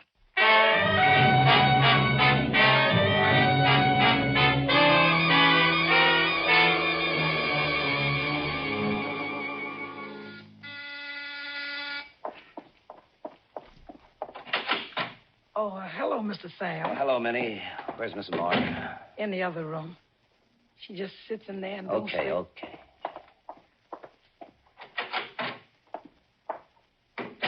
Oh, Sam, I've been waiting and waiting. What's happened? Stella Lamont just killed a skunk by the name of Taribo. Oh. Case is officially closed, I guess. I pinned Donnie's murder on Taribo somehow. There'll be an inquest, of course, investigations, plus a lot of people shooting their mouths off to horn in on the publicity. And the papers will play it up big for a while. But as far as the police are concerned, the case is tied up in a package. Oh, Sam, I'm so glad it's all over. Yes. Only I'm pretty sure now a woman really killed Donnie. A woman? Yes, Belle. But they'll never know who. Oh, one of those women he'd been running around with. Maybe. What makes you think a woman killed him? Because he was shot with a small gun, such as a woman might use. Sam, that doesn't prove it was a woman. No, not exactly. But for a while, I was sure Stella Lamont might have killed him. But she didn't? No, I'm positive of that. Her dying words to me tonight were that she didn't kill Donnie. And you believed her. Oh, Sam, how could you take the word I had of to her? believe her, Belle. The caliber of her gun didn't match the shells I found in Donnie's office. And then on my way here, I began adding up all the clues. Then you know who killed Donnie. Donnie didn't die right away, Belle. The coroner said that. And Donnie had nerve. He tried to protect someone. Someone very close to him, Belle. And the writing on his appointment pad was pretty shaky. He must have written Imlay's name on the pad afterwards, when he was alone and dying. Well, maybe Donnie was sorry how he had treated you, Belle. What? Anyway, he wanted to shield you. Oh. All right, Sam. It was the horrible kind of women he went around with. I was desperate. I had to stop him. Downtown, they like the case as it stands now. Nobody will ever figure out who killed Donnie. I'll get my police job back, all right. And you, Belle, you're going to do what Donnie wanted you to do. Do? Do what, Sam? You're going to suffer, Belle, Oh, no. the way you're already no, I don't suffering. Want to. No, Sam, I can't stand You're it. going no. to suffer the way Donnie wanted you to suffer. You're going right on living with the memory of how you killed him until you've really paid. The hard way. No, Sam, I'm not. I couldn't bear that. I'll give myself up. Okay, Belle. Let's get going.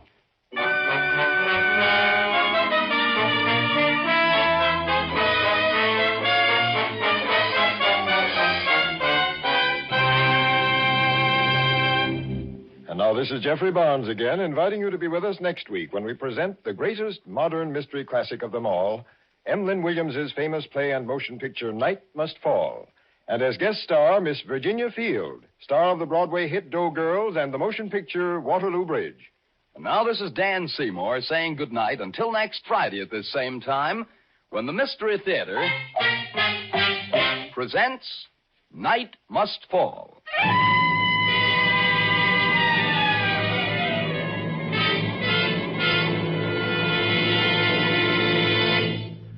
Tonight's Mystery Theater presentation came to you from Radio City in New York. This is NBC, the National Broadcasting Company.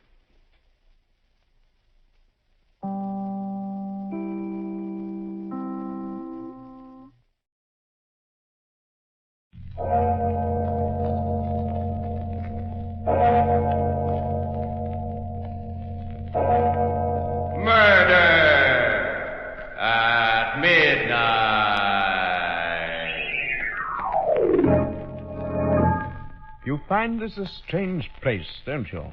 And you're wondering about a lot of things. Who I am, why I brought you here, and what's going to happen to you. Who I am and why you are here are not important, but, yes, I'll be glad to tell you what's going to happen to you. You're going to die. Both of you.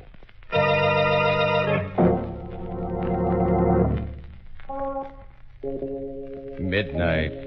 The witching hour when the night is darkest, our fears the strongest, and our strength at its lowest ebb.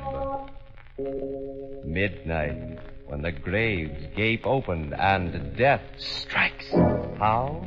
You'll learn the answer in just a moment in The Dark Chamber.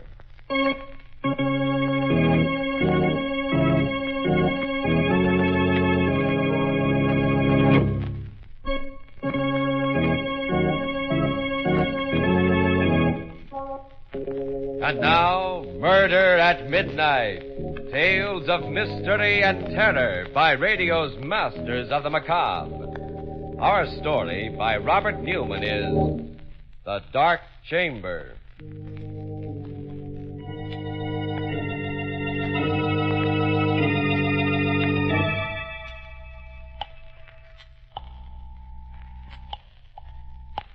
headquarters. Ryan speaking. Hello, police. Listen, you've got to help me. You've got to. Just I don't know how you can... minute. Hold on there. What's your name? My name's Watson, Joe Watson. I'm a driver for the Ajax Sanitary Hand Laundry, and I've... Address? Where I am, you mean? I don't know. That's part of the trouble. Now, look, buddy. Now, wait, listen. I know it sounds crazy, but it's true. Check the laundry. Check the veterans. I'm an ex-GI. They'll tell you I'm straight. Well, I'm in a room someplace. I don't know where it is or how I got here or what I'm here for. I don't even know how long I've been here. It's a big room, but funny. No doors, no windows that I can see. Just a couple of chairs and a table with this phone on it. The walls are gray, rough, like soundproofing, and I'm scared. What do you expect us to do? Find me, find out what this is all about, and get me out of here. Well, I don't know. Listen, this isn't a gag, can't you tell? You don't know what it's like just sitting here waiting, not knowing where or why or what's going to happen. Can't you trace this call or something? Well, okay. Hang on. Thank the Lord. I was afraid that... Listen, I hear something. Someone's coming. I better hang up. I'll call you back later if I can.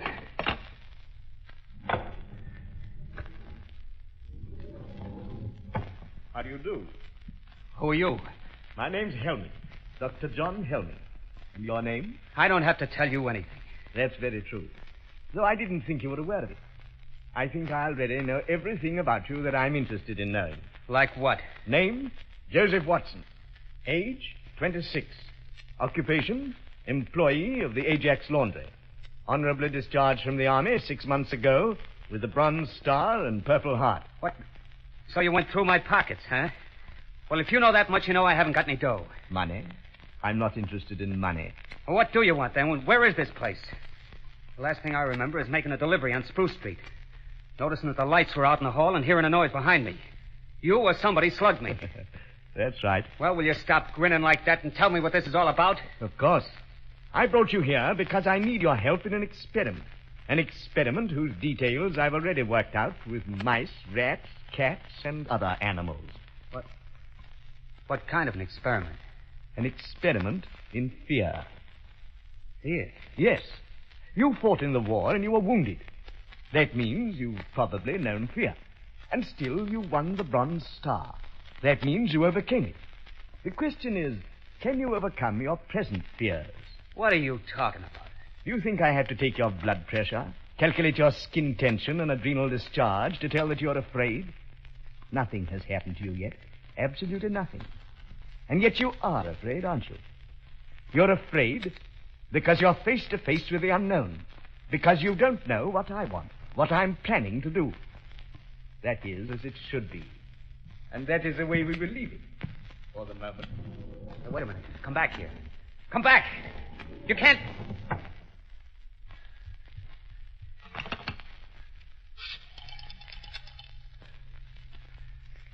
Hello, operator. Get me the police. Hello, police. This is Joe Watson again. Listen, I got a little more dope. I don't know if it'll help, but there was a guy in here just now. Said his name was Helming. John Helming. That's probably a phony. He's about 50, tall, over 6 foot, white hair and gray eyes. No, I still don't know what it's all about. Have you been able to trace this number yet? How long will it take? Okay, I'll hang on, but the lights just went out. The room's pitch dark and someone's coming in again. I better stop. But please, hurry.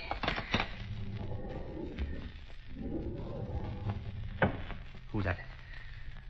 Who just came in? Who are you? A girl. Keep away from me. Keep away, do you hear? Keep away. What's the angle now? Angle? Why did you bring me here? Wait a minute. You mean he put the snatch on you, too? When I was on my way home. Chloroform or something. And the next thing I knew... Why are you pretending? You're in on it, too. You must be. It's a trap. It's a trap, all right. But I'm not in on it. I'm in it, along with you. My name's Watson, Joe Watson. I'm Betty Grant. You swear? I swear. What would I lie about it for? I don't know. I don't know anything, but... No, I don't think you're lying. 2 of us now. I wonder why he put you in here, put us together. Who is he? What's he going to do? I don't know. He said something about an experiment in fear, but... Listen, we got to get out of here. Somehow, some way. He may be listening. Very astute, my dear. Of course I'm listening. But where are you? Right here. I've been here all the time. Who are you? No, Joe, don't. He must want you to go for him. He's probably got a gun. Right again, my dear. Not that I'll need it. This is stage 2 of the experiment. A new stimulus to action has been introduced. Man against the unknown has become man and woman against the unknown. Look, let's get down to brass tacks. Be sensible about this. Certainly, Joe. That's why I won't need my gun. This new stimulus has been negated by an increased sense of responsibility. Responsibility towards the girl. And therefore by increased fear. Why, you... Gun or no gun, if I can get my hands on you... Where are you? Where are you? Outside now. So you can relax. That was the final stimulus in this stage. Injured pride. The discovery that I could read your inmost thoughts. Knew exactly what you were going to do. But you mustn't let that bother you. I already know everything you're going to do. From now on, till the end. Listen, you. Help me. Help me! Stop. Joe. I know. Hold on, baby. Don't let it get you. Must be a way, some way. Do you suppose he's still listening? Hard to say. But I'm going to take a chance. There's one thing he didn't figure on. The telephone. Here? Yeah. If I can find it again in the dark. It was... Oh, here. Here it is. I put through 2 calls already to the police. Told them what was happening and asked them to get me out of here. I had to hang on both times before they could trace the call to get this number. This time I'm going to... Hello. Huh? Operator. Oh, this isn't the operator. You're on a busy wire. It doesn't matter. Thank heavens I got somebody.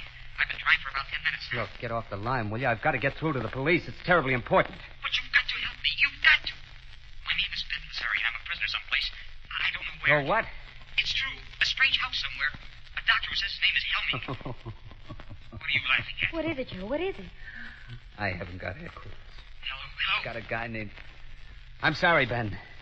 It's no use. What do you mean? We're in the same boat you are. A girl named Betty Grant and myself. Helming's got us locked up, too. Locked up? Yeah. Said he knew everything we were thinking, everything we were going to do. I did get through to the police before, but I guess he caught wise.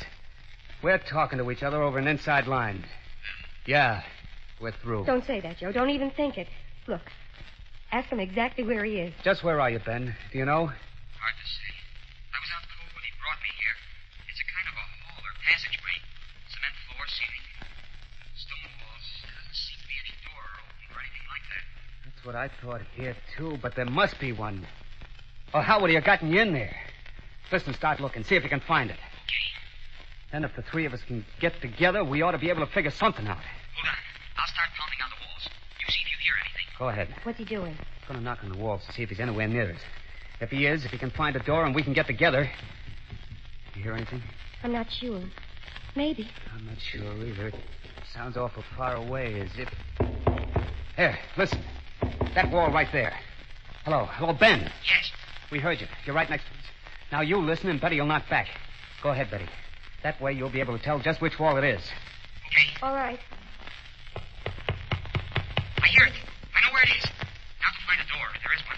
Hold on. He's got it. He's going to see if there's a door. There must be one. There must be. Ben. Hello. What is it, Joe? I don't know. I thought I heard something, a yell, and then... Joe, look. There is a door there. It's opening and... You. Dr. Helm. Why, yes. Were you expecting someone else? An experiment in fear. Yes, I think someone else was expected. And still is. But not for a little while yet. Not until the clock strikes 12 for... Murder at midnight.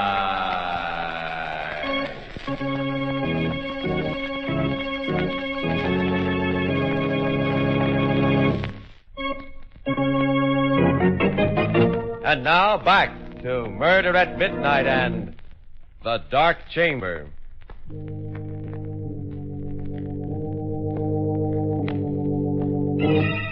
It's just a moment later now. Standing in the darkness of the strange room, two frightened young people stare at the tall figure of the doctor, silhouetted against the dim light from outside. They catch a fleeting glimpse of a long corridor and of something lying on the floor. Then Helming steps into the room, shutting the door behind him. I asked whether you were expecting someone else. Then it was just a trick. It was you on the phone all the time. No, don't you think I'd know his voice? Where is he? Our friend, Mr. Lazari, right outside. What'd you do to him? Answer me. What'd you do to him? Don't you know? Sure I know. You killed him. Did you kill him? Quite a state you've gotten yourself into. Why? Is it because you finally tried to do something about your predicament and failed? Because getting together with Lazari would have been a kind of victory, indicating there was a chance of escaping? Or is it because you weren't sure whether I would kill or not? And because you still don't know? You're mad. Really mad. I wasn't sure before, but I am now. You're just not normal. Really? And just what does being normal mean? Doesn't it depend on geography, other factors? In Nazi Germany under Hitler, wasn't it the norm to hate, despise democracy, believe in violence, lies, and murder? It sure was. But this isn't Germany. True. And also true that by American standards, you are normal and I am not. And it's because you are normal, with normal reactions and inhibitions, that I brought you here for study. But you will be interested to know you have not done, nor will do, one thing that I did not foresee. Every move you made, every emotion you felt, was charted, outlined, and... What's that? That, I think, is probably the police. Police? Yes. I know that you're very anxious to talk to them, and, well, I'll see that you get a chance to soon.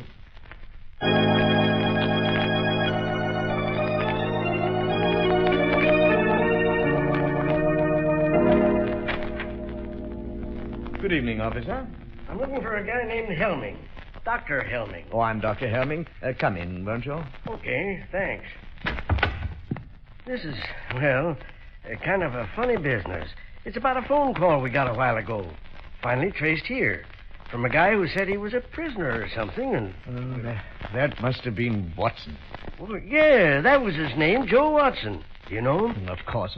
I can't tell you how sorry I am. It was really very careless of me, and I'll see that it doesn't happen again. What do you mean? Well, if you did any investigating, which I'm sure you did, then you know that I don't run a sanitarium exactly, but I do take a few patients, mental cases, for treatment. Oh, so that's it. A nut, huh? Oh, I wish you wouldn't say that. The war years have been a great strain on all of us. And there were those who just couldn't take it. Watson, for instance, and my other patient, Betty Grant. Two of them, huh? What's their trouble? Well, Watson's case is particularly interesting. A 4F who wasn't able to enlist. He developed a sense of guilt which became too much for him, turned into a persecution mania. Thinks that everyone is down on him, huh? Well, not everyone exactly. His present fantasy is that he's an ex-GI, and that I'm keeping him prisoner. You see, since he wasn't able to fight in the war, he's cast me in the role of the enemy, and he's fighting against me. Any hope for him? Definitely. Miss Grant's problems, however, are more complex. But the interesting thing is that when she's with him, she takes over his delusion and shares it with him. Sure sounds plenty tough. Well, I guess I'll run along. I'm sorry I bothered you. Well, don't you want to see them, First Officer, and talk to them? Oh, there's no need of that, Doctor. We get calls from cranks every day. We always investigate, of course, but I insist. After all, you only have my word for it. However, there is just one thing I'd like to caution you about. I know. You want me to play along with them. Right.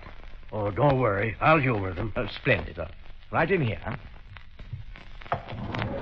Oh, quite a room. Air-conditioned. Much better than having windows with bars on them. Joe, look. It is a cop. And that means that... And you did get my message. Sure, Joe. Took a little time to trace the call, but everything is okay now. Oh, thank heaven. Such a screwy story. I was afraid that... Wait a minute. Why is he standing there like that? Why haven't you got the bracelets on him? Dr. Helming? Oh, no need for any rough stuff. He said he'd come along quietly. What? But You're lying. I don't know why, but there's something wrong here. You think we made the whole thing up, that we're crazy. Oh, now. It's true. He told you we were, and you believed him. Good Lord, haven't you got eyes in your head? Would two of us be crazy in just the same way? Well, of course not, and I'm telling you... Stop it, will you? Stop talking like that. If I could only prove it to you somehow, show you. I know. Lazari. Joe. Murder. That'll open your eyes. Somewhere in that wall there, a door. Make him open it. Show you what's behind it. I think maybe I'd better be going, Doc. There is a door, officer. Just a second, and I'll open it for you. Here we are. Joe, the body, it's gone. These doctors, they're always hiding the bodies. If it turns up again later, give us another ring. Hey, can I go out this way, Doc? Down to the end of the corridor, then to your right. I'm sorry I gave you all this trouble. Well, perfectly all right, and thank you for being so understanding. Goodbye. So long. Well, children? Don't look that way, Joe, don't. I know what you're thinking, and it's not true. We're not crazy. There was a body there. Of course. You hid it when you went out to let the cop in. And the telephone, you left that there purposely. You wanted me to use it to get the police here. Obviously.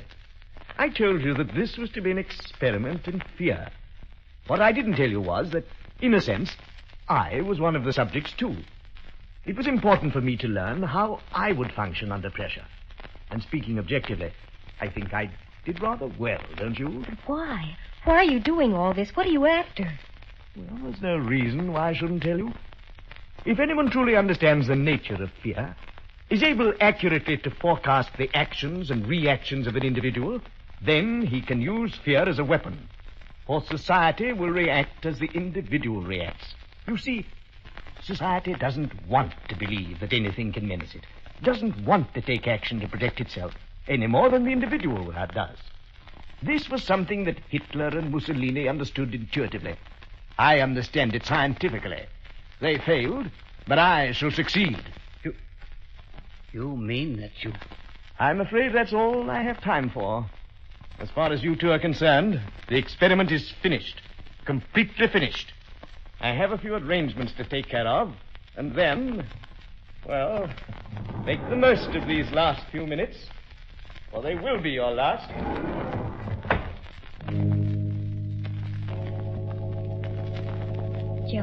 Joe, do you hear anything? Is he coming back? Not yet. He's going to kill us, isn't he? Just the way he killed Lazari. He's going to try to. Why are you sitting there like that? looking at me? I guess because it's the first chance I've had to look at you. How do you mean? Well, when he first put you in here, it was all dark. And so many things happened after that. It's funny. What is? The things that you can tell about a person even in the dark. I kind of thought you were little. I knew you were awful nice and had a lot of nerve, but I didn't think you'd be so pretty. I'm not so pretty, Joe. And I'm not very brave either. I'm scared. I'm awful scared. I don't want to die. Don't worry about it, baby. Don't think about it. But just sitting here like this, waiting.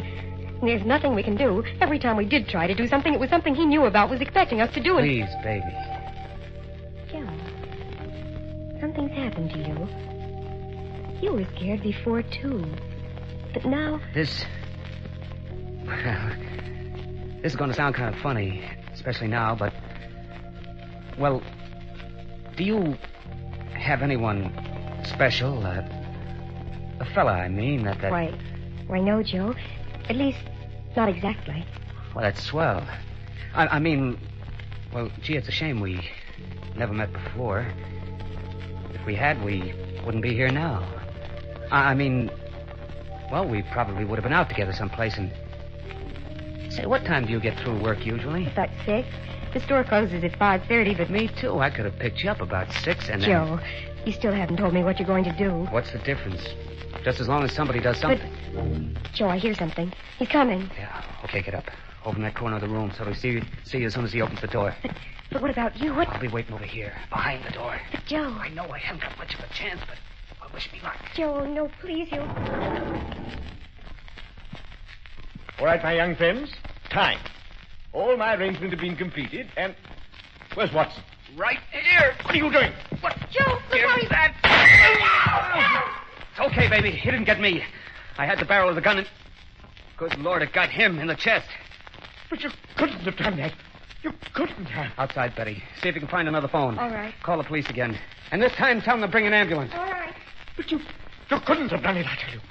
It was all plotted, craft, worked out in detail. I knew just what you were going to do, how you would react. By this time, you ought to be in a state of complete frustration, resigned, ready to die. Why did you do it? Why? I don't know. Now just take it easy and... But I've got to know. You've got to tell me. Was it because of the girl? Out of desperation? Because you knew you were to die anyway? I tell you, I don't know. I just know that... Well, a guy will take just so much pushing around. Lying there, Dr. Helming stares uncomprehendingly at the young man who bends over him. Then suddenly, a look of fear comes over his face. But even as he tries to draw away, his eyes glaze, and he too passes into a dark chamber, a haunted room which has no exit. As the clock strikes 12 for murder at midnight.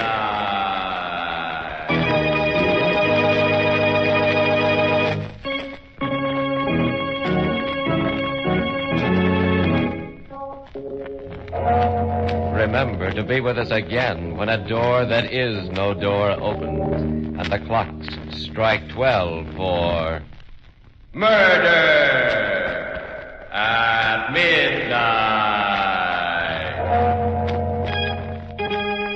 Joe Watson was played by Bill Quinn. Dr. Helming was Harold Young.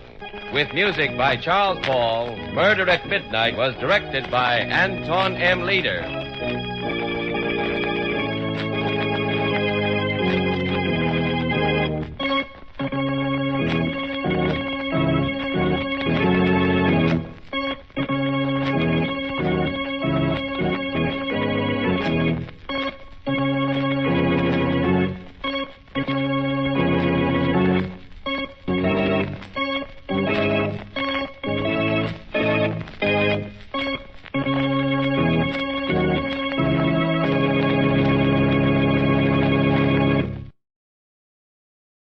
This program is copyrighted material of RadioVault.com. All rights reserved. Stay tuned for Nero Wolfe. This Sunday marks the premiere of The Big Show on NBC.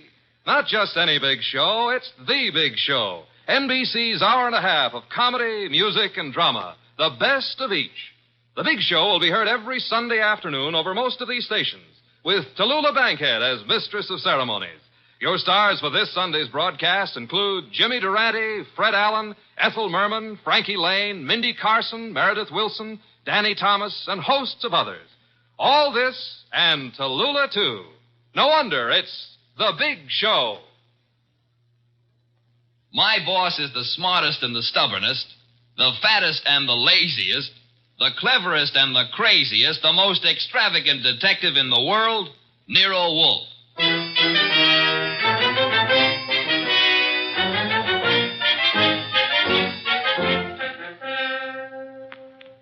It's the adventure of the case of the dear dead lady, with that brilliant, eccentric private detective, orchid fancier, and gargantuan gourmet, Nero Wolfe. Starring Sidney Greenstreet.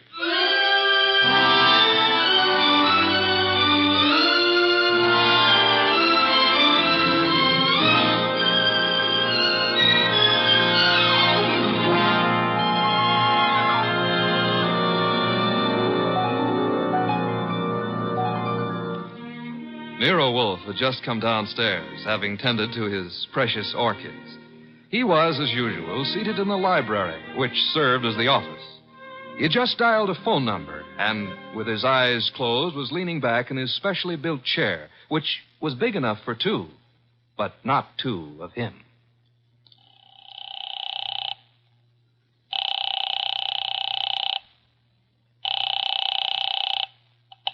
Halsbrecher's Market, domestic and imported delicacies. Mr. Halsbrecher, this is Nero Wolfe. Oh, yeah, Mr. Wolfe. I was just about to ring you. Well, I have need of 2 pounds of duck liver.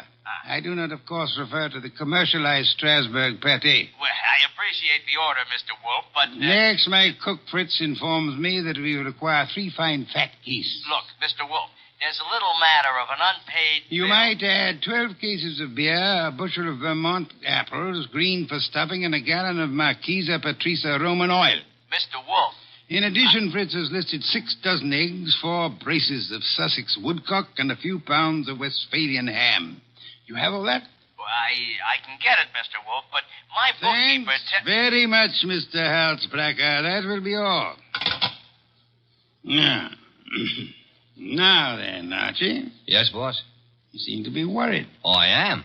This means naturally that I'm supposed to handle Halsbrecher's delivery boy when and if he shows. I had thought of leaving that simple matter to you. And what about the simple matter of the money? Money? I hate to bring up a vulgar subject, but where is it coming from? Oh, of course. You're right, Archie. I should have said... Said what? Charge it. Boss, look, you don't realize I know, but we're into that truffle broker for $500 and change. All right. Then give him a check. Okay, I will give him a check. And I hope they'll let you keep the orchids in your cell. You're a wit, Archie. Mm-hmm. You know, I'm on the bank's mailing list. We got a notice this morning. You don't mean... Oh, but I do. Again? Yeah, you just can't take money out of an account, boss. Sometimes you gotta put some in.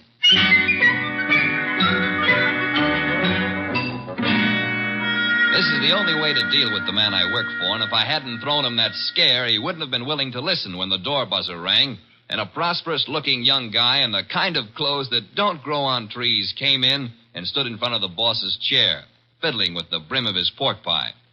My name is Oliphant, Mr. Wolfe. Oliphant? Yes, sir, Oliphant. I am the spiritual leader and guiding head of a small religious group known as the Seekers of the Inner Power. I see. Also a man addicted to marrying neither wisely nor well, but often. You read the papers? I do. Mr. Wolfe, I am as aware of my sin-ridden past as anyone else is. The point is that I'm no longer that kind of man. Even a person such as I can see the light in time. Good. Might I ask why you've come to see me, Mr. Oliphant? I need your help, Mr. Wolfe. Concerning? A certain young lady with whom I'm deeply in love. Oh, I beg you not to confuse the present emotion with any of my earlier escapades. What I feel for Miss Dana is the pure and righteous glow of an upright seeker of the inner power. I promise to look on you as thoroughly redeemed, Mr. Oliphant. Proceed. Oh, by the way, do I recognize the name of your young lady as a Park Avenue socialite, an amateur swimming champion? Yes. But she's sweet, wonderful, beautiful. I've asked her to marry me, and she's given me some hope. In time, I fully expect to make her my wife. Well, then where's the problem? The problem is the presence of another man in her life. I'm sorry, sir. I'm a detective, not a matchmaker. This isn't a question of making a match, Mr. Wolfe. I have much too much respect for your talents to think of offering you such an assignment. Exactly. What do you want me to do? I want you to save Ilse Dana's life. Her life? Mr. Wolfe, this other man I spoke of is insanely jealous. Not only of Ilse's present, but of her past as well. He has threatened to kill her. I don't doubt your earnestness in this matter, Mr. Oliphant, but how would you know? I was listening on an extension in Miss Dana's apartment a few days ago when Hunter called. Hunter? Yes, sir, Jack Hunter. Known as Jack the Babe Hunter. Wait a minute. I know that canvasback. Huh? Sure, he's a coffee and cake prelim waltzer. Oh, he's not. He's a boxer. Archie is being fancy. Overlook it, Mr. Oliphant. Is Hunter in love with this lady of yours? I doubt it. He's a man of complete moral and spiritual corruption, I believe. Naturally you would. But what are the facts? In my opinion, he's after her for her money. She has money? To burn. And you, Mr. Oliphant? Me? Can you also afford to burn? How much do you want? The answer to that would be astronomical. However, if you leave a check for, say, $7,000, I shall look into your matter the very moment I have completed a little research into the nutrition of the Polynesian orchid.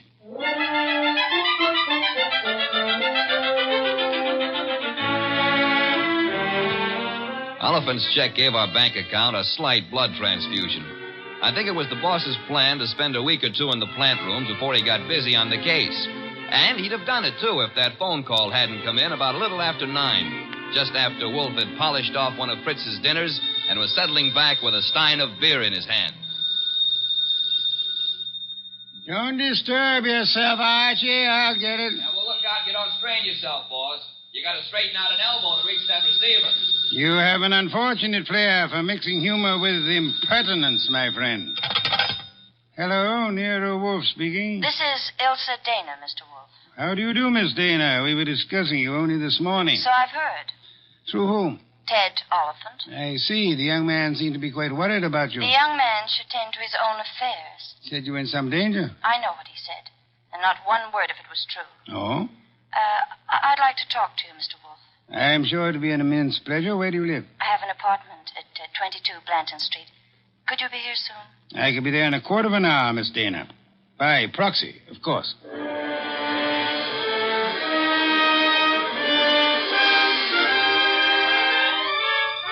The proxy, naturally, was yours truly. 10 minutes later, at 20 past 9, I walked up to Ilse Dana's door with a nosy elevator boy giving me the 00. The reason for his interest was that her door was open and the room inside was empty except for a little twisted pile of pale pink satin, which at close range turned out to be a woman. Which woman turned out to be Ilse Dana. And Ilse Dana was dead. She used to be pretty. She isn't now. Yeah, strangulation doesn't help any girl's looks, son. Make anything of it? Well, the position of her body and the bloodstains on her pointed fingernails tells me that she put up a tough struggle before somebody succeeded in smothering her with a pillow from the sofa over there. Yeah, that figures. When did it happen, I wonder? Yeah, the last 15 minutes, I'd guess. Say, who's been up in the elevator this evening? Nobody for her. Well, somebody came up. Oh, who says not? They could have used the stairs, you know. Yeah. How well do you know Miss Dana? I know exactly zero about Miss Dana. How could you ride her up and down every day and know nothing about her? It's a rule of the house to keep your mouth shut. The rule also goes when being questioned by a cop. A cop? Who's a cop? Oh, I guess you're a cello player from the Philharmonic. Look, I happen to work for a guy named Nero Wolfe. Oh. Heard of him? Maybe. Well, if your memory comes alive, son, I might see my way clear to spend a few dollars with you. Understand? I'll keep you in mind. Going down, mister?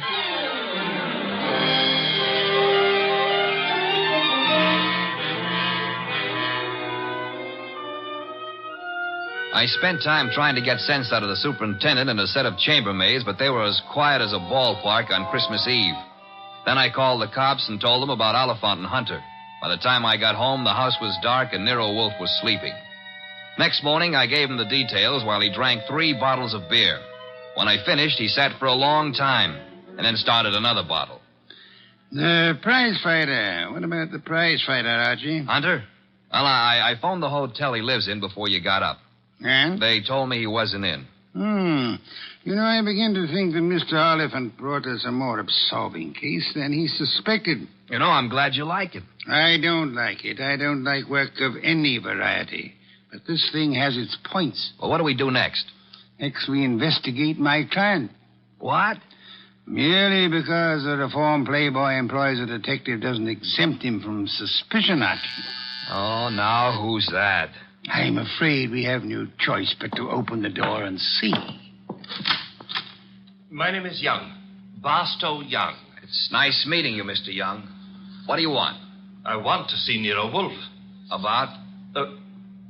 About a certain young lady with whom I am deeply in love. What? Will you repeat that?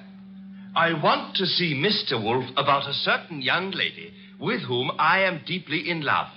Her name, please? Ilsa Dana. Is it possible that you entertain plans of making her your wife? Why, yes, but there's a problem involved. Another man? Yes. Well, do come in. Do come in. I think we've been waiting for you. Oh, Mr. Wolfe.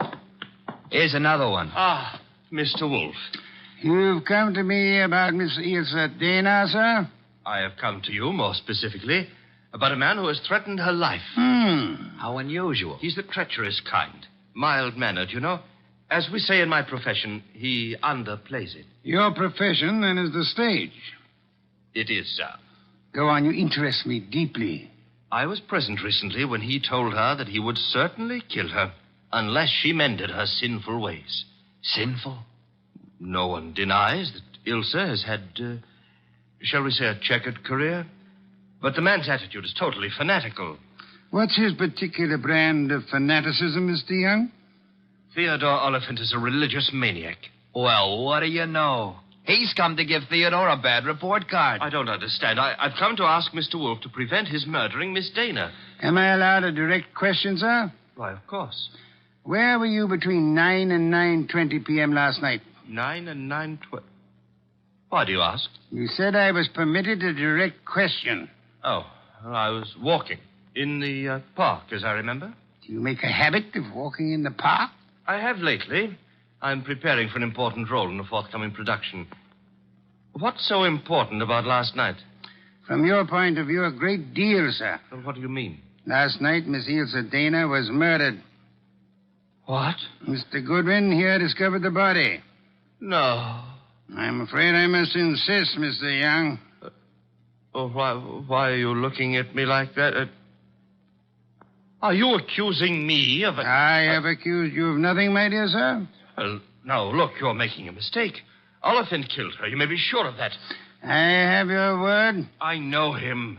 He was trying to reform her, wanted to make her a devout follower of his cult, the Seekers of Power. I heard him tell her to her face that if she refused redemption, he would see to it that she didn't live on in her wickedness. You could produce other witnesses?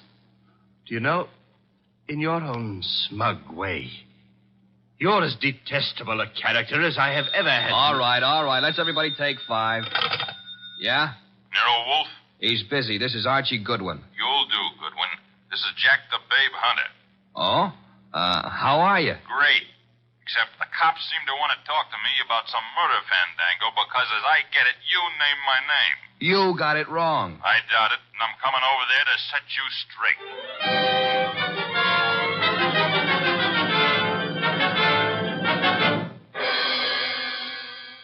Why'd you ring me in on this mess, Wolf? You knew the girl pretty well. Me and how many more?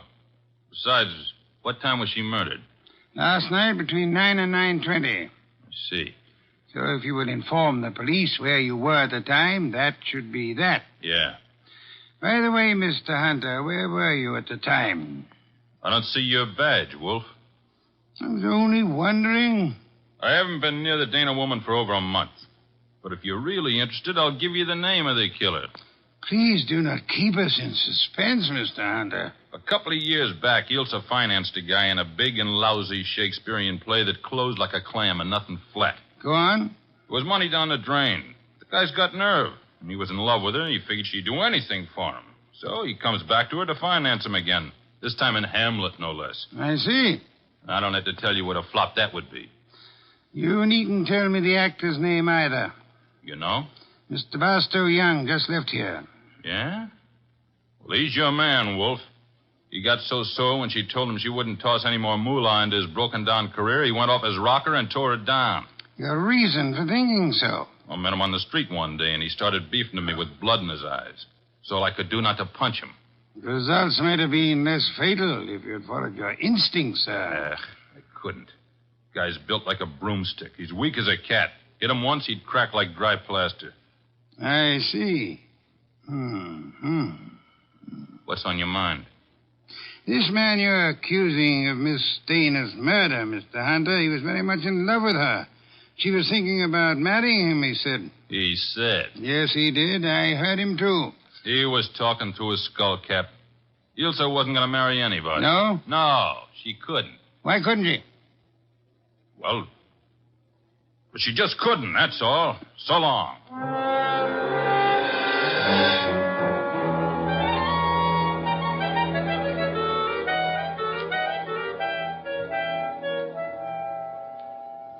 Well, now we got a perfect circle with everybody pointing at everybody else and nobody able to prove a thing.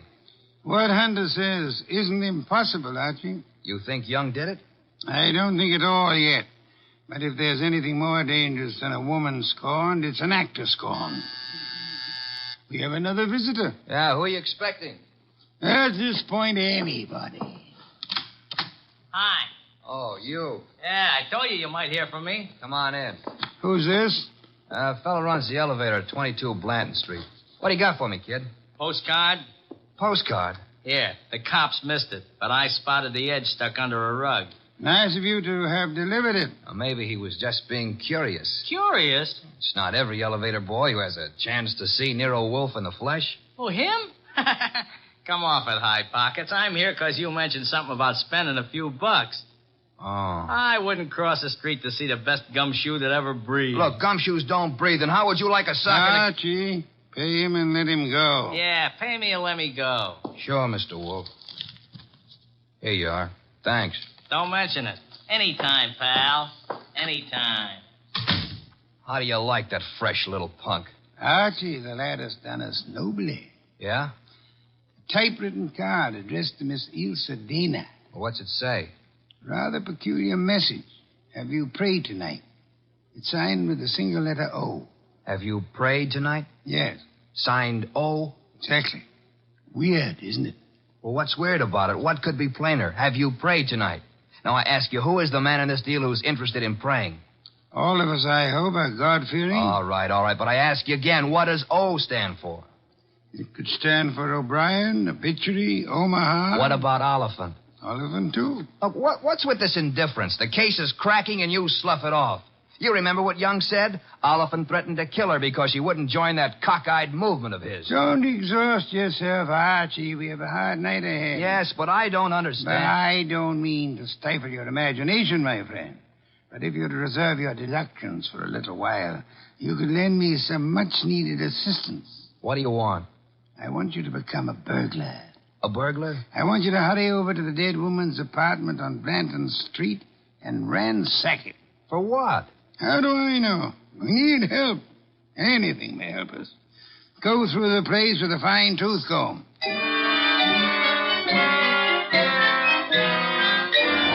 I tore the late Miss Dana's apartment to shreds, but I saw nothing. Then, just as I was about to give it up as a bum job, I noticed a little writing desk in the living room. Pried loose the lock and spotted something among a pile of papers that belonged to no well-to-do flat. It was a pawn ticket, lot 8N046, and the address was a pawn shop around the corner on 6th Avenue. It wasn't more than 90 seconds later that I walked into the joint and tossed the ticket across the counter. Oh, yeah, this, want to redeem it. And fast, huh, Pops? Yeah, it's nothing that's worth much, mister. No? No. Oh, what is it? This? Small steel filing box. Oh. Anything in it? I don't know. Come to me locked, never been able to get it open.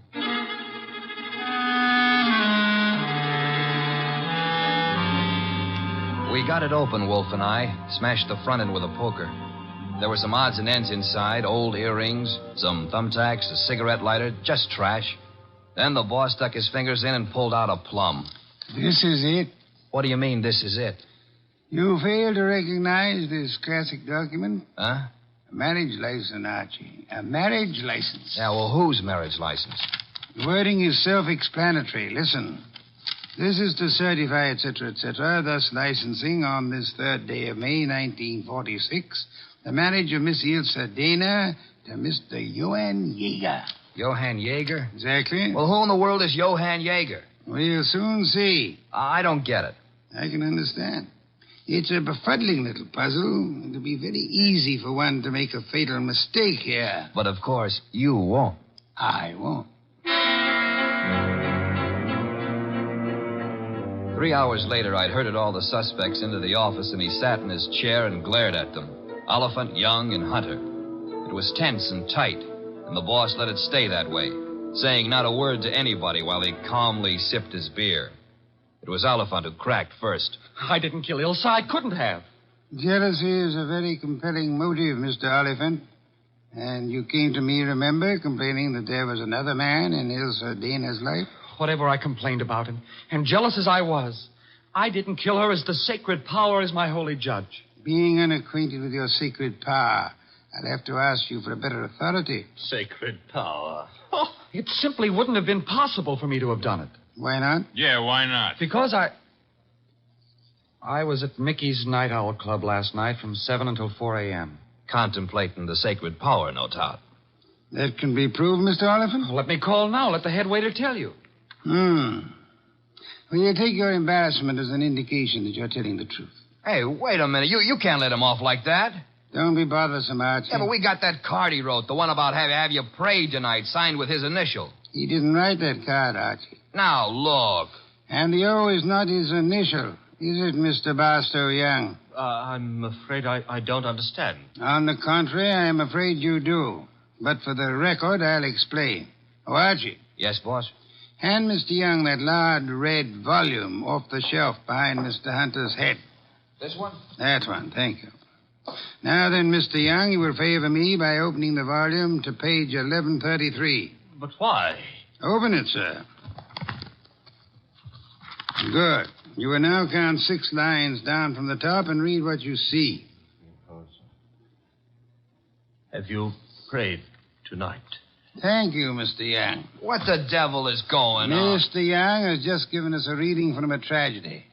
The line, have you prayed tonight, is spoken by the hero to the heroine just before he murders her. The name of the heroine is Desdemona. And the hero, as I'm sure you all know, is Othello. Othello? Yeah, the O was not Oliphant, Archie. Othello, I think, was a Shakespearean play which Miss Dana financed for our Mr. Young. And knowing she would recognize the quotation as well as the threat behind it, he sent it to her to warn her that he meant to murder her. You won't have the unmitigated gall to deny that, will you, Mr. Young? No. No, I don't deny it. Do I call the police? But I didn't kill her. The fact that I sent the card doesn't mean I killed her. Well, it'll do for my money. But not for mine, Archie. What? Mr. Young couldn't have killed Miss Dana. Why not? Because he lacks the strength to strangle such a healthy young woman, a champion athlete. Wide awake and full of fight. He's rather a frail person, as we know, and smothering Miss Dana with that pillow was no easy task. She struggled. Therefore, she clawed the wrists of the murderer. I'm sure that if you examine Mr. Young's wrists, you will find no scratches or scars. Here, let me see that. Go ahead. Well, Archie? Yeah, you're right. Nothing. I was sure there wouldn't be. The person who actually killed Miss Dana was a powerful physical specimen. Yeah? Yes, Mr. Hunter. In all probability, a professional athlete. A muscular man in good condition. You pointing at me? Seems quite likely, doesn't it? You're out of your head. Am I? Yeah. Ilse Dana war Ehefrau. Nicht wahr? Jawohl. I mean... You said yeah, Mr. Hunter. And you meant yeah, yes. I asked you in German if Ilse Dana was your wife, and you, in the heat of emotion, answered me yes in your mother tongue. Look, what's going on here? Allow me to present Mr. Johann Jaeger, Archie. Him? I've known it since we first saw that marriage license. You see, Jack Hunter is the English translation of our friend's real name back in Germany. where he comes from, Mr. Johann Jaeger. Oh, what do you know? So you proved nothing. Yeah, I was married to Ilse. That's why I said she couldn't marry anybody else. But I didn't kill her. She was my wife. I loved her. Olivan told us you were insanely jealous of her. What if he did? You know better. Do we? Sure you do. Ilse told you herself over the phone that every word Oliphant said was a lie. Interesting. What is? How you could possibly know what Ilse Dana told me over the phone.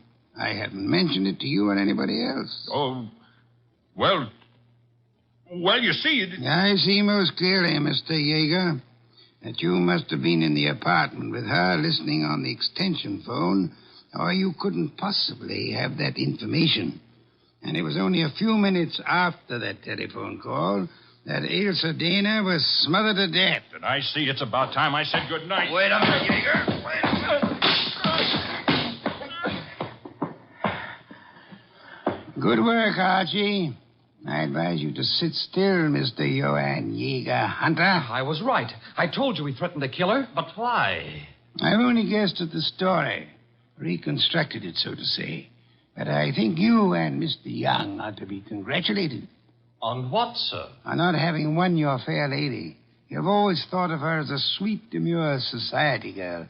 But actually, she was a vicious person, as bad as the man who killed her, if not worse. She tortured him cruelly for 4 long years. How can you say that about her? How can you doubt it, Mr. Oliphant? There must have been a great many men in her life. We know at least 2 definitely, you and Mr. Young. But she was in love with me. She was in love with me. I'm sorry to shatter your illusions, but she was not in love with either of you. She was using you for her purpose. What was her purpose? Tormenting the man she married. That was her preoccupation day and night. She delighted in tyrannizing over him, as one might in breaking a bull or taming a wild mustang. Do I come near the truth, Hunter? Yes. Until I couldn't stand it any longer. May I ask then why you married her? Why? Because I couldn't help myself. I crawled for her. I married her on the terms that nobody should ever know I was her husband. She was too good for me, she told me that to my face over and over. That we belonged to different worlds. But I was crazy about her, so I took it. What I've taken you wouldn't believe. Oh, I'm sure I would, Mr. Hunt. I'm a very understanding man. The question is, will a jury believe you? And that we must begin to learn immediately. Archie. Yes, sir? Phone for Inspector Kramer.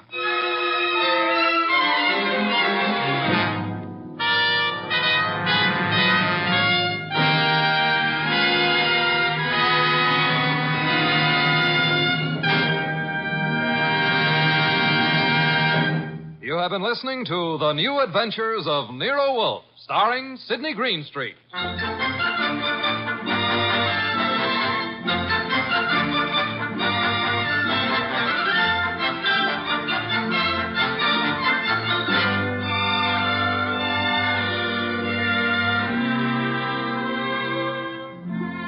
Tonight's transcribed story by Peter Berry was based on the famous characters created by Rex Stout. This is an Edwin Fadiman program produced and directed by J. Donald Wilson. In the cast were Herb Ellis as Archie Goodwin and Lee Millar, Marna Keneally, Larry Dobkin, Barney Phillips, and Jerry Hausner. Next week at this same time, Nero Wolfe and Archie will bring you The Case of the Headless Hunter. Don Stanley speaking.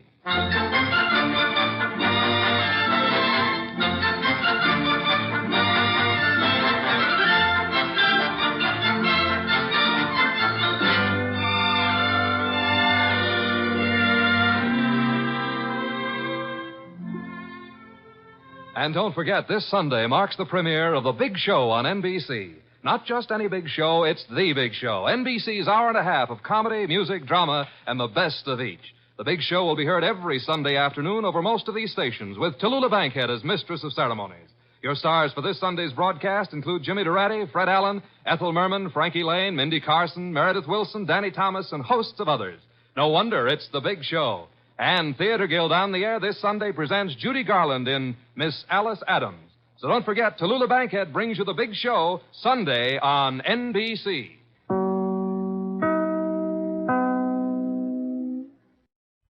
The Sealed Book.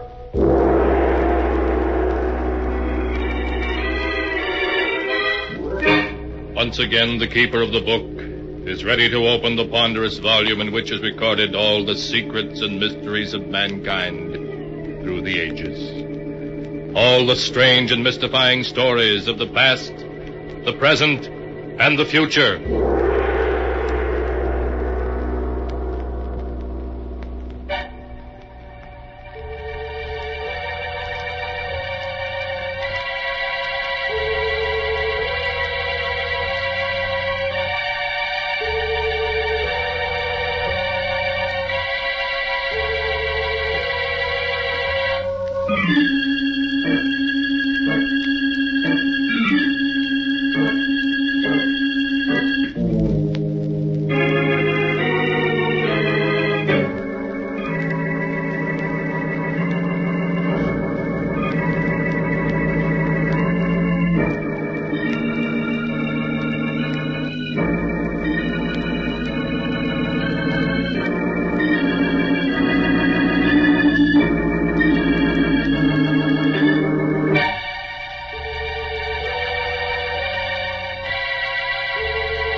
Keeper of the book, what tale will you tell us this time? What tale shall I tell you? I have here tales of every kind. Tales of murder, of madness, of dark deeds and events strange beyond all belief. Let me see. Yes, here's a tale for you. The strange tale of an old woman and of 3 heirs greedy for her millions. A tale I call Death Spins a Web.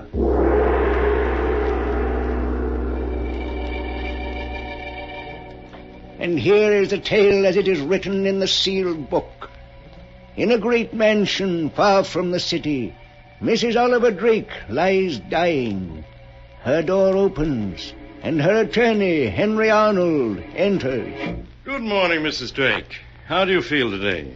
Henry, 2 days ago, Dr. Smith told me I had 2 months to live.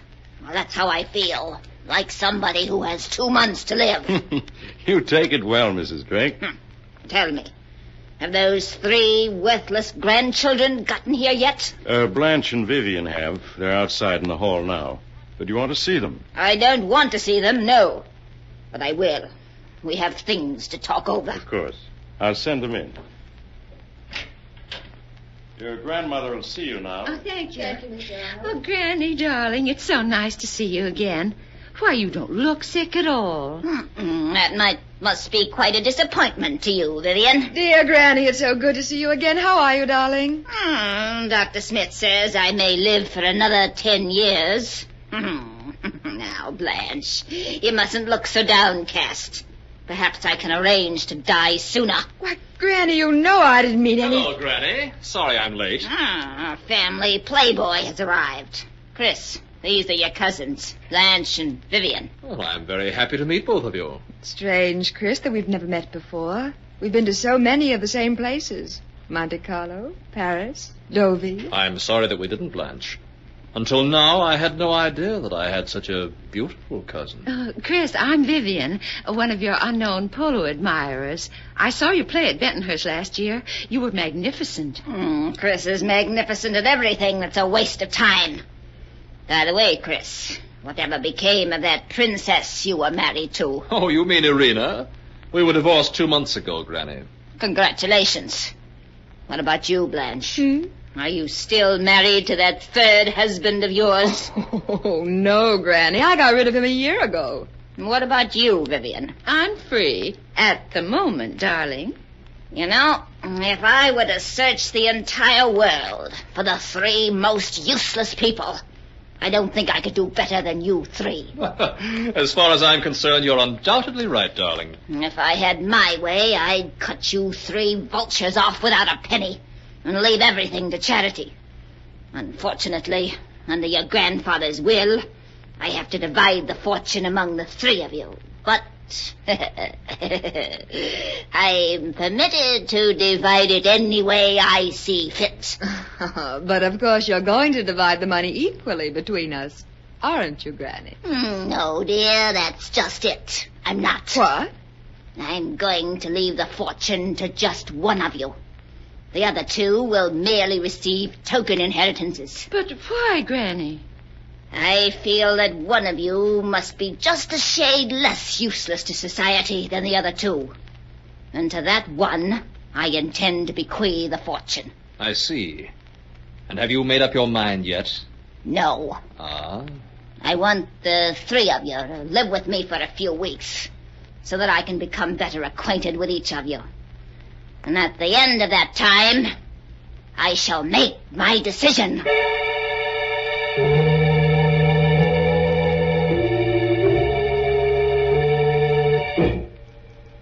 In the days that followed, Blanche, Vivian, and Chris spent a good deal of time with their grandmother.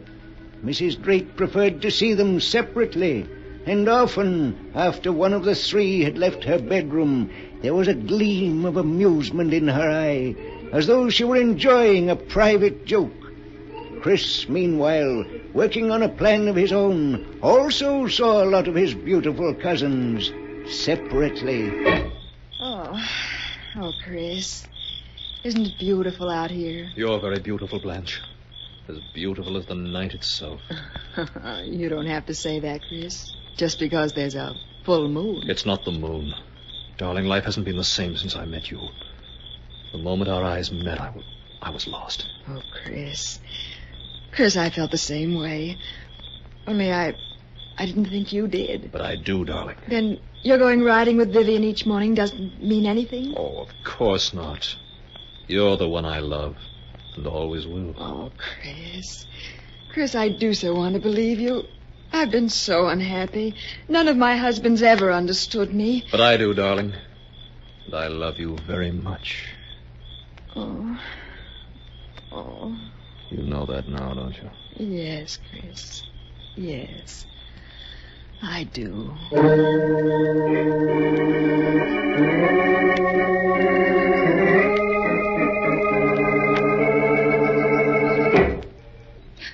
Oh, Chris, it's a wonderful morning. Oh, the air feels so clean. Oh, you look lovely, Vivian, with your cheeks so flushed and your hair windblown. Look at me, Vivian. Oh, Chris, don't. Oh, you had no right to kiss me. Let me go. Your lips say let me go, but that isn't what your eyes are saying, is it, darling? No, Chris. No, it's not. Oh, Chris, this isn't just one of your famous flirtations. No, darling. I think I fell in love with you the moment I saw you. You do care for me, don't you, Vivian? Yes, Chris. Yes, I do.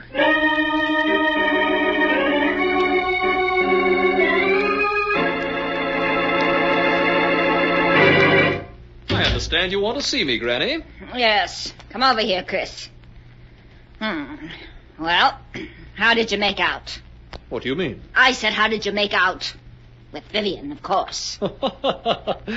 So you know that I was out riding with Vivian. I know everything that goes on in this house. Vivian may not know that you took Blanche for a walk down by the lake last night, but I know. Oh, now, Granny, you're not going to give my little game away, are you? Oh, no, Chris, no. I find it very enjoyable watching an unmitigated scoundrel make love to two women at the same time. Well, after all, Granny, if you don't leave me the fortune, I have no choice but to marry whichever one of them inherits it. But they're such stupid women, Chris. You yourself are a rogue, but at least an amusing one. But those women... And that's the reason you ought to leave me the fortune, Granny. The pity I'm not 20 years younger, isn't it, Chris? Then your charm might have some effect upon me. Yes, you're quite right. Well, Chris, you'd better get back to Blanche and Vivian. After all, One of them might be an heiress. And heiresses demand attention.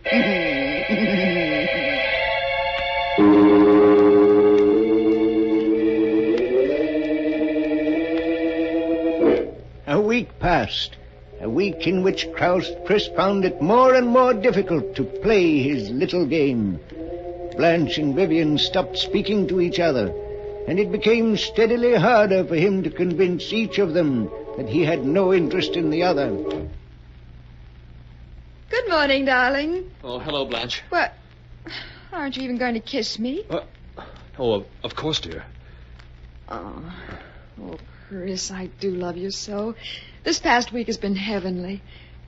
Chris, you do love me, don't you? Darling, what a question. You know there couldn't be anyone for me but you. Then why do you spend so much time with Vivian?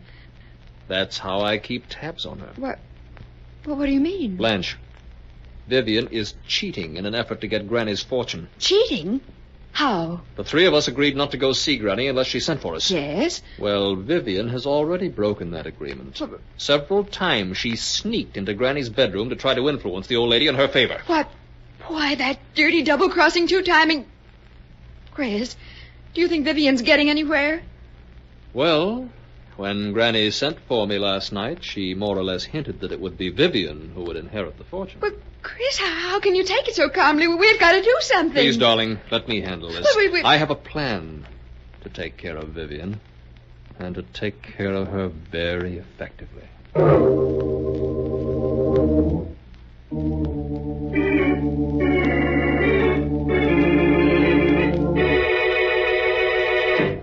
Hello, Vivian. How are you, darling? Let go of me, Chris. Let go.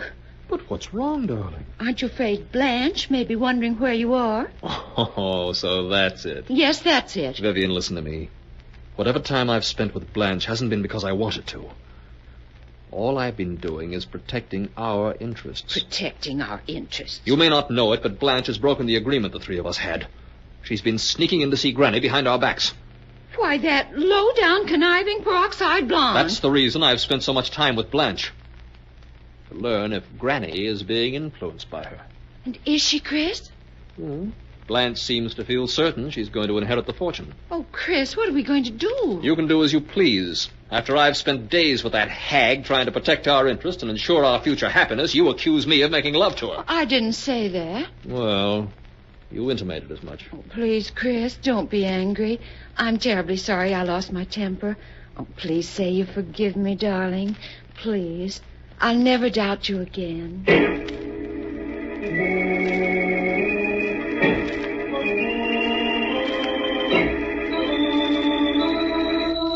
A few days later, after a particularly severe heart attack, Mrs. Drake sent for her 3 grandchildren. I suppose you're wondering why I sent for you, aren't you? Naturally. Frankly, yes, Granny, darling. In the 2 weeks that you've been living with me, I've come to the conclusion that you 3 are the shallowest and most useless people alive. Why, Granny. If I could, I'd leave the entire fortune to charity. But the will of your grandfather provides that the fortune is to be divided among you.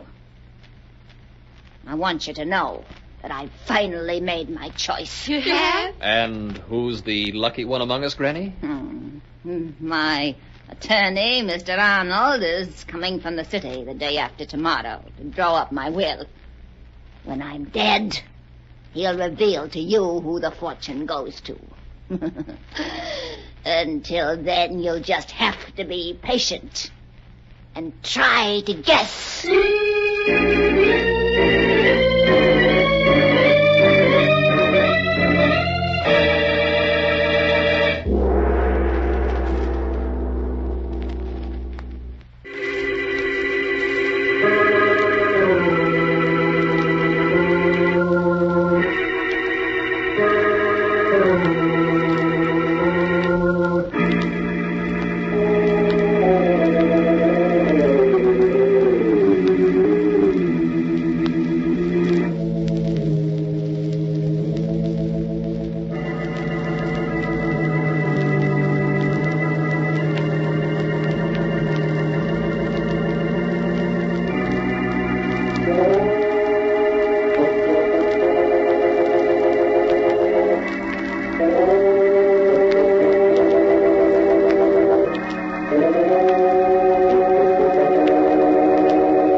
And now the story continues, as it is written here in the pages of the sealed book.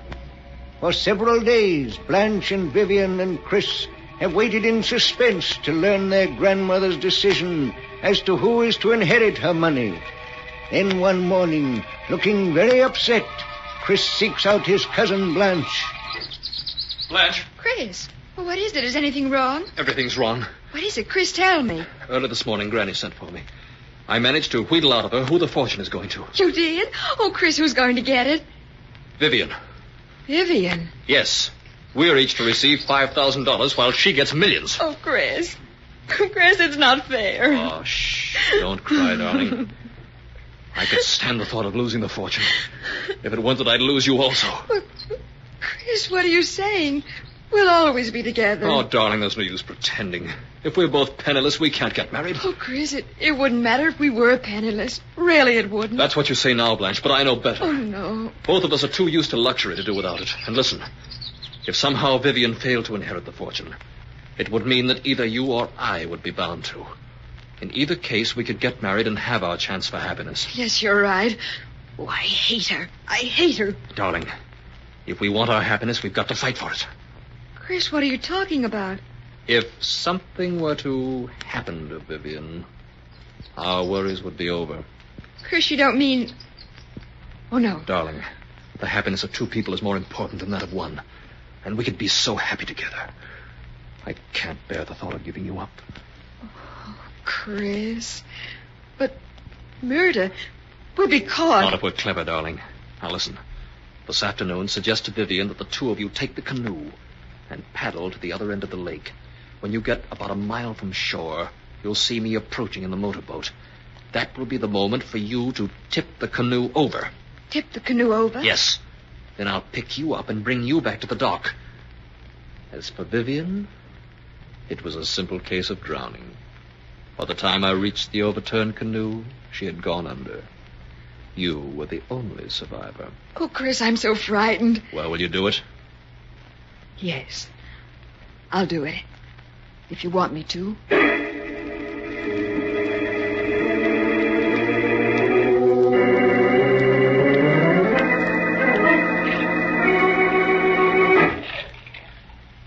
Are you tired paddling, Blanche? No, Vivian. The lake is certainly deserted today, isn't it? It always is this time of the year. Oh, but that water's cold. I hear a motorboat. Oh, look, it's Chris. He's coming after us. Hello, you two. Who wants a lift? Let's just ignore him, Vivian. All right. We'll pretend he isn't there. He expects us to admit we're tired. Shall we change places? I'm tired of paddling in the stern. All right, if you like. But be careful. These canoes tip very easily. Yes, I know. Now you work your way slowly toward the stern while I make for the bow. Okay. Now, we have to slide past each other. This is a tricky part to changing places in a canoe. Blanche, look out. You're rocking the canoe. Oh, I can't help it. Look out. We're going over. Hey, what happened to you two? Chris, pick me up. Come over here and I'll help you into the boat. Chris, where are you? Here I am, Vivian. Chris, it's 30 yards to the boat. I can't swim that far. Chris, pick me up. My clothes are dragging me under. Swim to the boat and I'll pick you up. Oh, Chris, don't let me drown. Chris. Chris. It's only another 20 yards, Blanche. Chris, my clothes, they're so heavy. I'm getting so tired. Just a few more yards, darling. A few more yards. I couldn't swim beyond that if my life depended on it. I'm afraid you may have to, darling. Chris! Chris, come back! Chris, don't let me drown! Chris! Chris, no!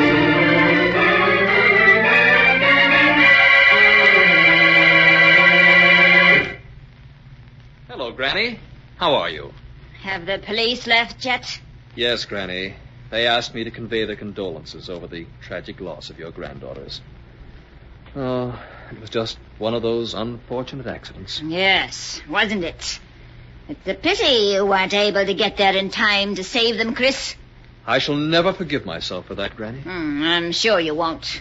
Well, Mr. Arnold is waiting to see me about drawing up my will and naming my heir. But I no longer seem to have a choice in the matter. I must give you credit, Chris. You worked the whole thing out like a master. Why, Granny, whatever are you talking about? You may have fooled Blanche and Vivian and the police to boot, but not me, Chris. What do you mean? Chris, do you remember when the thought first occurred to you that with Blanche and Vivian gone, you would inherit all? Why, Granny. It was when you met your cousins for the first time in this room. The thought occurred to you because I said, it's a pity there isn't only one of you. Then I wouldn't have to bother deciding who should inherit the fortune. Come to think of it, I do recall your saying something to that effect. And when I did, your head came up and you stared at the two women, and then you smiled. And I knew exactly what you were going to do. Of course, this is all nonsense, but if you say you knew what I was going to do, why didn't you stop me? Because I wanted to see happen what did happen. But if you wanted me to inherit the fortune, why didn't you promise to leave it to me in your will without... Without forcing you to do what you did? Yes. My dear Chris, for reasons of my own, I wanted it to be quite impossible for those two vicious, stupid women to inherit my money. And equally impossible for you. Well, whether you want me to inherit the fortune or not, I'm going to. Oh, are you? Yes. Under Grandfather's will, there's no way you can prevent me from inheriting it. It's mine, come what may. Oh, is it? Yes. What are you laughing at? You fool. There isn't any fortune. What are you saying? There are millions. There's nothing. Absolutely nothing. Everything your grandfather left was lost in the Depression. No, that can't be. You're lying. Lying, am I? I've been paying the servants my doctor bills and other expenses by selling what few pieces of jewelry I had left. I have nothing now, nothing. No. In fact, I shouldn't even be surprised if you had to pay my funeral expenses. You witch!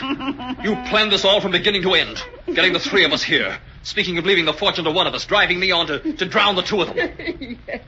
Yes, that's right. And I can't recall ever having had so much fun in all my life.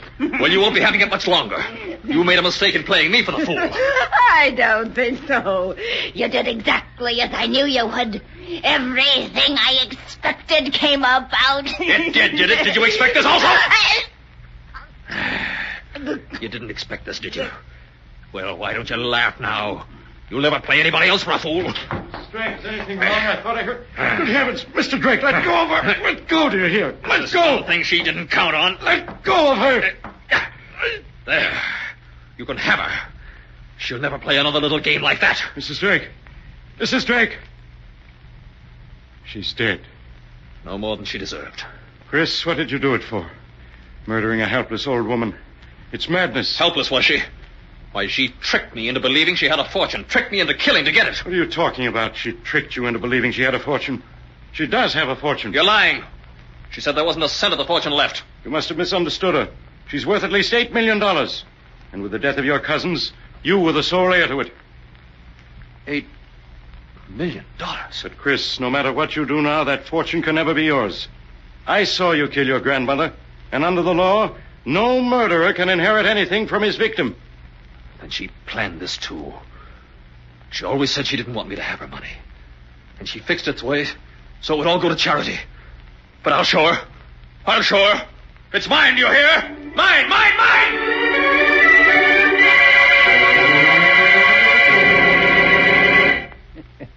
So in the end, old Mrs. Drake defeated her 3 greedy grandchildren after all.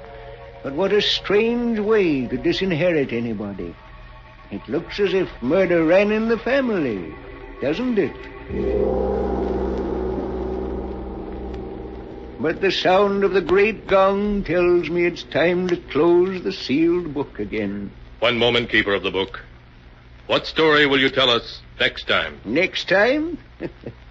Would you prefer a murder or a tale of the supernatural? Remember, I have all the stories that ever happened here and all that have yet to come to pass. But I'll find one for you in just a moment.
And now, Keeper of the Book, have you found the tale you'll tell next time? Yes, I've found one.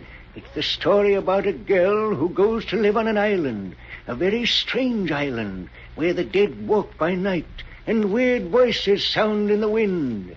I call the story Devil Island.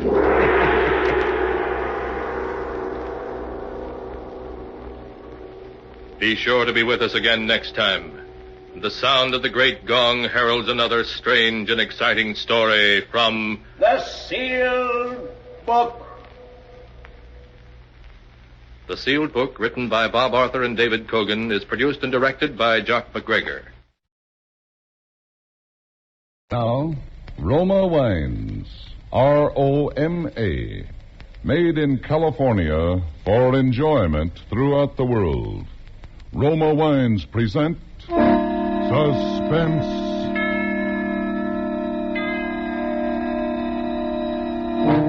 Tonight, Roma Wines bring you Mr. Keenan Wynn and Mr. Hume Cronin as stars of Double Entry, a suspense play produced, edited, and directed for Roma Wines by William Spear.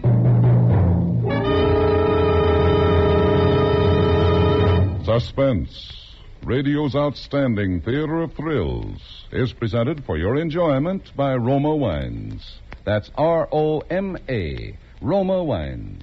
Those excellent California wines that can add so much pleasantness to the way you live, to your happiness in entertaining guests, to your enjoyment of everyday meals. Yes, right now a glassful would be very pleasant, as Roma Wines bring you two of Metro-Goldwyn-Mayer's deftest comedy players, Keenan Wynn, who is currently being seen in What Next, Corporal Hargrove, and Hume Cronin, soon to be seen in Letters for Evie. Mr. Wynn appears as Eddie and Mr. Cronin as Sam, his bosom friend, in Double Entry, a tale of nefarious doings in the world of big money, of larceny and embezzlement, of fraud and friendship. Altogether, a most remarkable tale of suspense.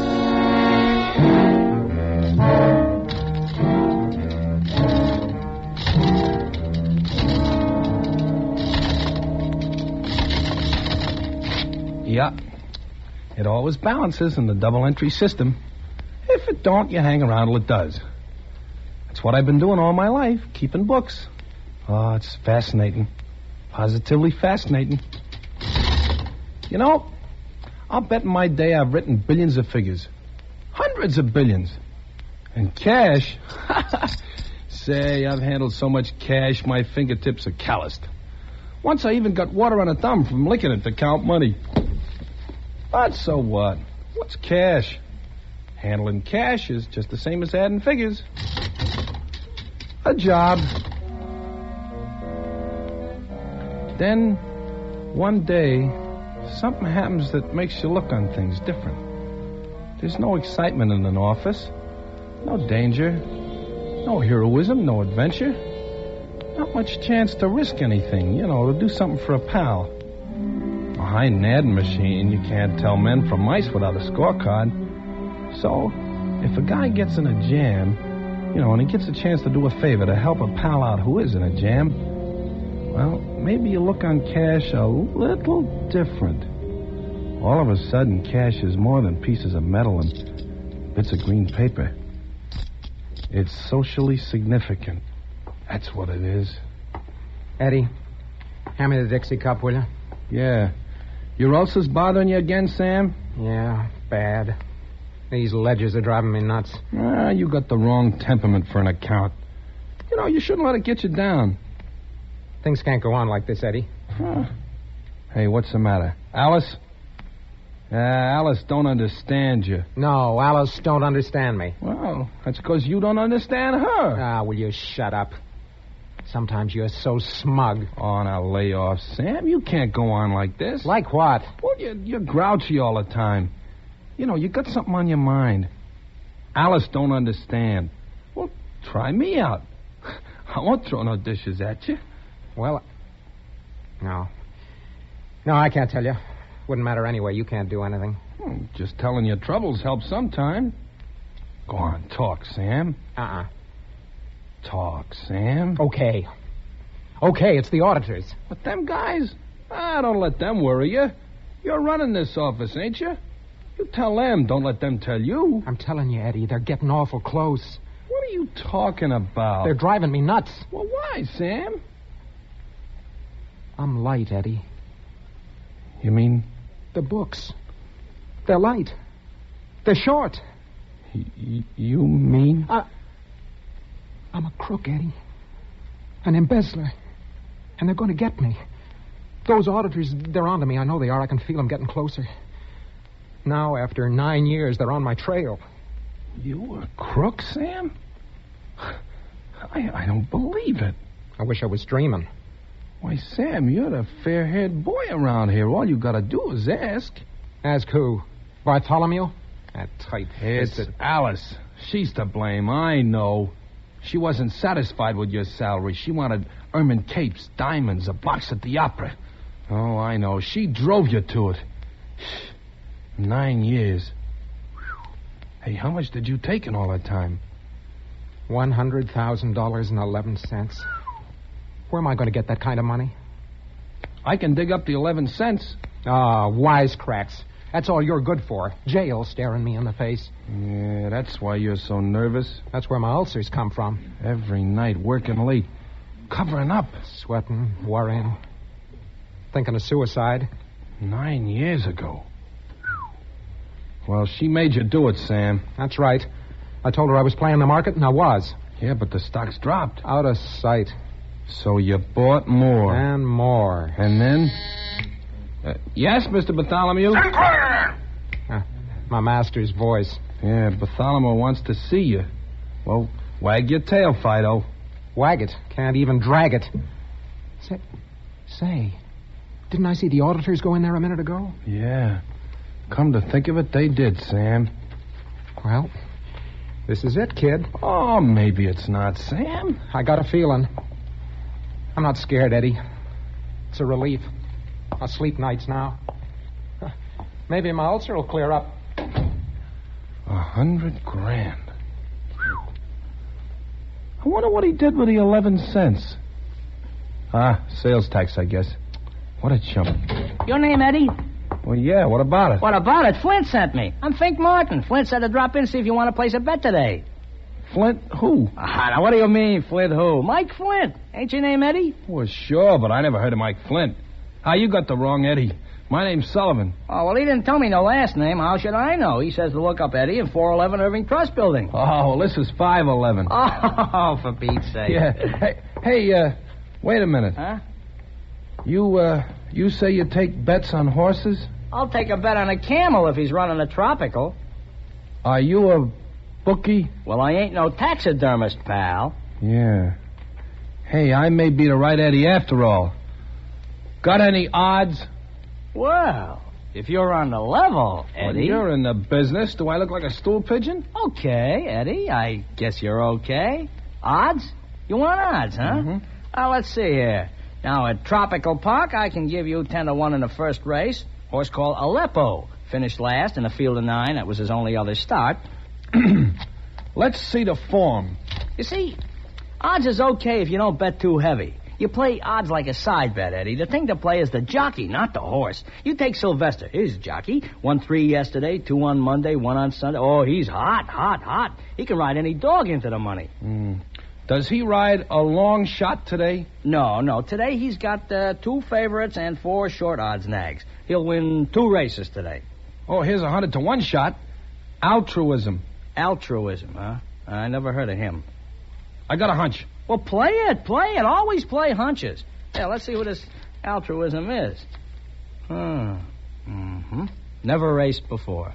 Well, and how do you know he's no good? Well, I don't, but look who he's running against. War Alarm, unbeaten in 3 starts. Test Tube, last year's Gold Cup runner-up. File Clerk. Hey, there's a hunch for you, Eddie. File Clerk. I ain't no file clerk, and I'm playing altruism. Okay, Eddie. Just give me a $2. Is that all I can bet? Well, no, but, gee, I don't want to play you for a sucker. How about $1,000? Oh, why don't you tie that bull to a fence? Will you take $1,000 on altruism? Where would you get $1,000? From the old man. On the level, Eddie? Oh, sure. Well, I have to get Flint's okay. You let me use your phone? Yeah. See, $1,000. Oh, that's not stage money, Eddie. Well, neither is $100,000. Could you pay off? Oh, Flint will cover any bet that I want to make. Hello? Give me Flint. This Flint is a smart cookie. Yeah? Maybe he don't want to let... Wait a minute. Hello, Mike? This is Fink. Yeah. Look, a man's got $1,000 he wants to put on a nag called Altruism in the 3rd of Tropical. The odds are 100-1. How about it? Yeah, but if he wins, Mike. Well, sure I'm a gambler, but 100... Hung up. Funny guy, this Flint. Am I a gambler, he says. Okay, Eddie, we'll play $1,000 on Altruism's nose for you. You will? What's the matter, getting cold feet? Well, no, Martin. I just meant, listen, that's a lot of dough to hand over to someone you never seen before. Well, I never saw you before either, mister. Yeah, but what chance are you taking? Now, quit stalling. Are you betting or not? Oh, okay. Wait till I get the money.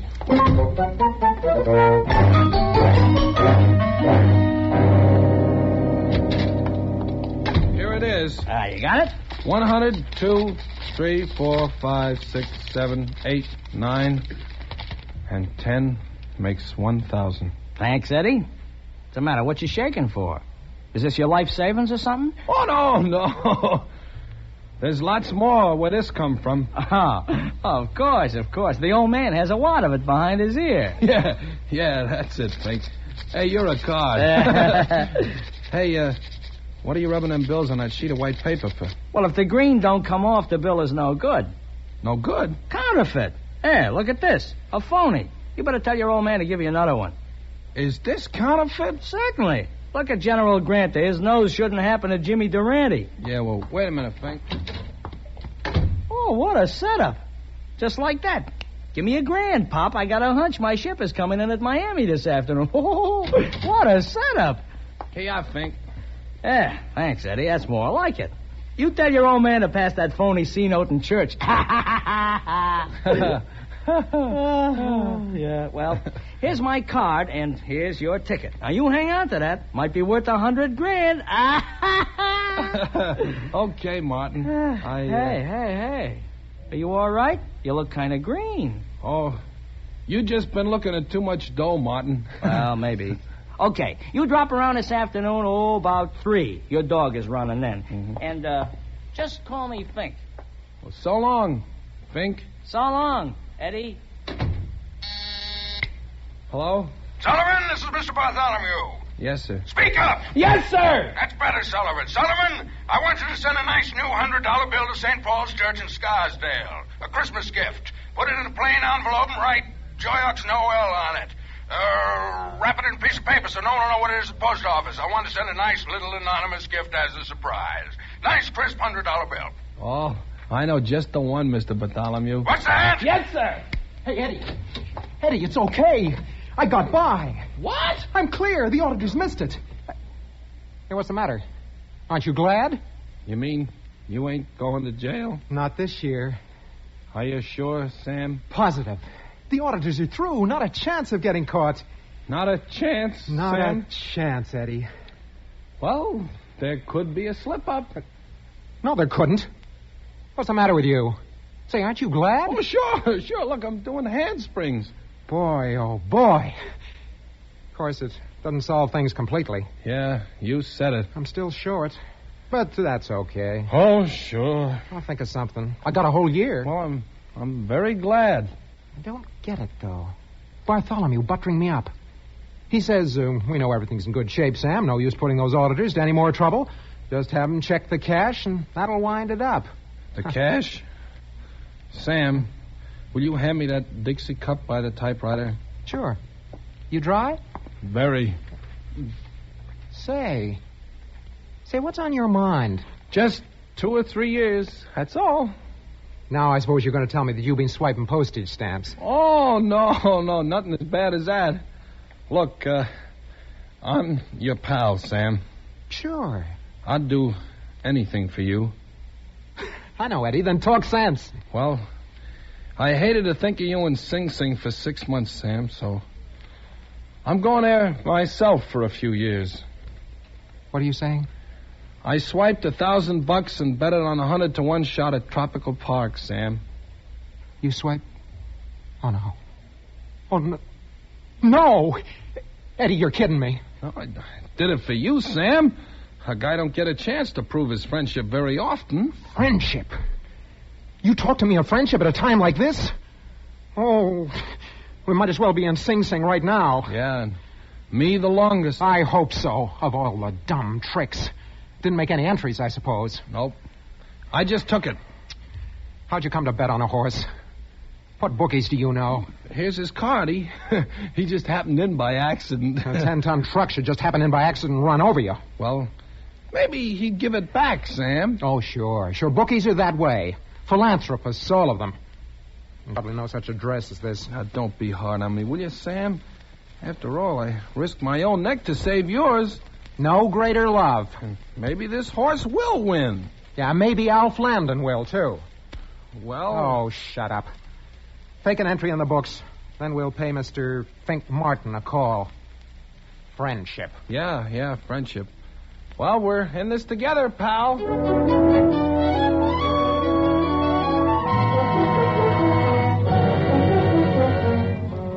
For Suspense, Roma Wines are bringing you as stars Keenan Wynn and Hume Cronin in Double Entry by Robert Minton. Roma Wines' presentation tonight in radio's outstanding theater of thrills, Suspense.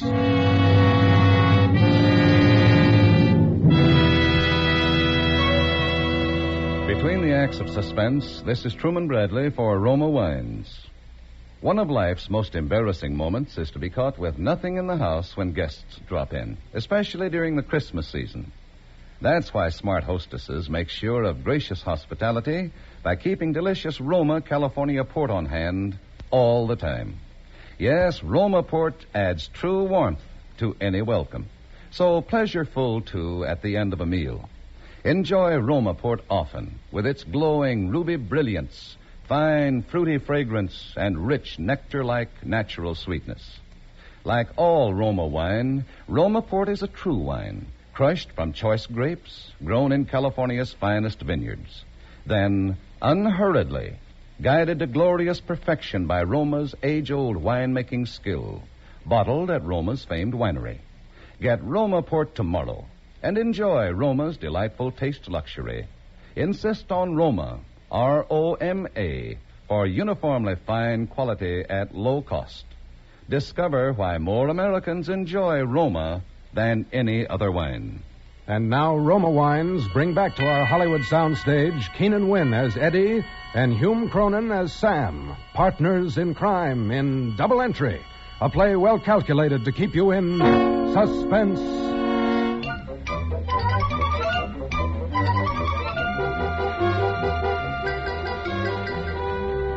On the subway up to the bookie's place, I didn't say a word. I just stared at the ads, and I kept thinking of how I'd messed things up and wondered what Sam was thinking.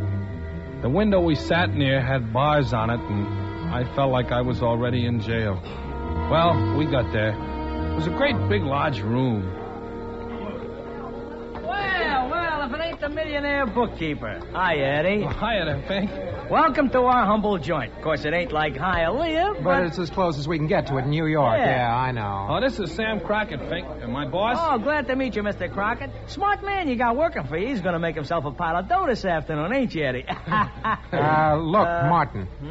This is all a mistake. Eddie had no business betting $1,000 on a horse. The fact is, he wasn't his money. Oh, I know that. It was his old man's. He stole it from the company. No, Eddie, would you do a thing like that? Uh-huh. Well, I am surprised. I thought your old man ran the place. He was trying to help someone, so... So he helped himself to $1,000, huh? Martin, give us a break and return the money. We'll both go to jail if we don't put it back. At Tropical Park in the 6th, scratch Doughboy, number 624. Gee, I'm sorry, fellas, but I can't do nothing about it.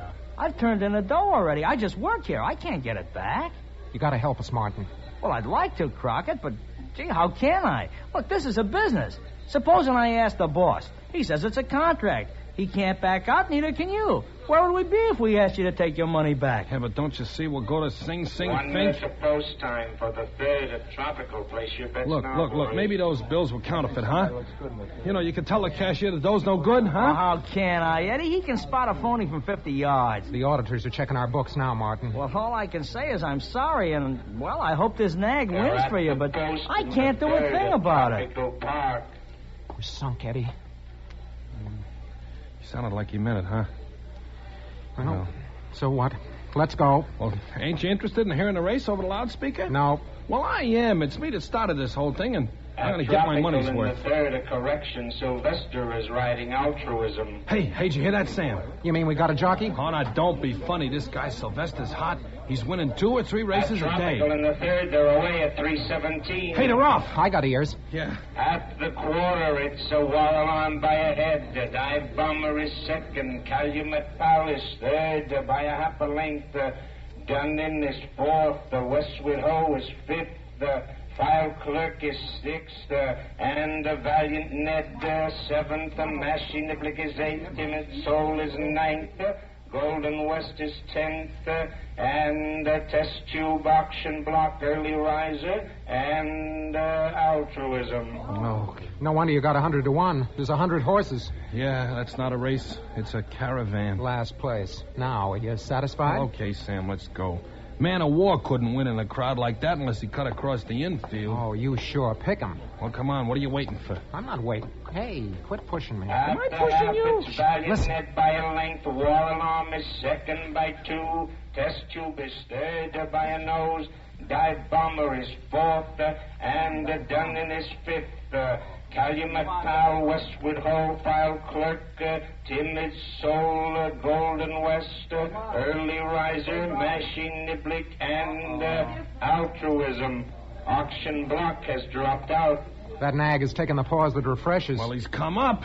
If enough drop out, he can win. Yeah, the race had the last 2 days, huh? Why didn't they run it in heats? Well, might as well hang around till the end, huh, Sam? Oh, well, I guess so. It's Valiant Ned still leading by a length. Test Tube is 2nd by a nose. War Alarm is 3rd. And coming up on the outside is Altruism. Hey, did he say altruism? He said it. Get the results. Hey, Porky, how about the finish? Coming over the wire. Oh, Sylvester, ride, boy, ride! Don't wring your hands. It's too late to pray. The race is over. Yeah, well, who won? I know who won. The wire's always a minute behind. We got a chance.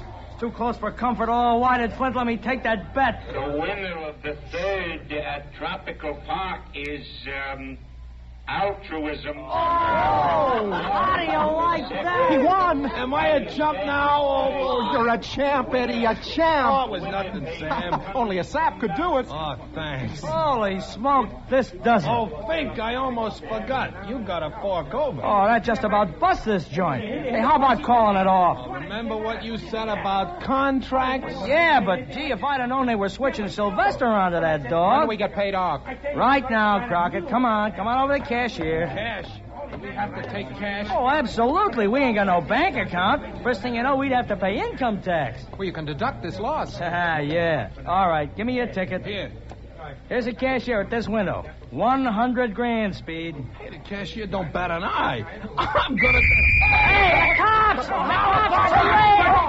Everybody out the back door!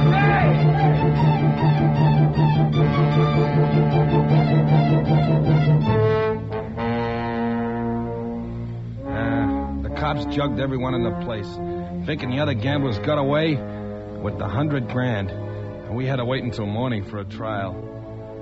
Every silver lining has a rip in it. I don't see how they got away. I'm sore. We sit here in the can and they're off with all that dough. Well, we were framed. This whole thing was planned. You're crazy. How did Martin know altruism would win? Can't turn on a police raid like a shower bath. Well, how are we ever going to find those guys? We won't. And if we do, it won't do us any good because you haven't got the ticket anymore. Even if you have, you couldn't force them to pay. Gambling isn't legal, you know. Oh, that's nice, dreary music. Might as well get used to it. We'll be living in quarters like this for quite some time. Hey, here comes the keeper. You got a visitor, boys. Huh? An auditor. Name of Martin. Think Martin. Hiya, boys. Well, you coming to pay us off? Well, not exactly, no. You see, Mike, the boss, he don't want to pay. Oh, you wouldn't chisel, Fink. Oh, no. On the level. I thought this guy Flint was square. Now he's welching on all his debts and he's blowing town. He's got $1 grand of mine. Oh, that's a great story, Martin. Well, I don't have to tell stories, do I? I could have stayed away from here, Crockett. It's nice to see you again, Fink. Still taking bets? All right. Will this shut you up, Eddie? Hey, $1,000. Yeah, $1,000. It's all I got. It's my own dough. Well, that's the best I can do, Eddie. Hey, guard, let me out of here. Well, gee, I don't know what to say, Fink. Say no to the next bookie you meet, Eddie. Them nags is poison. Well, it was fun for a while, Fink. I wouldn't take your dough, but... Say no more. Put it back where it came from, Sam, and try to forget you ever seen me.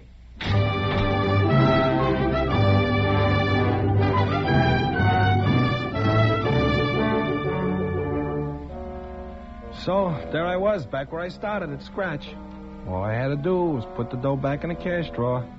The next morning, after paying a $10 fine, we took the subway downtown. Sam read the paper, and I just stared at the ads as usual. Quite a story about altruism. Picture Sylvester here, just a kid. 19, weighs 105. Hey, look at that ad. It says, spell it backwards. If they want you to read it that way, why don't they turn it around? Hey, Eddie. Eddie, look. Well, what is it, Sam? This picture. It's Bartholomew. They've arrested him. Well, what for? Embezzlement. But that's you, Sam. Hey, listen to this. Mr. Bartholomew confessed to having embezzled company funds to the tune of $250,000 when auditors discovered a shortage in cash of $1,000. So that's why he was hurrying those guys around. Well, let me see. What a business.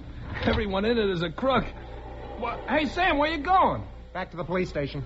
I'm giving myself up. Giving yourself up? You're nuts. No, Eddie. I'd never sleep again if I escaped scot-free. Besides, I'd like to get away from Alice for about 6 months. Yeah, but Sam!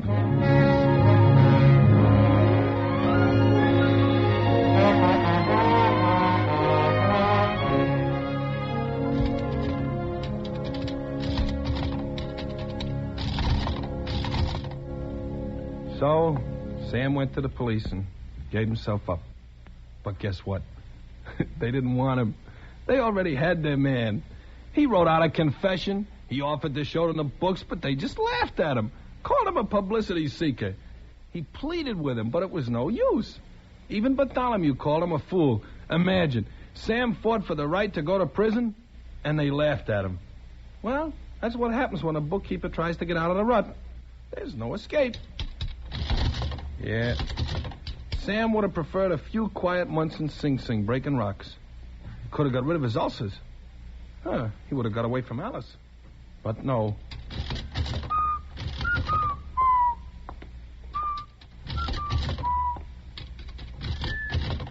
Hey, Eddie. Hand me that Dixie cup, will you? Oh, your ulcers bothering you again, Sam? Yeah, something awful. These ledgers are driving me nuts.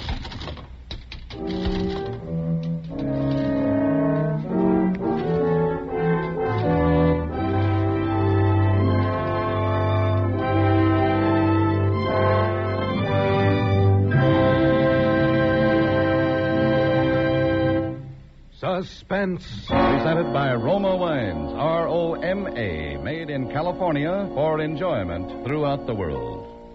Before we hear again from Keenan Wynn and Hume Cronin, the stars of Double Entry, tonight's suspense play, this is Truman Bradley with a word to the men from famed hostess Elsa Maxwell. If you are a typical male who has put off Christmas shopping until the last possible minute, here's a life-saving suggestion. Delight your friends, complete your shopping in an hour, and know your gifts are in excellent taste. Give Roma wine. Yes, there are taste-tempting Roma wines for every occasion. For entertaining, choose Roma California Sherry, Port, Muscatel, or Tokay. For added mealtime pleasure, give Golden Roma California Sauterne or Red Burgundy. And if you want to say Merry Christmas in a grand style, say it with the continental smartness of Roma California Champagne or Sparkling Burgundy. Whether your gift of Roma wine is a bottle, several, or a case, you know when you give Roma, you give a true wine, unvaryingly good always. And Roma's low prices will surprise you pleasantly.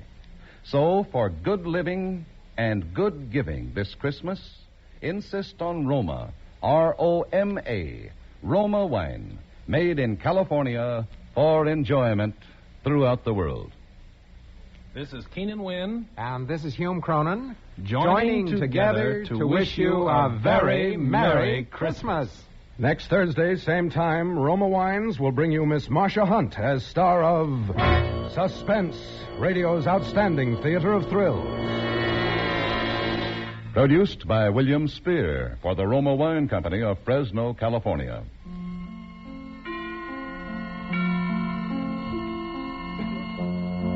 This is CBS, the Columbia Broadcasting System.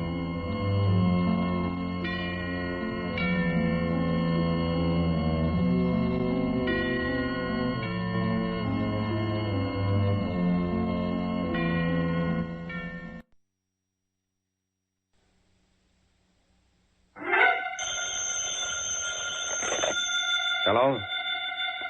Yes, this is the Falcon speaking. Oh, Alicia. I'm glad you phoned.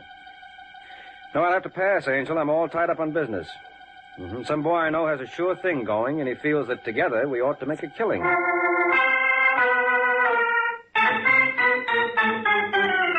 This is Ed Hurley, friends, inviting you to listen to The Adventures of the Falcon. You met the Falcon first in his best-selling novels.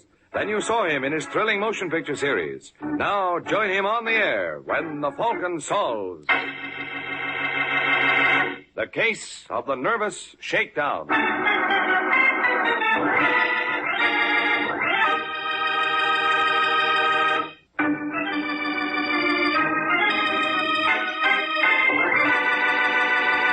And now, the case of the nervous shakedown.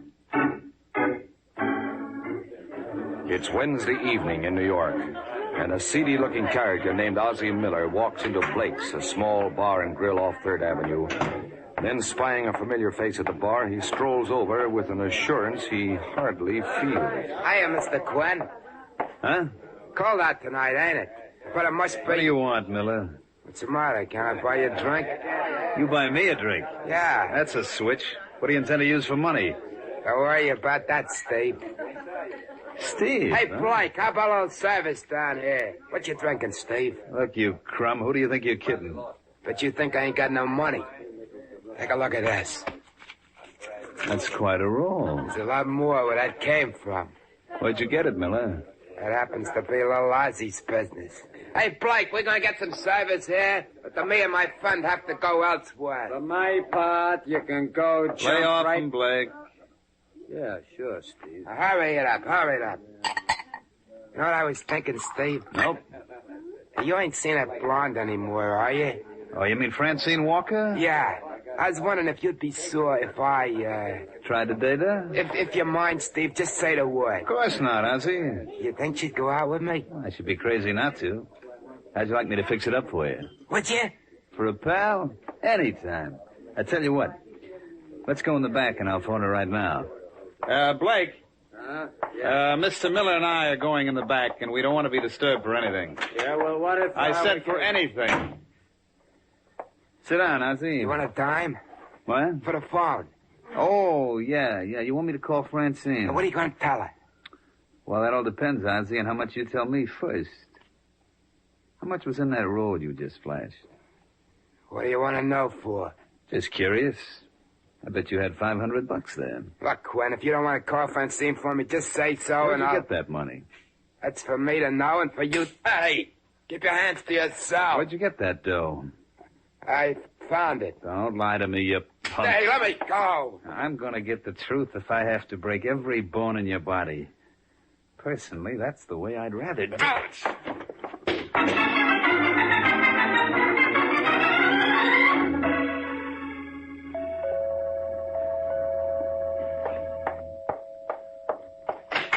Yes? Say, this is going to be more fun than I thought. I beg your pardon. Are you Laura Sherman? That's right. Well, I'm very glad to know you, Miss Sherman. My name is Steve Quinn. Steve Quinn? Oh, don't look so puzzled, honey. There's no reason why you should know me. I don't move in your circle like Ozzie Miller. What? Well, you know Ozzie, of course. He's a swell guy. Hey, why don't I come in? I can think of 100 reasons, Mr. Quinn. Oh, you don't really mean that. Now, look, if you're not out of here in 2 seconds... What'll you do, call the police? Oh, I take it then you don't mind if I stay. What do you want? Just a chance to get acquainted. Hey, that's an original Picasso up over the fireplace, isn't it? How would you know? Oh, you'd be surprised at the things I know, Laura. Now, I'd say you were strictly the 20-carat type. That's what I just finished telling Ozzie. Now, look, if you think you're going to get any money out of me... That's what I had in mind. Did you ever consider working for it? Well, it's too obvious. Anybody can do that. Well, you're wasting your time, Quinn. You know, I had a feeling you were going to say that. Did you? Mm-hmm. So it's lucky that I'm prepared with an answer. Now, Ozzie said if you got difficult, to mention Brooklyn and the date December 31st. What's that supposed to mean? You're in the best position to know. How much do you want? A check for $1,000. I can't afford it. Not if I have Take to... care of Miller? Oh, don't you worry your pretty little head about him. He won't bother you anymore. Hey, you want a pen? Now, be honest. Isn't it nicer to deal with me than Ozzie? I think I'd rather be blackmailed by him. You'll get used to me, Laura. If you don't, it'll be my own fault, because I'll certainly give you every opportunity. Oh, make that payable to cash, if you don't mind.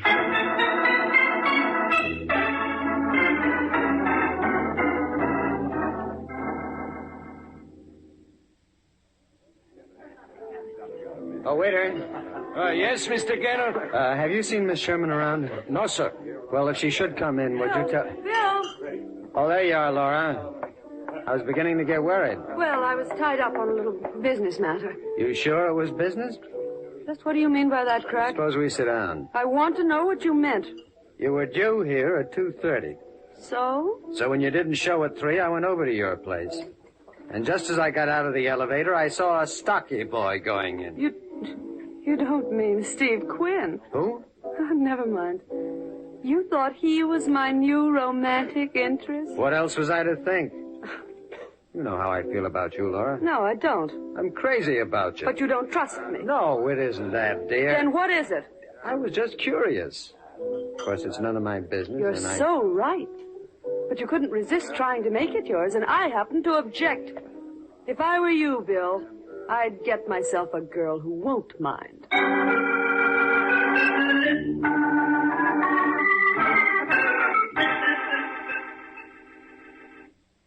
S. 3, 1, 1. 2.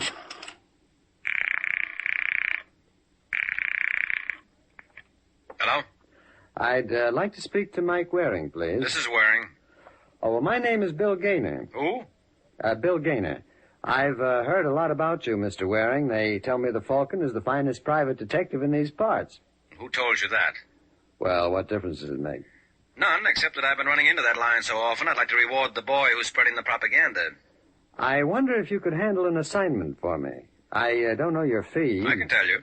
$50 a day plus expenses. Well, fair enough. I'm interested in a man named Steve Quinn. I'd like to find out everything I can about him. Why? But what do you mean, why? Well, I assume your interest in Mr. Quinn is more than academic. Well, it is. He's been bothering my fiancée. Well, then she should complain to the police. Quinn's got a record as long as your arm. He's tried everything in his day, from arson to robbery. Has he ever attempted blackmail? Wouldn't be surprised. Well, thanks a lot, Waring. You confirmed a hunch. If you'll send me a bill at the Kempton, I'll be more than glad to take care of it.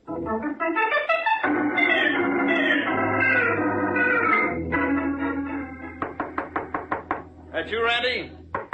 All right, you don't have to break down the door. Next time you might let him... Who the devil are you? I'm looking for a Mr. Quinn. Well, I don't know if I can accommodate you. There are a couple of us. Which one do you want? Steve Quinn. Then I'm your party. What's on your mind, mister? You'd be surprised. My name is Bill Gaynor. That's interesting. A couple of hours ago, you were up to see a Laura Sherman. Was I? Yep. Correct me if I'm wrong, Gaynor, but you're no cop, are you? Nope. That's what I figured. Somehow you didn't look official to me.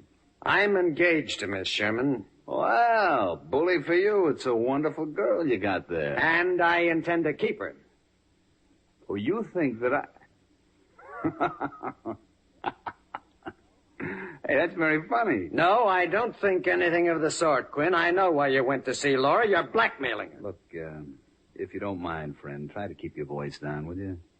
This is a public hallway. These neighbors of mine are awfully nosy. You are going to tear up that check that she gave you. Am I? Yep, and you're never going to bother her again. Well, under the circumstances, I guess there's only one thing for me to do.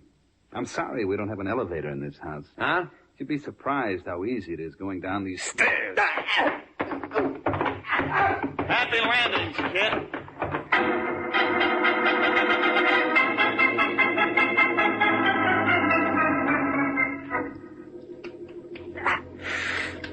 Can I get your towel, Mr. Gaynor? What? I asked if I could get your towel. Hey, what happened to you? Hey, you ought to have a doctor. How'd you get in here? The door was open. Well, you got your nerve. Yeah, that's the civil service for you. Civil service? Oh, didn't I mention it? I'm a cop. A cop? Uh-huh, Sergeant Corbin. Heard you had a little trouble at 5 o'clock tonight with a boy named Steve Quinn. Did he do all that to you? No. You sure? Look, it doesn't matter, Sergeant. I don't wish to prosecute. Well, now, that's very tolerant of you, but unfortunately, the state of New York isn't that broad-minded.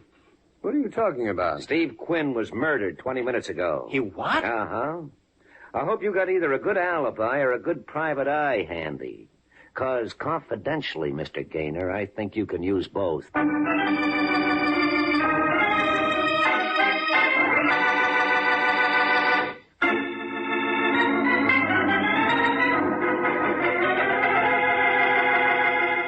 I live and breathe if it isn't the one and only Falcon. I've been looking for you. On business? Yeah. Ever hear of a boy named Bill Gaynor? Why? I'm asking the questions now. Well, he was up to see me yesterday. He wanted some information about Steve Quinn. What'd you tell him? Only what I knew. Obviously, it was more than enough. Well, what are you talking about? Quinn was bumped 2 hours ago. I don't believe it. Well, if you'd like to step down to the morgue, I'll be glad to show you the body. You think Gaynor did it? I know he did. You're out of your mind. He couldn't have killed Quinn. Why couldn't he? Well, he's not the type. If you knew human nature... But you do. Yes. Now, listen, Sergeant, how's chances of me talking to Gaynor? You think you can get him out? I know I can. Well, that's the kind of a challenge I can't resist. Okay, Mike, but you might as well finish your sandwich first. You'll be eating crow later.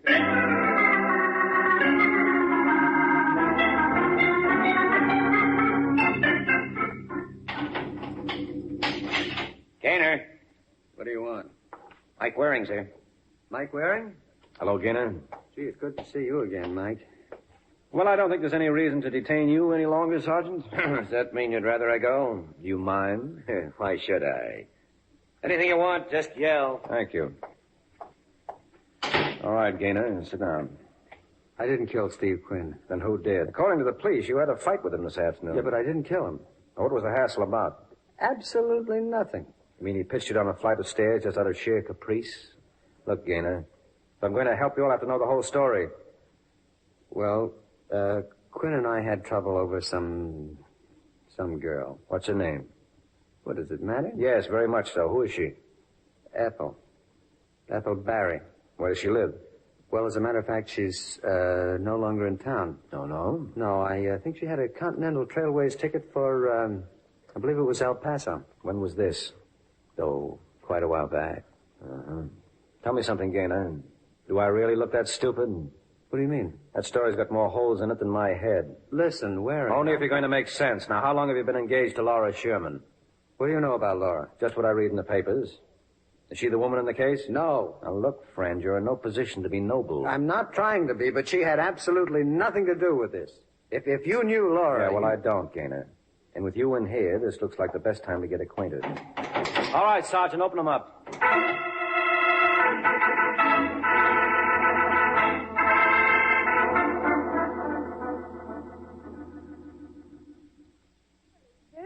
Of Bill Gaynor to give you my name, Mr. Waring. I can't tell you how I appreciate it. Well, in all fairness to him, he tried to keep you out of this, Laura.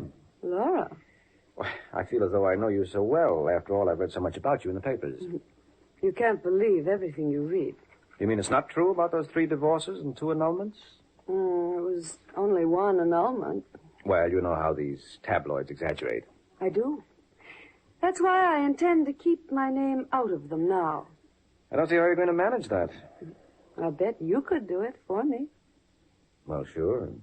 But where's my incentive? Would money tempt you? You might try. $5,000. No, I guess it wouldn't. But they say money isn't everything. Oh. Would you like a drink? Yes, now that I'd love. I don't want you to get the wrong idea, Mr. Waring. Oh, good gracious, no. Actually, there's no reason for me to be involved in this mess. I never even knew this man, Finn. Quinn. Steve Quinn. Well, whatever his name was. And if I didn't know him... It follows you certainly wouldn't have killed him. Naturally. Mm-hmm. Soda? Just a squirt. Whoop, that's fine. Now, honestly, Mike, do you see any reason why I should be involved? Don't misunderstand. If I thought I could possibly help Bill, I'd be tickled to... Excuse me. Yes, go ahead. Hello? Is that you, Miss Sherman? Who is this? Don't tell me you've forgotten so soon. This is Ozzie Miller. I think you have the wrong number. I said this is Ozzie Miller. Well, there's no one here named Parker. What's the matter? Can't you talk? That's right. Oh. Okay, call me back later. I'm at the New Bedford. I don't know what's the matter with the phone company these days. Yeah, Congress ought to look into it. Well, much as I hate to do this, Laura, I'm afraid I'll have to tear myself away. Oh, but you didn't even finish your drink. Well, suppose you keep it warm for me, Angel. I may be back sooner than you expect.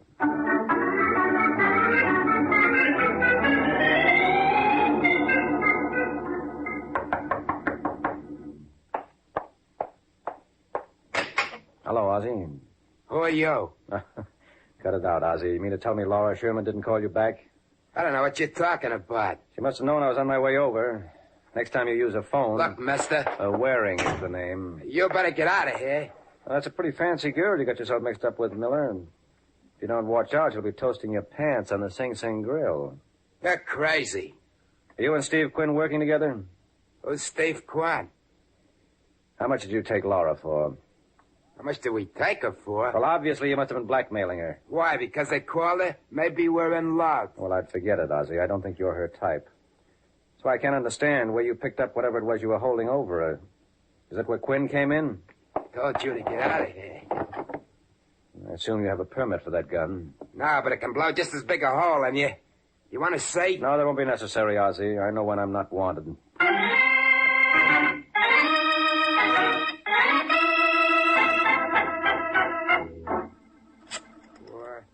Four, 1, 3.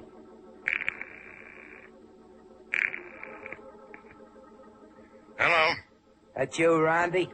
Who wants to know? Ozzie Muller. Oh, listen, you I just called you to do you a little favor. You know who's working for Bill Gaynor? I don't care It's Mike Waring. Who? Waring. I bet Bill Gaynor don't go to the chair for knocking off Steve. You think so? Well, you know the rep that Waring's got. He's not wrong very often. I thought you might want to do something about boosting his average.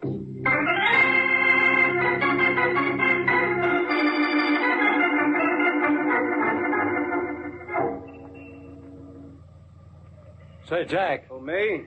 Yeah, I wonder if you could give us some help. Where's the Hayden Planetarium? Go down 3 blocks, then turn right. Then right again at the next light. Look, Jack, I hate to put you to any trouble, but you suppose you could take us over there? What? Come on, Waring. Get in. Well, if you insist. I do indeed. All right, Harold. You know, nobody's going to believe this. Won't they? This kind of stuff went out with Little Caesar. Well, maybe this is the right time for a revival. It all depends on how you feel about that client of yours. You mean Bill Gaynor? Yeah. He's got a fry for that Steve Quinn killing. I don't know, friends. Beginning to look better for him all the time. I hate to hear that, Waring. Maybe you better just drop the case. Well, I don't want to seem stubborn, but I'll have to have some pretty good reasons. Well, wait till Harold finds a nice, quiet spot, and I'll give you some. I bet they'll all hit you in the right place.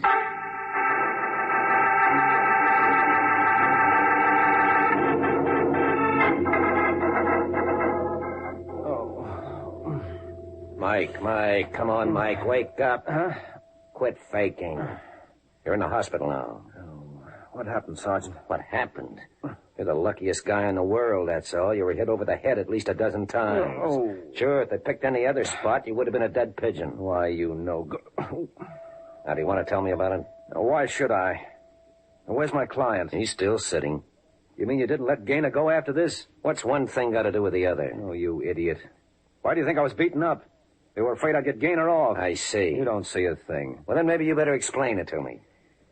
Gaynor was engaged to Laura Sherman. That I told you. Well, Steve Quinn was shaking her down. Oh, really? Yes, and there were several others in the deal. Who, for instance? For instance, a punk named Ozzie Miller.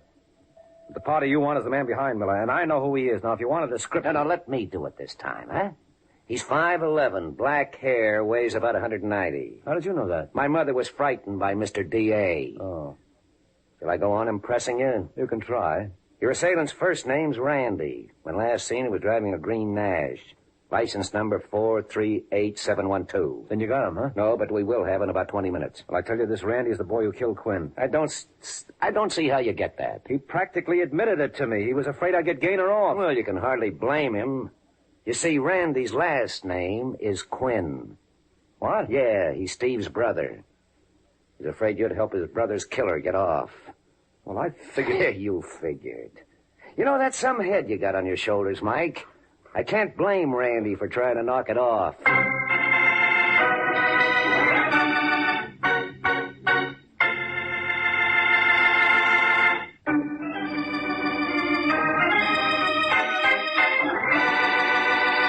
Now, back to the adventures of the Falcon. An hour has passed since Mike Waring fell flat on his face. As we find him now, he's huddling with his client, trying to discover where he tripped. I'm sorry, Mike, but I can't think of a thing. You've got to, Gaynor. If you only had an alibi... I haven't. I was home all alone when Quinn was killed. Well, that's not good enough. What, can the police prove I wasn't? No, they can't. That's the big item in your favor. But we can get you out of here if you just admit one thing. Fine. Your fight with Quinn concerned Laura Sherman. Now, come on, Gaynor. You might as well tell me the truth. I know most of it already. Quinn was blackmailing her. That's right. Well, what did he have on her? Laura wouldn't tell me. Where did Ozzie Miller fit in? Who? Ozzie Miller. Laura didn't mention him. Well, is it possible that Miller was working on his own? I wouldn't know. Well, suppose he was. Yeah, and suppose Quinn muscled in. Well, then you think that... I think it's high time we assembled our complete cast. We've got enough now to make it curtains for someone.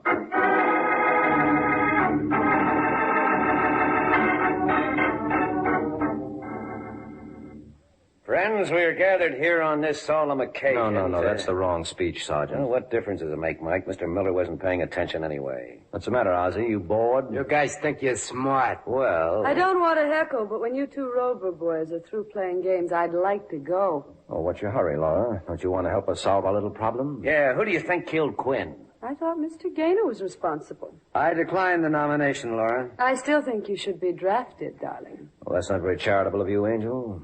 Bill went to see Quinn because of you. I didn't ask him to. It wasn't my fault if he wanted to play Sir Galahad. Wasn't it? No. We had a dinner date, and when I phoned him at 6 o'clock to call it off, he asked me to forgive him. We'd had a quarrel earlier that day. About Quinn? Yes. Somehow he guessed that Quinn was blackmailing me. Well, I guess that does it, Sergeant. You mean she... I mean she'll make a first-class witness against Gaynor. What are you babbling about? Well, don't breathe it to a soul, Gaynor. But I was wrong about you all along. Now, ain't that enough to kill you?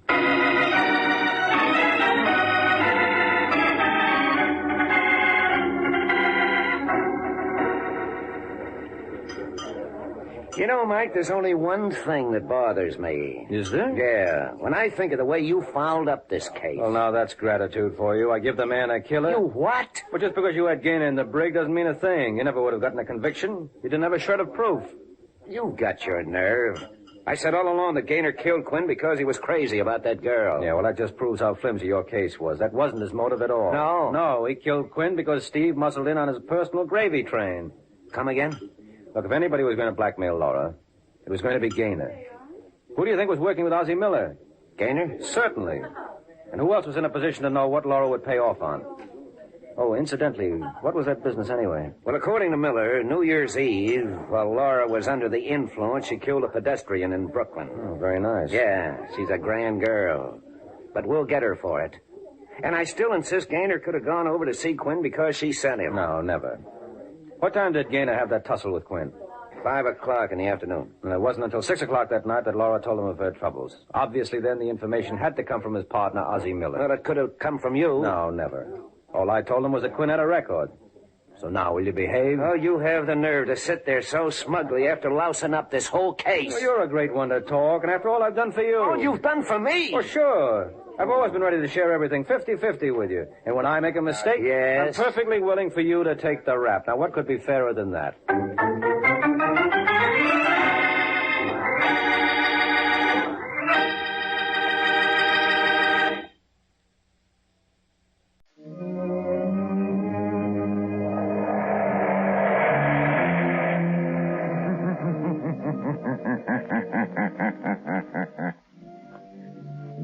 Shadow knows.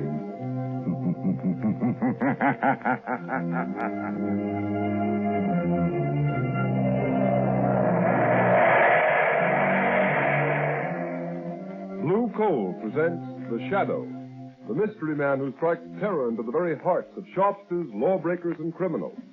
Today, the Society of the Living Dead. In just a moment, The Shadow's exciting adventure will begin. Meanwhile, I have an important message for all you homeowners. We are now in the midst of the most treacherous season of the entire year. But you can protect your family's health during this danger period by burning blue coal. For blue coal gives you clean, uniform, healthful heat all winter long. And its harmless blue coloring is your guarantee of better heat at less cost. So when you order fuel, insist on blue coal. It's Pennsylvania's finest anthracite. Your nearest blue coal dealer will be glad to send you a trial ton. Phone him tomorrow.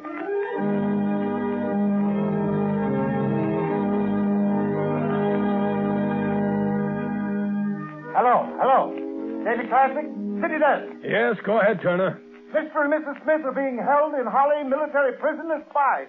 The Smiths are believed not to be American citizens. What? Yes.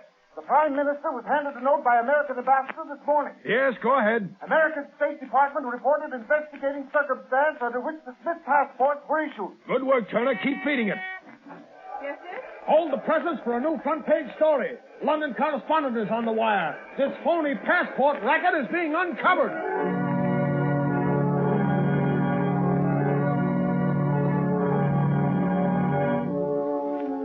New York.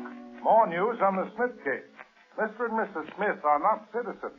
A fake passport and identification ring is suspected. The name Schwartz was taken from tombstones to secure passports.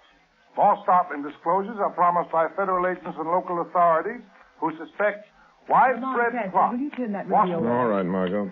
Well, this fake passport and identification racket interests me. At Scotland Yard in England, the State Department in Washington, and a whole New York police force working on that fake passport racket. Do you have to get mixed up in it? You see, Margot, it ties up with a case that interests me. You mean the suicide of your broker, Henry Adams? Yes. But, Lamont, what possible connection could there be? I don't see it. Well, I didn't see any connection either until today, although Adams never struck me as being the type of man who would commit suicide. His body was found 2 weeks ago, and they buried him right afterwards in the family vault in Kingman Cemetery.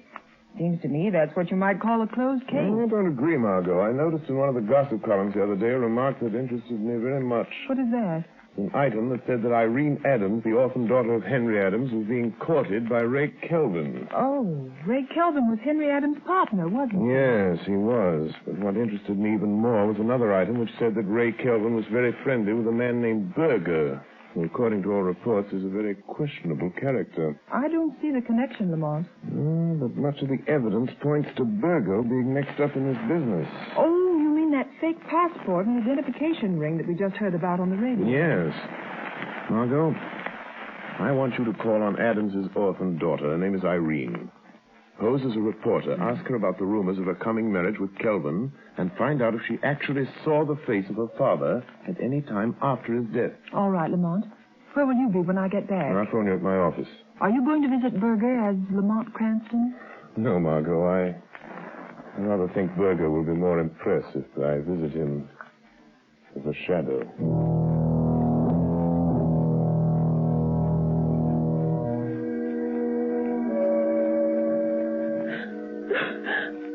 I'm so sorry, Miss Adams. I know it's hard to talk to a stranger about such personal things so soon after your father's tragic death. Yes.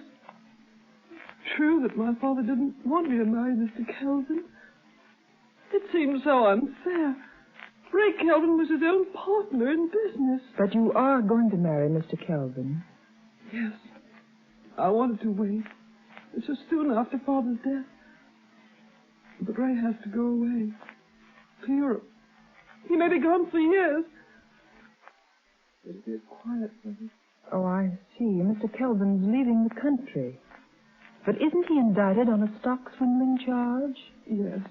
Oh, but he says he'll soon have proof that he didn't have anything to do with it. Miss Adams, don't you realize that Mr. Kelvin can only clear himself by proving that your own father was the swindler? No.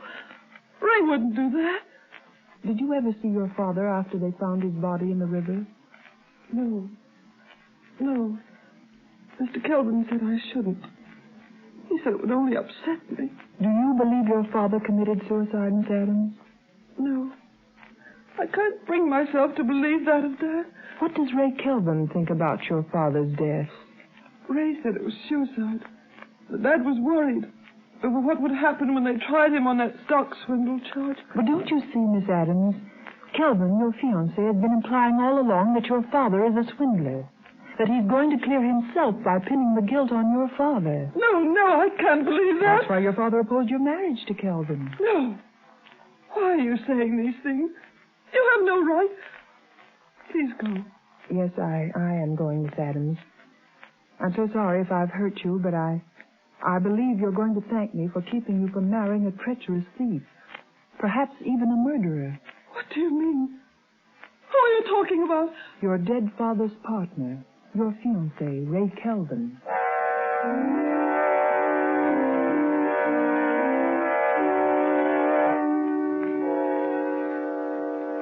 All right, Kelvin. What's on your mind? Now listen, Berger, I want action. I won't be safe till I get Adams to sign a confession taking full blame for that stock swindle. Yeah. I see you got the confession all ready for Adams to sign. Yes. Stated the day he was supposed to have jumped in the river.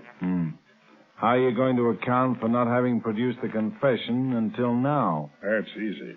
I'll just tell the authorities that in going over his papers, I've just found it. The government will have to dismiss the charges against me when I produce this confession signed by Adams. What are you going to do with Adams? Awfully fine. That's where you and your man in the morgue come in. You've got the papers that were on the man who was buried in Adams' place. All you have to do is put those papers on Adams when we dump him in the river.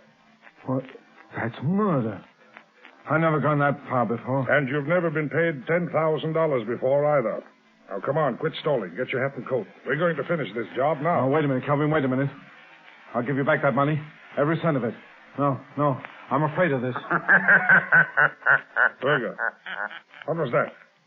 Somebody laughed here in this office. Yes, Kelvin. It is the laughter that has echoed through the mind of many a killer during his last hours in the death house. Who is that, Berger? Calvin, there's nobody here. Yes, Mr. Berger. The shadow is here. The shadow? Calvin, did you hear that? The shadow. He knows. He's heard everything. You can't go through with it now. Yes, Kelvin. I know everything. Yes? Well, I've heard about you, Shadow. The man who has the power to make himself invisible. I know how you do it. Hypnotic suggestion. Hindu mesmerism. Oriental trickery. Well, you don't scare me. Your murderous scheme is doomed to failure, Kelvin. Give it up before it is too late. Yeah, listen to him, Calvin. Adams is still alive. We haven't murdered him yet. No, but we've kidnapped him, and we'll burn for that if we're caught. Only we're not going to be caught, shadow or no shadow. Come on, Berger. You're coming with me. No, don't make me go through with it, Calvin. Come on. Don't. I'll show you what I think of the shadow. Come on, or I'll drill you where you stand. And the shadow if he tries to stop me. You've had your warning, Kelvin. Remember. Come on, Berger, get going. And as for you, Shadow, here's a warning from me. If you follow us, I'll find a way to kill you. Remember that.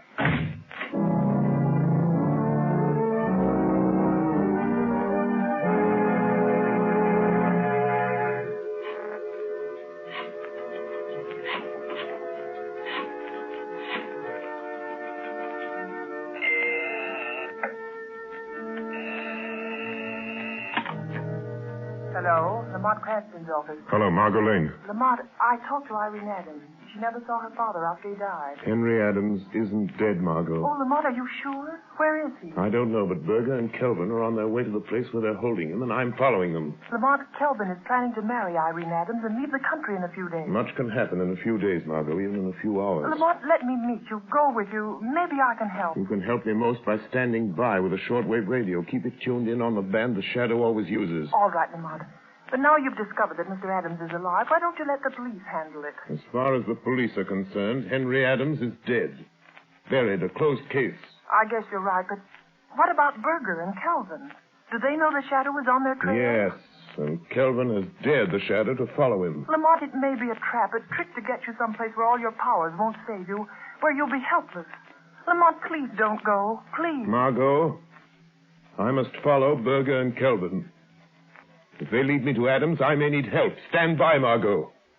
Stand by until you hear from the Shadow.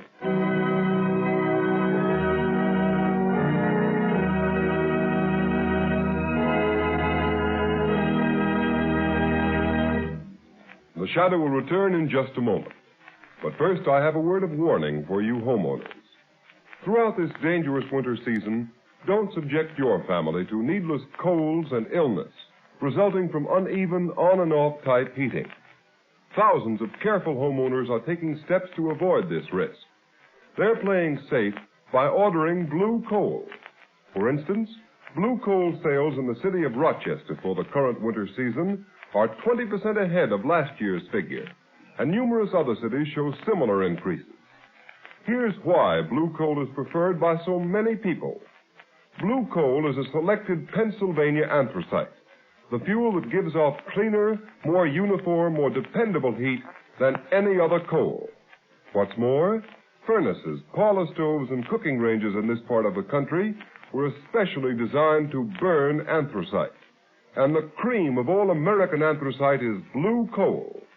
The harmless blue coloring with which blue coal is tinted is your all-time guarantee of better heat at less cost. Blue coal is mined by the Glen Alden Coal Company, and every carload is tested and retested for purity and uniform sizing before shipment. What's more, Blue coal is especially prepared for home use. You can get it in the 4 popular domestic sizes: egg, stove, chestnut, or peat. So be guided in your fuel selection by Rochester families. For health and economy, too, insist on blue coal. Ask for it by name. Order a trial ton from your nearest blue coal dealer tomorrow. You'll find his name listed in the Where to Buy It section of your classified telephone directory under the name Blue Coal.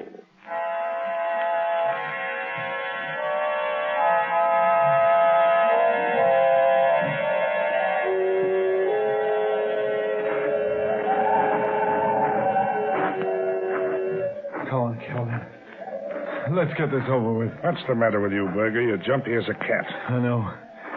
It's the shadow. I'm scared. If you had any sense, you'd be scared, too. Oh, forget the shadow. Yeah? But suppose he's trailed us. Here. To Kingland Cemetery. Now, listen to me, Berger. Your job is to make Adam sign that confession. The shadow has developed superstitious fear in the underworld by means of his magician's tricks. He's dealing now with intelligent people who don't believe in hocus pocus. Why, there isn't one chance in 1,000 the shadow's been able to follow us here.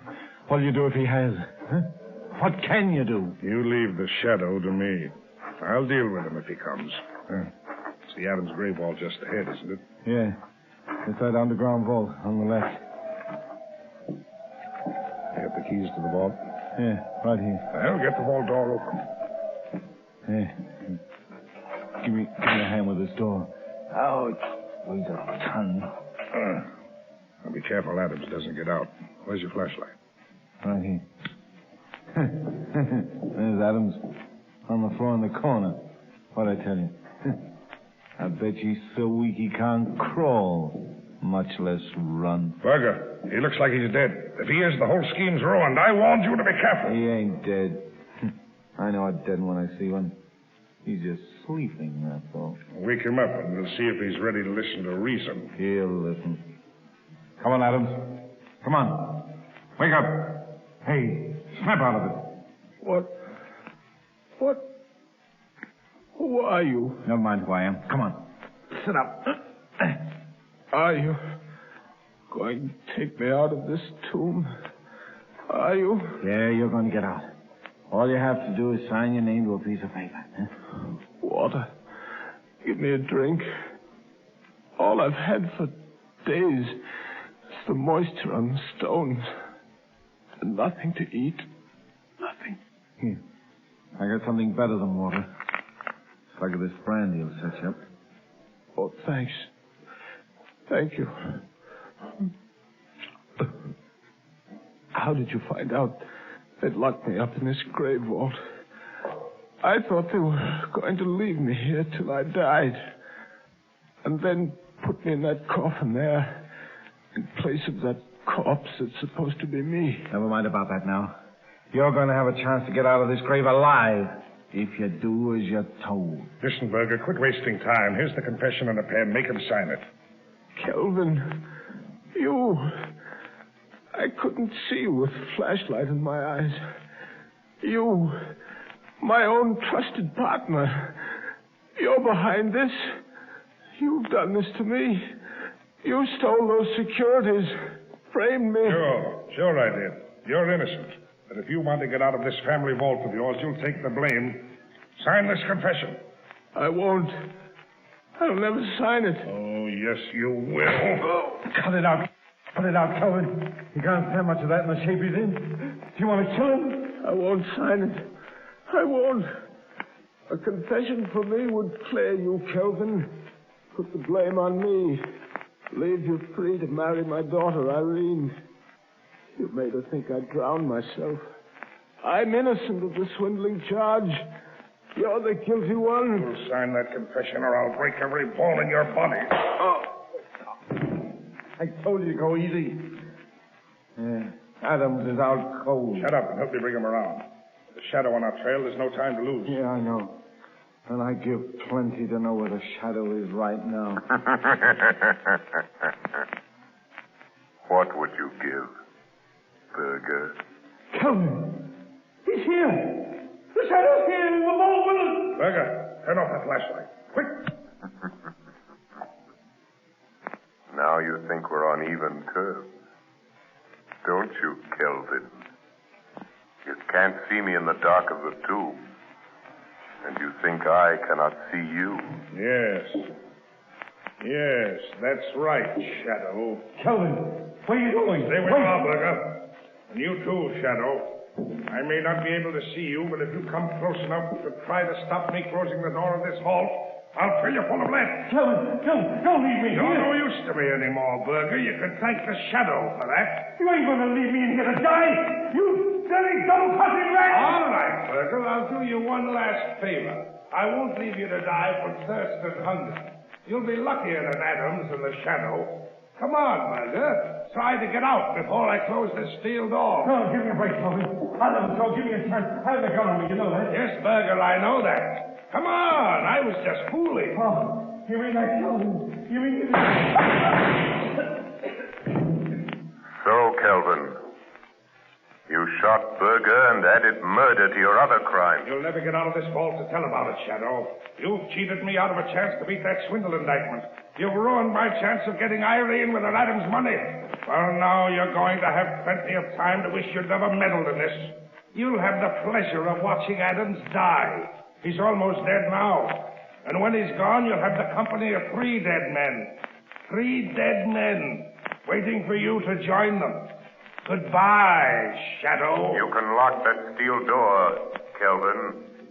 But somehow the Shadow will still get out. All right, Shadow. Let's see you try it. Shadow. Shadow. Kelvin double-crossed me.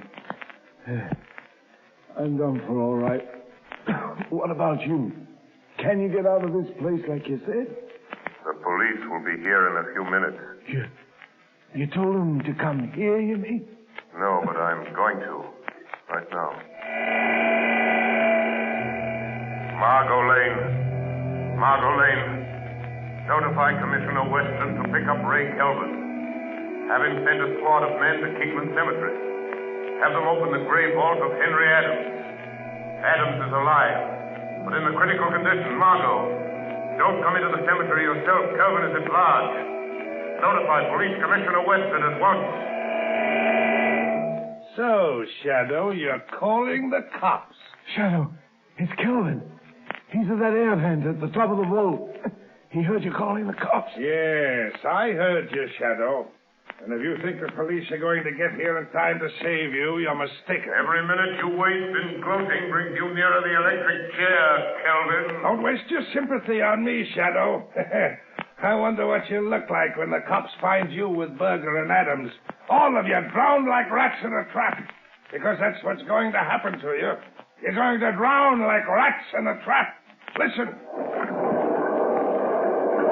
Water!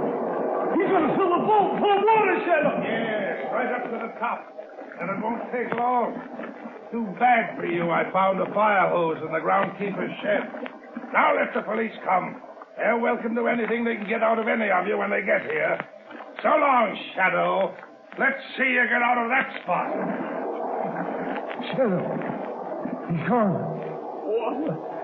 Water! It's water! Water! Shadow, the water's an inch deep on the floor already. Yes, and it's rising every minute. Our only hope is that the police will get here in time. Use that radio of yours. Tell them what's happened. Tell them to hurry. The radio transmitter is wet, useless. Just a last appeal for help. Help me, Shadow. Help me. You deserve no help, Burger. You left Adams here to die. Oh, Calvin made me do it. I never did anything like this before. I ran a fake passport and identification racket, that's all. I never killed anybody. I swear it, Shadow. Water. It's getting deeper. Deeper. Water. Water. There's only one high place in this tomb. One high place. On top of the casket. The casket of the man you buried and made the world believe was Henry Adams. Oh, lift me up there. I was drowned here on the floor. Irene. No, Burger. No. Help me. I won't lift you up. Adams is too weak to stand. There's only room for one on top of that coffin. And if anyone is to have a few extra minutes of life, Adams will get it. Oh. What are you going to do? Put Adams on top of the coffin. His life is worth a dozen like yours. Irene, forgive me. I was afraid you were going to marry Kelvin. I knew he was treacherous. A thief. Coward. Shadow, in God's name, help me up. Help me on my feet. Lay me against the wall. I'll do that much for me. Yes, Berger. I'll do that much for you. It's all I can do. Thanks. Thanks, Shadow. Here I am, trying to save myself from drowning, so that I can die of bullet wounds. Here I am, being lifted by a man whose hands I can feel on my arms, but I can't see. Maybe it isn't happening. Maybe it's a dream. Maybe this is death. No, Berger, this is not death. This is real. You're still alive, and I am here, and Adams is here. The water is rising all around us. Up to our waist now. What about you, Shadow? I've heard queer things about you that you couldn't be killed. Can't you get out of here, huh? Even though I have the power of invisibility, I cannot walk through solid stone walls. No windows, no other opening but that door. Try it. Try it just once. Maybe it didn't lock when Kelvin closed it, huh? Maybe. Oh, try something, Shadow. Try anything. Yes, Berger, there might be a chance. A faint chance. It's only a chance. I'm going to try to break down the door.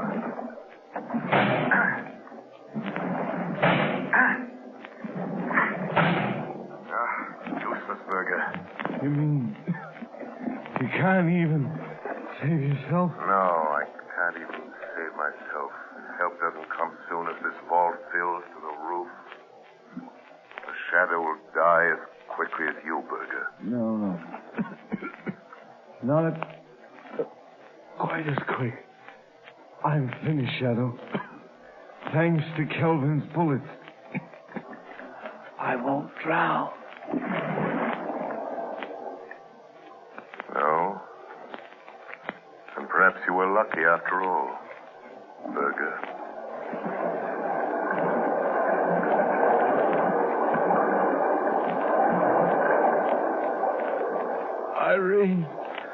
Irene, help me. Listen to me. Listen to me, Henry Adams. Listen. Help is coming. But it will be too late unless you help yourself. Kelvin is filling this tomb with water. It's up to the top of the coffin you're lying on. Listen to me, Henry Adams. You must get up. Hold on to me or you will drown.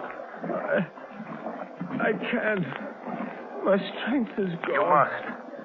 You must. For Irene's sake. Who are you? What are you doing here? I am the Shadow. I came here to save you, but I'm afraid I failed. Shadow? A shadow? It doesn't matter who or what I am. Shadow, are you still there? Still alive? So, Kelvin, the fascination of murder has drawn you back to the scene of your crime. I just wanted to make sure of you, Shadow. In that case, you'd better wait a few minutes longer, Kelvin. Who is that? Who is that talking? It sounds like Kelvin. Irene, don't do it. Don't marry Kelvin. She'll marry me. With you and Berger and the Shadow out of the way, she'll never know, Adams. She'll never know. Kelvin, do you hear that?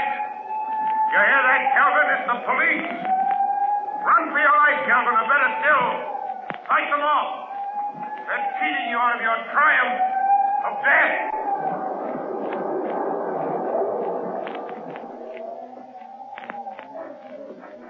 They're going to drown like rats. The police won't get me.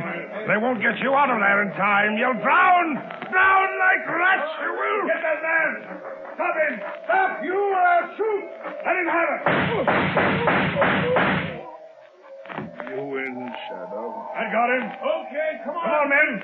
Get the door of that vault open, see what's going on here. Here are the keys I got from the watchman at the cemetery gate, Commissioner. All right, get that door open. Right. Commissioner, there's water spurting out around the sides and bottom of the door. Good heavens. The vault's been flooded. Commissioner, there's a street flushing hose attached to the hydrant. It's pouring water into that vault. Shut it off, quick. Okay. Sergeant, open that door. Yes, sir. Look out, Sergeant. Good heavens. The vault must have been filled with the roof. Quick. Throw your flashlight on the vault. Yes, sir. Commissioner, there's a man lying on top of that casket. Come on, that man isn't dead.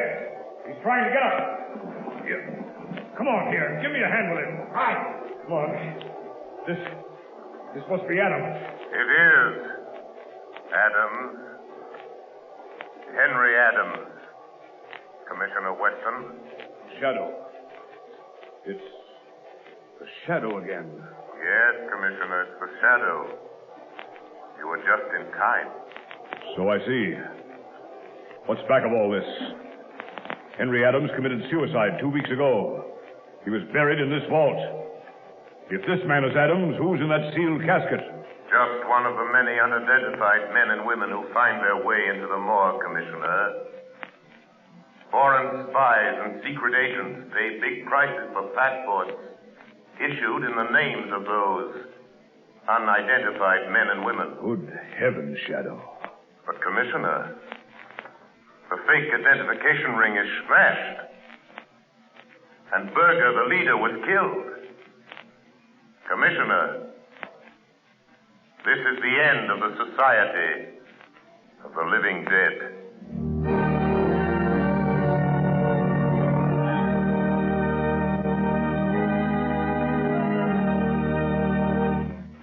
Ladies and gentlemen, before the Shadow leaves you, here's John Barclay, Blue Coal's heating expert.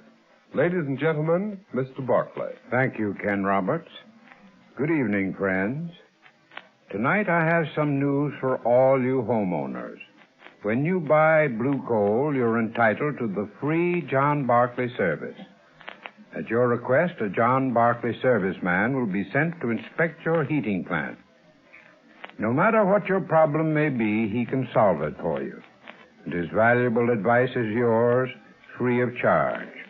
Thousands of families are profiting by the John Barclay heating service. For instance, a woman in Roxbury, Massachusetts writes, I'm truly grateful for the valuable information given me by your John Barclay serviceman. I've learned more about saving coal and looking after my furnace this year than ever before. And friends, that's only one of the many expressions of satisfaction I receive every day. So for the very best results, I earnestly recommend that you burn blue coal in your heating plant and take advantage of the free John Barclay heating service. Phone your nearest blue coal dealer tomorrow. And here's another suggestion for you homeowners. Either write me in care of this station or send to Blue Coal, 120 Broadway, New York City, for my valuable free booklet, How to Reduce the Cost of Heating Your Home. Thank you. Thank you, Mr. Barclay. And friends, write to John Barclay or Blue Coal, 120 Broadway, New York City, and get your free copy of How to Reduce the Cost of Heating Your Home. You have just heard a dramatized version of one of the many copyrighted stories which appear in the Shadow magazine. All the characters and all the places named are fictitious. Any similarity to persons living or dead is purely coincidental.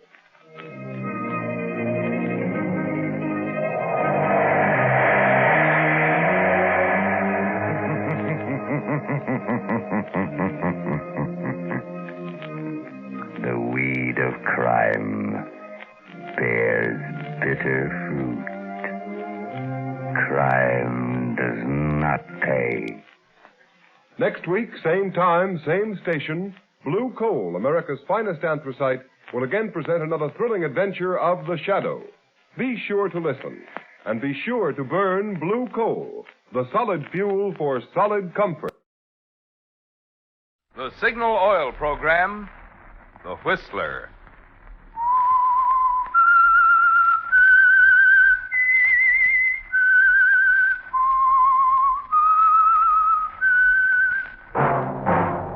That whistle is your signal for the signal oil program, The Whistler.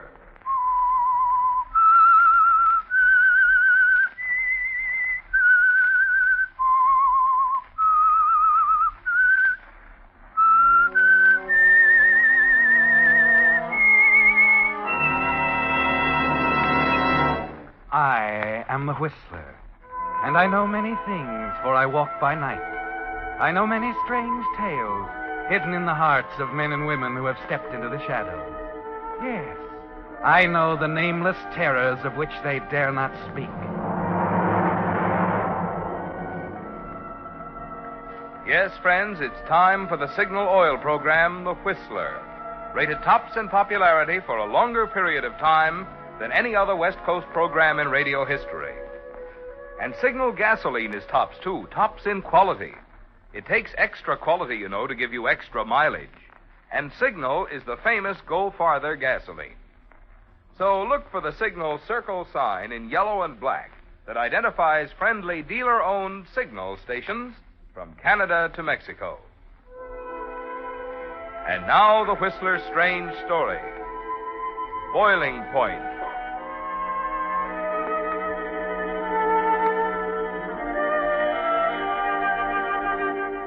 Kelly never knew exactly when it was that he decided to kill her. Thinking it over afterwards, he realized that murder is something like a pot boiling over. The fire's underneath for a long time and nothing happens.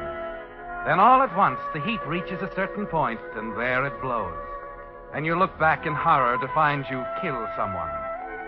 The odd thing, of course, was that right to the end, it wasn't that he hated Janice. She had a kind of charm. She was capable.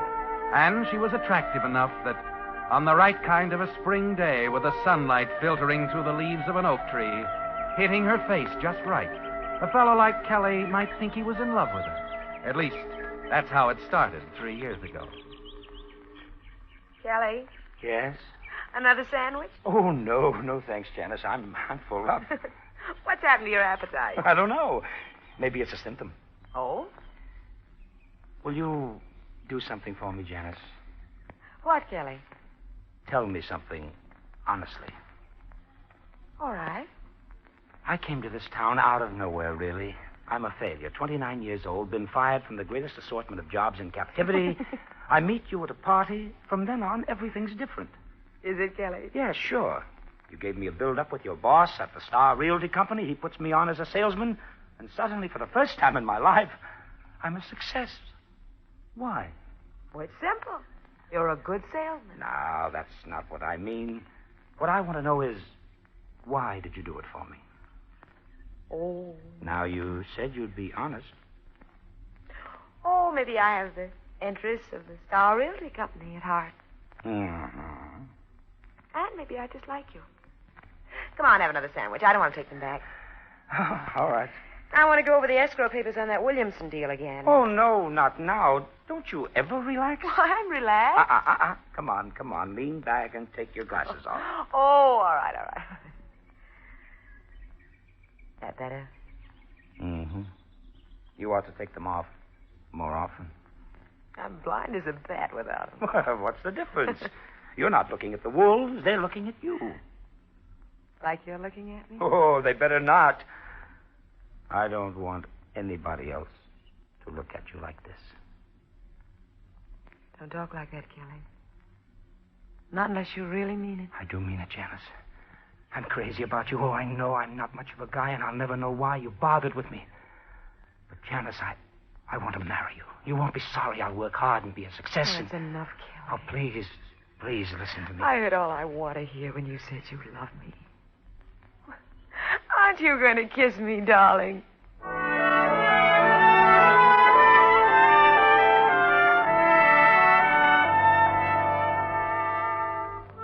Just like that, Kelly. A boy, a girl, a picnic on a green knoll at the edge of town, and it's over. She's Janice Jameson now. You have a small home together, and each morning you commute to town in your jobs with the Star Realty Company. But Janice isn't satisfied, Kelly. She talks of nothing but of the two of you in business together, Jameson and Jameson, real estate brokers. It would take more than you could ever save on your salaries, of course. And it was about then you began to wonder if she'd ever be satisfied. Perhaps it was then, too, that the fire began to burn under the kettle, and the temperature, slowly but surely, started to rise. And here's a letter for Kennelly and Botsworth. Gentlemen, with reference to the lease on the property at Lilium Way and Gladstone Boulevard, we are informed that the present holder is perfectly... Huh? Oh, yes, Janice? Could I speak to you for a moment? Well, I'm tied up. Couldn't it wait? No, please, right now. All right. Excuse me, Miss Eldridge. Now, what's it all about? Kelly, our chance has come. What are you talking about? Jameson and Jameson, remember? Oh, that. All right, Janice. What do we use for money? Look, it's a teletype from New York offering $40,000 for the corner of 8th and Maple. But Knowles has an option on that corner for $30,000, hasn't he? Did have, you mean? It expired yesterday. But shouldn't we tell Knowles? Give him a chance He won't be back until next Wednesday. Well, there's no way I can get in touch with him. Honest, darling, Knowles will be tickled pink when he knows we've grabbed this chance to start on our own. He's a big man, more ways than one. I know. That's why I... Listen, Kelly, I tried my best to get Knowles to renew his option. He said that corner would never be worth anything. This means $10,000 for us on a $1,500 investment. Now, you run right down to the bank and get a certified check. I'll teletype New York that Knowles no longer holds the option. Well, I hope you know what you're doing. Oh, I do know, and I know something else, too. Hmm? In a few days, we'll have a brand new office with a nice glass door reading Jameson and Jameson.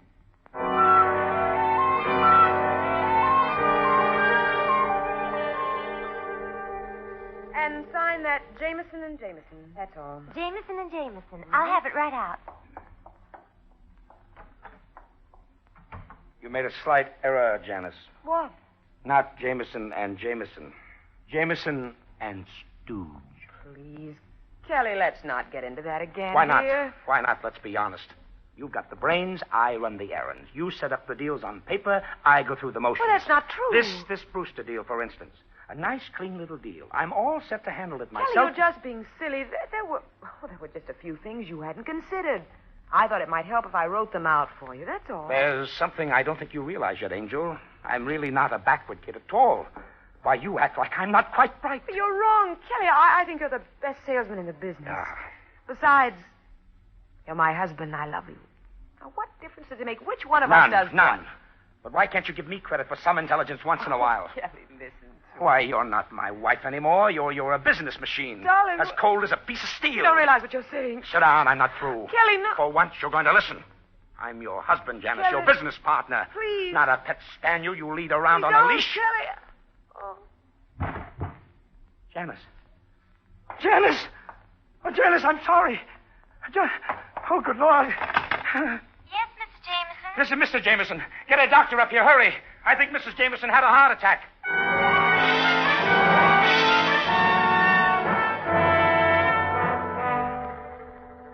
Looking down at her now, you have a queer sense of guilt when you realize that you've actually been wishing something like this would happen.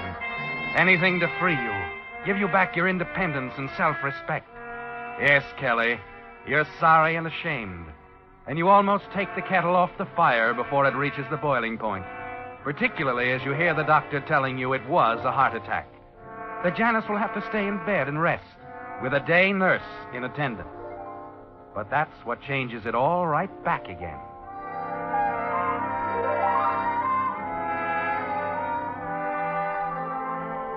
The nurse's name is Vera, and there's something like music in the deep, cloudy blue of her eyes.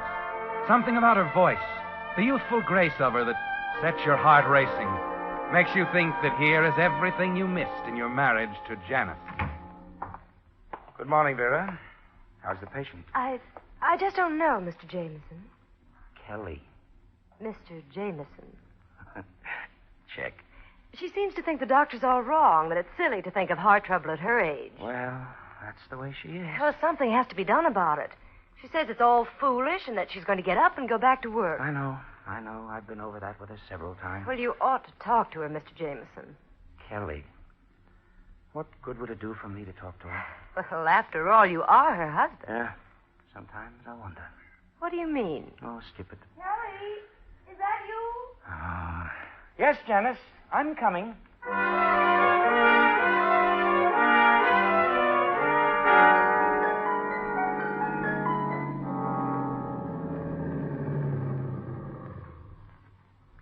It was sweet of you to take me home, Mr. Jameson.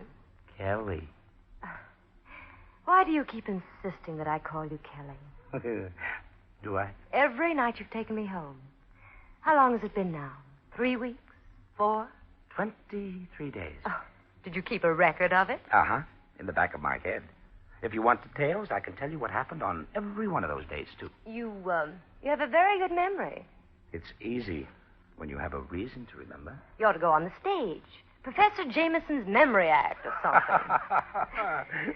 Well, I'd better go in now. Oh, no, please. Just a minute more. I've got some work to do. I might go on another case soon, and... Another case? Vera, what are you talking about? Well, I won't be on this one forever, you know. But, Vera, it's out of the question.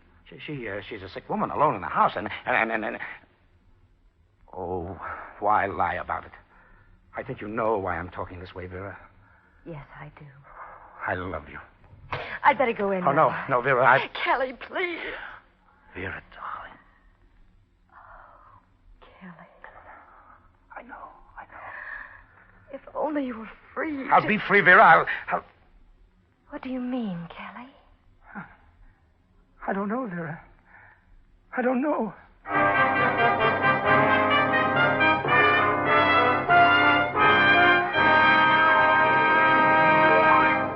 With the prologue of Boiling Point, the Signal Oil Company is bringing you another strange story by The Whistler. Friends, this being the first program of March, I'm reminded of that old saying, in like a lamb, out like a lion. With Signal gasoline, it's always that way. It goes into your car as a clear, innocent-looking liquid.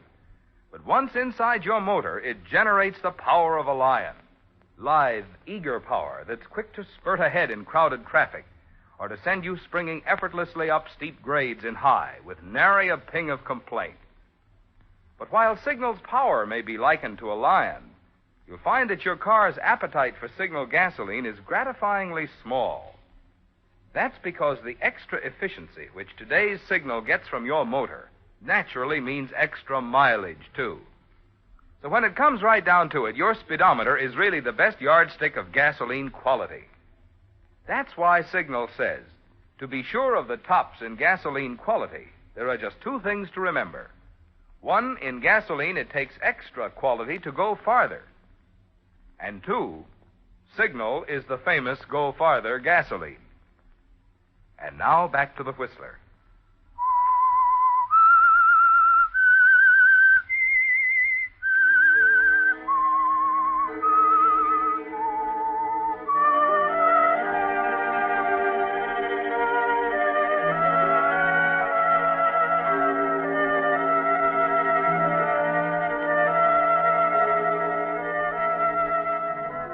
It was strange, Kelly. You didn't know it, but that night in the car, the last night you took Vera home, a murder was taking shape. A murder made of several things. Of your love for Vera, of Jameson and Jameson, and $20,000 in the company account. And naturally of Janet. She'd never give you up, Kelly. You're sure of that. And the next day, as you sit alone in your office, you're wondering about alternatives. Puzzled, even a little frightened by the sudden, impulsive thing that popped into your head as you said goodnight to Vera. I'll be free, Vera. What do you mean,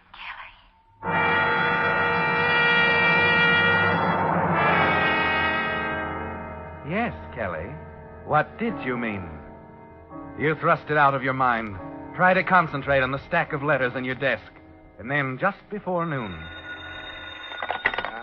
Jameson speaking. Well, Kelly, this is Mac. Oh, hi, Mac. What's on your mind? I've been trying to reach you people. I may have run onto something. I'm not sure. Well, what is it? Well, I had dinner last night with one of the lawyers from Mayberry and Company. Yeah? He had a few drinks and sort of got to talking. Oh, about what? A property deal. It seems that Mayberry and Company are going to put up a 6-story branch on the corner of 84th and Pine. What? Why, that's way out in the middle of nowhere. It's straight stuff, Kelly. Oh, say, anybody else know about this? I don't think so. The whole thing's been on the QT. They picked up that corner for a song. Wish I'd had it. Oh, never mind that. Maybe the surrounding property will go for the same kind of a song. That's what I wondered about. Why, in a year, maybe 18 months, there'll be a whole community out there. And if we had the lots, why, the sky's the limit.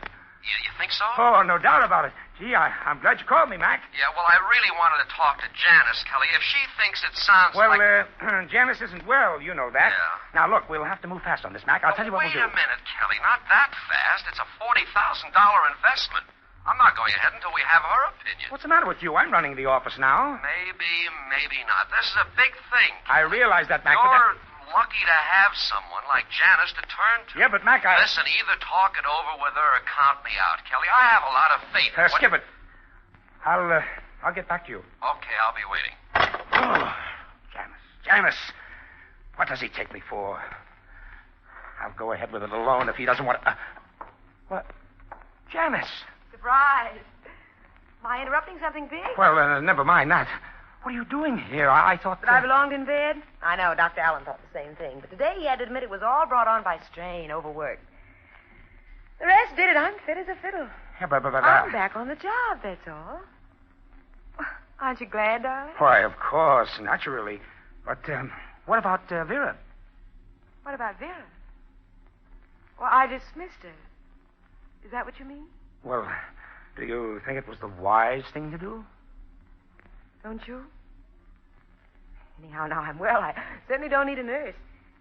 Well, tell me, what are you so excited about? Who are you talking to? Oh, it wasn't anything. Oh, now don't tell me that. You're bursting with it. Come on, you've had a hot tip. Well, tell me about it, darling. Who's buying what from who, and who thinks we ought to be in on it? I tell you, it's nothing, Janice. All right. It was Mac. Oh? Yeah, listen. Mayberry and Company are building at 84th and Pine. We've got a chance to buy the surrounding lots. And you're all for it? Well, who wouldn't be? Me. What? Oh, now, wait a minute. This is the biggest thing that's ever hit this office. It sure is, and it could knock us flat. No, we're not going into it without examining it. But there isn't time. Then it isn't a deal. Isn't a deal. Janice, do you realize what you're saying? Oh, I think so. If we can't look before we leap, it's not for us, Kelly. I suppose Mac has it wrong. What if they don't build? Then we're left with a row of weed-covered lots that'll never be worth a thing. Yeah, but if they do build... It's a mighty big if. Now, where did Mac hear about it? Oh, one of their lawyers. He had dinner with them. The guy started talking. Why? What do you mean, why? He had some drinks, that's why. Are you sure? How well does Mac know? Oh, for the love of... How do we know it wasn't a setup to get all of us worrying about the 84th Street section while they quietly buy up things somewhere else in town? Janice, you have to take chances sometimes. Sure you do. I've taken plenty of chances. But not with every cent we've got. But we might make enough to pull out to forget the whole business. Is that what you want to do, Kelly? What do you mean? Why don't you say what's on your mind? That you're as suspicious of me as you are of every one of your deals. It's Kelly. the truth, Janice. Oh, you're wrong, darling. I've always trusted you, even while I was ill. If you think I'm suspicious of you, there must be a reason. Maybe there is. No, you don't mean that. Listen, Kelly. It was 2 years ago today we bought the cabin. Do you remember? Yes, and we've been up there once since. Let's go once more, Kelly, right now, right away. Oh, but what about the Mayberry deal? Mac is waiting to hear from us. Let's forget that. At least till we get back from the cabin. Maybe we can think more clearly up there. And when we come back, we may feel differently about a lot of things. I don't know. I'm supposed to drive out to the Paxtons tomorrow. They want an appraisal on the ranch. Maybe some other time, Janice. You can go by the Paxtons, too. From their place, you can come up the back road to the cabin. What? I'll drive up the main road and meet you there tomorrow afternoon. What time? 2:00, Kelly. All right, Janice. 2:00 at the cabin. I'll be waiting for you.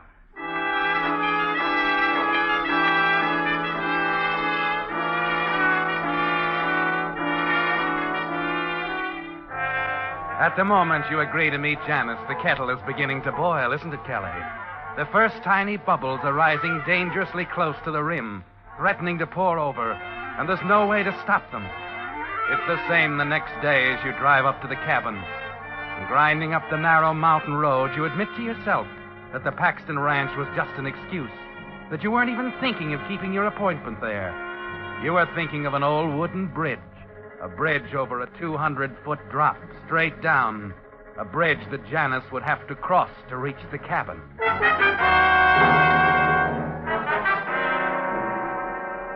What you have to do is simple. A few bolts removed from the right places and the bridge is ready. Its loosened ancient support certain to give way under the weight of the next car to cross. You stand at the brink for a moment looking down, then walk back to the cabin. Approaching the porch, you stop suddenly, staring. Mac's car is there, parked next to yours. You move forward stiffly, slowly, wondering if Mac saw you at the bridge. At the door, you take a deep breath and brace yourself before going inside. Well, decided to come back, huh? Oh, hello, Mac. Didn't think it'd be long. You mean you saw me when you drove up? No, just saw that good scotch on the table. Oh, yeah. I was just out back checking the wood supply. Oh. Say, what brings you up here, Mac? I should think you'd be in town hot after that deal. Well, the town end of it's okay, Kelly, under control. All I need is your signature. What? Tried to catch you at the Paxton place, but you didn't show, so I figured you decided to skip it. Oh, yeah. I thought I could keep. Sure, but the Mayberry thing can't. Here, sign this thing and I'll be on my way. Oh, Mac, I meant to get back to you. I talked to Janice, and she isn't interested. What? Well, that's not what she told me. What? You talked to her? This morning. She was worried about my tip, but that lawyer's a good friend of mine. She's convinced. And she signed already? Uh-huh. Now you, okay? Oh, sure. Okay. Say, give me the pen. Right here? Yeah, that's it. Well, there you are. Good. And now you better get back. We don't want any slip-ups, huh? You came up the back road, didn't you? Yeah, but I'll go back by the front road. It's faster. Oh, I don't think so, Mac. I take the other way. No, I'm in a hurry. But what? Look, Mac. Look, do me a favor before you go, will you, fella? Run over these papers on the Paxton property. See if you think my ideas are right. Gosh, I don't know. Didn't Janice go over them? Oh, yeah, sure. But Paxton's a pretty tough guy to handle, and I'll need all the ideas I can get. Look it over, will you? I'll be right back.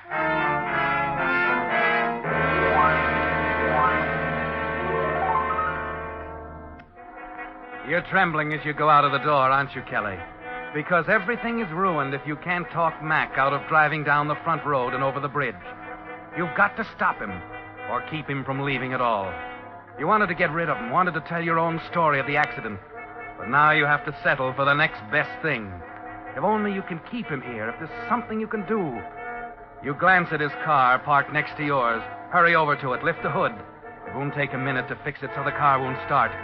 You just get the hood down again as Mac comes out of the cabin waving the papers. Hey, these look fine to me, Kelly. I'd say you'd covered all the angles. Oh, you think so? As far as I can see. Here, I better be on my way. Can't let any grass grow under our feet on this one. Yeah, I guess you're right. Yeah. But, what's the matter with this thing? I'm sure it's got gas. Well, maybe there's a vapor lock in the gas line. No, she ought to start. I better have a look. Hey, listen, Mac. Huh? Listen, that sounds like a car coming up the front road. Oh, it is a car. Well, that settles it. I gotta wait a little while now. One-way road, isn't it? Oh, yeah. Yeah, that's right, Mac. You just have to wait. I guess it's Janice. She's meeting me here this afternoon. Supposed to get here about 2. Oh, that reminds me, Kelly. I forgot to talk. Hey, Mac. Huh? Mac, that's not Janice's car. No, it isn't, is it? Here, Kelly, I meant to give you this. Hey, Mac. Mac, that's Vera's car. Okay, so it's Vera. Maybe this... Come on. We've got to stop her, Mac. She'll go through the bridge. What are you talking about? It's a trap. I thought Janice would be driving up, and I weakened the supports. You planned that for Yes, Janice? yes. Help me, Mac. Help me. Vera! Stop!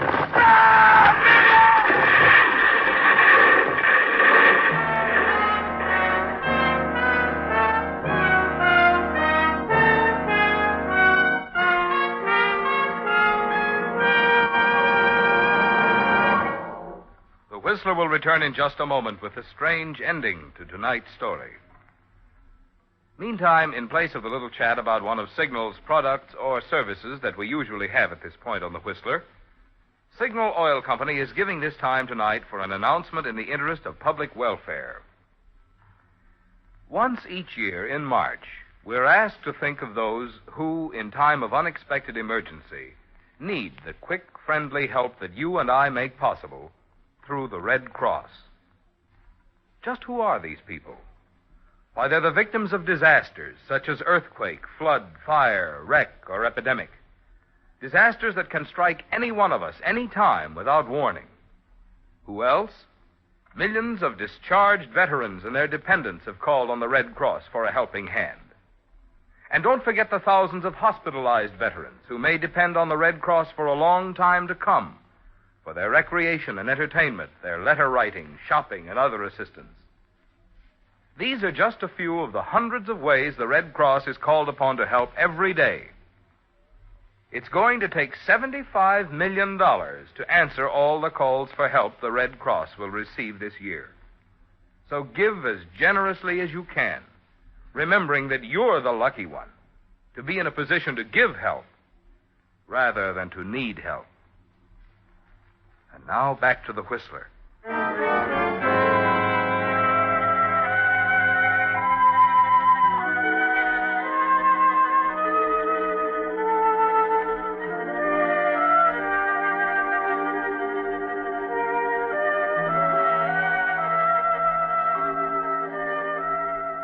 Yes, Kelly, it was strange, wasn't it? The way it sneaked up on you. The way the temperature rose slowly, quietly to the boiling point. Now, with the temperature back at zero, Vera lies dead in the wreckage at the bottom of the gorge beneath the bridge. The bridge whose supports you'd hacked away to trap Janice, your wife, so you'd be free to marry Vera. And as you stare down in fascinated horror, the words of Mac begin to penetrate the cloud of fog surrounding your brain. If you hadn't been so insistent on my going over those Paxton papers, this might not have happened. Paxton papers? That's right. I had a note for you from Janice. Janice?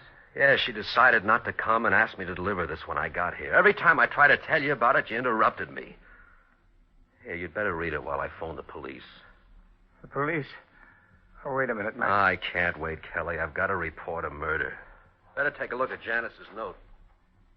Yes. I guess I had, Mac. Why not?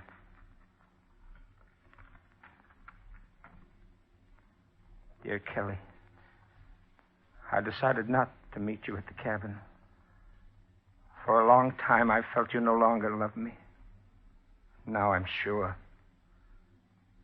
I had it out with Vera after you left yesterday.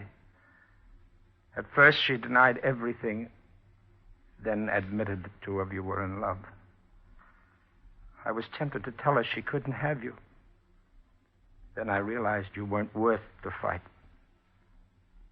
So I'm going to Reno, and you'll be free. I have an idea Vera will join you at the cabin.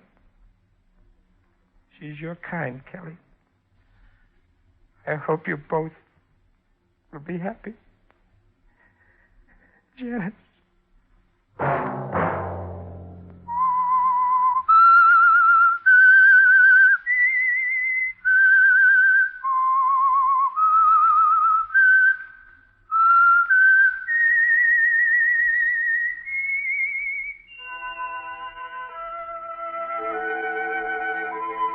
Let that whistle be your signal for the Signal Oil program, The Whistler, each Wednesday night at this same time.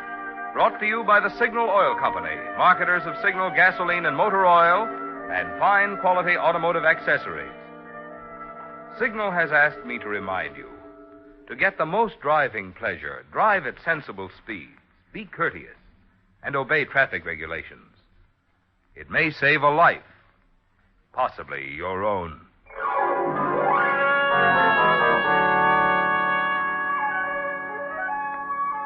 Featured in tonight's story were Wally Mayer and Betty Lou Gerson.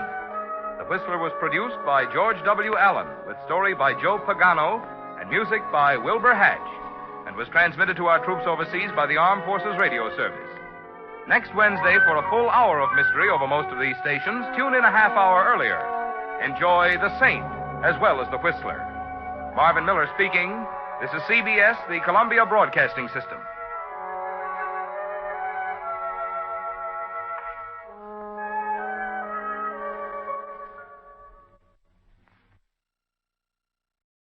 This episode from the life of Sherlock Holmes by shortwave and through the worldwide facilities of the Armed Forces Radio Service. Petri Wine brings you Basil Rathbone and Nigel Bruce in the new adventures of Sherlock.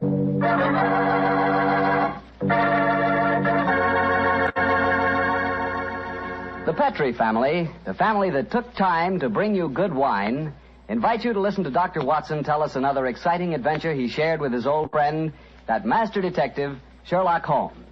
And as for me, well, I'd like to tell you that a time like right now is the perfect time for a glass of Petri California Port. After you've had a good dinner, boy, Petri Port is a real topper. That rich, deep red Petri Port is really an extraordinary wine. Even its color's different. And as for its flavor, well, it'll take a better man than me to describe that. Petri Port is a hearty wine, sure. And every other quality that you look for in a good port, you'll find in Petri Port, and then some. Try Petri Port by itself, or serve it with fruit, with nuts, or with cake. But share it with your friends, will you? Because you can serve it proudly. After all, it is a Petri wine, and that name Petri is the proudest name in the history of American wines.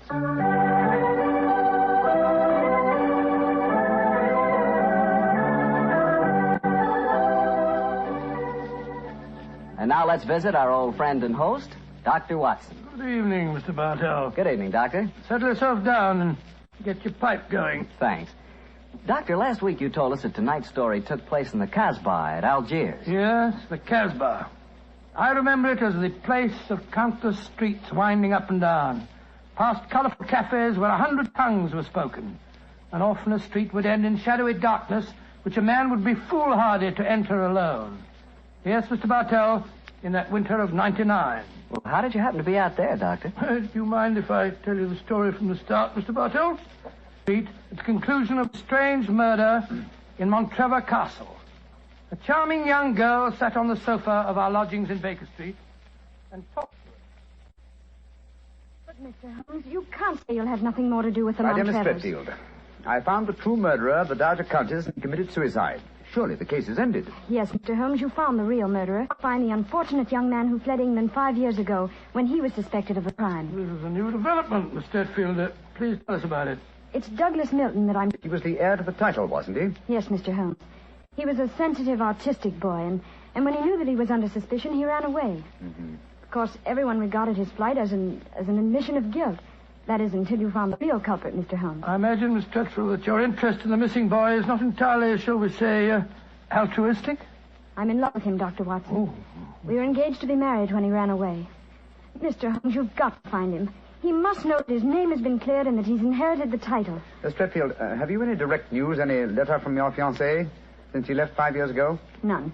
Any clues as to his hiding place? Only this. It's a painting I received anonymously a year after he had left. Oh. It was sent from a forwarding address in London. Here it is, Mr. Holmes. Thank you. Small painting. Very good one, too, sir. Yes. His splendid sense of composition and his use of color is unusually brilliant. You recognize this painting as the work of your fiancé, Miss Stretfield? I'm certain of it. Yes. Wonderful use of color.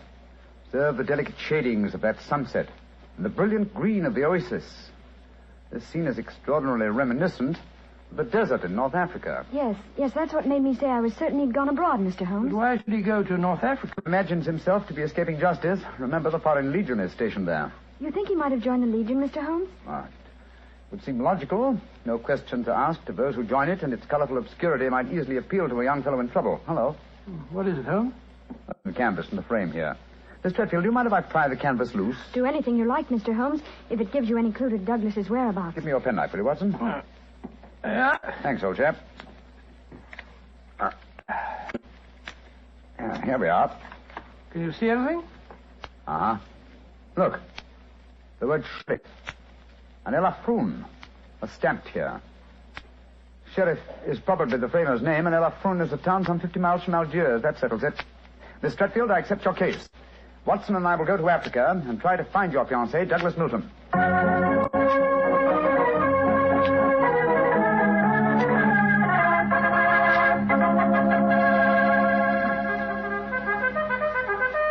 Monsieur Sherlock Holmes and Dr. Watson. You so often, but I never thought I should see you here at the headquarters of the Foreign Legion. What can I do for you, gentlemen? Well, Colonel Brisson, I'm trying to trace an Englishman who has been missing during the past 4 years. I have reason to believe that he might have joined the Legion. Yeah, I shall look in my records. Let me see. 4 years ago would be 1895. If Sherlock Holmes is tracking him, then I suppose he was in trouble in his own country. If he was in trouble, he might easily have come to us. We ask no questions. 97, 96, 95. In that year, 3 young Englishmen joined us. One of them died of dysentery 2 years ago in Sidi Raji. One of them deserted 18 months ago, and we have been unable to trace him. The third is my adjutant who brought you into my office just now. And he is, I would say, about 3 inches shorter than Douglas Milton, the foreign legion, eh, Colonel? They do not, Monsieur Holmes. And the fellow who deserted must be our man. Unless it's the one who died of dysentery. Colonel de Brisson, how would you advise us to set about trying to find a deserter? Monsieur Holmes, there's only one place in Algeria where a man can hide from the Foreign Legion and remain hidden. Oh, and what's that place? The CASBAH in Algiers. Then that's our destination, Watson. Be very careful, please, gentlemen. The CASBAH is a place where the law is exiled. The police have no jurisdiction there. The only rule is that of strength, violence, and trickery. We shall be very cautious, I assure you. Goodbye, Colonel de Brisson, and thank you for your help.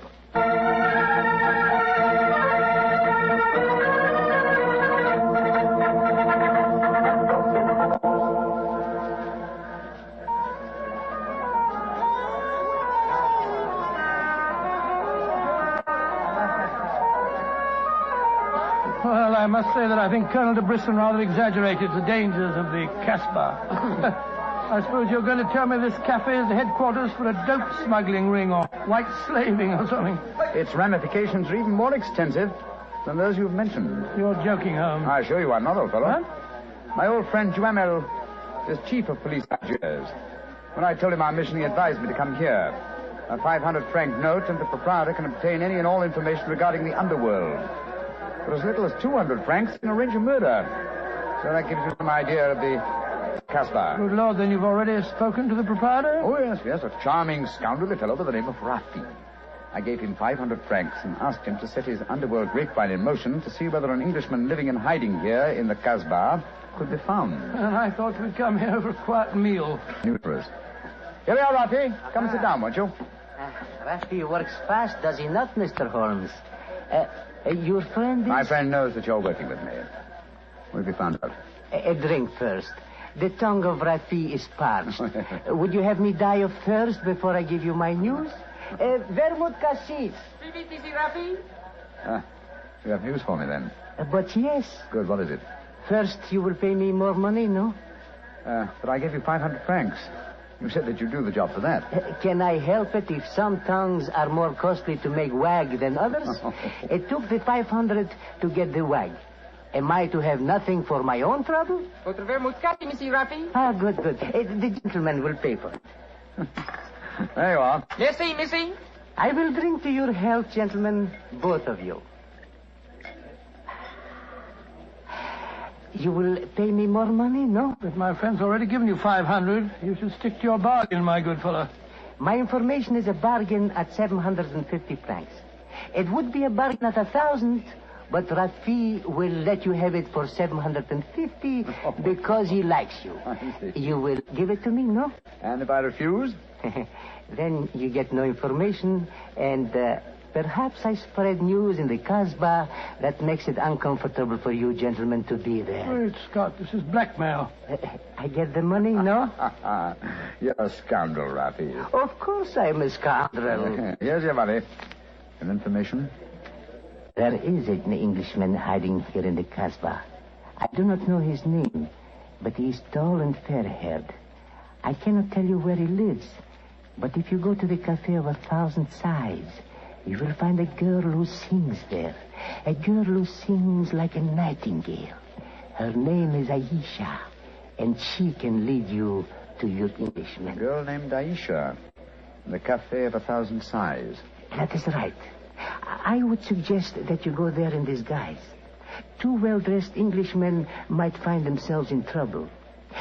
For a small fee, say 200 francs, I will escort you there myself. Thank you, yes. I think we can manage by ourselves, Rafi.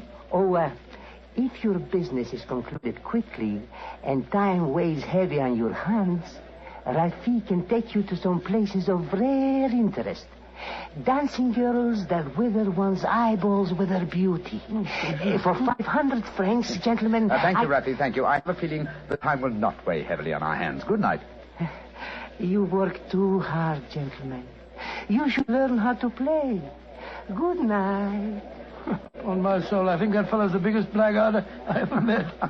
I quite agree, old chap, but he is amusing. By the way, Holmes, Don't you think that when this case is finished, we might have a time on our hands? Oh, Watson, you're incorrigible. But I think...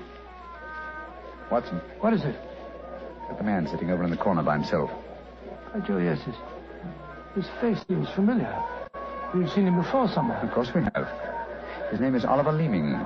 We met him at the inquest on the Montrevor case. So we did. Now, what on earth do you suppose he's doing here in the CASBAH? Not on a holiday, I'm sure. Mr. Oliver Leeming, if you recall, is a cousin of Douglas Milton's. The man we're searching for. If Milton were ever declared legally dead, Mr. Leeming over there would inherit the title. It looks to me as if we're not the only people in the CASBAH who are searching for the missing heir. That's true, old fellow. Come on, let's go and talk to the gentleman.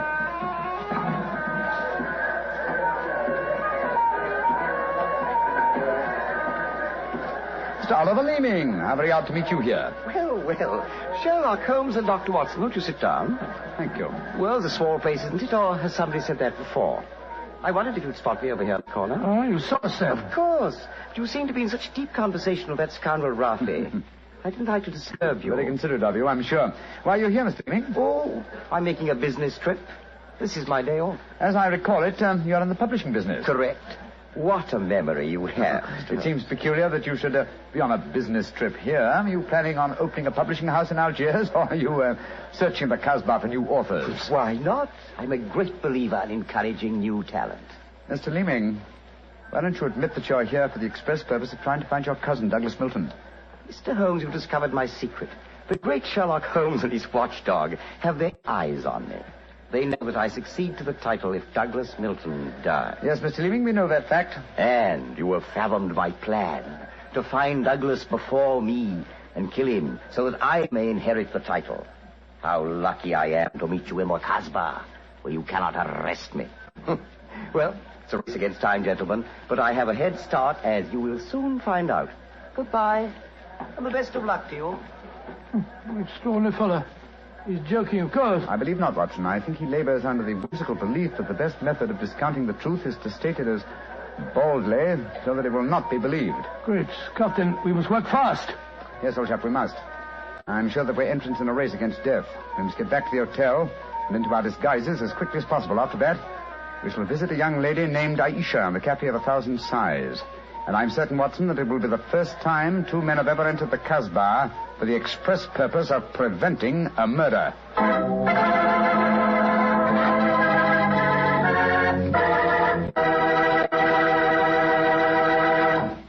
We'll hear the rest of Dr. Watson's story in just about a second, which gives me time to remind you that if you like the flavor of big, plump, juicy Muscat grapes, you'll love the flavor of Petri California Muscatel. What a wine. Petri Muscatel is the perfect after-dinner wine. It looks good, smells better than it looks, and when it comes to the taste department, well, you never tasted anything like it. For a really good wine, remember first Petri, then Muscatel. Petri Muscatel. Well, Doctor, I can hardly wait to hear what follows. Yes, Mr. Martell, Holmes quickly adopted the disguise of an Arab guide, while I assumed the role of a tourist, and we started off on our search. Outside the Cafe of 1,000 Sighs, we met with a rude shock. Good Lord. It's the fellow we met in the cafe. Yes, Oliver Leeming, with a knife between his shoulders. He's dead, Holmes. Shouldn't we get into touch with the police? What can they do? Remember, there is no law on the CASBAH. In any case, this man is beyond our help. Our job is to protect the living. Come on, old fellow. Let's go to the Cafe of 1,000 Sighs and find this girl, Aisha. The girl, Rafi says, sings like a nightingale. Comme un oiseau qui chante, je l'appelle ma petite bourgeoise, ma tonquiki, ma tonquiki, ma tonquinoise. Il y en a d'autres qui me font le doux yeux, mais c'est elle que j'aime le mieux.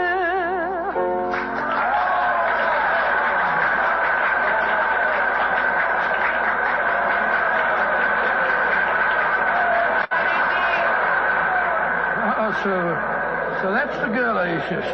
She's very beautiful. Don't forget our role of tourist and guide, old chap. Master, would wish to meet this Aisha? Very much indeed. I will see if it can be arranged, Master. Wait here for me, Watson. I'll see what I can do. Right you are, Holmes. Be careful now.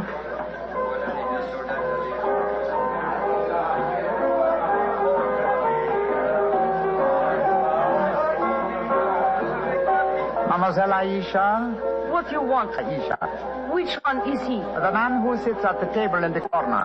He is very rich, Aisha, and he admires you a great deal.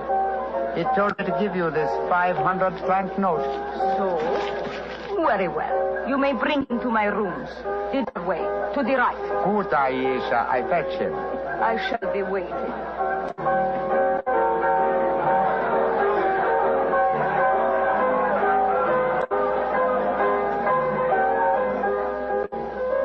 Aisha will see you, master. Follow me, please. Oh, very well. I hope you know that you're going to handle this, Holmes. Don't worry, Watson. In this case, I think honesty will be the best policy. Well, I'm not so sure. This place is a thieves' kitchen if ever I saw one. You better be careful. First door to the right at the top of the stairs. This is it. Come in. Oh, come and sit over here, Mr. Englishman. Greasy one. You may leave us. Mademoiselle, I may as well tell you at once that I am not an Arab guide. My name is Sherlock Holmes. What do you want with me? Why you trick your way in here? Don't be frightened, mademoiselle. I can explain our mission in a very few words. Name of Douglas Milton. We have good news for him. What make you think I might know of him? A gentleman by the name of Rafi suggested that you might. What is your good news for this Englishman? That he has been cleared of suspicion of murder and that he is the rightful Earl of Montrevor. That means when he knows this, he will leave the CASBAH and return to his country? Naturally, madame. I do not know this man. I have never heard of him. Here is your 500 francs. Goodbye. Not so fast, Aisha, mon petit chou. I've been listening from behind these curtains. Gentlemen, allow me to introduce myself. My name is Douglas... It gives me infinite pleasure to have succeeded in my mission. How do you do, sir? This is very exciting. Yes, I think the occasion calls for a drink. What will it be, gentlemen? Well, I think a glass of port would be very nice, sir. Yes, it would be the most appropriate for toasting the new Earl of Montrevor. Splendid, splendid. Aisha, bring glasses and a bottle of port and some creme de menthe for me. You are not going to England. I will never let you leave me. Oh, stop being so melodramatic, Aisha. Please bring 2 bottles and some glasses. Very well. I am sorry.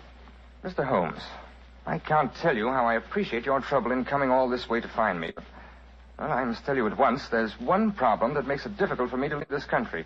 You see, I deserted from the Foreign Legion. Yes, we know that, my boy. In fact, that's how we first got onto your trail. I shouldn't let that fact worry you, Mr. Milton. I'm certain the British consul in Algiers can arrange to have any charges dropped against a peer of the realm. Oh, well, I never thought of that. Here are the bottles. You must excuse the glasses, gentlemen. Tumblers are hardly cooked, I suppose, but... Well, they won't spoil the flavor, I'm sure. 2 glasses of port and creme de menthe for me. Only 3 glasses, Aisha? Bring a glass for yourself. I do not wish to drink. And I insist that you do. Bring a glass, Aisha. Why should I drink if you are leaving? Mr. Milton, do you know Oliver Leeming? Of course, he's my cousin. Yes, he came here half an hour ago and threatened me. Did you also know that he's lying dead in the street? Murdered? Well, yes, I did. If we went in the CASBAH, I wouldn't tell you this, but Aisha stabbed him. She followed him when he left here, killed him, and then slipped back just a few moments ago. Oh, you needn't look so shocked, Dr. Watson. Life is cheap in the CASBAH, and Aisha is a girl of violent passions. Come on, let's drink. A toast to the new Earl of Montrevor. Oh, excuse me, sir. You took the wrong glass. You were drinking my port. Oh, silly mistake. I can't bear port. English of me, I'm afraid, but, well, after all these years, I don't feel particularly English. In fact, I'll probably... Or perhaps I should say, if I go back. Since you feel that way about it, Mr. Milton, why go? You can claim a tight income. I didn't realize that would be possible. You sure I could do that? Oh, yes, I'm quite certain of it. But if you doubt my word, I suggest we all adjourn to the British consulate in Algiers. They can put you straight on the matter. That's a good idea. Let's go over there at once. Now I've been listening to you, my friend. You are planning to leave me. Once I shall never see you again. Put down that knife, Aisha. I will not belong to me. If you try to leave me now, I will kill you. Put down that knife, Aisha. You've done enough damage for one night. Why, you... Put it down, you fool. Put it down. Let me go. Let me go. She twisted the knife on herself as she fell. Holmes, help me turn her over. She's dead, Mr. Milton. Poor Aisha. It's a bloody path that leads to the Montrevor title, sir. I suggest that we see that the poor girl's body is taken care of. Then go to the British consulate without any further delay.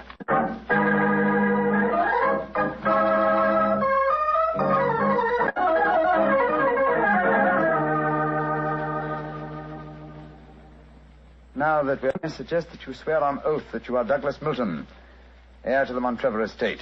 This gentleman is a commissioner of oaths, then we can go in and see the consul. Very well. Now, raise your right hand, please, and repeat after me. I hereby solemnly swear that I am Douglas Milton, the missing heir to the Montrevor estate. I hereby swear that I am Douglas Milton, missing heir to the Montrevor estate. Thank you, sir.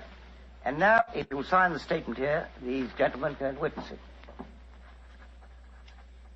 There you are. Thank you, sir. And now, if you gentlemen will sign. Yes, certainly. Thank you, gentlemen.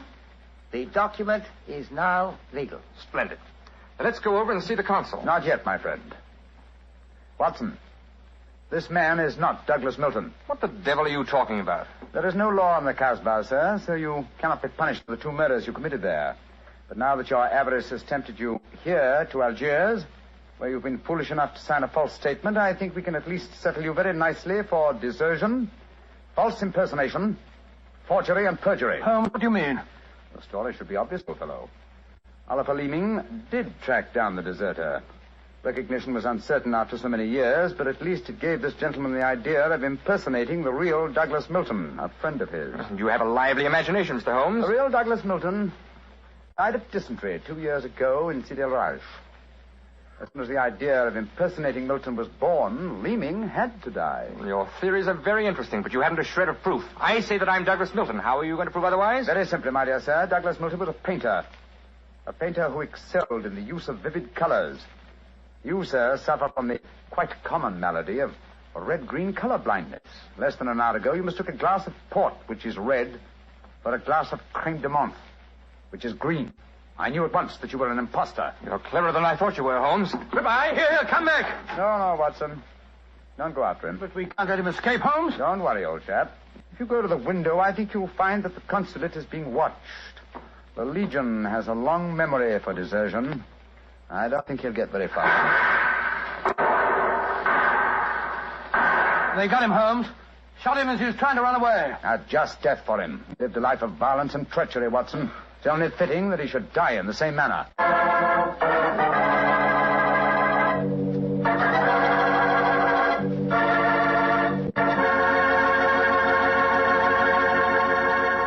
Doctor, that was a swell story, but you know something? I wish you hadn't disillusioned me about the CASBAH. Disillusioned you? What do you mean? Well, before I heard your story, whenever somebody mentioned the CASBAH, I'd always visualize a very glamorous, romantic sort of place full of beautiful women. Every one of them a ringer for Hedy Lamarr. No. Yep. And I could just see myself, handsome, dashing, going up to one of those beautiful girls and whispering in my fine French accent, "Darling, you are sensational. You are lovely, gorgeous. Tell me, have you ever tried Petri wine? It's wonderful." Well, you must admit, Doctor, that is the truth. It is wonderful wine. It certainly ought to be. Incorrigible.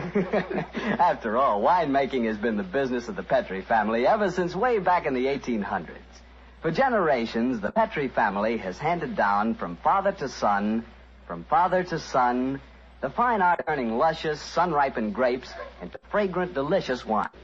And don't forget, because the making of Petri wine is a family affair, the letters P-E-T-R-I on a bottle of wine are the personal assurance of the Petri family that every drop of wine in that bottle is good wine. So no matter what type wine you prefer, for any occasion, remember you can't go wrong with a Petri wine because Petri took time to bring you good wine. Well, Doctor, now I suppose you're ready? Yes, and as soon as I have, I want you to meet a friend of mine. Friend? Yes. But first, Mr. Bartell, next week, I'm going to tell you an adventure in which, for once, Holmes came off second best. An exciting story of high society and romance. I call it A Scandal in Bohemia. Boy, that sounds swell. And now what about your friend? Well, he's waiting at the microphone in San Francisco. He's Dr. Langley Porter, and he wants to tell us about something very important. Dr. Langley Porter. Thank you, Dr. Watson. Radio listeners, tonight in Italy there are thousands, many thousands, dying of cold and hunger. Babies, children, expectant mothers, old folks, dying for want of clothes, want of food. This organization, American Relief for Italy, appeals to you to search your homes for anything that can be made useful for starving, freezing men, women, children. Clothing, layettes for babies, diapers, shoes, food, surgical supplies, but above all, clothes, clean clothes, fit to wear. Take them to the nearest fire station. That your gifts will reach the Italians who need them, you may be sure. The organization will distribute the packages in Italy through the Italian Red Cross, the Catholic Relief Organization, the League of Italian Women, the Confederation of Italian Labor, and the Italian government. In California, rationing has gone. Christmas comes. There, in Italy, death is on the prowl. Radio listeners, lives can be saved. It's up to you. Thank you. They'll do all that they can. Relief for Italy. Tonight's Sherlock Holmes adventure is written by Dennis Green and Anthony Boucher and was suggested by an incident in the Sir Arthur Conan Doyle story, The Crooked Man. Music is by Dean Fossler. Mr. Rathbone appears through the courtesy of Metro-Goldwyn-Mayer and Mr. Universal Pictures, where they are now starring in the Sherlock Holmes series. This is the Mutual Broadcasting System. This is Orson Welles, speaking from London.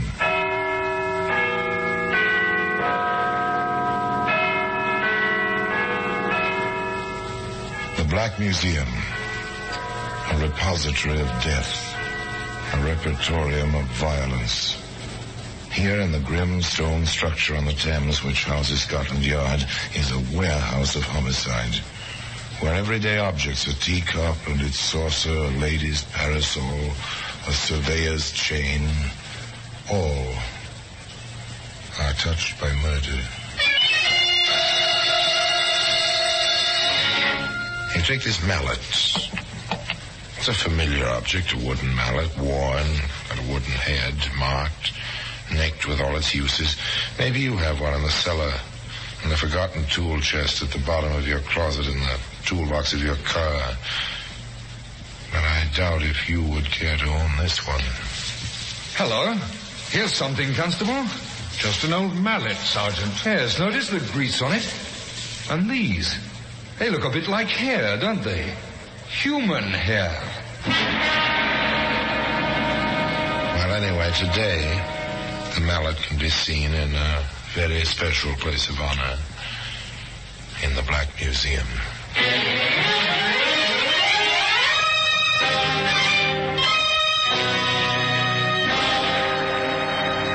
From the annals of the Criminal Investigation Department of the London Police, we bring you the dramatic stories of the crimes recorded by the objects in Scotland Yard's Gallery of Death, the Black Museum.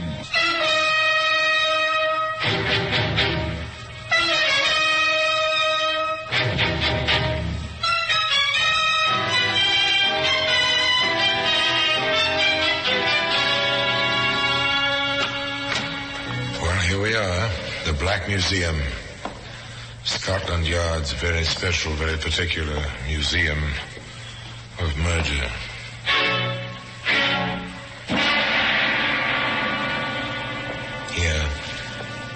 Here lies death.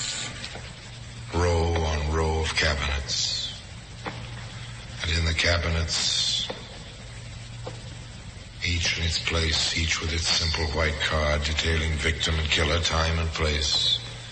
The weapons, many of which you couldn't conceive as weapons, line these stone walls. Now here, for instance, this is a woman's handkerchief, a bit of lace at the edges, crumpled, yellowish with age, yet stuffed as a gag in its owner's throat.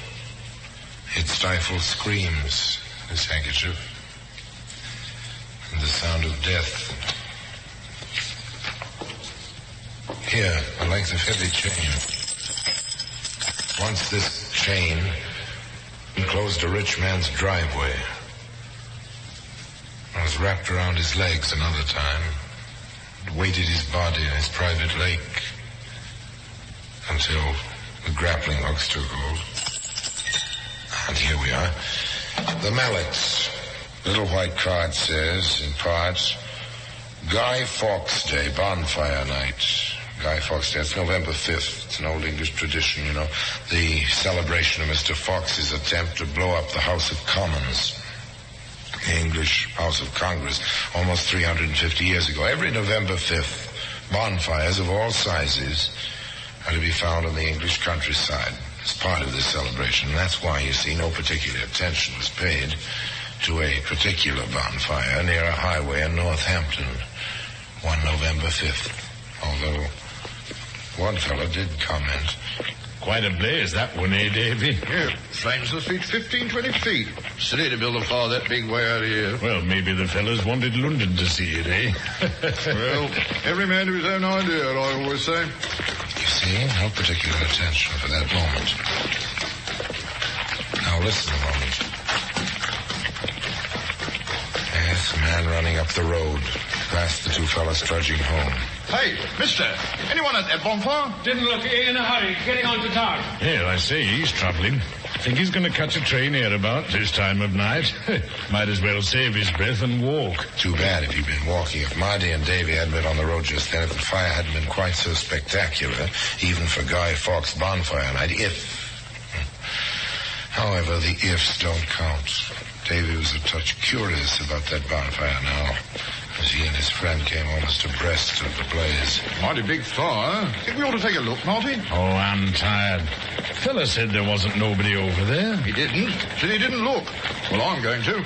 Those spots get into the trees, we can have trouble, the wind and all. Oh, all right. Have it your own way. Hey, blimey. You can feel the heat right over here. Here, that's no bonfire. It's a car burning. Here, we got to get help. This will make trouble. Come on. The two men dashed for town in the wake of the man who passed them, and there in the village, they found the local police constable. Quickly, they gathered tools left over from the day's bombing and buckets, stirrup pumps, and raced back to the fire in the constable's old car. They didn't waste talk at the scene. In a matter of minutes, the blaze was under control. A few minutes more, and they could get close enough to see into the car, or see into what was left of it. Not too close, men. There's a lot of heat there. Here, constable, point that flashlight over there. Where? To the right. No, more to the right. The front seat. Looks like a bundle of rags. Oh, that's no bundle. That's what's left of a man.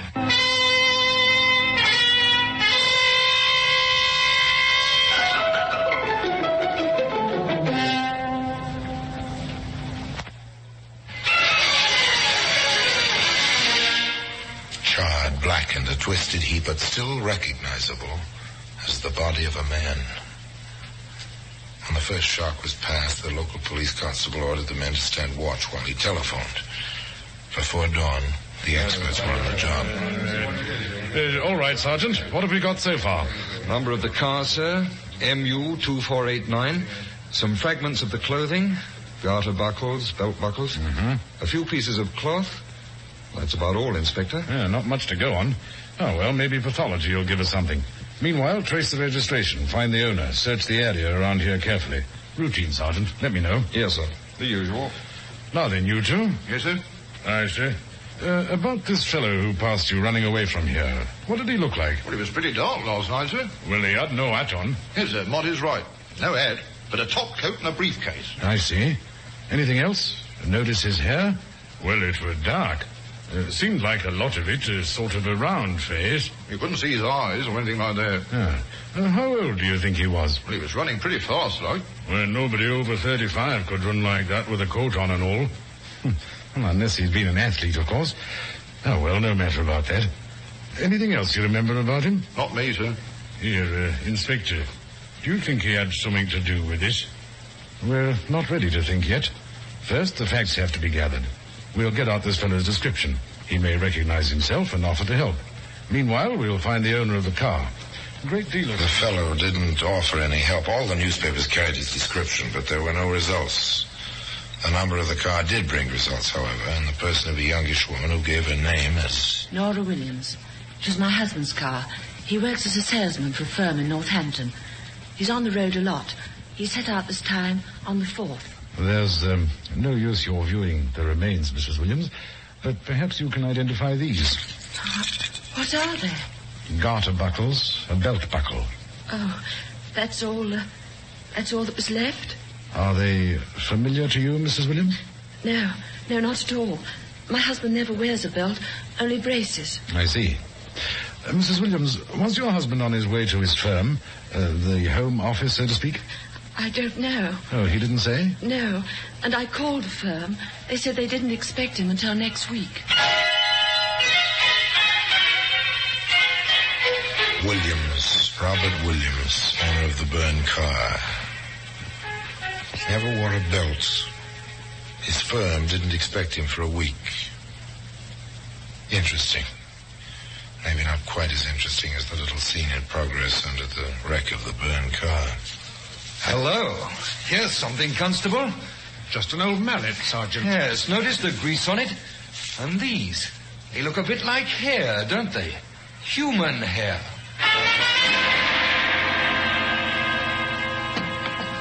There it is, Inspector. Found it about 10 yards from the wreckage. Oh, just an old mallet? No weathering of the paint.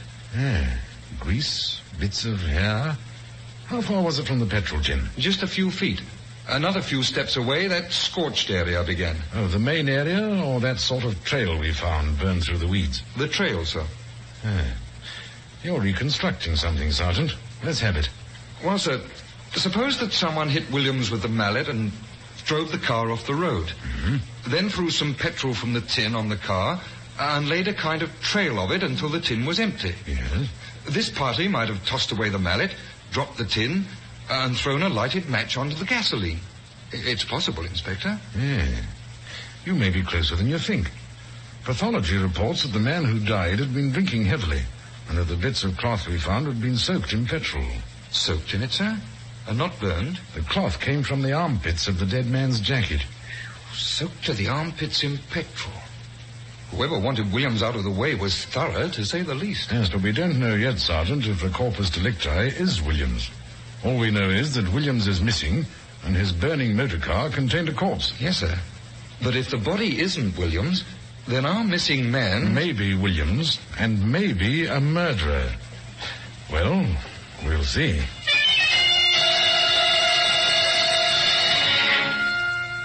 There wasn't much to see. No Williams, no identity to the corpse, just a few bits of blackened metal, funny-looking mallets, a patrol tin, a bit of scorched earth, a pathologist's report, but no Williams. That was all. And then, quite suddenly, there was a plethora of Williams. My name is May Williams. I haven't heard from my husband for 3 days. It's not like Robert. We were married in May. He wanted it then because my first name is May. I'm Dorothy Williams. I married Robert Williams 2 years ago. Our home's in Brixton. I have a little boy, Robert Jr., of course. I left the hospital to come here, Sergeant. Our son was born just 2 weeks ago. He's our second child. Robert and I have been married 3 years. He was at the hospital on Guy Fawkes Day just before he left on his trip. I can hear him saying, "Now, Elizabeth, don't you worry. I'll be back in 5 days." I interviewed Mrs. Williams myself, Sergeant. Her first name is Nora. I know it seems incredible, Inspector, so I checked the records first. Every one of these women is married to a Robert Williams, and every one of them says the license number of his car was MU2489. 4 of them. London, Brixton, Greenwich, and Bournemouth. And 3 children. What have we here, Sergeant? Motive for murder or suicide? And that mallet can be found today in an honored position in the Black Museum.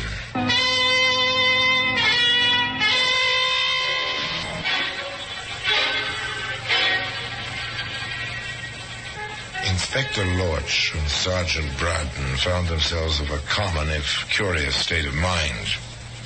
There was the very human and male tendency towards some small admiration for a man who could keep 4 wives reasonably happy, when most men have their difficulties with one. And there was the very stern necessity of finding this Robert Williams, who disappeared apparently into thin air, or who'd been burned to death on bonfire night in a blazing automobile. However, Inspector Lorch and Sergeant Braden had something to work with now. They had 3 wives. The first one to be questioned was Dortha Brixton. What can you tell me of his usual route in his business, Mrs. Williams? Nothing in much, Inspector. Robert never talked business much at home. Oh, what then, Mrs. Williams? What then? Oh, what did he talk about? That's right. Oh, pleasant things, the cinema, football matches. He was a great one on sports. And after a while, he liked to talk about the baby. Bob is only 6 months old, you see. Yes. Was there any regular time he was at home, like the 1st and 3rd weeks of the month, for instance? No, sir. He'd be at home when he could. It was a bit difficult at first, getting used to that, but I managed. And he's so regular with the household money. Every Monday morning in the mail if he isn't at home. By cheque, Mrs. Williams? No, sir. By money order. Or in cash, sir. Have you cashed in the last money order? Would you know where it was drawn? No, I can't say, sir. I never took notice of that.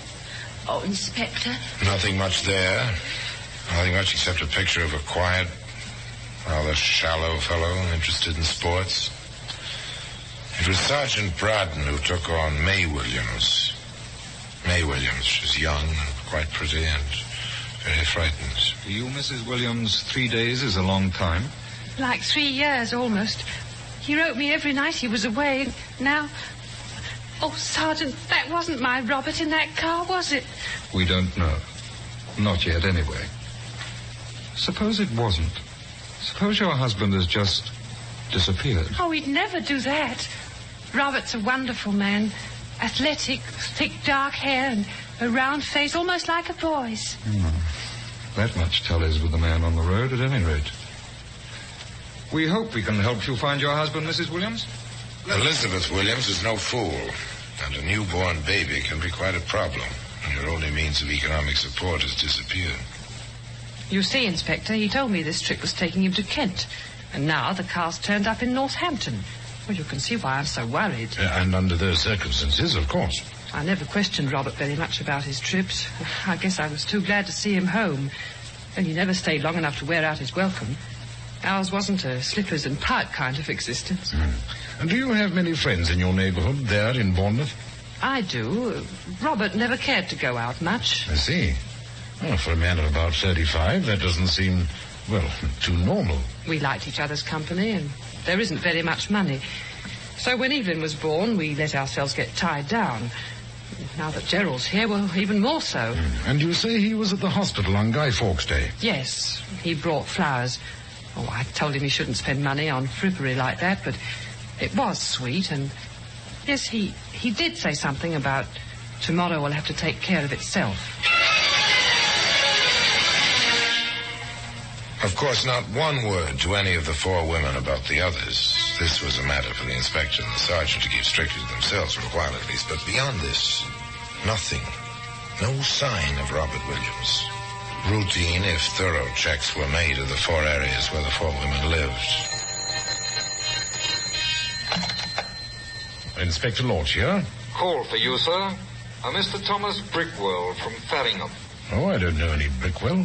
He says he wants the inspector in charge of the Williams case. Oh, does he? All right, put him through, Sergeant. I'll speak to Mr. Brickwell. Yes, sir. Inspector Lorch speaking. My name is Brickwell. I own a dry goods shop in Farringham, 215 Harley Road. Go on, Mr. Brickwell. I'm fed up with this Williams fellow. Think it's high time you police did something about it. Well, we hope to, sir, quite soon. Then why don't you pick him up, today? Have you any idea where he may be? He's on the 10:30 bus for Bournemouth. What? Left my house just a while ago. Oh. As far as my daughter Mary is concerned, I'd be just as pleased if she never saw him again. Oh, is he your son-in-law, Mr. Brickwell? Not yet, and never, if Mary will listen to me. I don't like the whole thing, Inspector. Turns up without his car, then the car is reported burned up, and Williams won't go to the police. Mumbles something about not wanting to be involved. It's a funny business, and I'm interested in protecting my daughter. Well, you've been most helpful, Mr. Brickwell. We'll be in touch with you shortly. Good day, sir. Good day, Inspector. Yes, sir? Sergeant, Our man is on the bus that left Farringham for Bournemouth at 10:30. Check its first stop and pick him up. It looks as if he left his latest conquest to visit his latest offspring.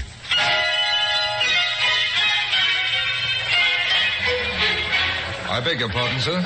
Is your name Williams? Robert Williams? Oh, yes, it is. What can I do for you? I'm from the CID, sir. I hope you don't mind coming along. Inspector Lorch would appreciate a word with you. May I see your identification? Of course. Here you are. I see you. Oh, very well, Sergeant. You know, it's a little strange. Actually, I was on my way to see you. Well, that was his story. And he stayed with it all the way. He was on his way to the yard to tell his story. And it was quite a story. Let's have that again, Mr. Williams. I picked up this hitchhiker, you see, just below Northampton. He had a bottle and began to drink rather steadily. See? I was just about on the verge of asking him to leave the car when the engine began to cough. I was getting out of petrol, so I pulled over to the side of the road and off. My passenger seemed to be asleep. I took the petrol tin from the back, the one I keep for such emergencies, you see, and just as I started for the road, the man called out. Oh, he wasn't asleep then? Apparently not. Did I have a smoke on me, he wanted to know. I tossed him a cigar. Never smoke myself, but just keep them for the customers. You know how that is. Yes, of course. Go on, Mr. Williams. Well, I started for the road again. Suddenly I heard a kind of whoosh behind me. I looked, and my car was a sheet of flame. My passenger was in the middle of it. I must have panicked. The next thing I knew, I was running up the road. And that's all you remember? That's all. Anything you want to ask him, Sergeant? Yes, sir. Mr. Williams, you took your briefcase with you when you went for petrol? I was afraid my passenger might steal it. He had his hand on it several times earlier. You don't wear hats, Mr. Williams? Well, I must have lost it. When I realized I was running away, I realized, too, that I had no hat. I bought a new one. How about trouser belts, sir? No, only braces. That's all. Thank you, Inspector. Now, tell us, if you will, Mr. Williams, why you never came forward until we found you. Oh, that. Well, I guess you'd better know. You'll find out anyway. Women. Too many of them. You are married, aren't you? To one of them. Nora. A loyal girl. No questions asked. Wonderful woman. Yes, she is. We've talked to her. In fact, she's on her way here now. You won't mention what I told you, gentlemen, about the others? Between us men, that is. Yes, we'll respect your confidence, Mr. Williams, as far as the law allows. Mr. Williams, did you have a mallet in the toolbox of your car? Yes. Yes, I did.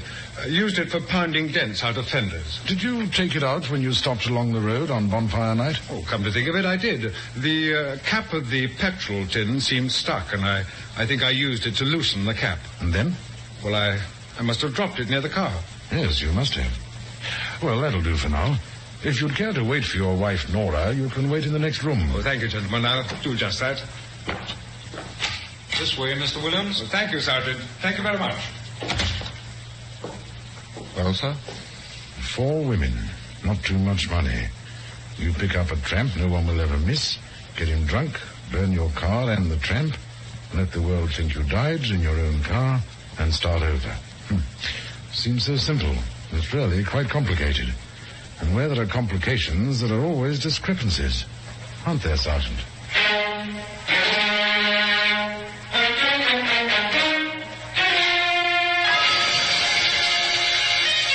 Discrepancies. Yeah, several. Did you notice them? Now you take the business of the Mallet, the 3 extra wives, the disposal of the petrol tin, holes, big ones. And of all people, it was Nora Williams who supplied the next one. If I may, Inspector, I'd like to have my husband's wallet returned now. Oh, is there something in it he particularly wants? Yes, some of the money. He's out of tobacco and wants to buy some cigars. Oh. I never saw such a man for smoking. Pipes, cigars, cigarettes. He certainly loves tobacco. Next one. And if Robert Williams lied on that score, in how many other instances? We found the petrol tin 15 yards from the wreck. How did it get there, Mr. Williams? I must have carried it there and dropped it or something.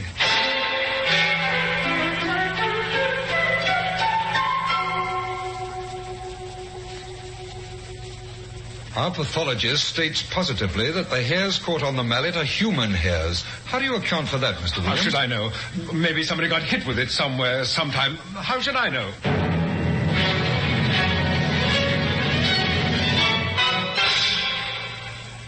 You said you don't smoke. And then your wife asked for your money to buy tobacco. Why did you lie, Williams? What's she trying to do? Frame me? I suggest, Williams, that you had petrol in that tin all the time. That you poured it over that vagrant after you knocked him unconscious with a mallet. That you laid a trail to the car and set fire to it yourself. Ridiculous. Absolutely ridiculous. What for? Why should I do a thing like that? We have that answer, Williams. All 4 answers. In London, Brixton, Greenwich and Bournemouth. And a possible 5th in Farringham. Your story doesn't wash, Williams. We're charging you with willful murder. And I warn you that anything you say will be taken down in writing and may be used in evidence. Now, about this mallet. And that mallet can be found today if you look for it in an honored place in the Black Museum. No one actually saw the crime committed by Robert Williams, did they? But the circumstances were clear, and certainly Williams's life was the life of a rascal, to say the least. However, it may interest you to know that the day following Williams's execution, a London newspaper published a last-minute interview with the prisoner in which he confessed the crime, admitted the details as Inspector Lorch had deduced them, and revealed for the first time that the man he killed was entirely unknown to him, a vagrant whom he'd picked up in his car once or twice before. To the extent that Williams paid with his life, justice was served. Of the 4 women who'd been his dupes, nothing is known except that they picked up the pieces of their lives as well as they could. And the mallet, our exhibit, can be found in its customary place in Scotland Yard in the Black Museum. And now, until next time, till we meet again in the same place, and I tell you another story of the Black Museum, I remain, as always, obediently yours.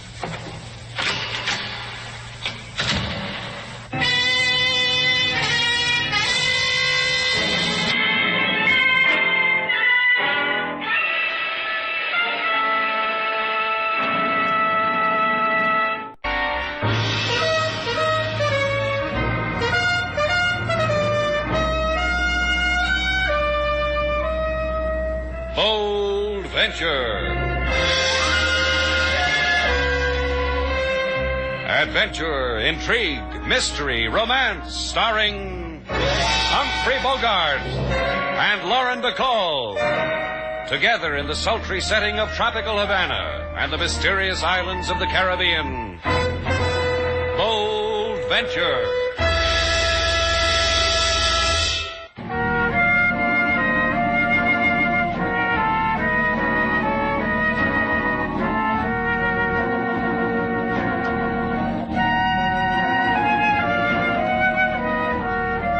Once again, the magic names of Humphrey Bogart and Lauren Bacall bring you Bold Venture and a tale of mystery and intrigue.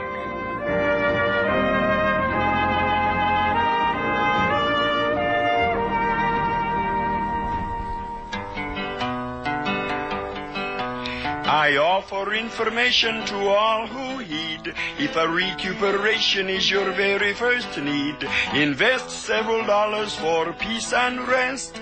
Come to Shannon's Place and be our guest. We've a reasonable hotel right on the bay. Features seafood marinated and a filet. If keeping stomach happy you should chance to tire, just step to the beach, we've a boat for hire. Hey, that's a neat pitch for a hotel if I ever heard one, Shannon. Where'd you find King Moses? In a gin rummy game in Port-au-Prince. I knocked with 3. This is a new version of it, Joe. The last time Slate told it, he was sitting on the beach and a bottle washed up on the shore. He pulled out the cork, and there was King Moses. You were a lot smaller then, weren't you, King? Oh, yes, Miss Taylor, I've grown. Who put you in the bottle in the first place? The wind. I was sitting there playing my guitar, and a hurricane came up. There just happened to be a bottle lying around. Yeah, well, the way it really happened, Joe, was that... I'll settle for the last one, Shannon. Now, what about it? Well, I don't know. I admit it appeals to me, but diving for sunken treasure isn't exactly the way I want to make my way in life. Well, he's not asking you to dive for anything, Slade. He just wants to use your boat. Isn't that right, Joe? Sure, I'll do the diving, your boat, your equipment. We'll split whatever we find down the middle. My equipment, I haven't had a diving suit since I lived in Hawaii. And that was the time when all the beach boys who dived for quarters almost starved. Slade stood on the bottom of the ocean in his diving suit and a large tin cup. That's where I met Mr. Slade. That's right. King Moses was making change. May I say something? Oh, please do. I know where the bark Hesperides is. An old slaving ship returning from the Carolinas with gold. It sank. I know where it sank. Where? I've listened a lot, and I've got me a lot of old charts. I can draw an X on a map of the Caribbean, and that's where the Hesperides is. The lady asked you where. Look. Off here, the smallest island on Portuguese Key. This reef we use as a mooring. Get a bow hawser on the reef point. Shall I go on? Yeah, I like it. Back all 300 feet, drop a stern anchor, and we're secure. Then climb into a suit and jump down. Just 20 fathoms down, and gold.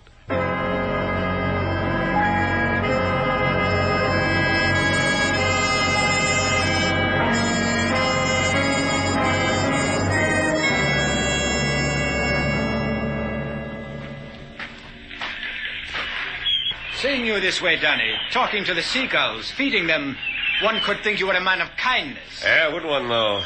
You bring the stale loaf of bread like I told you? See? Here. Break it up in little pieces for me, Filippo. So it would be tempting to their digestive juices? Just chock full of cute sayings, aren't you? Now, give it to me. Here, pretties. Feed your ugly faces. That's it. Fight for it, you feathered beasties. Fight for it. Look at them, Filippo. Cute, aren't they? Because they are hungry? Happens to all of us. Soon maybe you have flaky pastries to feed to your birds. They might kill each other for them. You'll like that, huh, Danny? Yeah, I'll like. How are we doing with that part of it? I'll follow this Joe Cowan like a stray dog. Into alleys, into gutters. Had fun, huh? He talks much of the sunken ship Hesperides, of the gold that lies in a rotting hulk for fishes to nibble on. But when I stroke his ear and whisper where, he kick me and laugh. Because you're a stray dog, Filippo. I once was of dignity. I, too. Yeah, I know. You were a big man in the deep-sea diving set, but you got the bends. Your lungs got tired. You're a cripple, Filippo, a cripple with an itching palm. And you are a prize to be dishonorably discharged from the Navy to gloat over hungry birds? That's why all that gold cries out to us, because we're cripples, you and me. We're not doing so good, huh, Filippo? We're doing excellent. Only in the last hour, Cowan went into the hotel of Shannon. I think to hire Shannon's boat. I think to hire Shannon. Because he needs such things to gorge himself on what is in the Hesperides. Well, what do you know about that? Now maybe we can stroke Shannon's ear a little. Hand me some more of that bread, Filippo. I feel kindly toward things. Chow time, pretties.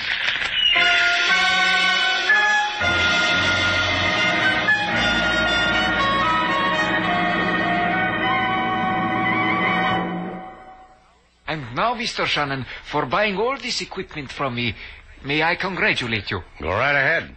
I congratulate you. I think he's got something else on his mind, Slade. See. Now, what can it be? Is it possible? No. It is, senor, a feeling that you have forgotten something. I don't see what.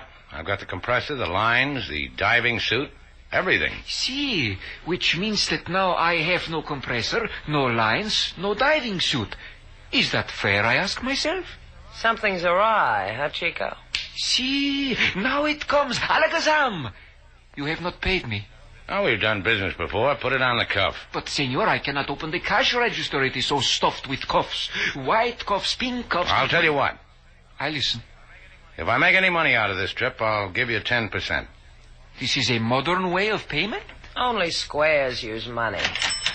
Think of what you can do with 10%. I need some caulking compound, amigo. Oh, see, your caulk is my command. It is in the back room. I will fetch it. My, what a lot of equipment you got, mister.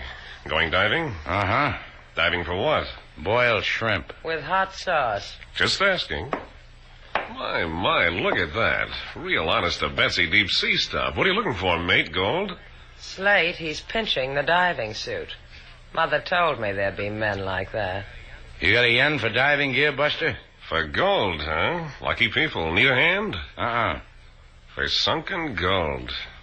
I'm nosy, curious, a dreamer. Tell me where so I can dream about it.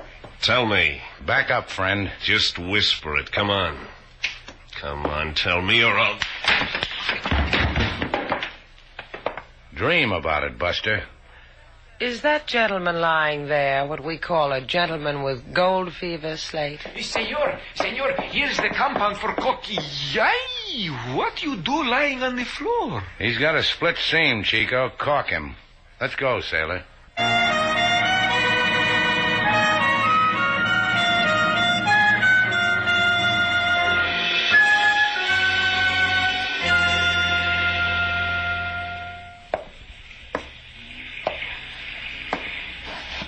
What's the etiquette, sailor? How long does one wait for a tardy deep-sea diver? How should I know? I've never been stood up by a man who wears a bubble on his head. Now you have. How does it feel? I feel like a girl with an empty deep-sea diving suit and nobody to shove into it. That's how. You and me.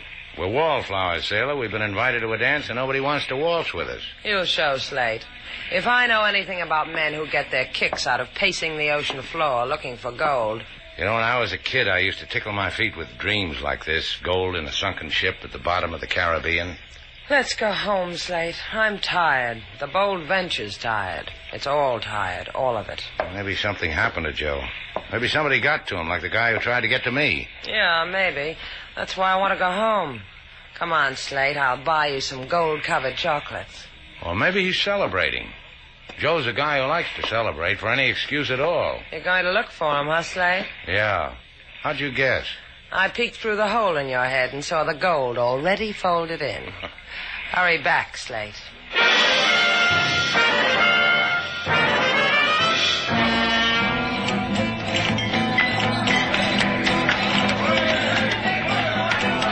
You lost, senor? We have many things in this place to make a man find himself. Joe Cowan, is he here? I have just made a pleasurable tour of inspection. Joe Cowan wasn't anywhere in it. Too bad for Joe. Look, I'm asking in a polite way, Pedro. Has Joe Cowan been here? See, many choruses ago. It was on this one he left us. Did he tell you where he was going? See, to the bottom of the ocean sea. Did he tell you anything else? Only that he would come back for the girl who is dancing there. Oh, look at her, senor. And wherever you go, you will come back too. Yeah, I might at that. Ask for Joe at Papa Gomez. Papa knows all the children of the barrio. Yeah, I'll put in a good word for you, Pedro. And for her, too. She needs it.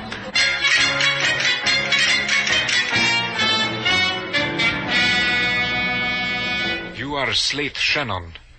Your name is whispered in the barrio often. By Joe Cowan? By him also. Well, then maybe he told you why he hasn't met me like he was supposed to. Why you not go ask him yourself in the place where he sleeps? That's what I've been yearning to do. For 4 hours now I've been yearning like that. Where does a man like Joe sleep?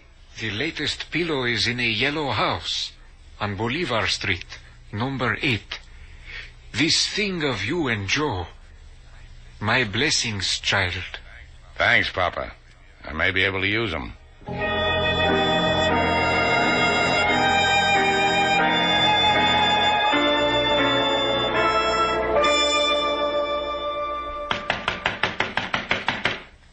Joe! Joe, it's me. Slate Shannon, open up. Enter Slate Shannon. Who are you? Do as he says, Shannon. I got something that'll knock your eye out. This gun. Well, it's the curious Buster with the diving bug. How was it being unconscious? Did you dream? Inside. I must say it, Shannon. Your banging made almost enough noise to awaken the dead, but not quite. What are you talking about? Observe, please, the dirty couch. Then observe slightly on top of it. He is definitely dead, Shannon. Yeah, mostly he doesn't breathe. You jealous, Shannon? Why'd you kill him? Once he was useful. Thus he lived long enough to tell us the position of the Hesperides. Under duress, I assure you. And thus his usefulness expired. And thus he died. Meaning we're going diving, Shannon. Him, me, you, that dame, your equipment, your boat. Diving, splashing. Oh, I tell you, we'll have fun. What do you think of it, Shannon? Splashing too, huh? Well, the man's already said it. We'll have fun.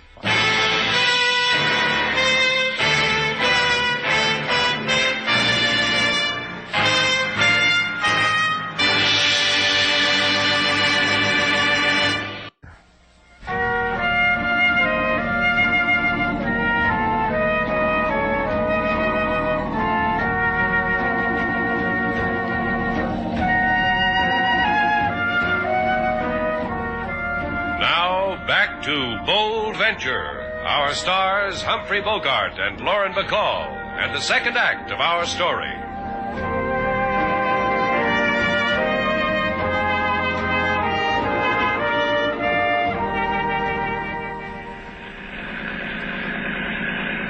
Feels good to have an old sea hand at your right hand, huh, Captain Shannon? Couldn't live without it. Hold the thought, kid, how you couldn't live without it. How you doing with the charts, Mr. Val? I tried to eat them like you told me, Slate, but I don't know. I've lost my taste for old parchment. I'm just jaded, I guess. Sailor Duval of the able body. The gun I hold on you don't make good sauce, does it, Candy Mouth? Try me without it. A promise I make to myself. Hey, Filippo, you've been gazing into the sea spaces long enough. Come up with something. Wait! Portuguese key off port bow. Steady as she goes. You made it, Captain. Now find the teeniest island, and I'll bet I'll find you a reef to moor my dreams to. Just like Dead Joey said. Feel in your pockets, Danny boy, because you forgot something. I got you, I got the charts, I got everything but a diver. You broke Joe Cowan in two, remember? That makes this a twilight cruise. It's been fun, Danny boy, just like you said. I remembered, Captain. I brought a diver. Filippo, you won't send him down. He'd die before he found the gold. Oh, Filippo found time to cry on your shoulder about his lungs, huh? Yeah. Anyone else, it would have broken my heart. I'll give you someone else. Shannon. And Shannon dives. You're crazy. All I ever dove for was abalone off Santa Monica. And 2-bit pieces off the shores of Manacora. That's why I got Filippo, to give you hints. Go hit the sack, Captain. Come daybreak, you'll need all your strength.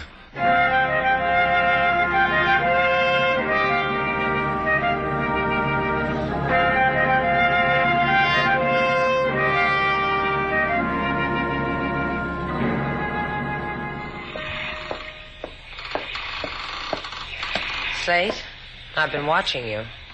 Mind if I watch from up close? Don't make me talk, sailor. I'm going to save up on my breath. You could do that better if you slept. So they tell me. You'll die, Slate. They'll use you to bring up the gold. Then they'll let you die. The thought has occurred to me. Where are the playmates? They're asleep. Oh, don't you believe it, baby. Nobody sleeps on a night like this. Not you, not me, not them, nobody. There must be a way. There must be. I've been looking for it in the water, sailor. In the bright lights on the backs of the phosphorescent fish. So far, they haven't spelled out a word. Try me, Slate. It's a word on my lips. Read it. Yeah. Just the word I was looking for. A very romantical picture you two make in the tropic moonlight. What I tell you, sailor? Nobody sleeps. You're wrong, Shannon. Why'd you do that? He wasn't even... Because I owed him one. Because he needs his sleep, Candy Mouth. Like I told him. I didn't think he'd need a gun butt to sing him a lullaby. I'll kill you. I could enjoy it from you. No? I'll just throw a blanket over him. I want him all tingly and refreshed in the morning.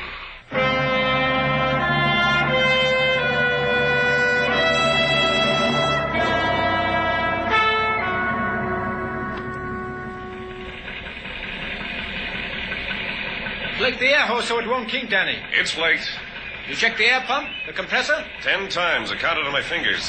The lifting gear, secure? It's holding on for dear life. How about me, Danny boy? Want to check me? Filippo tells me you'll need a lifeline. I give it to you because Filippo tells me. I'll never forget you for little things like this, Filippo. The helmets, and we are ready. Wait. Come back to me, Slate. Are you crazy? Where else have I got to come back to? Come on, Shannon. Stuff your head into the steel balloon. Anything for you, Danny boy. Let's check the intercom, shall we? Just for kicks. Hello? 1, 2, 3, 4. Hello, Shannon. Intercom okay. You are going over the side now. Okay, Danny.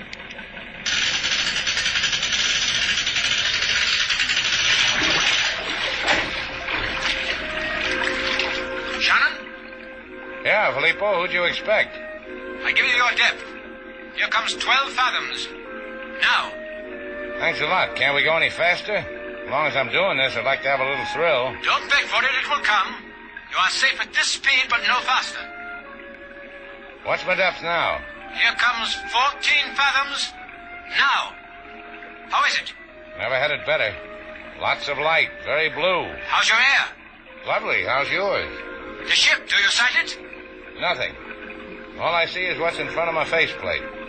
I'm going round and round, real slow. The blue light. Pretty tropical plants. It's a world apart, Filippo. You don't know what you're missing. Hey, hold me up. Quick, hold me up. Trouble? Big trouble. A manta ray, a killer, is coming for me. Hold me up. Up. Shannon, if he's seen you, it's too late. Up. You have a knife, Shannon. Use it. It's you or me, killer. Okay, Shannon. Let's see how good you are against a manta ray.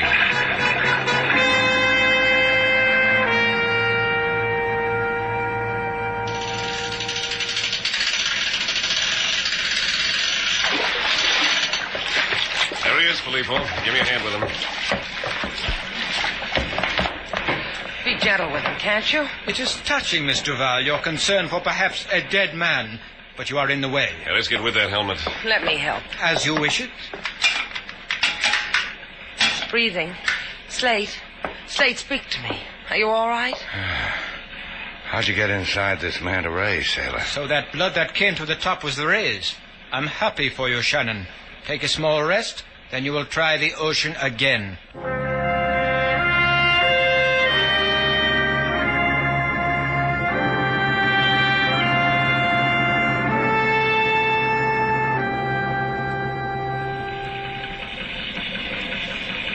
How is it down there, Shannon? Good footing. Give me more line. I want plenty of slack in both my lines. You heard him. Give him line. Miss Duval. What do you want? Shut up. There's something ahead. Wait. What is it, Shannon? Shannon, what do you see? Can you hear me? Give me that phone. Slate, what's the matter? Hi, sailor. I found me a boat. I will take it. The phone, Miss Duval. It's the Hesperides, all right. There's the name. Very good, Shannon. Can you get on deck? Sure, she's lying on her side.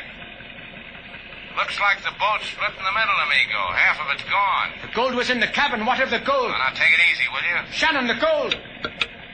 Shannon. You want gold, Filippo? I've got it. Put it on the platform, friend of mine, and send it up to me.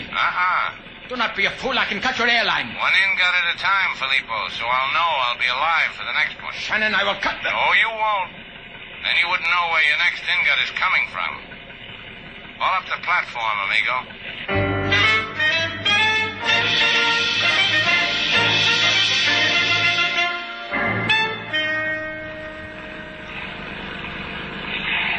He didn't do so good, did he, Filippo? 6 lousy lumps of gold. You should have your lumps like that every day. Now, if I am correct, Shannon, you say we must return to Havana for more equipment. That's right. So, you two fellows drop us off at Havana, hire yourselves another boat, and go golding all by yourselves. Get her, comedian. Go wash your face, comedian. It's dirty. Come up forward, Shannon. I want to talk to you. Things, what we shall need to salvage the rest of that gold. Take the wheel, Danny. Right. First of all, we're going to need an awful lot of dynamite. Hi, Danny. Want to wash my face for me? Would you hold still? If you were gentle. Are you gentle, Danny? Want to try? Think of what the rest of our passengers would say. Yeah, they'd talk. If they could, they would. You kill me. That's not the idea. I'm talking about Shannon. Uh-huh. Shannon will relieve Filippo at the wheel at 4 bells this morning. I'll wake Shannon. Stand at the wheel with him. Put my arms around him. Say something nice to him that'll make him warm. A knife in his back could put an end to it all. Maybe you can do the same to Filippo later. If you're anxious for me, Candy Mouth, why don't I do it while he's asleep? Take the chance if you want. But maybe Shannon won't sleep. You're an education, baby. Something a man needs to get ahead.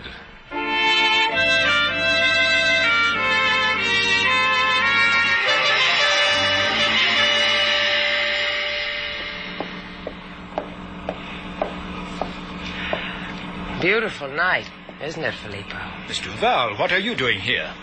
Right now, admiring the way you handle the wheel. Get below.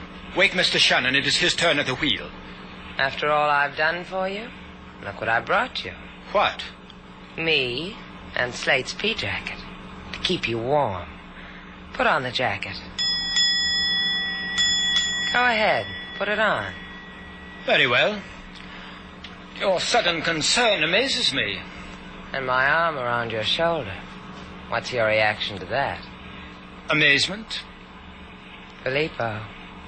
Yes? Hold me. My dear. Hold me. Hold me. You set him up pretty, Candy Mouth. Hey, Candy Mouth, come back here. Okay, I'll throw him in the ocean myself. Slate, are you up? Huh?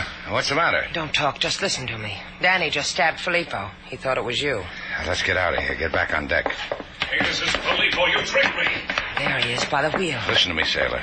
I'll get you, both of you. Crawl forward along the starboard side, circle around, and grab the wheel. But he's standing there, Slate. I'll draw him away from the wheel. When I yell, grab that wheel and spin it hard.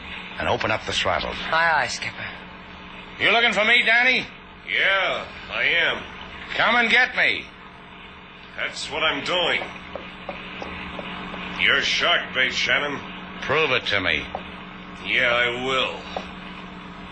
I work good with a knife, you'll see. Show me. Sailor! Where's your balance, kid? Shannon! So you got no foundation.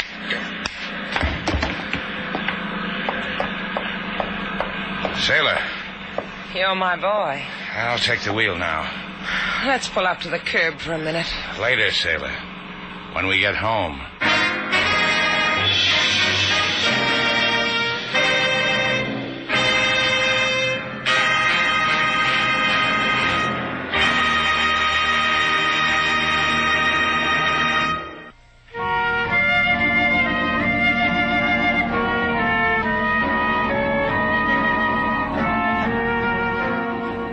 Slate.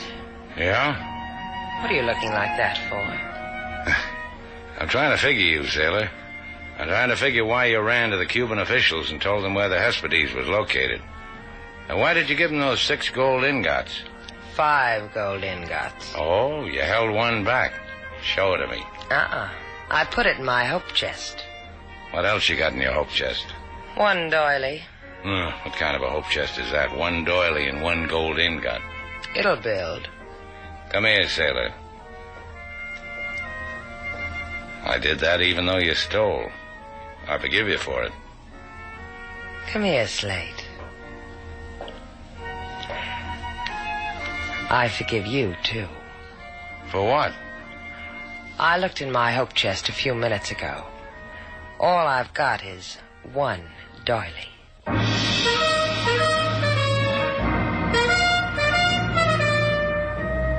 And so our 2 stars, Humphrey Bogart and Lauren Bacall, have brought to a close our latest bold venture story.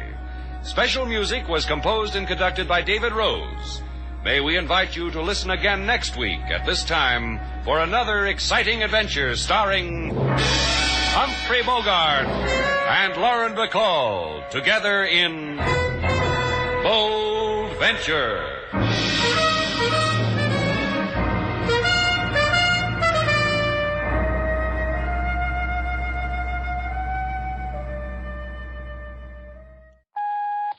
And now, the MOLLE Mystery Theater, presented by MOLLE. MOLLE, the heavier brushless shaving cream for tender skins.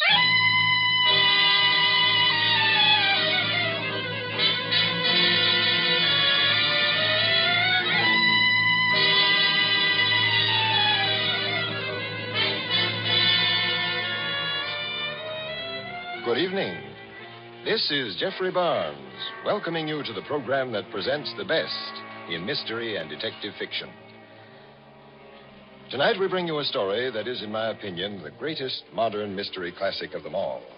Emlyn Williams's famous play, Night Must Fall. Virginia Field, star of the hit Broadway play Doughgirls and just back from Hollywood where she completed the Paramount picture The Perfect Marriage, will play the part of Olivia Green, the young Englishwoman who is so hypnotized and fascinated by the strange, half-mad Danny. Danny will be played by a fine young actor just returned from Army service, Ian Martin. So here it is, Night Must Fall, starring Virginia Field as Olivia and Ian Martin as Danny. Well, gee, am I in the play too, Mr. Barnes? Oh, no, Dan, that's another Danny, a tough guy. Well, tough guys aren't always so tough. Why, do you know that lots of them are almost sissies when it comes to shaving? But not the man who shaves with MOLLE, the heavier brushless shaving cream. Because with MOLLE, it's smooth. So smooth. It's slick. So slick. It's a smooth, slick shave you get with MOLLE. MOLLE, the heavier brushless cream for tender skins. That's right. MOLLE is the shaving cream that's heavier. The cream that's perfect for a wiry, hard-to-cut beard or tender skin. Because MOLLE is heavier, it not only softens your whiskers, it stands them up straight while your razor whisks them off 1, 2, 3. So you shave faster, closer, easier, and you shave painlessly with MOLLE, the heavier brushless cream for tender skins. MOLLE. Now for tonight's MOLLE mystery, Night Must Fall.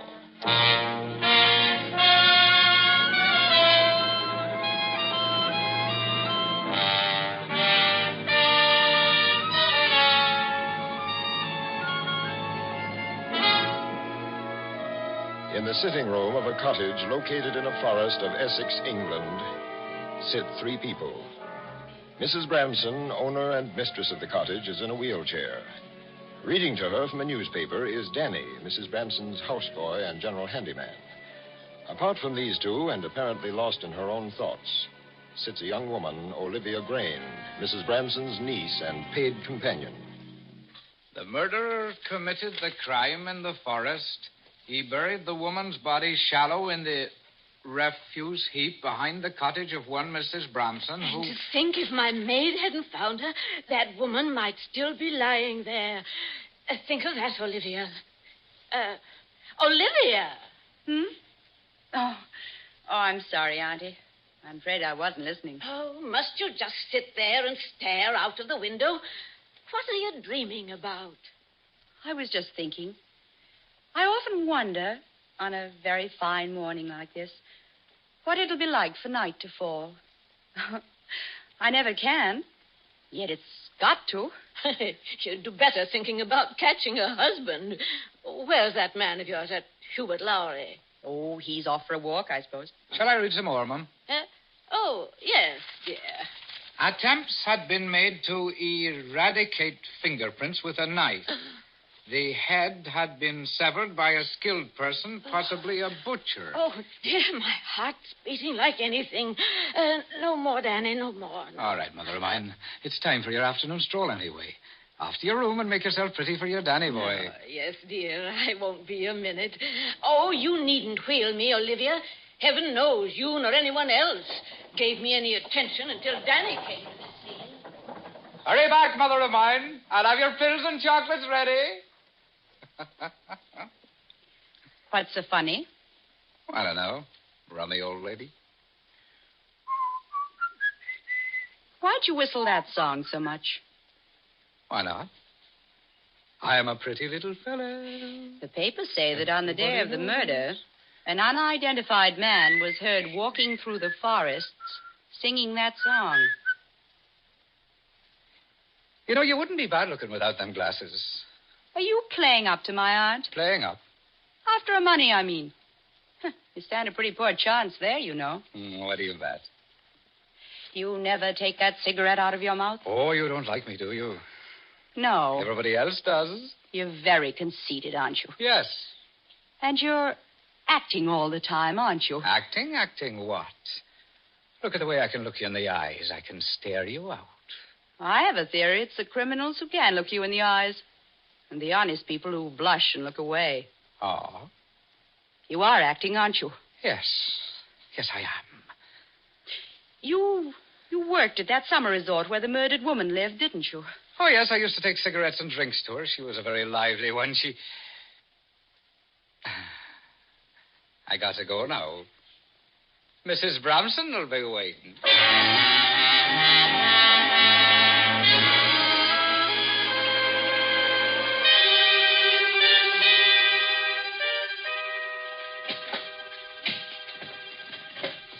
What if Danny should come in and catch us searching his luggage, Miss Grimes? Oh, I'll take the responsibility, Dora. Hello there. Past the old dragon and a white-haired boy along the path, thought I... Oh, I say, what's going on? We're searching Danny's luggage, Hubert. Heavens, Olivia, that's a bit much. Why, say, you don't think it was Danny who murdered that woman? Well, I don't know. But it was such a clever business. They still haven't found her head, you know. And he's such an ordinary chap. Yes, that's just it. And then suddenly he's so extraordinary. Nothing much here, Mum. Just a wallet with a letter inside it. Oh, let's see. Dear Babyface, my own. Next time you strike Newcastle, okay by me, baby. Signed, Lil. This is the last bit of luggage, Mum. Shall I open it? Luggage? Looks more like an old-fashioned hat box. Made of leather. Heavy, too. It's locked, but I think I can open it. Wait a minute, Hubert. What's up? Well, suppose there is something in it. By Jove, I never thought of that. Well? Open it. Go ahead. Those are my things. Oh, Danny. Could I have it back, please, sir? My wallet, I mean. It's the only one I got. Oh, this? Oh, yes, of course. Well, what did you think of the letter? Letter? Well, you have it in your hand. Means, well, there's little bit we had a row she would spy on me. And if there's anything I hate, it's spying. Don't you agree, sir? Yes. I'd sooner have anything than a spy. Bar a murderer, of course. What did you say? Bar a murderer, of course. Olivia, you better deal with all this. It's beyond me. And I'll be getting back to the kitchen, Mom. You were acting again, weren't you? Is there something in that hat box? Yes. A hat, maybe? Did you do it? Did you do it? Look outside. It's growing dark. Soon we'll have dinner, and Dora will be off to church for evening meeting, and dear Mr. Lorry will be gone. And the dark will come down, blacker and blacker.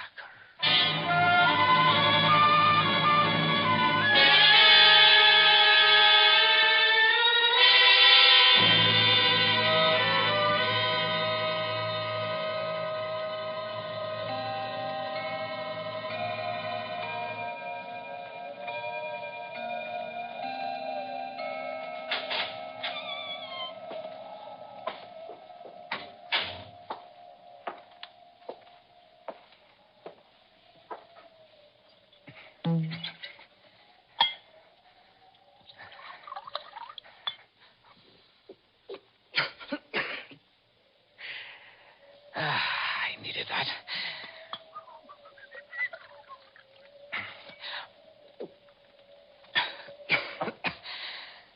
I thought you'd gone out. What, you? Well, you're the quiet one. I've been drinking and I feel fine. Have one? I prefer talking. Oh, talking's daft. Doing's the thing. You do live in your imagination, don't you? Yes, it's the only way to bear with the awful things you have to do. What awful things? I haven't had as much to drink as all that. What was your life like at that summer resort? Why are you always concerned with me and my doing? I'm not. It's just that you never talk about it. My life? Yes. Well, the day don't start so good with a lot of spoons that's been in the mouths of gaping fools that looks through me like I was a dirty window, hadn't been cleaned for years. Orders, orders. Go here, do this. I was never meant to take orders, never. And just when I think I got a bit of peace, there's somebody locking the door. Won't let me go out. Talk. Won't fork out with no more money. At me. Calls me everything. And screams. So nothing keeps that mouth shut. Go on.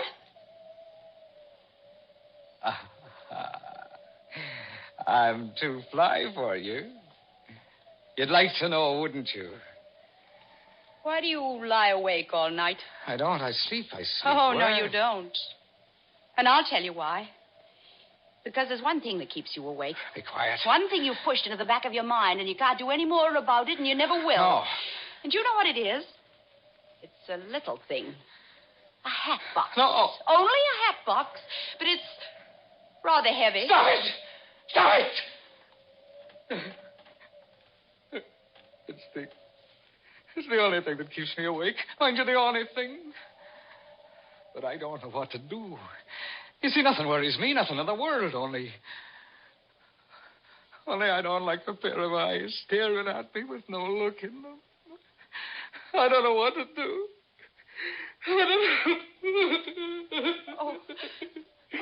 Oh, please. Please. Oh. Anybody home?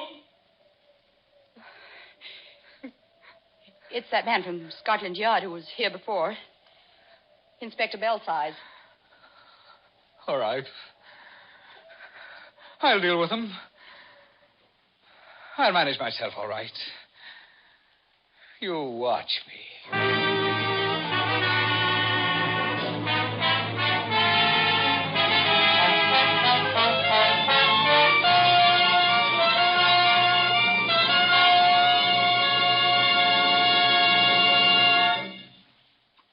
As the curtain falls on Act One of tonight's play, we've had one murder, and maybe Scotland Yard will solve it. But one murder often leads to several more. And who knows, maybe this is the night. Why, Mr. Barnes, sounds like you've been looking over my shoulder. How so, Mr. Seymour? Well, look, right here on this piece of paper in my hand, it says, "Men, when morning brings murder because you have to shave, chances are you have wiry whiskers or a tender skin. So try MOLLE, the heavier brushless shaving cream for tender skins. Why, MOLLE gives you a shave as smooth as flying, as trim as a top. Yes, MOLLE is a heavier cream. The cream that not only softens your whiskers, but holds them up straight as 10 pins while your razor cuts them close and clean. With MOLLE, you shave faster, closer, easier, and you shave painlessly. Try it. See if you don't say, it's smooth, so smooth. It's slick, so slick. It's a smooth, slick shave you get with MOLLE. MOLLE, the heavier brushless shaving cream for tender skins. MOLLE. And now back to Jeffrey Barnes and Act Two of Night Must Fall.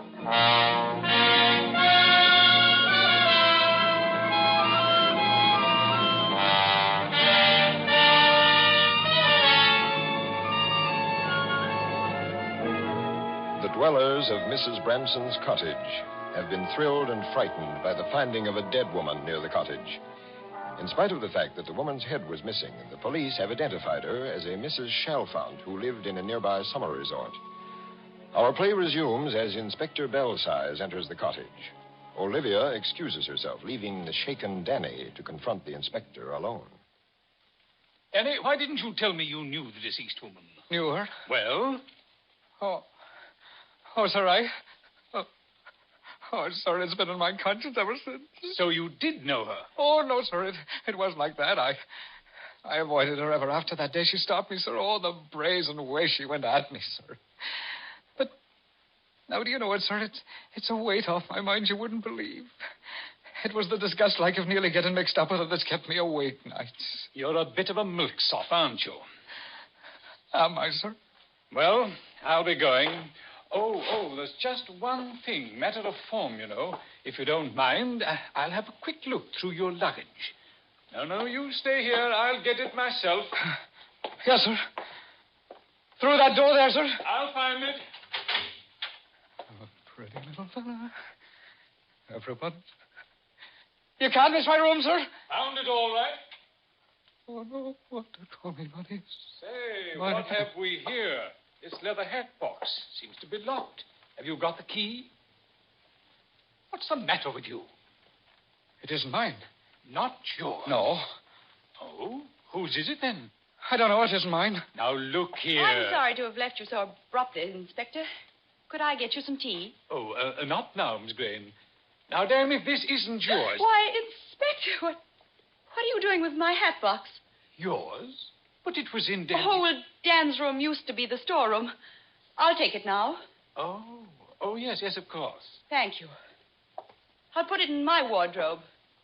It's got all my letters in it. By Jove, I'm afraid I've offended her. Snooping.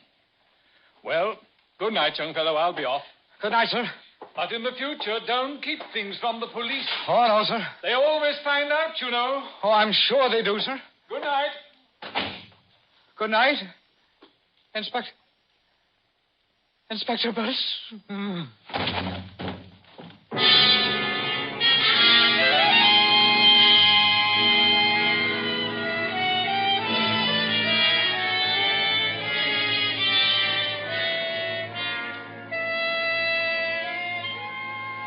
And I tell you, Mum, when I walked in from church and saw Danny lying on the floor, everything went topsy-wopsy. Well, I can't understand it.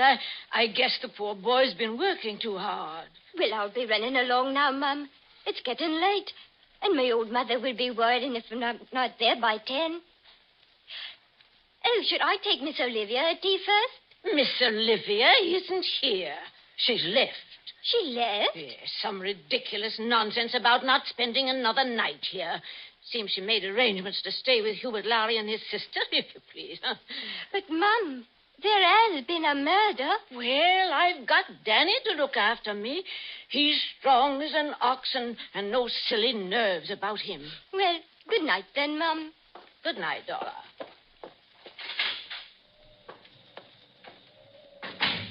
Danny? Danny! Come here. I want my chocolates. Danny! Oh, I have to get them myself. Oh, Lord, what's that? Danny! Danny! Oh, Danny, he's gone. They've all gone. They've left me. Oh, Lord. Oh, Lord, help a poor woman. I'm going to be murdered. I'm going to be murdered. Who's there? Who's there? It's all right, Mother of mine. Oh. It's only me, Danny. Danny. Oh, I'll never forgive you, Danny. Never. Oh, my heart. No, it's all right. Oh, all alone I was. Just an old woman calling for help and no answer.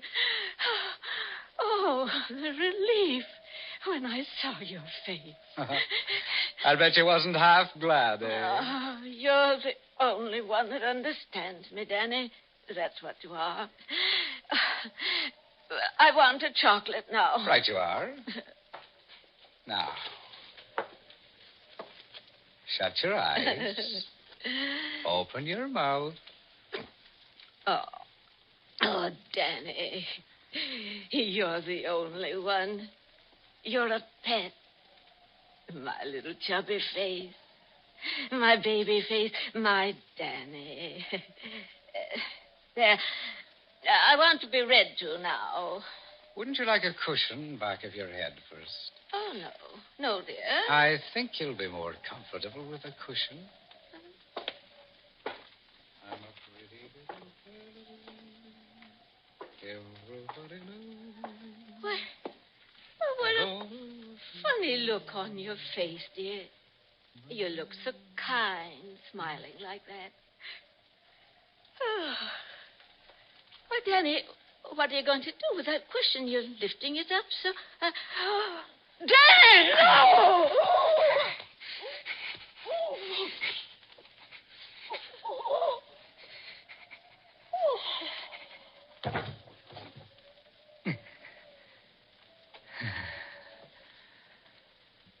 I don't know what you call me, but I'm mighty like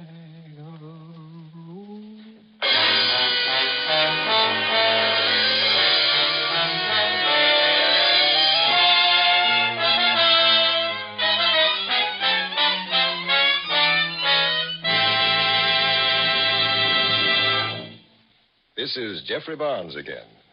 In just a moment, we'll return you to Act 3 of Night Must Fall. You can't fight dandruff effectively with plain water, for all plain water does is remove loose dandruff, and it's exactly the same with most ordinary preparations for the hair. But one product that really does more is double danderine. It truly works where so many others fail. This is because double danderine does what such products can't do. It actually kills on contact the germs that many outstanding authorities contend are a cause of a common type of dandruff. You see, double danderine contains an active antiseptic called Alzan, and it's this special ingredient used by many hospitals because of its remarkable efficiency that makes double danderine so amazingly effective. Remember, no other hair preparation contains Alzan. You get it only in double danderine. So try double danderine and see if you don't agree that most ordinary hair preparations can't compare with its dandruff-combating effectiveness. If you're not satisfied, return the empty bottle and get your money back. Buy double danderine at your druggist's.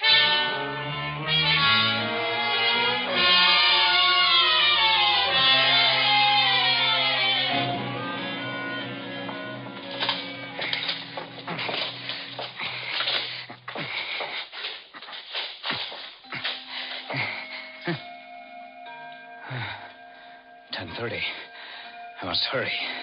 Hurry and break up this chair. Then the fire. And they'll think she died in it. Who's there? Oh. You've come back. I've never seen a dead body before. I nearly fell over it in the hallway. Like a sack of potatoes. I thought it was at first. I came back expecting... I don't know. And here I find you smoking a cigarette. It's so ordinary. What did you come back for? To find you out. I've read a lot about evil. I never expected to come across it in real life. Oh, you didn't have to read so much. I never got through a book yet, but I'll read you all right. Read me? Your mind. You haven't had a drop to drink yet. You feel as if you had. You never knew there was such a secret part inside of you. All that book learning and moral me eye here and social me eye there. You took that off of the edge of the wood, same as if it was an overcoat. And you left it there. Oh, I hate you. Hate you. Oh, no, you don't. You feel the same as I do, sometimes excited and light as air. Why, this is my big chance. You're the one I can tell all about myself. You said just now murder's ordinary. Well, it isn't ordinary at all, see? And I'm not an ordinary chap. There's one big difference between me and other chaps that try this game. I'll never be found out. The world's going to hear from me. You wait. But you can't wait, can you? You mean you're going to... Yes. Aren't you frightened? You ought to be. Don't you think I'll do it? Sorry. I know you will. I just can't realize it. You see, I make up my mind to do a thing, and I do it.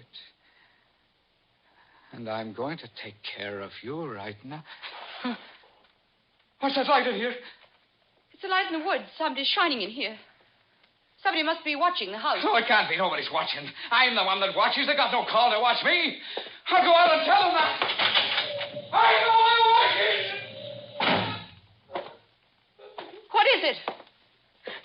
Behind them trees. Hundreds back of each tree. Thousands of eyes. The whole world's on my track after me. The whole world's after me.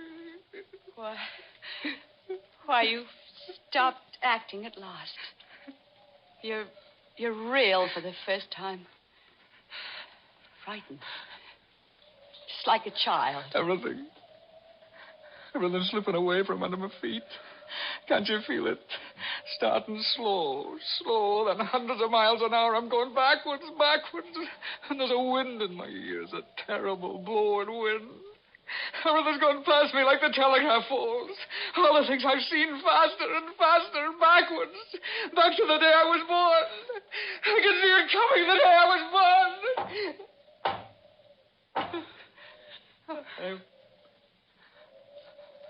I'm going to die. No. No, you're not. No, it'll be all right. You won't die. I'll tell him I made you do it. I'll tell lies. I'll do anything. It's a... All right, Danny. Stand up, put out your wrists. But she isn't dead, Inspector. She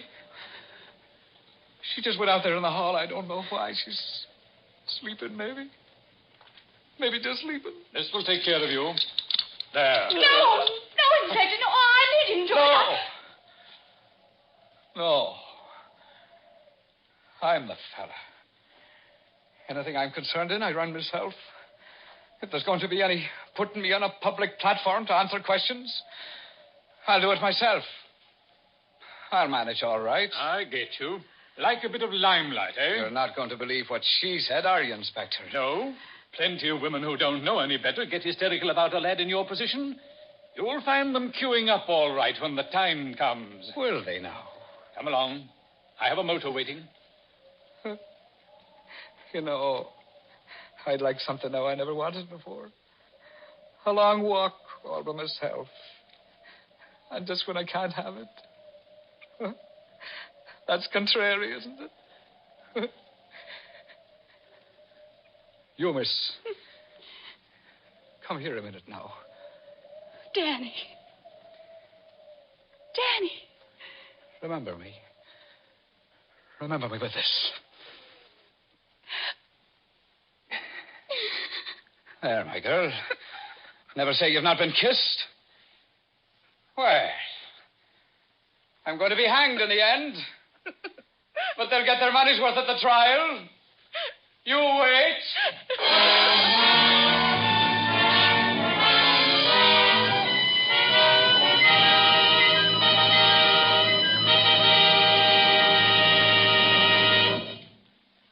The original music for the MOLLE Mystery Theater is composed and conducted by Alexander Sendler.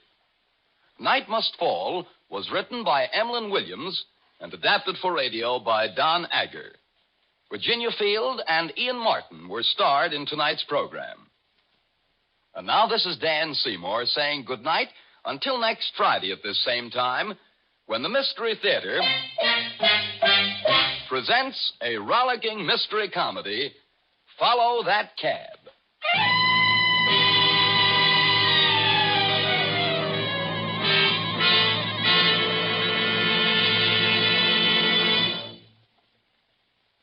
This program came to you from our NBC studios in Radio City, New York.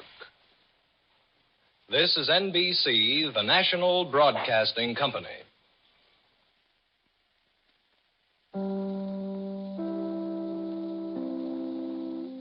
Stay tuned for Nero Wolfe, which follows transcribed in 30 seconds. What's on the menu at Duffy's Tavern tonight? Well, there's a full serving of laughs with Archie the manager, played by Ed Gardner, and his unpredictable friends, Miss Duffy, Clifton Finnegan, and Eddie the waiter. It's Duffy's Tavern later this evening over most of these NBC stations. And this Sunday, the big show comes your way once again with Bob Hope, Jimmy Durante, Perry Como, Jose Ferrer, Mindy Carson, Eddie Cantor, Meredith Wilson and his orchestra, and many, many more. And, of course, your MC once again will be Tallulah Bankhead. That's this Sunday for the big show. Now, ladies and gentlemen, we take you to the most famous brownstone house in New York City, the one located at number 601 West 35th Street. Oh, Mr. Wolfe. Mr. Wolfe. Want something, Archie? Would you be interested in taking on a case involving a woman who was found stabbed to death in one of New York's fancier men's clubs? Can't you see I'm already occupied, Archie? My Oncidium hybrid is ailing. But, sir, cash. C-A-S-H. Remember, you need it to live on. Well, you're actually learning to spell. You'd better learn to count. We're broke.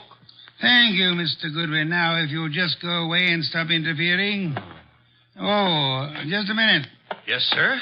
On your way out, switch on the fan.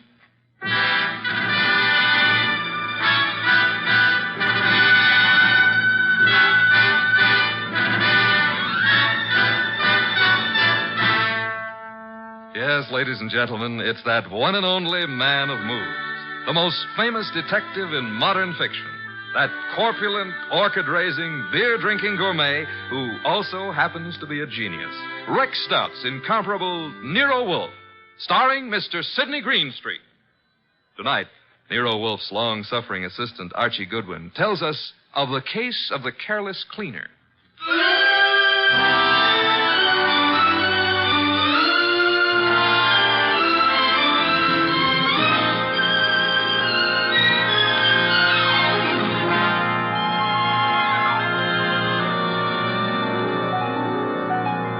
We didn't know Clay Michelson very well at the time, though Mr. Wolfe had hung one of the Michelsons' paintings on the library wall.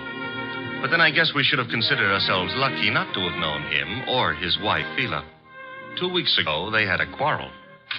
Oh, Clay, darling, I didn't expect you home so soon. I thought you were going to the museum to see the Van Goghs. I decided not to, Phila. Oh. Well, if you plan to paint this afternoon, I'll get out of the studio. I want to run some errands anyway. Why don't you make your phone call from here, Phila? Phone call? Who is he, Phila? He? Who were you waiting for this afternoon? Please, Clay, don't start that jealousy routine again. Don't try to kid me. You're being stupid, Clay. I'm stupid, all right, but I'm getting wise pretty fast. I'm through, Phila. I've had enough. I'm leaving you. So stay out of my way and keep your boyfriend out of my way, too, whoever he is, or I'll kill him.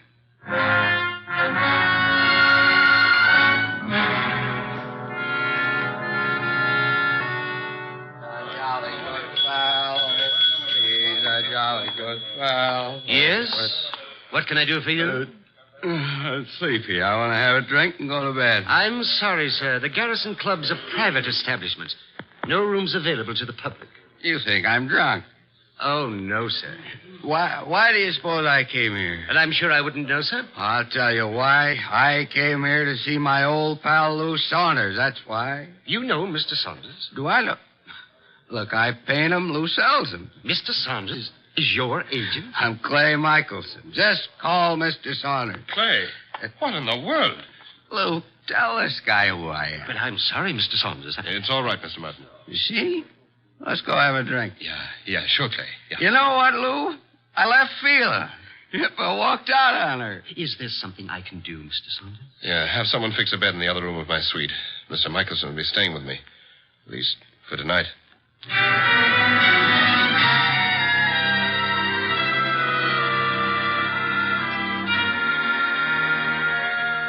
Mr. Wolfe? Yes, Archie? It's Friday. Good. Fish for dinner, then.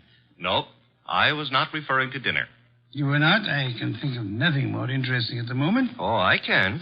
My salary. Of course, according to the Julian calendar. We're on the Gregorian, so let's stick to it. Today is Friday. Today I get paid. Archie, there's a drop. Oh, don't exaggerate. You can't be getting the cold shutters just because I'm asking for my money. I can distinctly feel fresh air flowing into the room. Well, it's possible I might have opened a window 6 inches. You're insane. Shut it at once. Nope. Are you trying to blackmail me? Think it might work? Never. Then the window stays open. You're fired. I accept your offer. All you have to do is pay up. I've hired you again. Oh, Mr. Wolfe, you've cleaned out the bank balance again? Well, that is... Well, have you seen those Miltonians? Would I have voluntarily given up my paycheck for them? Orchids are very beautiful, Mr. Wolfe, but blondes are... The door, Archie. I am unemployed. Found you'd maybe a client, and if it is, and we can extract the fee. You follow me, Archie? I'm already on my way to the door. Mr. Wolfe, I've got to see him at once. Well, come in. Thank you. Mr. Wolfe, this is... My name is Saunders, Mr. Wolfe. We've met before. I remember. As a matter of fact, you sold me a painting of Michelson. Yes, well, that's why I'm here. It's about Michelson, Mr. Wolfe, that I've come. Frankly, I think the man's about to go mad.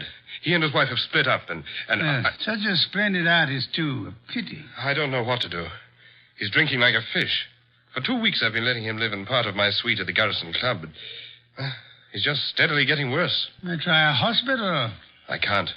The publicity.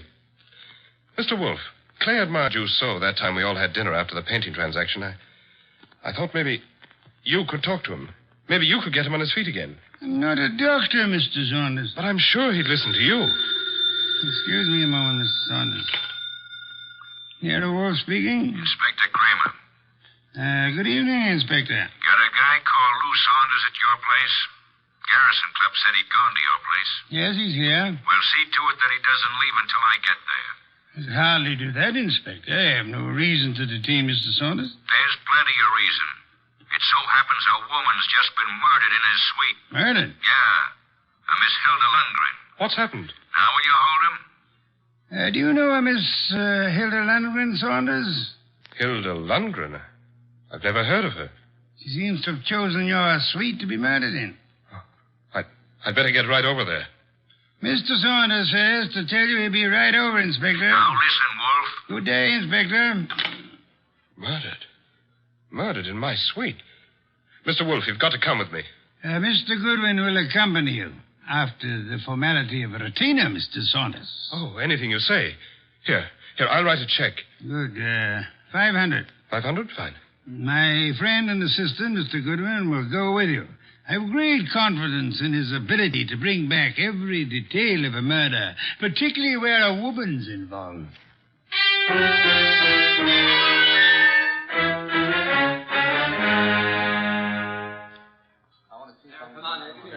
Okay, you photographers, picnic's over for tonight. Pick up your stuff and get out of here. You sound real mean today, Inspector Kramer. Well, if it isn't Nero Wolfe's favorite stooge. What are you doing here, Goodwin? I got bored with my knitting. Look, I wasn't asking for humor. I'm Louis Saunders, Inspector.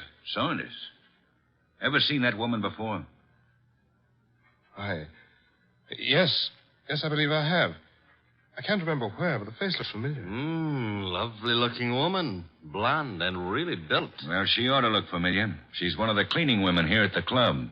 She is? Cleaning? Well, since when have gals like this been reduced to cleaning floors? What's happening to the world? There ought to be a law. Yeah, there is. She was killed with a knife, or haven't you had time to notice? That's not a knife, Inspector Kramer. That's one of Clay's Chinese letter openers. What was that? Well, nothing. Nothing at all. Yes, it is a strange knife. What were you saying, Mr. Saunders? Just said that looked like one of the letter openers belonging to one of my friends. Who is this Clay? Clay Michelson, the artist. But you can't possibly think he'd do a thing like this. I think everybody did it until we know otherwise. When were you last up here, Mr. Saunders? Me? Why, just a little while ago. I changed my clothes just before I went to see Mr. Wolfe. She wasn't here then? Well, I don't know. I didn't come into this room, just in my part of the suite. Your part? Who occupies this room? Mr. Michelson. He's been staying with me. Strange wound, no blood. What do you think you are, Goodwin, a medical examiner? Oh, but Yeah. The killer probably wiped the blood away. Saunders, have you any idea where your artist friend might have run off to?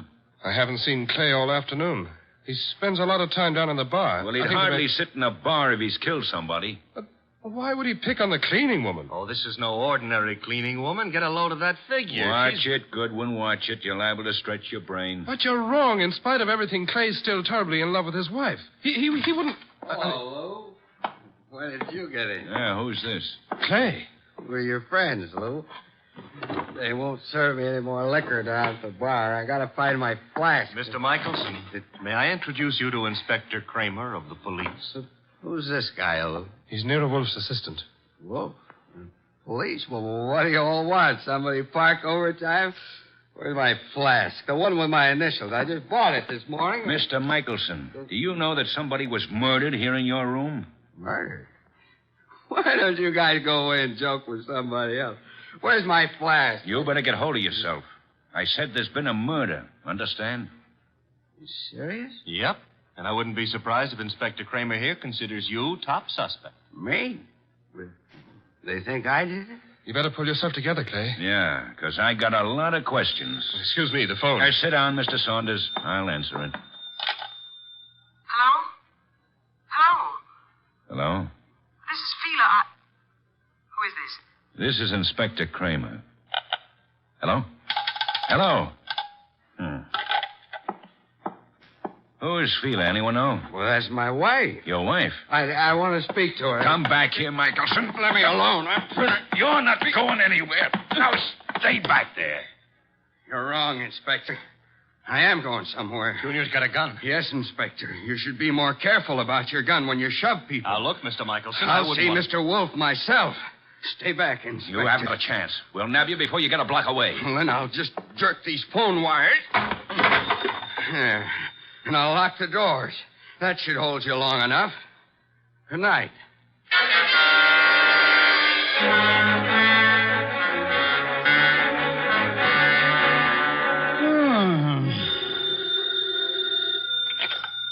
Here, Wolf speaking. Wolf Kramer. Indeed. Clay Michelson may be on his way over there. Hold him until I get there. Hold him, why? Not more than 10 minutes ago, he held me up at the point of a gun. He carries a gun? It was my gun. Careless of you, Inspector. Goodbye. Come in. Mr. Wolfe? Yes?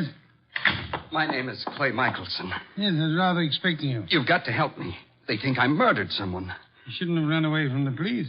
I've been drinking a lot, but I wouldn't murder anyone. Fela'd tell you that. Your wife. Was she the model in that painting of yours I purchased? What difference does that make? I tell you, they're after me for murder. You obviously loved your wife deeply at the time you painted her. Oh, here you are, Mr. Wolfe. Michelson. Clay. Good Lord, man. The police are on their way over here. He came for my help, Mr. Saunders. Oh, I'm glad he did, Mr. Wolfe. But we left Inspector Kramer talking from a phone booth. He'll be here any minute. And we have only a minute to decide why anyone would want to kill a cleaning woman. I didn't kill anybody. She was a beautiful woman, Mr. Wolfe. I gathered that, Archie, from your unusual interest in the case. She was stabbed with a letter opener from Mr. Michelson's house. Which might add Mrs. Michelson to our suspect list. Fela? You can't suspect Fela. You're very gallant, Michelson.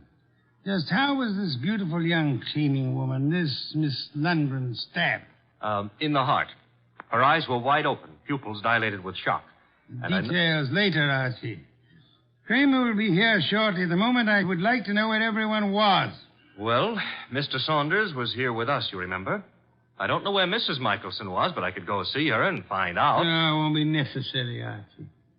Mr. Michelson, where were you? Me? Why, I'm not sure. I can't seem to remember. That's hardly what we would call helpful. I was drunk. Maybe I went to Fela's. I've been over there lots this week trying to talk to her. Yet I must have gone over there. Have you ever seen the murdered woman before? No, I never saw her before in my life. I've seen her before, Mr. Wolfe. Indeed, Mr. Saunders. I seem to remember your earlier statement to the contrary. Well, I didn't know her name, but when I saw her, I remembered her. I understand she was quite an alcoholic. Unfortunate woman. Beautiful woman. Well, look who's here, Inspector Kramer. Oh, here you are, Michelson. And as usual, you didn't have the courtesy to ring the bell, Inspector. And give you a chance to get this guy out of here? Nothing doing, Wolf. Now, come on.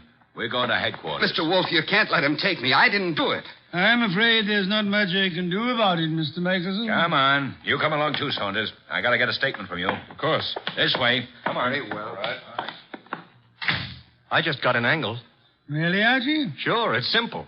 Saunders been going for this beautiful cleaning babe. Clay worms in. Saunders kills her. Perhaps there was jealousy somewhere in this case, Archie. Here, Wolf speaking. Mr. Wolfe, this is Fela Michelson. You don't know me, but you once bought a painting from my husband. I've got to see you, Mr. Wolfe. You've got to help me.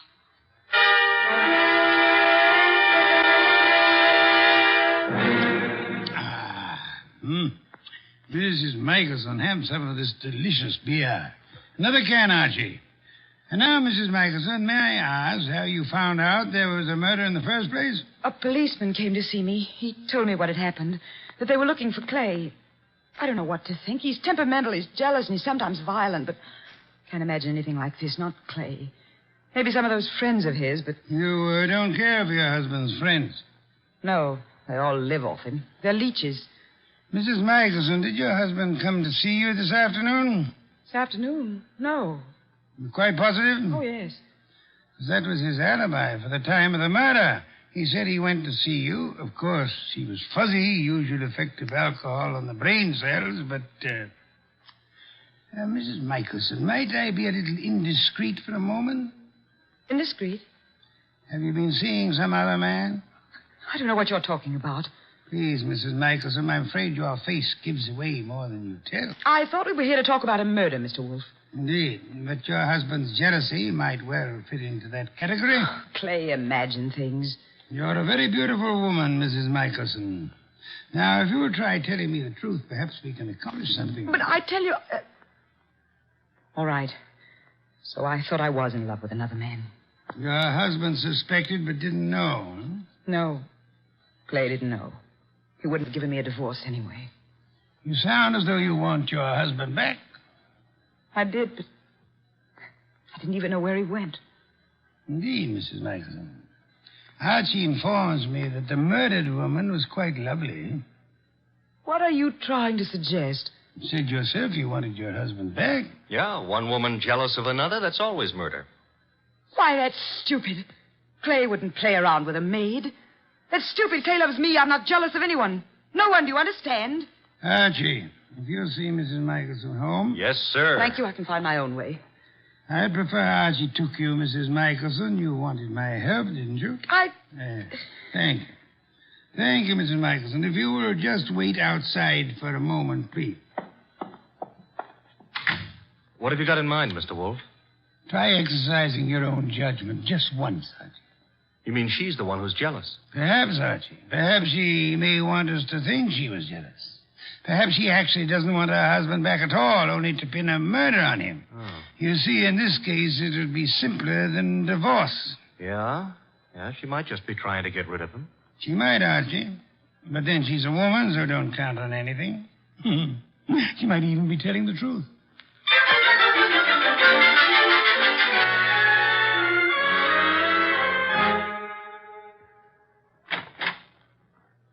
This is where I live, Mr. Goodwin. Nice. Very nice. I like Greenwich Village.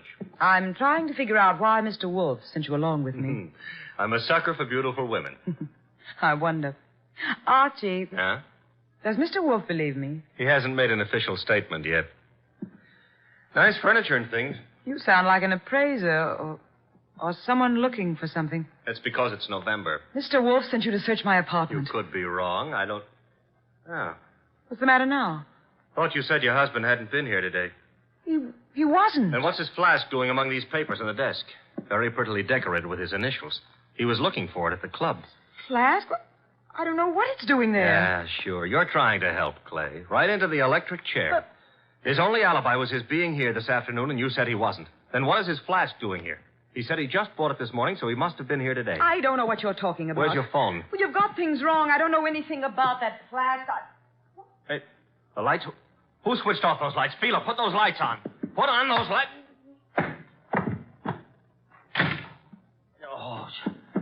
Oh, the lights are... Get to the lights. That flask... Gone.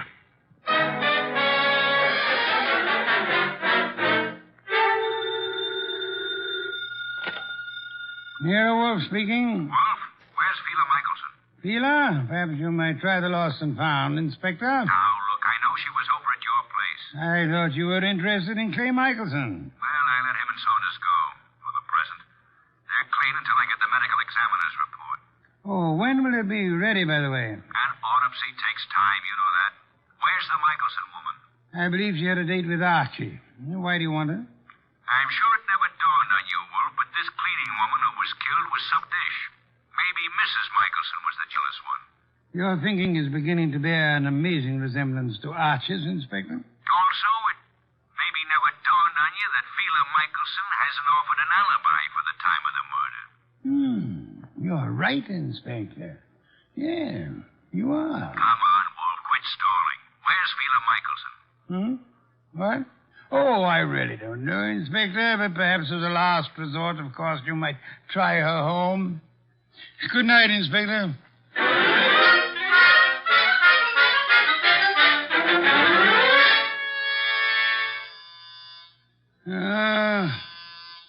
Inevitable. The moment I'm comfortable. Come in. Mr. Wolfe. Oh, thank heavens you're here.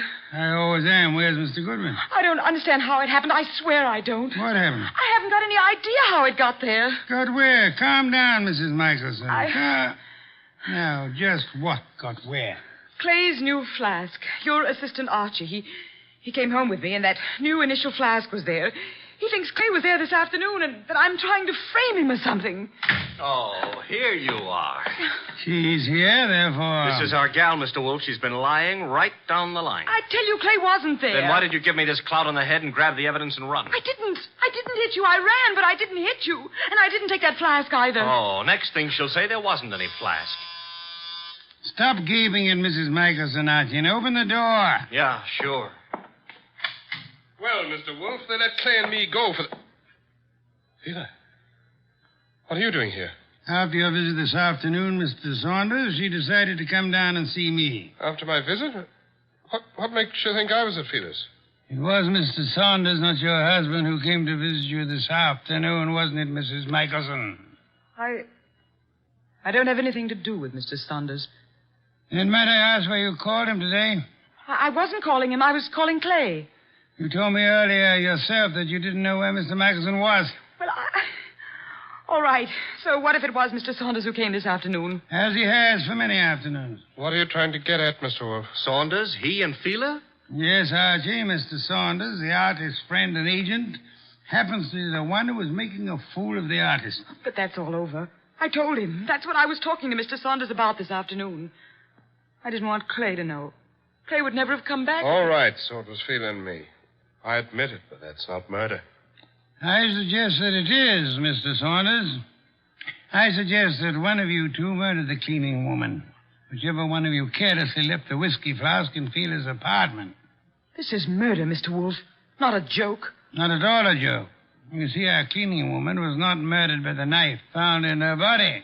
She was poisoned. What do you mean? Not by the knife? Poisoned. She undoubtedly drank from Michelson's flask while she was working in his room at the Garrison Club. But she was stabbed. True. However, Miss Lundgren was an alcoholic. Saunders mentioned that, and I checked with the club manager. But how does that prove there was poison in the flask? That she was poisoned? Archie, would you mind repeating your description of the dead Miss Lundgren? First, as to the wound. Okay. There was no blood. Some would advance a fantastic theory about wiping the blood away. And now, Archie, the description of the body of Miss Lundgren. I mentioned the fact that her eyes were wide open, the pupils were dilated. Hey, dilated pupils? Yes, Archie. The lack of blood had already made me wonder about the entire affair.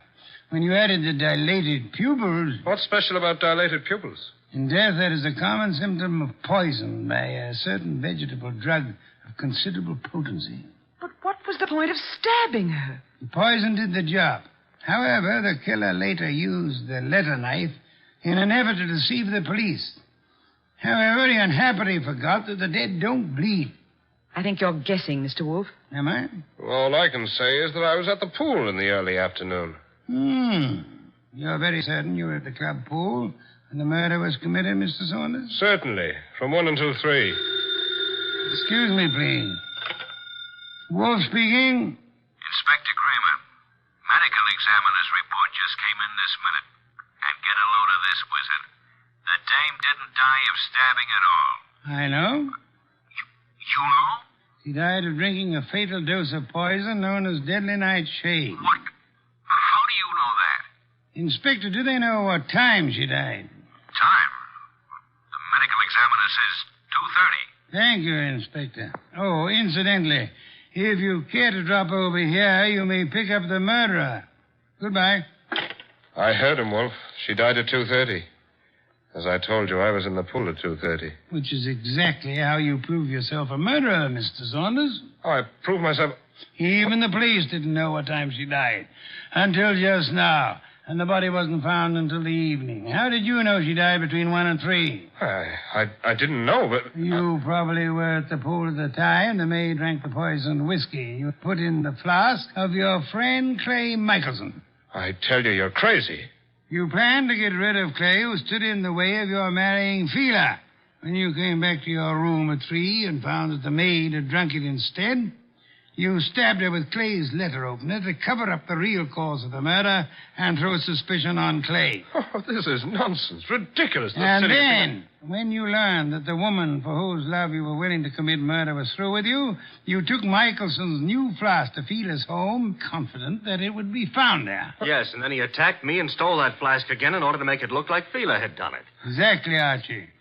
Mr. Saunders, the chances are that your fingerprints will be found on that whiskey flask, and they'll be able to trace the poison to wherever you purchased it. The chances are... Oh, no, you don't. Careful now, all of you. Guns bore me, Saunders. Oh, yeah? I'm leaving. You are not. Clay! Oh! Clay. Yes, Mrs. Michelson, your husband has been there for some time. Clay, are you all right? Yeah, I'm all right. Well done, Mr. Michelson. I think you proved that an artist's life may indeed be exciting. I've been an awful fool, Mr. Wolfe. Mr. Michelson, you might remember for the future that unreasoning and unjustifiable jealousy sometimes creates the very conditions that it fears. You're being very kind to me, Mr. Wolfe. How can we ever thank you? By prompt remittance of your check on receipt of my bill in the morning.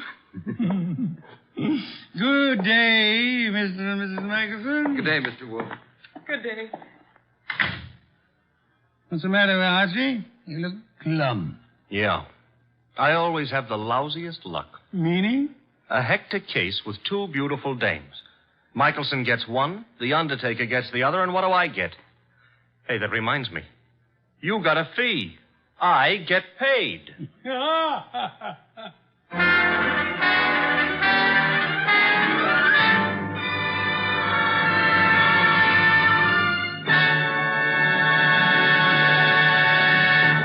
You have been listening to The New Adventures of Nero Wolfe, starring Sidney Greenstreet.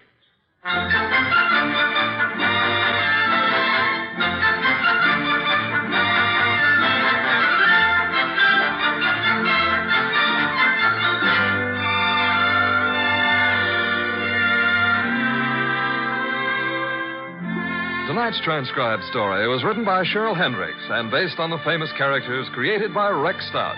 This is an Edwin Fadiman program, produced and directed by J. Donald Wilson. In the cast were Larry Dobkin as Archie Goodwin, and Betty Lou Gerson, Howard McNear, Dan O'Hurley, Vic Perrin, and Bill Johnstone. Next week at this same time, Nero Wolfe and Archie will bring you The Case of the Beautiful Archer. Don Stanley speaking.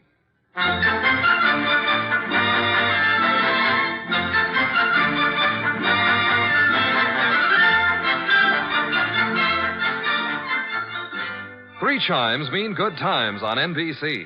There's fun and laughs with the chimes later this evening when Ed Gardner stars in Duffy's Tavern. As usual, Duffy won't be there, but Archie the manager will definitely be on hand to spread his whimsical advice where it'll do the most damage. Tomorrow night, there's action on NBC with Herbert Marshall starring as the man called X in another exciting battle against the forces of international intrigue. Next, Sam Spade. Later, William Bendix on NBC.